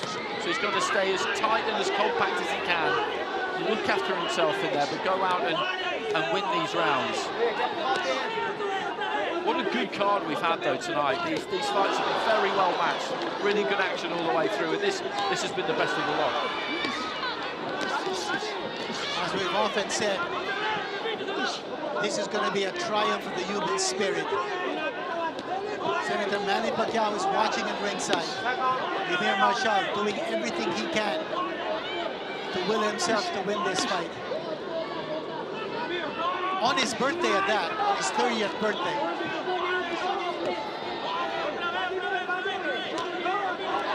You can't even say that these two are running on fumes at this stage.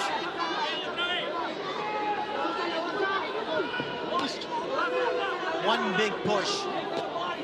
And that's what the fans are hoping. That Eman Marshall will give it that last big effort to bring down Colmenares. I think they're going to cut some of that loose tape. And just look at him go back to the corner there, Colmenares. He's staggering almost. He is absolutely done. He's got nothing left at all, but what he has got left is just the pure heart and desire and grit and determination to get through this. It's fantastic to watch, it really is. And he's having a pretty good round here too. But this is a good rest for him. A good rest for both of them, in fact.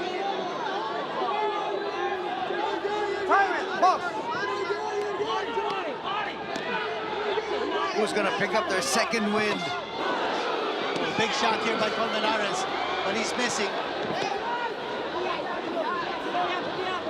Colmenares coming out of that rest period, smoking. Marshall took that right hand well, but those are not the kinds of punches you want to be shipping at this stage of a fight. Another one there gets through. That defense of Marshall looking very porous at this stage as he's getting smacked by Colmenares. And Colmenares is scoring a whole lot here. Yeah, it's a burst of energy on the part of Colmenares.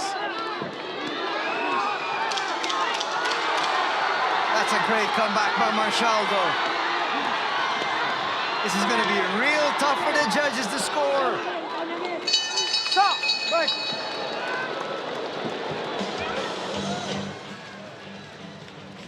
Exceptional battle once again in that last round.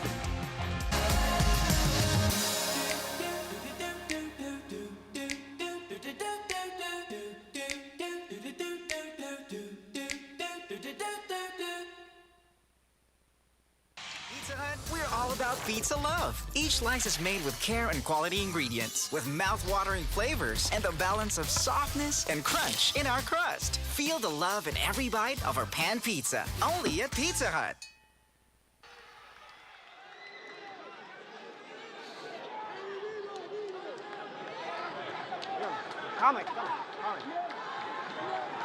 Well, this is just what the doctor ordered, isn't it? For both of them, but particularly Colmenares.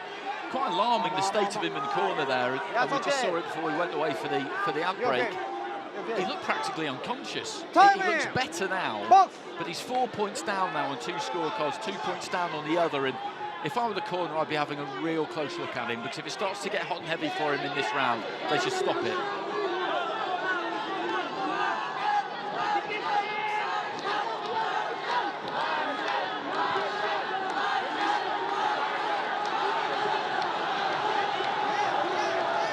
doing the right thing here. He doesn't need to do anything silly, does he? Because he's ahead. The only way this could go wrong is if he gets knocked out. So he doesn't need to be a hero. He'll want a big finish, but just pick those punches, stay tight, stay compact, don't give anything away. Yes, he could actually just cruise to this one.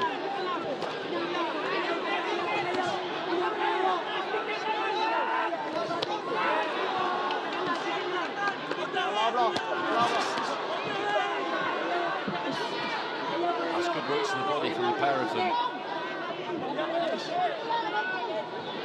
And if he gets over the line here, if nothing goes wrong in the final 2 minutes, this is such a valuable fight for Martial, because this is a really hard 10 rounds. Sometimes a fighter goes 10 rounds for the first time, but they have it their own way and they set the pace and they do what they want when they want. And this has not been that fight. This will do him so much good. He'll look back on it in the field that he made mistakes. Fighters always do. There are things to work on, but I mean, this is worth more to him than all the rest of his fights put together. Totally agree.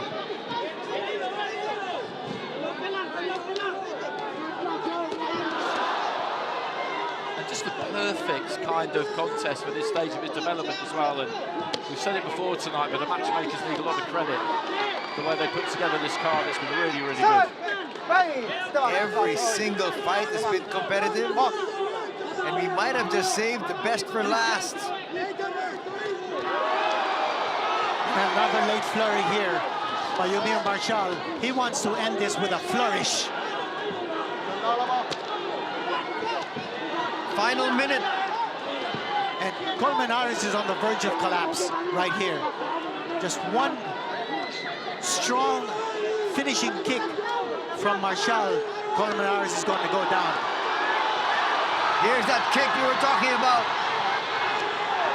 Ymir wants to win this in style. He got knocked down. Marshall going down. He got careless. That's a second knockdown of the fight. Marshall going down once more.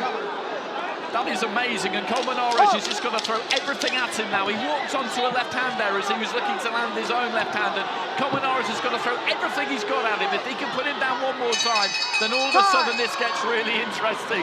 What a fight. What a fight. That was absolutely tremendous. And Colmenares there, just as you two were saying that Martial was trying to close him for the finish, and you were completely right. I was about to say that I really didn't want him to get it because I wanted Colmenares to hear the final bell. He's given us so much. And then right on cue, he produced a knockdown. Fantastic. Brilliant, brilliant fight. This has got to be one of the best fights of the year. Oh, without a doubt. Marshall going down twice, once in the third round, another time in the 10th round, just as Colmenares was on, as we were saying, the verge of collapse. He had almost nothing left except a big fighting heart. But I thought Eman Marshall's heart was bigger. And he's going to run away with the decision here. Going to be a close one because Colmenares will have two 10-8 rounds to his benefit. And let's see how far this goes. Well, he was up by 2. He won round number 9. He's going to lose round number 10 by 10-8. So he should win it by 1. Yeah, I think what we'll get here is 2 scores of 95-93 and 1 score of 94-94, I'd imagine. So a majority. Counter of the round brought to you by the Philippine Sports Commission.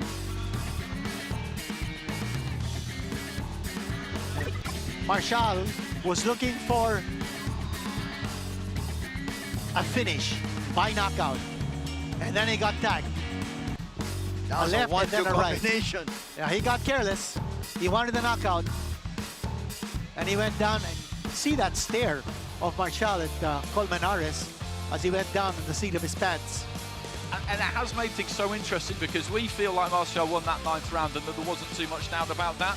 But if one of the judges has seen that differently, then one of those 95-93s becomes another 94-94 and we'll get a majority draw.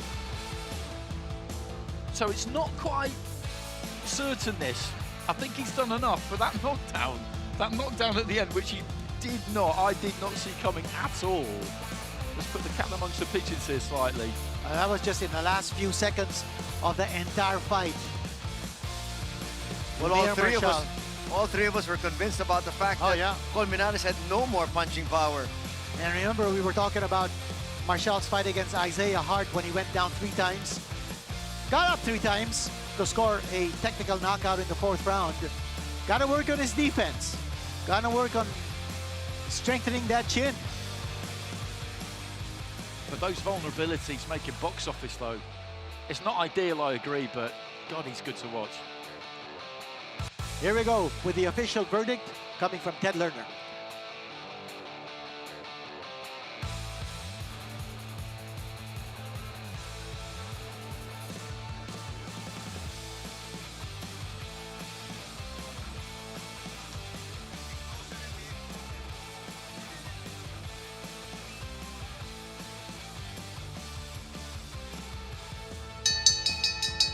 Ladies and gentlemen, before we go to the scorecards, we are here to celebrate history, but tonight you saw what has to be one of the greatest fights in the history of Philippine boxing. So let's have another round of applause for 2 absolute warriors, giving it their all. After 10 rounds of boxing in the middleweight division, we go to the scorecards. Judge Gerald Tamaldan scores about 94-94 even. Judge Arnie Nahara and Judge Jun Bei Jin score the bout 95-93. All for the winner, and now the WBC International Middleweight Champion from Zamboanga City, Philippines, Ymir Felix Marcial.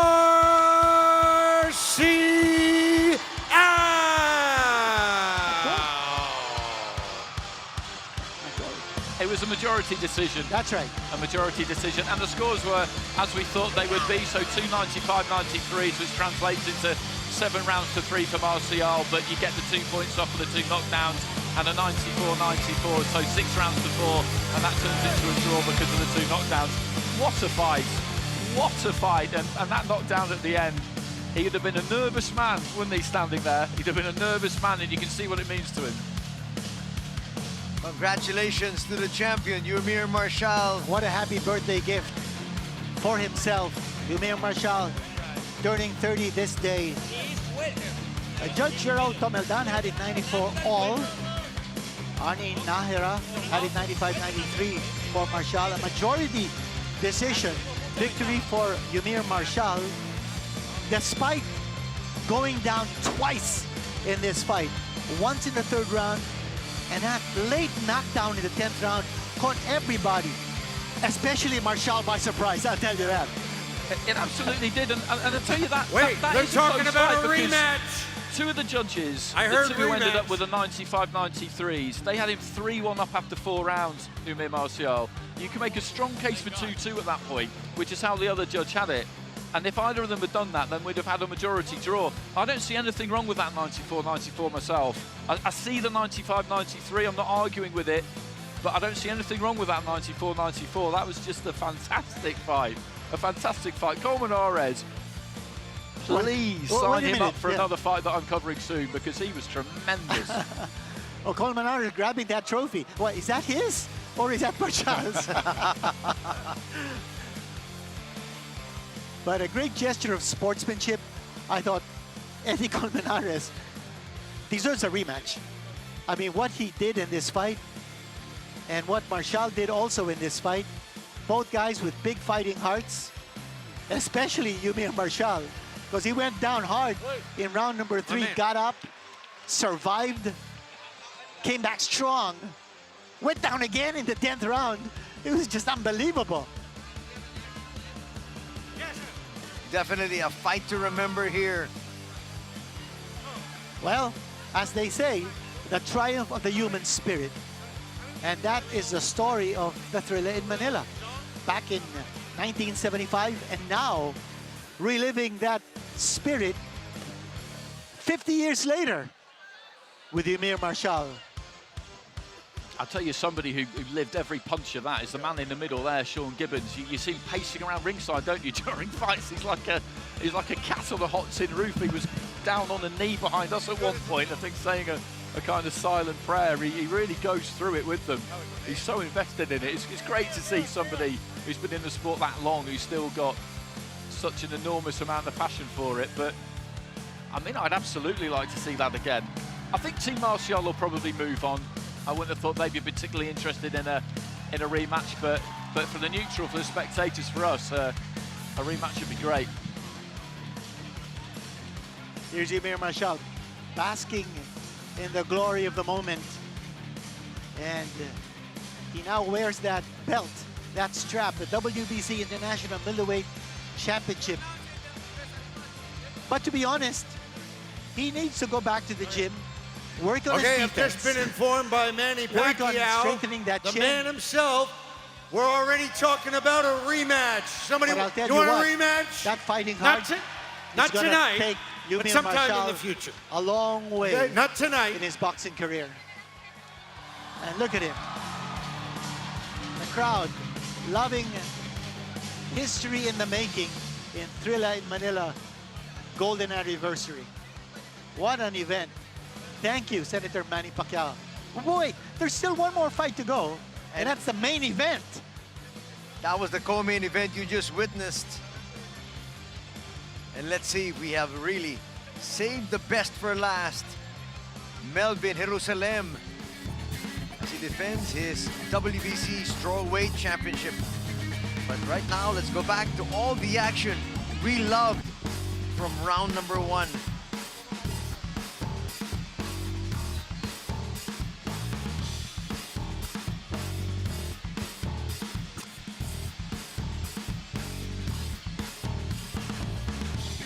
Ymir Marshall quickly closing the gap.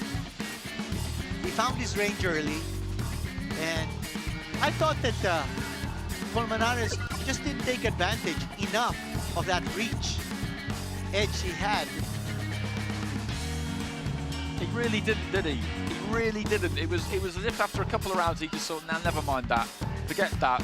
I don't need to jab. I'll take my feet close and have a swing. And that's what made it such a great spectacle. And he was very confident of his power, and it showed in round number 3 when he brought down the Marshall. And he thought after that knockdown, I can take this guy. I can take him out. I don't need to fight from a distance.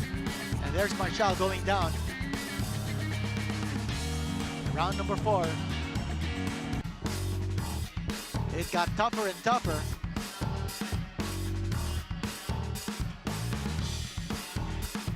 This round number 4 was a very strong round here.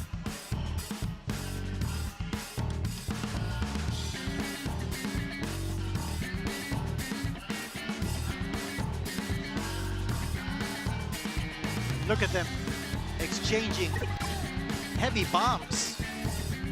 One punch after the other.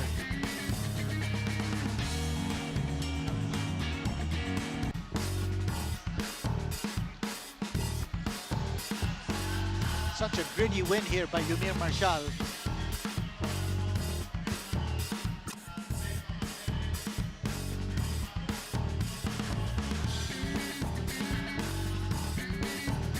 And as they say, patience is a virtue.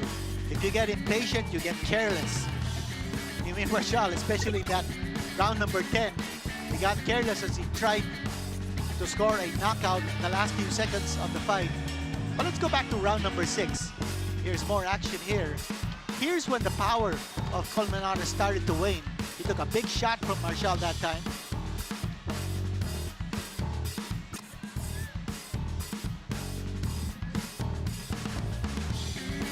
Well, it's the 6th and the 7th round where he really totally dominated. He did. He put some clear water between himself and Colmenares at this point, didn't he? And that second set of 4 rounds, he won it 3-1, but I think it would have been the 8th round that the judges would have gone Colmenares' way with, and that just says everything about him, because when he really needed to dig in and find something, he did it, and that kept him within touching distance, and that made the knockdown in the 10th count, didn't it? Here's the 8th round. Now remember, late in the 7th round, Marshall got rocked. So he had to make a strong stand here in round number 8. What about that wallop scored by Colmenares, a right hand?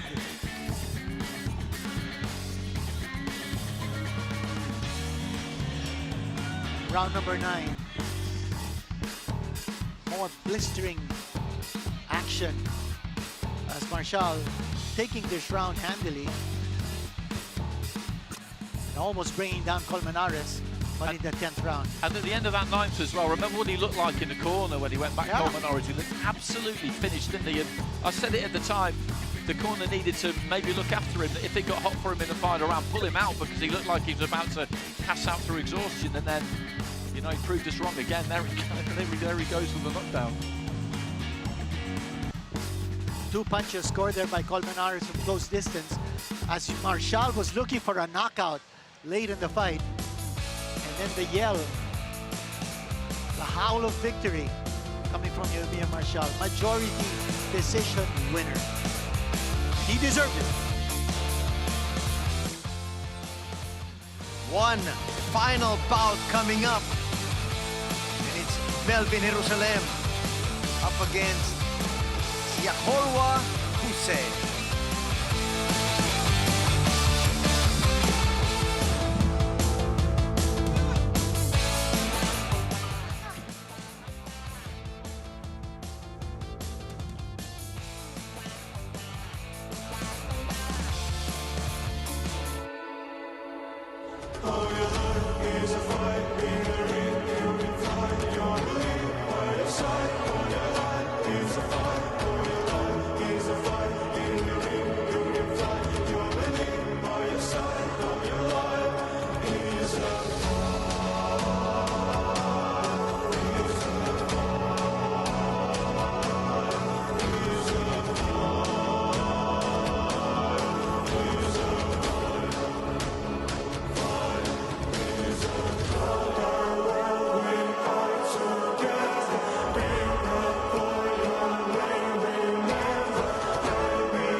One final bout here at the Smart Araneta Coliseum as we wrap up the Thrilla in Manila 50th anniversary.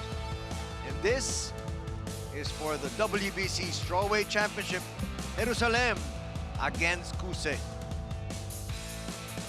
And this is Jerusalem's 3rd title defense. And he's fighting against a southpaw. Remember, in his second, or rather first defense, he went up against Luis Castillo, who was also a southpaw.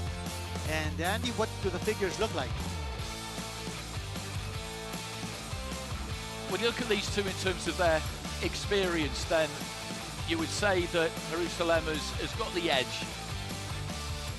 The resume of Kuse is a little bit slim at times. He's found fights hard to come by. He's been quite inactive. This is his first time fighting outside of South Africa, so we'll find out a lot about him tonight, and he's in quite an intimidating atmosphere. Right now, let's show you the video of Legacy of Greatness.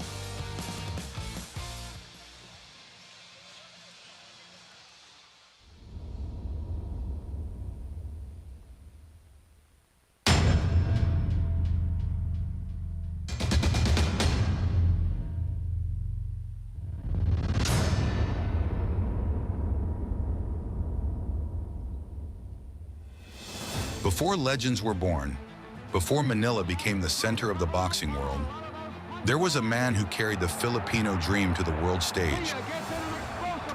Pancho Villa, the pioneer, the first to make the world whisper, the Filipino can fight. Then came lightning. Gabriel Flash the Lord. A decade of dominance. the pride of Cebu, a gentleman and a warrior.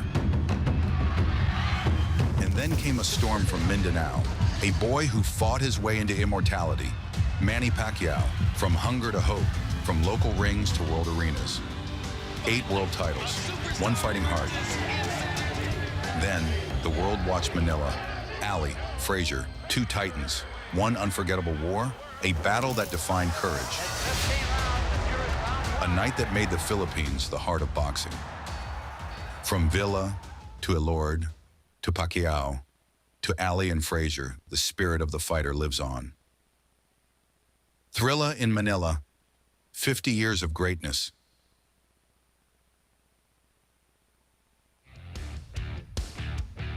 I prepared this match very hard, and I'm very ready and I'm strong for this fight. I will be a little bit nervous because I'm fighting outside the country, but at the same time it's going to be me and Melvin Jerusalem in the ring. So I can focus to him and beat him. That's the only thing.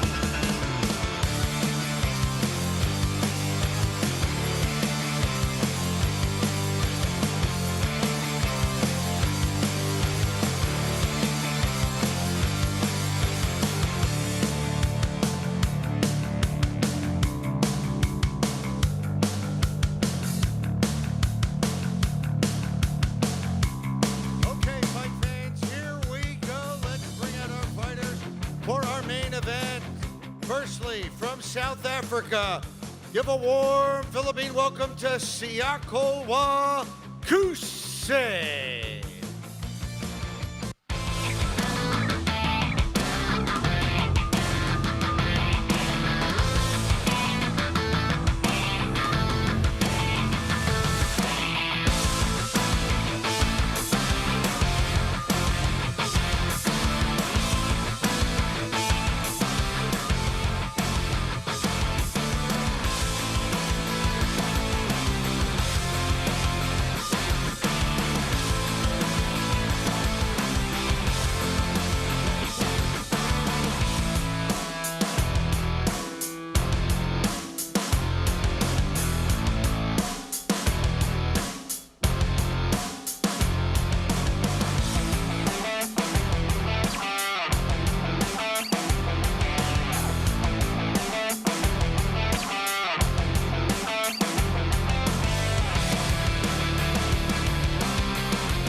Before we bring out the champion, I'd just like to introduce a 2-time world champion from South Africa, made 14 defenses, Mr. Brian Mitchell. Right here, 2-time world champion.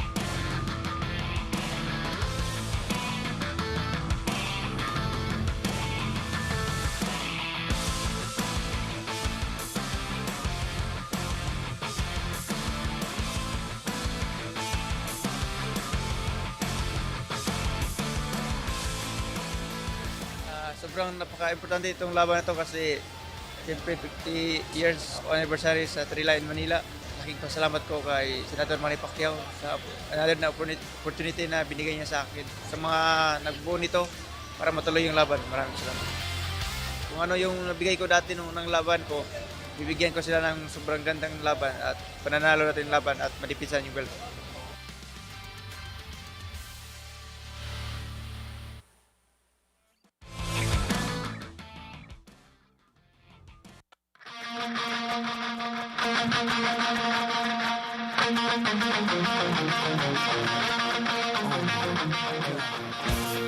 And now let's welcome into the arena the champion from the Philippines, Melvin Jerusalem.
Now, ladies and gentlemen, may we please ask that you rise for the national anthems.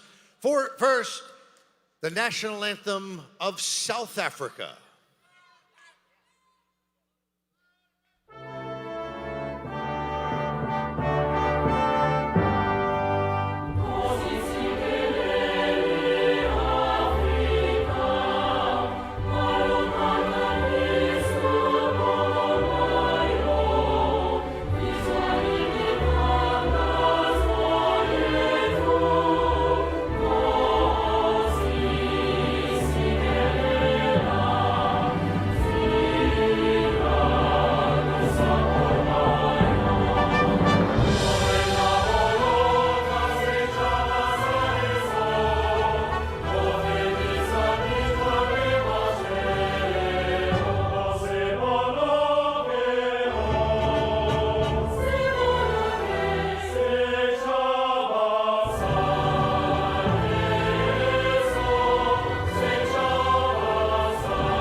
And now here to sing the national anthem of the Republic of the Philippines, actress and singer, Karil.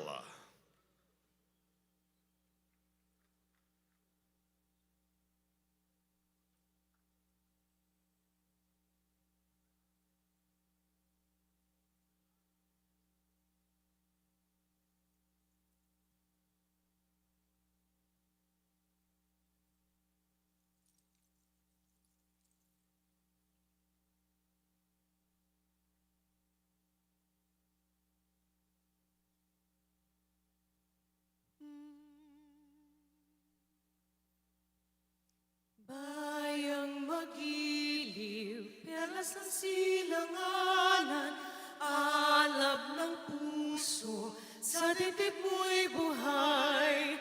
Lupang hinirang, tuyan ka ng magiting, sa manlulupig, di ka pasisiil, sa dagat at bundok, sa simoy at sa langit mong bughaw.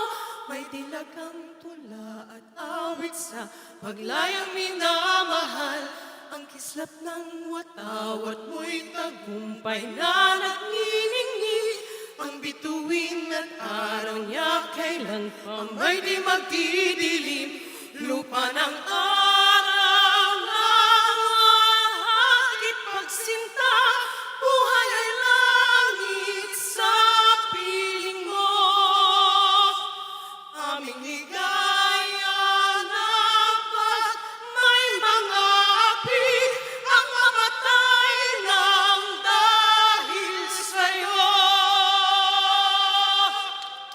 Maraming salamat.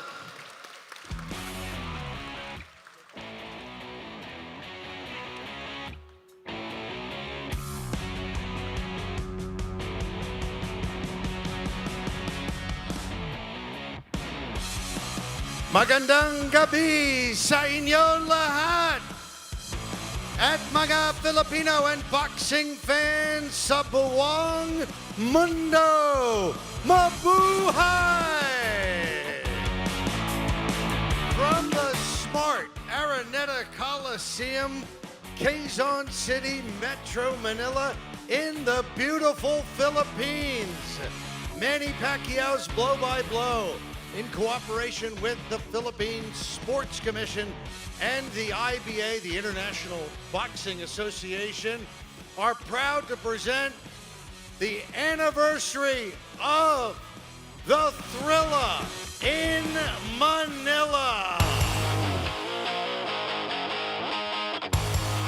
This championship bout is being sanctioned by the World Boxing Council, President Mauricio Suleiman, supervisor in charge at ringside from Australia, Patrick Cusick, timekeeper at the bell, Kim Dong-un, taking care of the knockdowns is Romulo Santiago.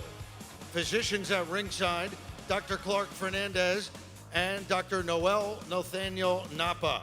Scoring this bout on a 10-point must system. At ringside, from Australia, Samantha Bullner. From South Korea, Junbei Lim. And from Mongolia, Zanashor Tazna. And when the bell rings, your third man in the ring, from Mexico, referee Cesar Castañon. And now, fight fans, 50 years ago, Joe Frazier and Muhammad Ali, right under this roof in this arena, put on a fight for the ages. And now, here, tonight, it is time for another history-making fight. It is World Championship Boxing time here in the Philippines. 12 rounds for the WBC Minimum Weight Championship of the world.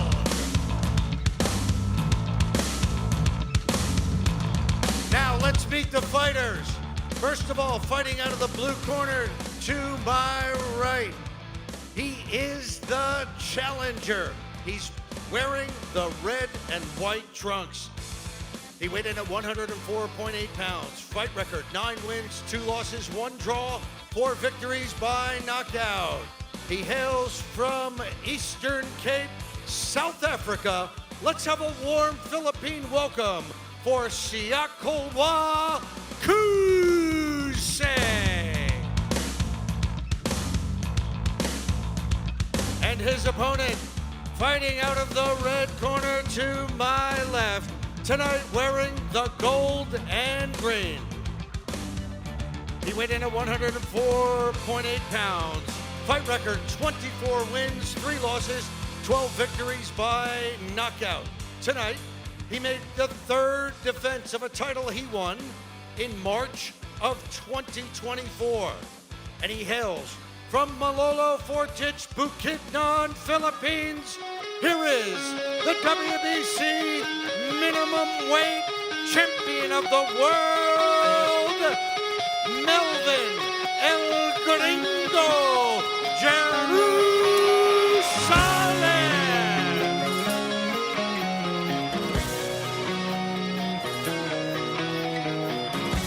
Thank you. Here's our referee with the final instruction. Come on, guys. Okay, guys, I gave you the instructions in the dressing room. I want a good fight, but also a clean fight. Protect yourself all the time and follow my commands all the time. I'm clear? Touch your gloves. Here we go. Mouthpiece. This is our final fight of the night to cap the Thrilla in Manila 50th anniversary. Box! Jerusalem up against Kuse. Go, Kuse, take him on. The theme of this fight could very well be age versus experience. And Musa is 22 years old. 31 years old is Jerusalem. Jerusalem is 9 years older. He's had a lot of fights. He's had 27 fights compared to only 12 fights for Kuse. But this is Kuse's moment. He is the reigning WBC silver minimum weight champion. He's out to win the World Championship strap, now worn by Melvin Jerusalem. That's it, don't wait for it, work first.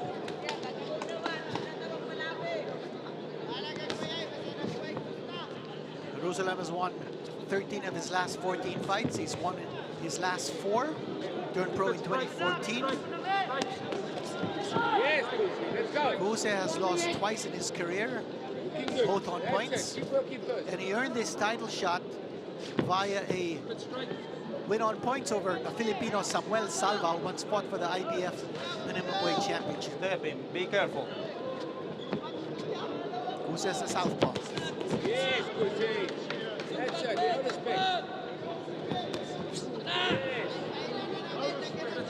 Let's strike. Sit up.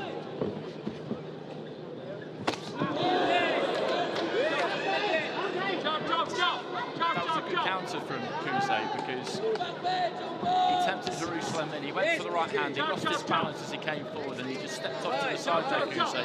Didn't catch him absolutely clean, but you can just get an idea of what he's about. He's got good reactions, good reflexes. Yes. It's on the first round. A flurry coming from Kusei, but the punches did not connect. But a good round for Kusei so far. He's certainly more active here than Jerusalem. Strike.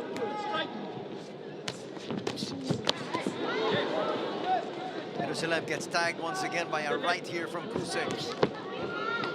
When he throws that right hand, Jerusalem, he's done it again there. His back foot comes round and it brings him square.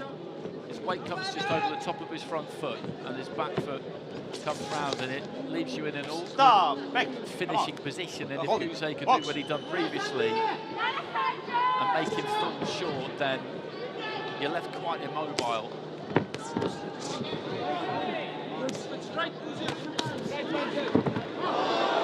That's a slip, not a knockdown. Okay. Jerusalem looking a little wild.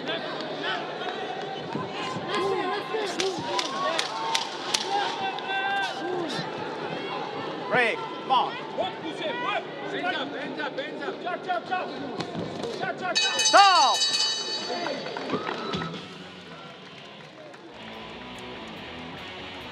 He looks a technically good fighter, Kusei, from what we've seen in that opening 3 minutes. Boxing out of that southpaw stance, of course, but he stays nice and side on. That little step off to the side, until he kicks out. It's a neat bit of work. Jerusalem's quite clumsy at times the way he comes forward there. He really reaches for that right hand, and that one landed. He does need to completely commit to it when he throws it. I think this could be an interesting matchup. Kusei looked impressive in that first round. Know exactly what he wanted to do. Very technically proficient. And Jerusalem looking a little bit wild in his lunges. Seconds out. He needs to be able to get back his poise. He is the reigning world champion, and this is his third title defense. Let's see what he can do here in round number 2.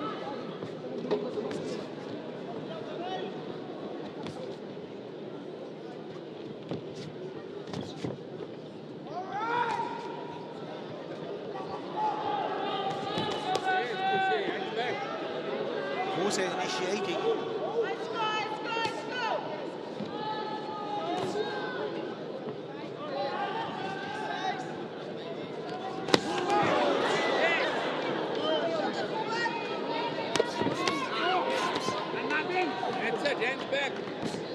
So far, getting the better of the exchanges here has been Kusei.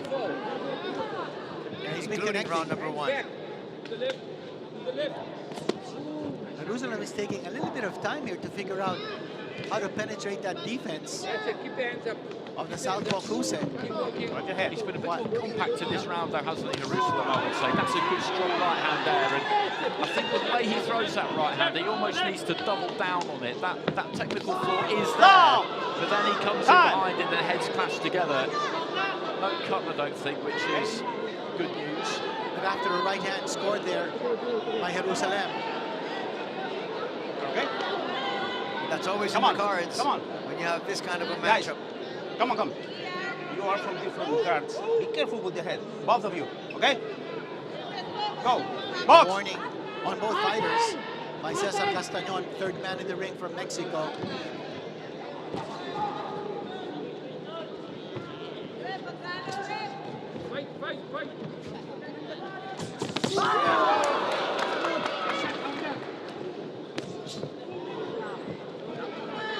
Fight. A lot of wild shots here being thrown by Jerusalem early. Nice. Work first. Chop.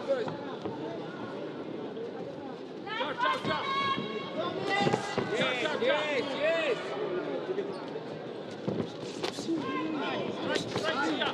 Nice Your head, there right your head. Kuse Jerusalem moving in. Stop! And a scored again. Come on. No, that's a slip.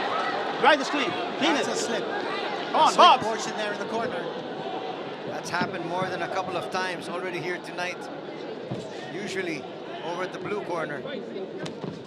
That was good from Jerusalem though, because he pushed him back in straight lines there. He went once and then he went again and he pushed him into the corner. And just before that, he managed to get through with a combination. Kuse's trying to commit himself and throws a long left hand there, but I think Jerusalem has improved in this second round. Much in this second round. Well, Kuse's attack position is straight up. He's going forward towards Jerusalem. All Jerusalem has to do is to slip and slide, move sideways, anticipate that straight up attack coming from Kuse, and then launch his own counter attack. Getting the angles as Kuse comes forward.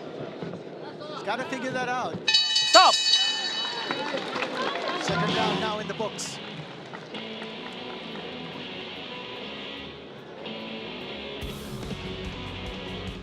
That's going to be a hard round to score. Michael Domingo in the corner of Melvin Jerusalem. Michael Domingo, a former flyweight world contender. So you got the exchange of the round brought to you by the International Boxing Association. You know, that's the point I was making. With the point of attack of Kuse, he just comes straight forward, throwing one punch after the other. He starts with the left and then with the right. And for Jerusalem, all he needs to do is slide towards one side, avoid that lunge, and then Seconds out. counter, like Seconds Manny out. Pacquiao would do in a situation such as that. It's interesting actually because they Coach, both kind of have the same in the technical corner. flaw. I was Box. pointing out with Jerusalem in round one where when he throws Here. his rear hand, his right hand, his back foot comes round and forward. And Kuse does the same thing. Obviously he's a southpaw, but when he commits and looks to throw that left hand, he didn't do it there, but quite often he brings his left foot forward. So the advice you gave there applies to both of them. If you can just get them to commit and then step off, you can catch them. Referee Castañon saying it was a slip.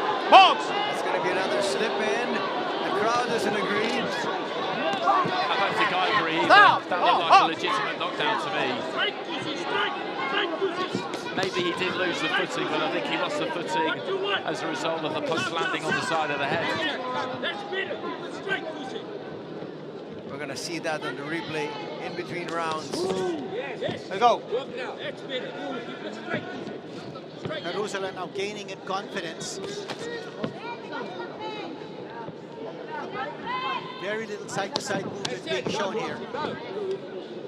Kuse is very predictable with his attack. On your head. Now Jerusalem connecting with that right hand. Break. This is a very different Jerusalem from the Jerusalem we saw in round number one, that's for sure.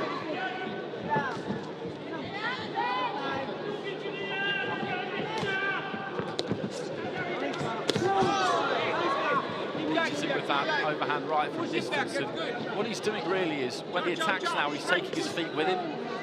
He's keeping his feet underneath him. And if he doesn't get there with the first phase of attack, then he'll just go again.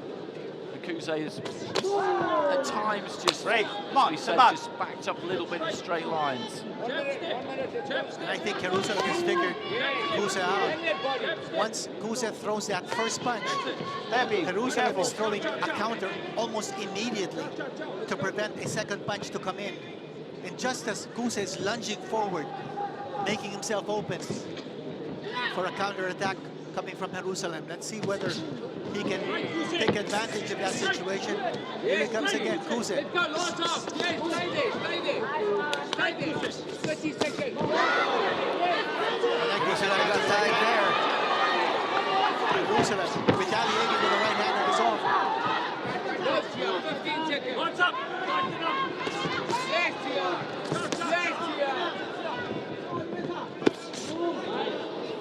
Both of these two having some decent success actually in Stop! round 30. Let it go. 40 seconds of the round. Box.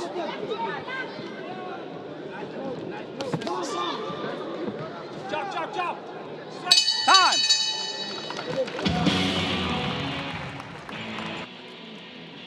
Three rounds. And neither fighter is actually taking control of the action. Neither fighter has dictated the tempo. Thrilla hit of the quarter, brought to you by the smart Araneta Coliseum. Now one thing, Kusa's picking up some points here. Picking up some rounds as well.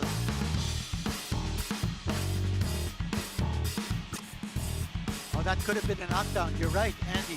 That could have been a knockdown. I think he should have given that because he did lose his balance as he came forward, but that's his problem. And then he got hit by the punch and that put him down, so that should have been called a knockdown, I think. Oh, that's definitely not a slim. Agree. Yeah. Seconds The punch out. actually caused the fall, even if it was off balance after missing his shot. So that should have been a knockdown. Box. But we're now in round number 4. Forget the past. Let's see what's ahead. That's it. It's 1 round 4. Race 4.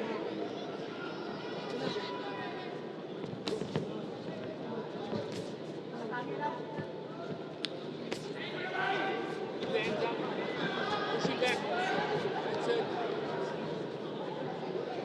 I'd like to see Kuse just commit with that jab a bit more. Sometimes when he throws it, he's almost pulling it back.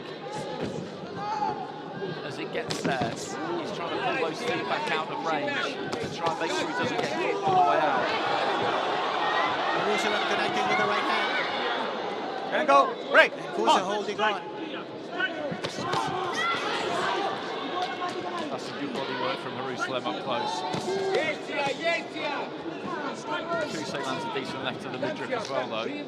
But you also notice that Kusa is not lunging like he did before. He's not coming in a straight line, throwing that right and then the left. He's starting off with the right jab, but he's holding back on his left, realizing that Jerusalem is going to counter it. That's good from Kuse. That's much more like it. That's what I was talking about. Just get those feet in, get into punching range and let your hands go, rather than just be tentative. Stop! Break. It's well set up, this. Watch out. Box. Jerusalem hasn't completely figured out Kusa. Chop, chop, chop. Nice. Hands up, hands up. That's it. But one thing Jerusalem has to do, he's got to earn the respect of Kusa. He doesn't have that respect, not at the moment. Keep the hands up, keep the hands up. Jab body, jab body. He's got to make Kusa feel his power. 1 minute to go.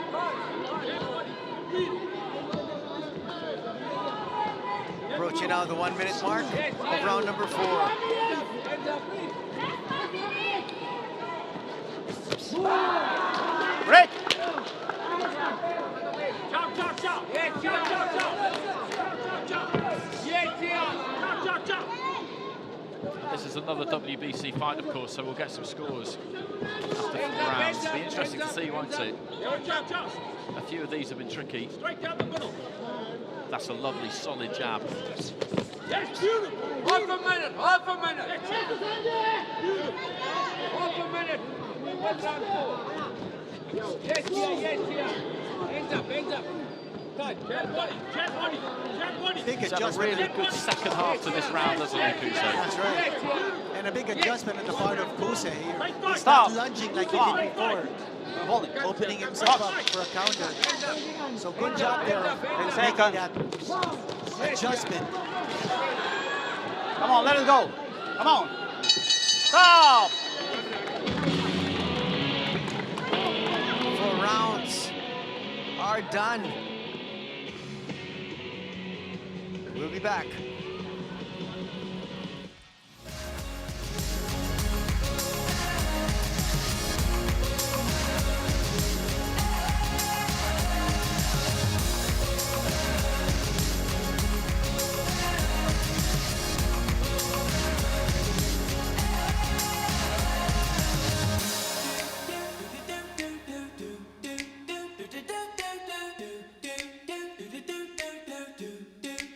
do do do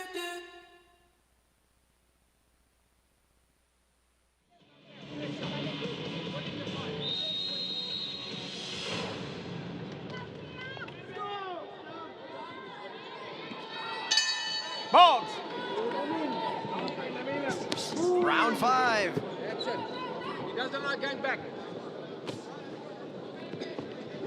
Yes, yeah, keep the hands up, though, hands up. Beautiful. Be careful. Not why we punch. And he's just committing more, Kuse. That's the difference now.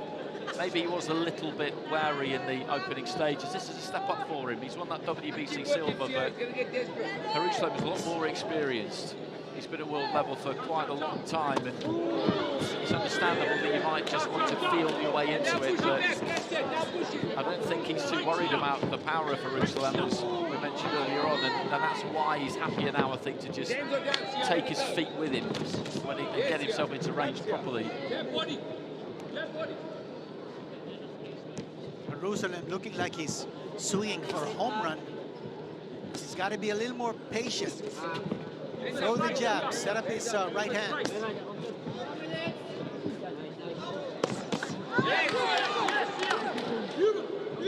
That's nice from Kuse. Lead right hook and then straight left. He has really been a little bit more clinical than Jerusalem. He's putting Jerusalem on the defensive. Jerusalem is having a difficult time figuring out this southpaw.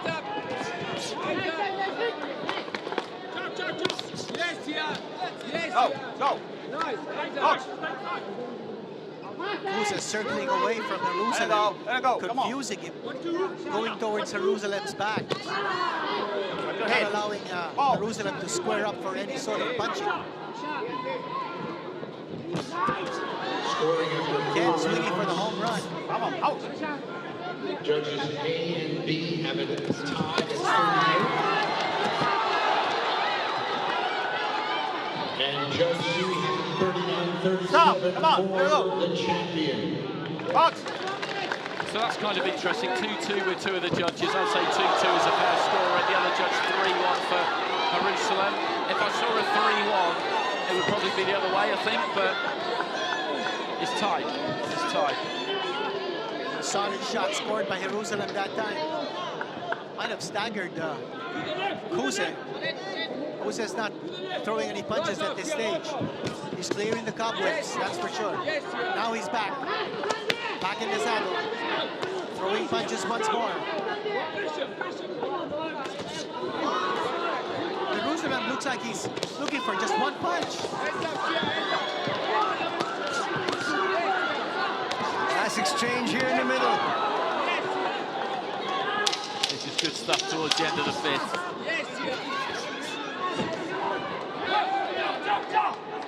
Both fighters trying to steal this round from each other.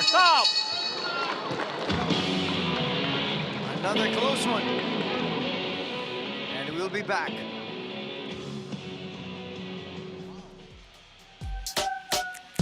Max power, I'm about to go bigger and better. If I ever lose, set it on faster than ever. If I ever lose, set it on bigger and better. Harder, faster. I'm going to the maximum. I'm going to the maximum. I'm going to the maximum. I'm bigger, harder, faster. I'm going to the maximum. I'm going to the maximum. I'm going to the maximum. I'm bigger, harder, faster. This let it go. I can get it harder, faster.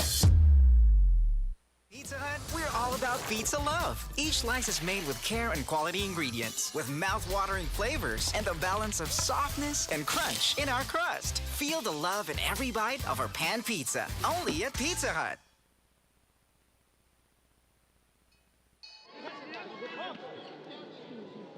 And back to the action here, round number 6.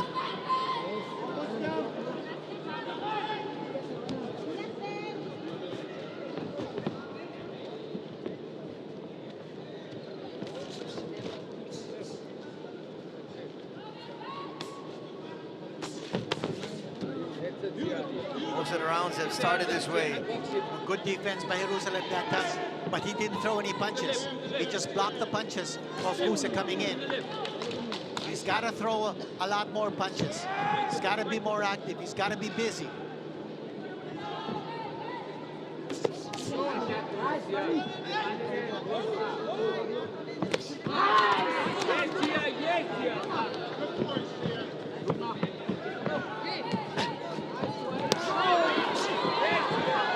Again, Jerusalem being made to miss here by the great defense of Kuse. Two big misses by Jerusalem. Just quickening up those feet there, Kuse. Gets it nice and close. Lets his hands go. Break. Let it go. That's it. Go, straight left body. Straight left body. That's the from Kuse again, landed the long jab, and then as Jerusalem came in, just scored with the left hand.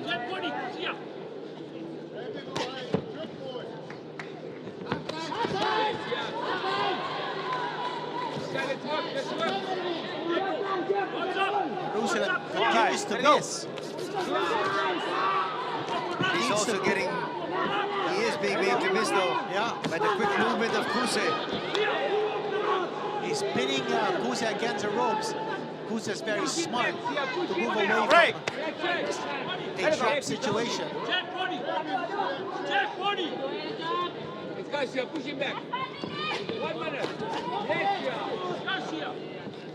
He caught those on the gloves, Jerusalem, but he's been pushed back there, isn't he? That's a good body attack from Kuse.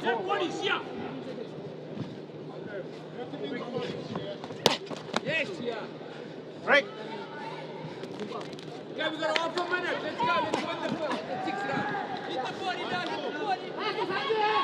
I don't see the smoothness of Jerusalem's attack. Break. Go. You don't see the flow, you don't see the rhythm. It's Kuse is actually dictating what's going on inside the ring. Those are some good body shots there from Kuse.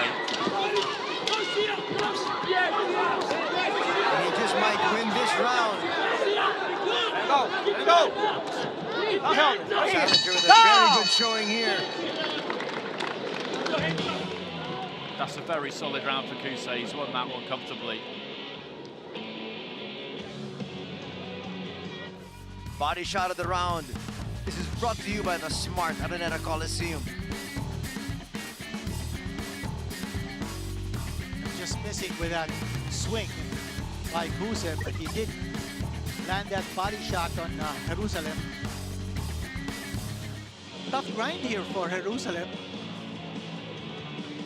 I think he should settle down, be patient, work that jab, throw combinations, rather than just go for one big punch, which is what he's looking for. And you mentioned at the start the gap between these two in terms of experience, and it will be interesting to see, won't it, whether he can make that count in the second half for Jerusalem, because he's a lot more experienced over this 12-round distance at World Championship level, and that should count for something. But every now and again you get a youngster who comes along who's got that old head on young shoulders. He doesn't panic in that kind of scenario, but Jerusalem is, in the second half, he's got some work to do here. He's got to step it up now. We're in round number 7, that's a slip. Box.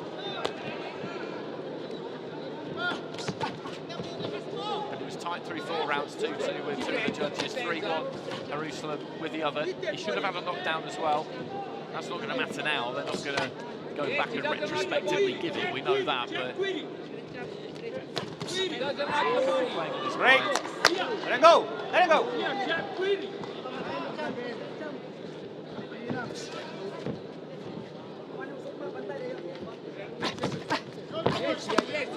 Hands up, Sia, hands up. We talk about age versus experience, and right now, Kuse is showing a higher level of energy than Jerusalem. He's younger, Break. and he's taking the fight to Jerusalem. Hey, no rabbit punch. Be careful, no rabbit punch. But he can't find a clear target to land a solid punch. Break. You got to give Come some on, guys. credit to the movement here of Kuse. Yeah. He's being a real difficult target to hit. Let it go. Let it go. Let it go. Straight left body. Hands up, Sia. Hands up. You've got to keep the hands up. 10, 20, straight. Better from Jerusalem as he committed to the attack there. The Kusei corner are constantly telling him to go to the body and to get his hands up. He does have a little bit of a habit of just holding his hands around mid-chest high, but they're not really doing too much for him. You can see there in his stance, he's got them up now, but a split second ago they just dropped. Tapping, careful. Step body. Ciao, ciao, ciao. Let's go. That's a good right hand into the body from Jerusalem. Straight, Sia. Straight. Straight, Sia. Straight. Let's go. Half a minute. Half a minute. Half a minute. Come on, stop. Box. There you go. They go to the body once again. That has been the plea of his corner all throughout. And notice the fans are very silent. I mean, they're seeing a situation here where Jerusalem might end up losing his crown before his hometown fans. Let's go. Let's work. Crowd is not roaring. Crowd is not reacting. Stop! Crowd expecting a lot more from Jerusalem at this stage.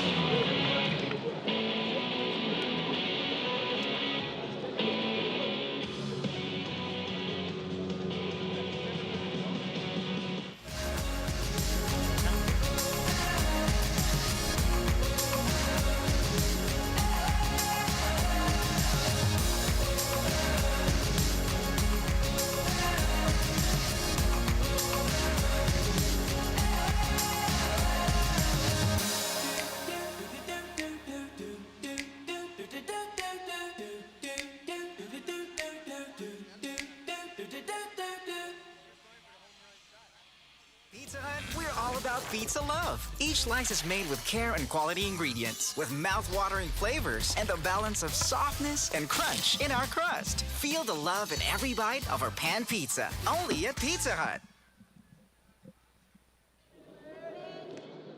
And this is now round number 8 of a scheduled 12-round championship bout. And Jerusalem has to step it up. He continues to miss. Holding. They sent him back out of the corner really early, actually, before the start of that 8th round. He was up on the stall with a good 10 seconds to go, and that's not what you normally see. Sometimes that's they're giving you some clear, straight to fire, so just telling you to get out there. Both men going down. Jerusalem connected twice. Box!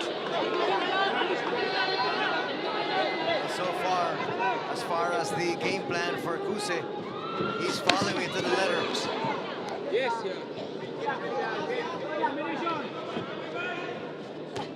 Push him back, sir. Push him back. That's it. Come. His feet there from Kuse. Straight. Big on Jerusalem. He's driving back across the ring. Yes, yeah. Let's work. We need this round. That's it. We need this round. Let's go.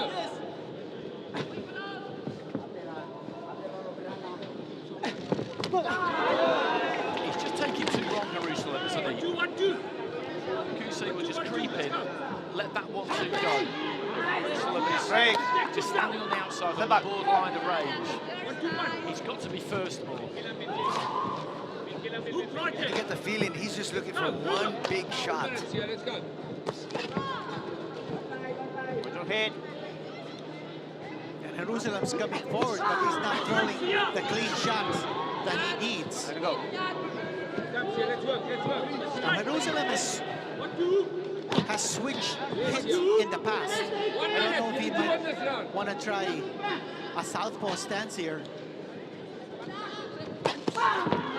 Be careful. Stop. Come on. Stop. Box. Clean up.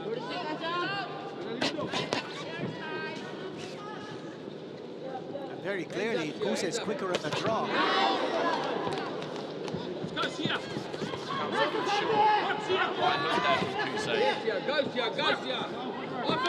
a minute. Let's go.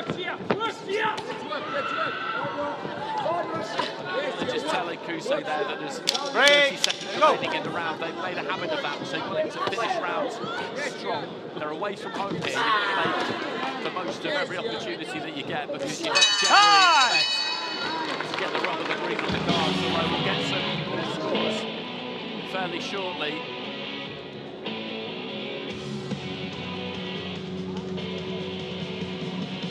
Very interested to see what the scores will look like after another 4 rounds. I want to point out also that one of the men in Kusa's corner is a former IBF and WBA super featherweight champion Brian Mitchell. Only lost once in his career, spanning 1981 to 1995. As the combo of the round is brought to you by the International Boxing Association. And that connection by Jerusalem didn't have too much sting behind it. He hit it with almost the back of his glove rather than straight towards the center of the glove. But it's round number 9. Fans are still waiting for Jerusalem to explode.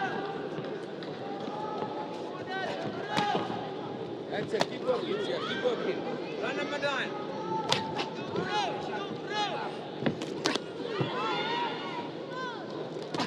Yes, yeah. Straight. Body. Yes, yeah, yes, yeah. Yes, yeah. Hands up, yeah. And again, he's just first to get off there, Kusei, throws the combination. Oh, break, stop. Let it go, let it go. Just working those hands. He's found a decent rhythm, which is something Jerusalem's just not really managed to do throughout the entire fight so far. Oh, yes. Kusei has been dictating the pace and the tempo of this match. He has been scoring a lot more. There you go, there you go, stop, stop. There you go. Be careful with that. Box! Scoring after 8 rounds, Judge A has it 77-75 in favor of the challenger. Judges B and C have it 77-75 in favor of the champion. Interesting. 2 for Jerusalem and 1 for Kusei. Let's go, Sia, let's go. Straight, Sia. To the chest. There's not been very much in some of these rounds. Break, stop. Watch your head. If I were to pick somebody to be ahead in this fight, it would be Kusei, not Jerusalem. I would agree. I think Kusa has done a lot more here than Jerusalem. He's dictating the pace, setting the tempo, and certainly connecting a lot more. He's swinging more, he's landing more than Jerusalem. Let's go, Sia. Work first, work first. Don't stop, don't stop.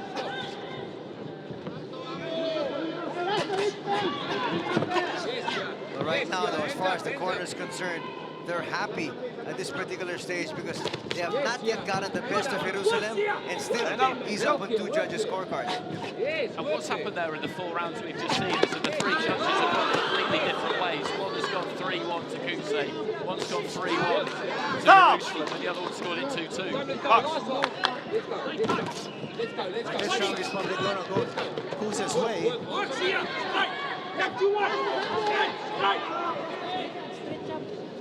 I just don't see how you could score that 4-round segment 3-1 to Jerusalem. I just don't see that. Come. Check double left. Yes. Check double left. Stay there. Check double left. Yes, yeah. Yes, yeah. Hey, break. Let's go, Sia. Chop. Because the last few rounds we've had, it's like we've watched the same round a few times in a row now, I would say. The tempo's been similar. Kusei's been dictating terms. He's just letting those hands go, letting the punches flow. And they'll know what's going on in the corner. They will know where the scores are at. And it's an interesting psychological job that they've got to do, because they don't want to panic him, because he'll feel like he's doing well, because he is doing well. But at the same time, he's behind. Thrilla hit of the round is brought to you by the smart Araneta Coliseum. I want to point out that the judges are all neutral judges. Samantha Bullner from Australia, Jun Bai Lim of Korea, Zanashir Tasna of Mongolia, and Senator Manny Pacquiao still enjoying the action here beside his wife Jinky, beside Senator Francis Tolentino. Box. Director of Operations of Blow by Blow, Len Tomas, is also in that picture. That's a good smearing lead left hook to start the round there, though, from Jerusalem. Round number 9 should have gone to Kuse, so he would have closed the gap. Well, whoever wins these last 3 rounds will probably win the fight. So it's important that both fighters really step it up and show what they can do. For Jerusalem, you know, his crown is on the line. He's got to be able to show a lot more than what he's shown so far. Stop! Stop! Come on. They're going to say this is a slip, so no knockdown there.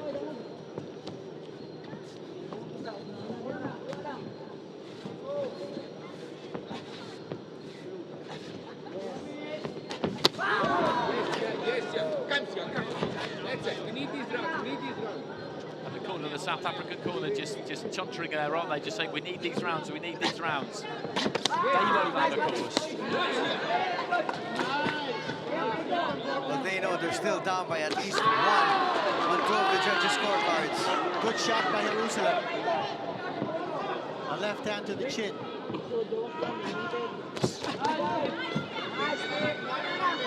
Let's work here, let's work. 1 minute 29 to go. That's a good single right hand from Jerusalem as well. Break! Break! Left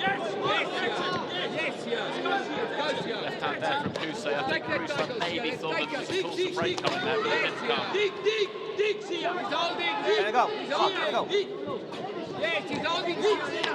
He's holding now. Let's go. Nice right there from Kuse. Lands, though it is a glancing shot. You ready this round?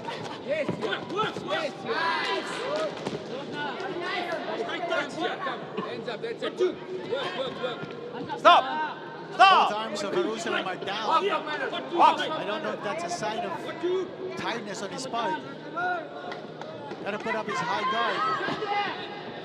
Yes, yeah, half a minute. Put the run, yes, yeah. Yes, yeah. It's not been full of the blistering pace, this. It's been a good pace, hasn't it? The tempo to it. It's not really exploded at any point.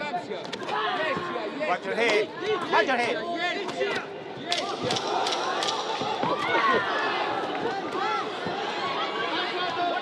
Now they're picking up the pace here in the final seconds.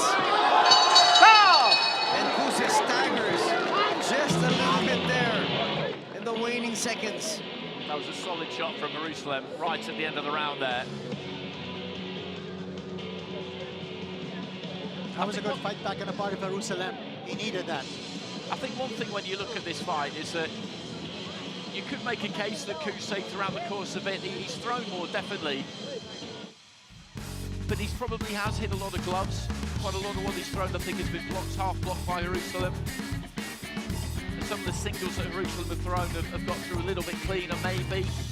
These are things you've got to think about. There's definitely been more volume from Kuse, but you're always looking at how much has actually got through. No one's really been hurt at any point, have they? No one's really made a dent. That right hand by Jerusalem had Kuse reading backwards. And let's see whether Jerusalem can use that as a point of momentum for him here in round number 11. Final 2 rounds of a scheduled 12. Another right hand coming from Jerusalem. It's a decent start to the round for him. You could make a case that whoever wins these last 2 rounds wins this fight. And Kuse realizes that as well.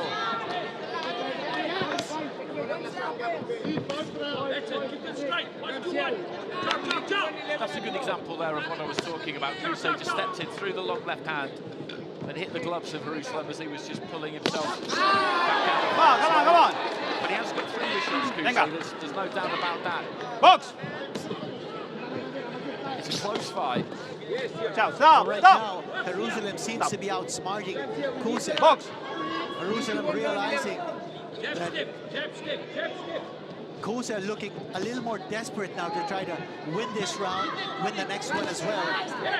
So as he anticipates Kusei coming in, he's poised to give back. He's poised to attack.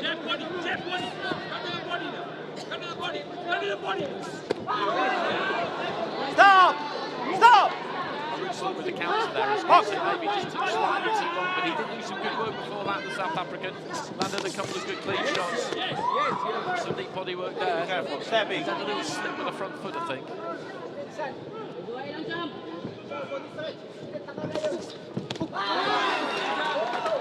Let it go, let it He's go. countering very well in this round.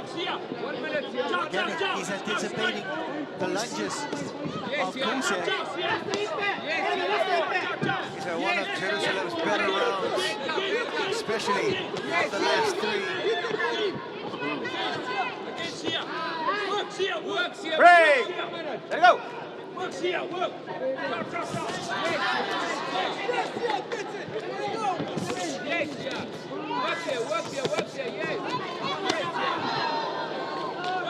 Break.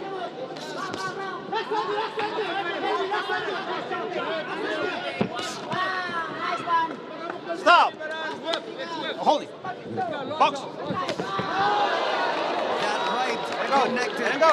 That probably might have been one of the strongest shots of Jerusalem in this entire bout. He just launched himself in from distance, didn't he? Completely committed to it and ended up on the shoulder. It's a really difficult kind of punch to counter. 10 seconds, And again, go! he's had a slip there, I think, on the transfer in the middle of the ring. He's landed some decent shots in this. Stop! Jerusalem, Kusei. Good round there for Really Jerusalem. tiny stuff in combination, but I think overall, yeah, I would agree. So unofficially, he might be up by 1 on the judges' scorecards. This last round could decide it. Exchange of the round is brought to you by the International Boxing Association. That was the big shot that might have turned that round in his favor. When he caught Kusei off guard that time with that right hand. Because technically there's plenty wrong with that, but if you commit to it the way that he did there, the fact that you fall forward and you've lost your balance and your weight comes in, it doesn't matter that much because you just end up on your opponent's shoulder unless they're really quick to pull their feet back, and there's not really anything they can do. Last round! Box! And final round. Bottle. The difference. And they've both just got to go for it here. Stop! They both Stop! absolutely have to pour it all out here. This could be the difference between Winning or a losing. victory and a loss, exactly. I thought Jerusalem did a good job in the previous round of outsmarting Kusei, anticipating Let it his go. moves, Come on, Jerusalem. showing Stop! good defense, and another slip. There's a very Time. slim portion in the center of the ring. I think it might be because of that logo, the paint of the logo, that's causing fighters to slip. Box! There's another right hand coming from Jerusalem. But he was Go. countered there effectively with a good right hand from Kusei. But no combinations from Jerusalem. He's striking one punch at a time, but he's connecting.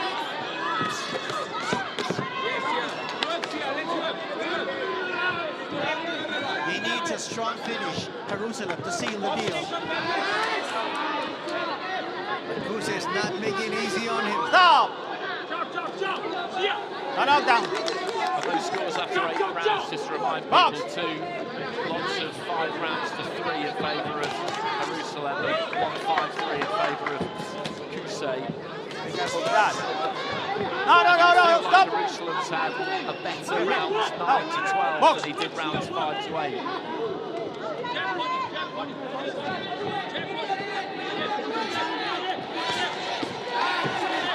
Approaching the final minute of this one, and the crowd getting behind their champion Melvin. go. Well, he certainly inspired Let it go. Jerusalem to stage his strong Let him finish. stop. Let him punch. Be careful. Hold.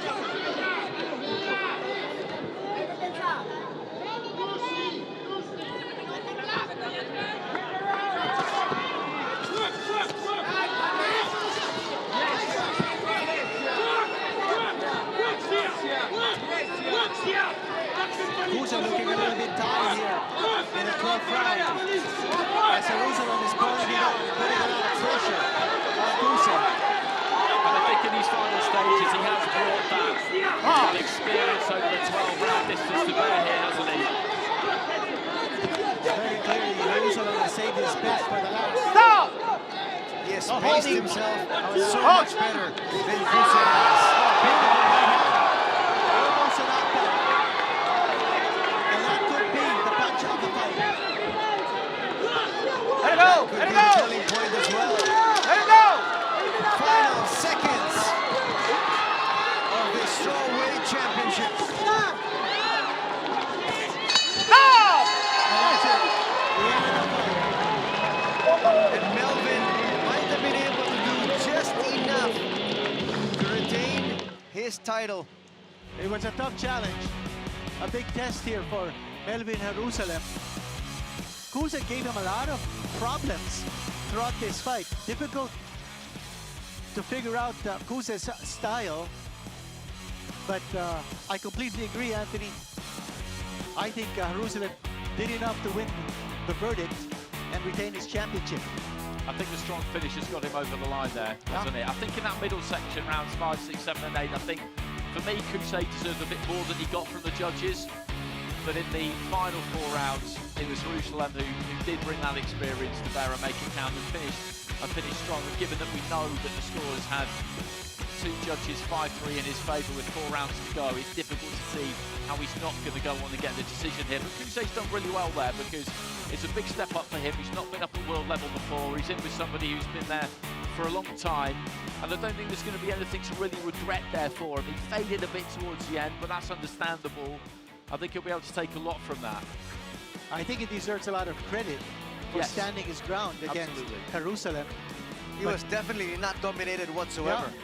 But to be honest, I've seen Jerusalem fight better in previous fights. This was not one of his most impressive outings, that's for sure. He's done so much better in previous fights. Might have taken Kusa a little bit lightly, considering his youth, his relative inexperience. But Kusa gave a tough challenge to Jerusalem. But let's see what the judges say. Yes, indeed. Let's not get ahead of ourselves. That's right. It never pays to do that, does it? Who knows? This could still end up a draw, or Kusa might pick up a win. Who knows? You were actually off the ball a while ago when they gave the scores after 8. Right, right. But one thing for sure, this was a close fight.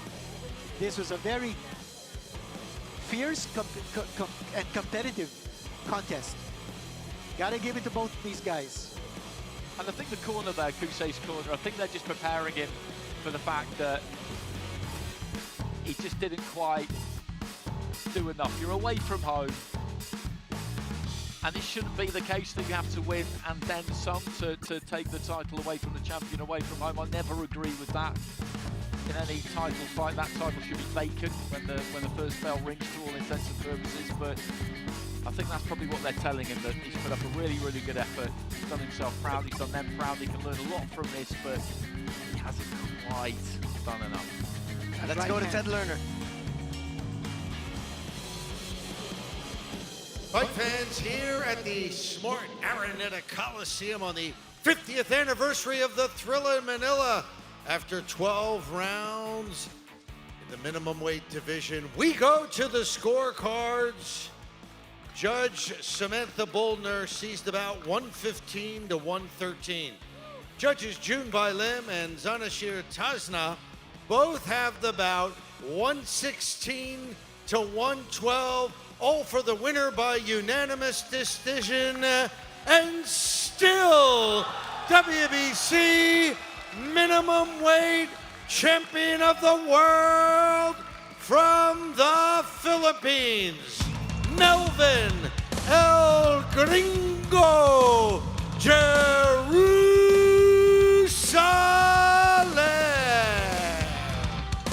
And that makes it official.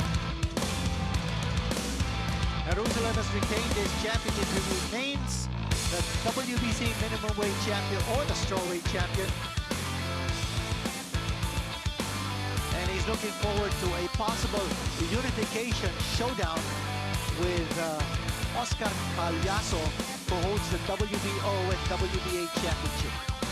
Of course, the other minimum weight champion waiting in the wings is the IBF title holder, Pedro Tadura, who's also from the Philippines. I think he'd prefer that one, wouldn't he? Because he's boxed Koyatso before and retired after 7 rounds. And I saw Koyatso in Saudi Arabia last year when he unified, and I thought he looked absolutely terrific. So fighters aren't in the habit of avoiding other fighters, but I think it'd be a great fight for Filipino boxing if you got the unification between those two guys. And just leave Koyatsu to it for now. Hope he moves up in weight. I think that would be my strategy if I was the manager. So 2 scores of 8 rounds to 4, 1 and 7-5. 8-4 is a bit wide for me. As discussed, I don't think he got enough from the judges. Kuse in the middle section of the fight, but overall, I'm not arguing with the decision. He got it done in the final third, didn't he? Basically.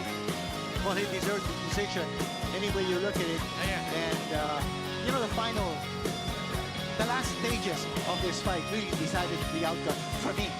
Jerusalem needed that late flurry, that late rally, and he did enough to deserve the verdict.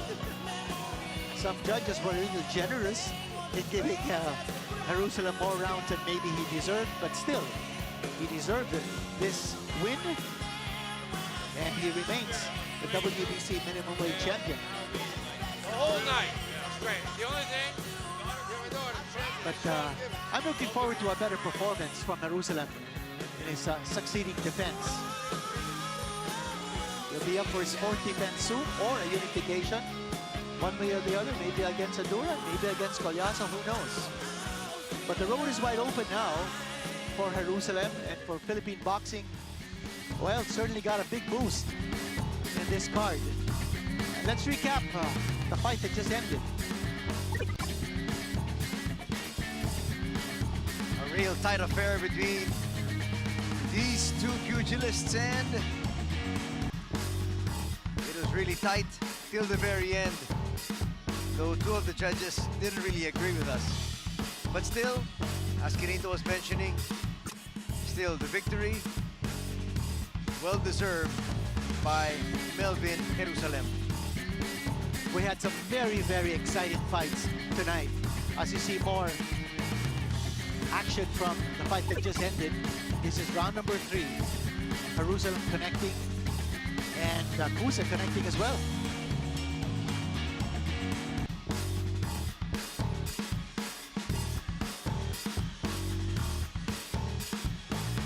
And more action here. I thought Jerusalem had a difficult time figuring out that style of Kusa, that southpaw stance. It took him a few rounds. Yeah, it took him a few rounds, several rounds. But that late finish of Jerusalem, that did the trick.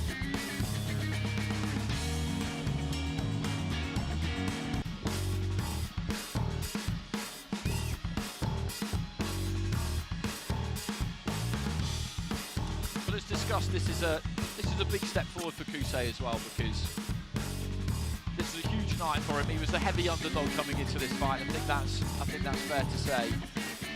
And that's a good performance he's put up there. Maybe just lacked, I wouldn't say self-belief necessarily, but just the know-how for a 12-round fight against someone who's done it a lot more times than him. You don't really know necessarily when to really put your foot to the floor and try and press home an advantage. Maybe he should have looked to be even more aggressive during those spells when he was on top, because trying to kind of nick rounds at world title level away from home is quite a hard thing to do. You need to put more of a stamp on it. I think that's probably the takeaway that they'll have, but they need to get him back in the gym pretty quickly, I think, and just tell him, listen, there's a lot ahead of you. I think, a good learning experience for Kuse. We'll see more of him, I'm sure, in the future. His career is far from over. He's only 22 years old.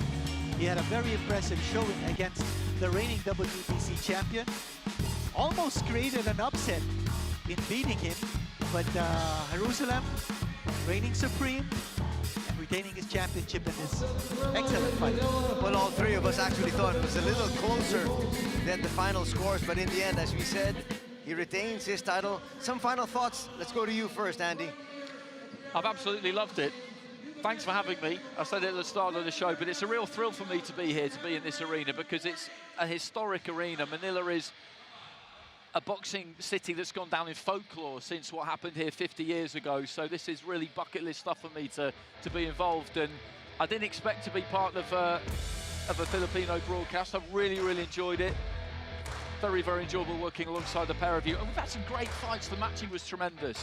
And that fight between Martial and Colmenares, that I think is honestly one of the best fights I've seen from ringside, because it's going to take some beating, isn't it? That is going to be probably one of the top fights of the year. Kenito, Your your thoughts? It thoughts? was a wonderful night for boxing, and not just for Philippine boxing, but for world boxing.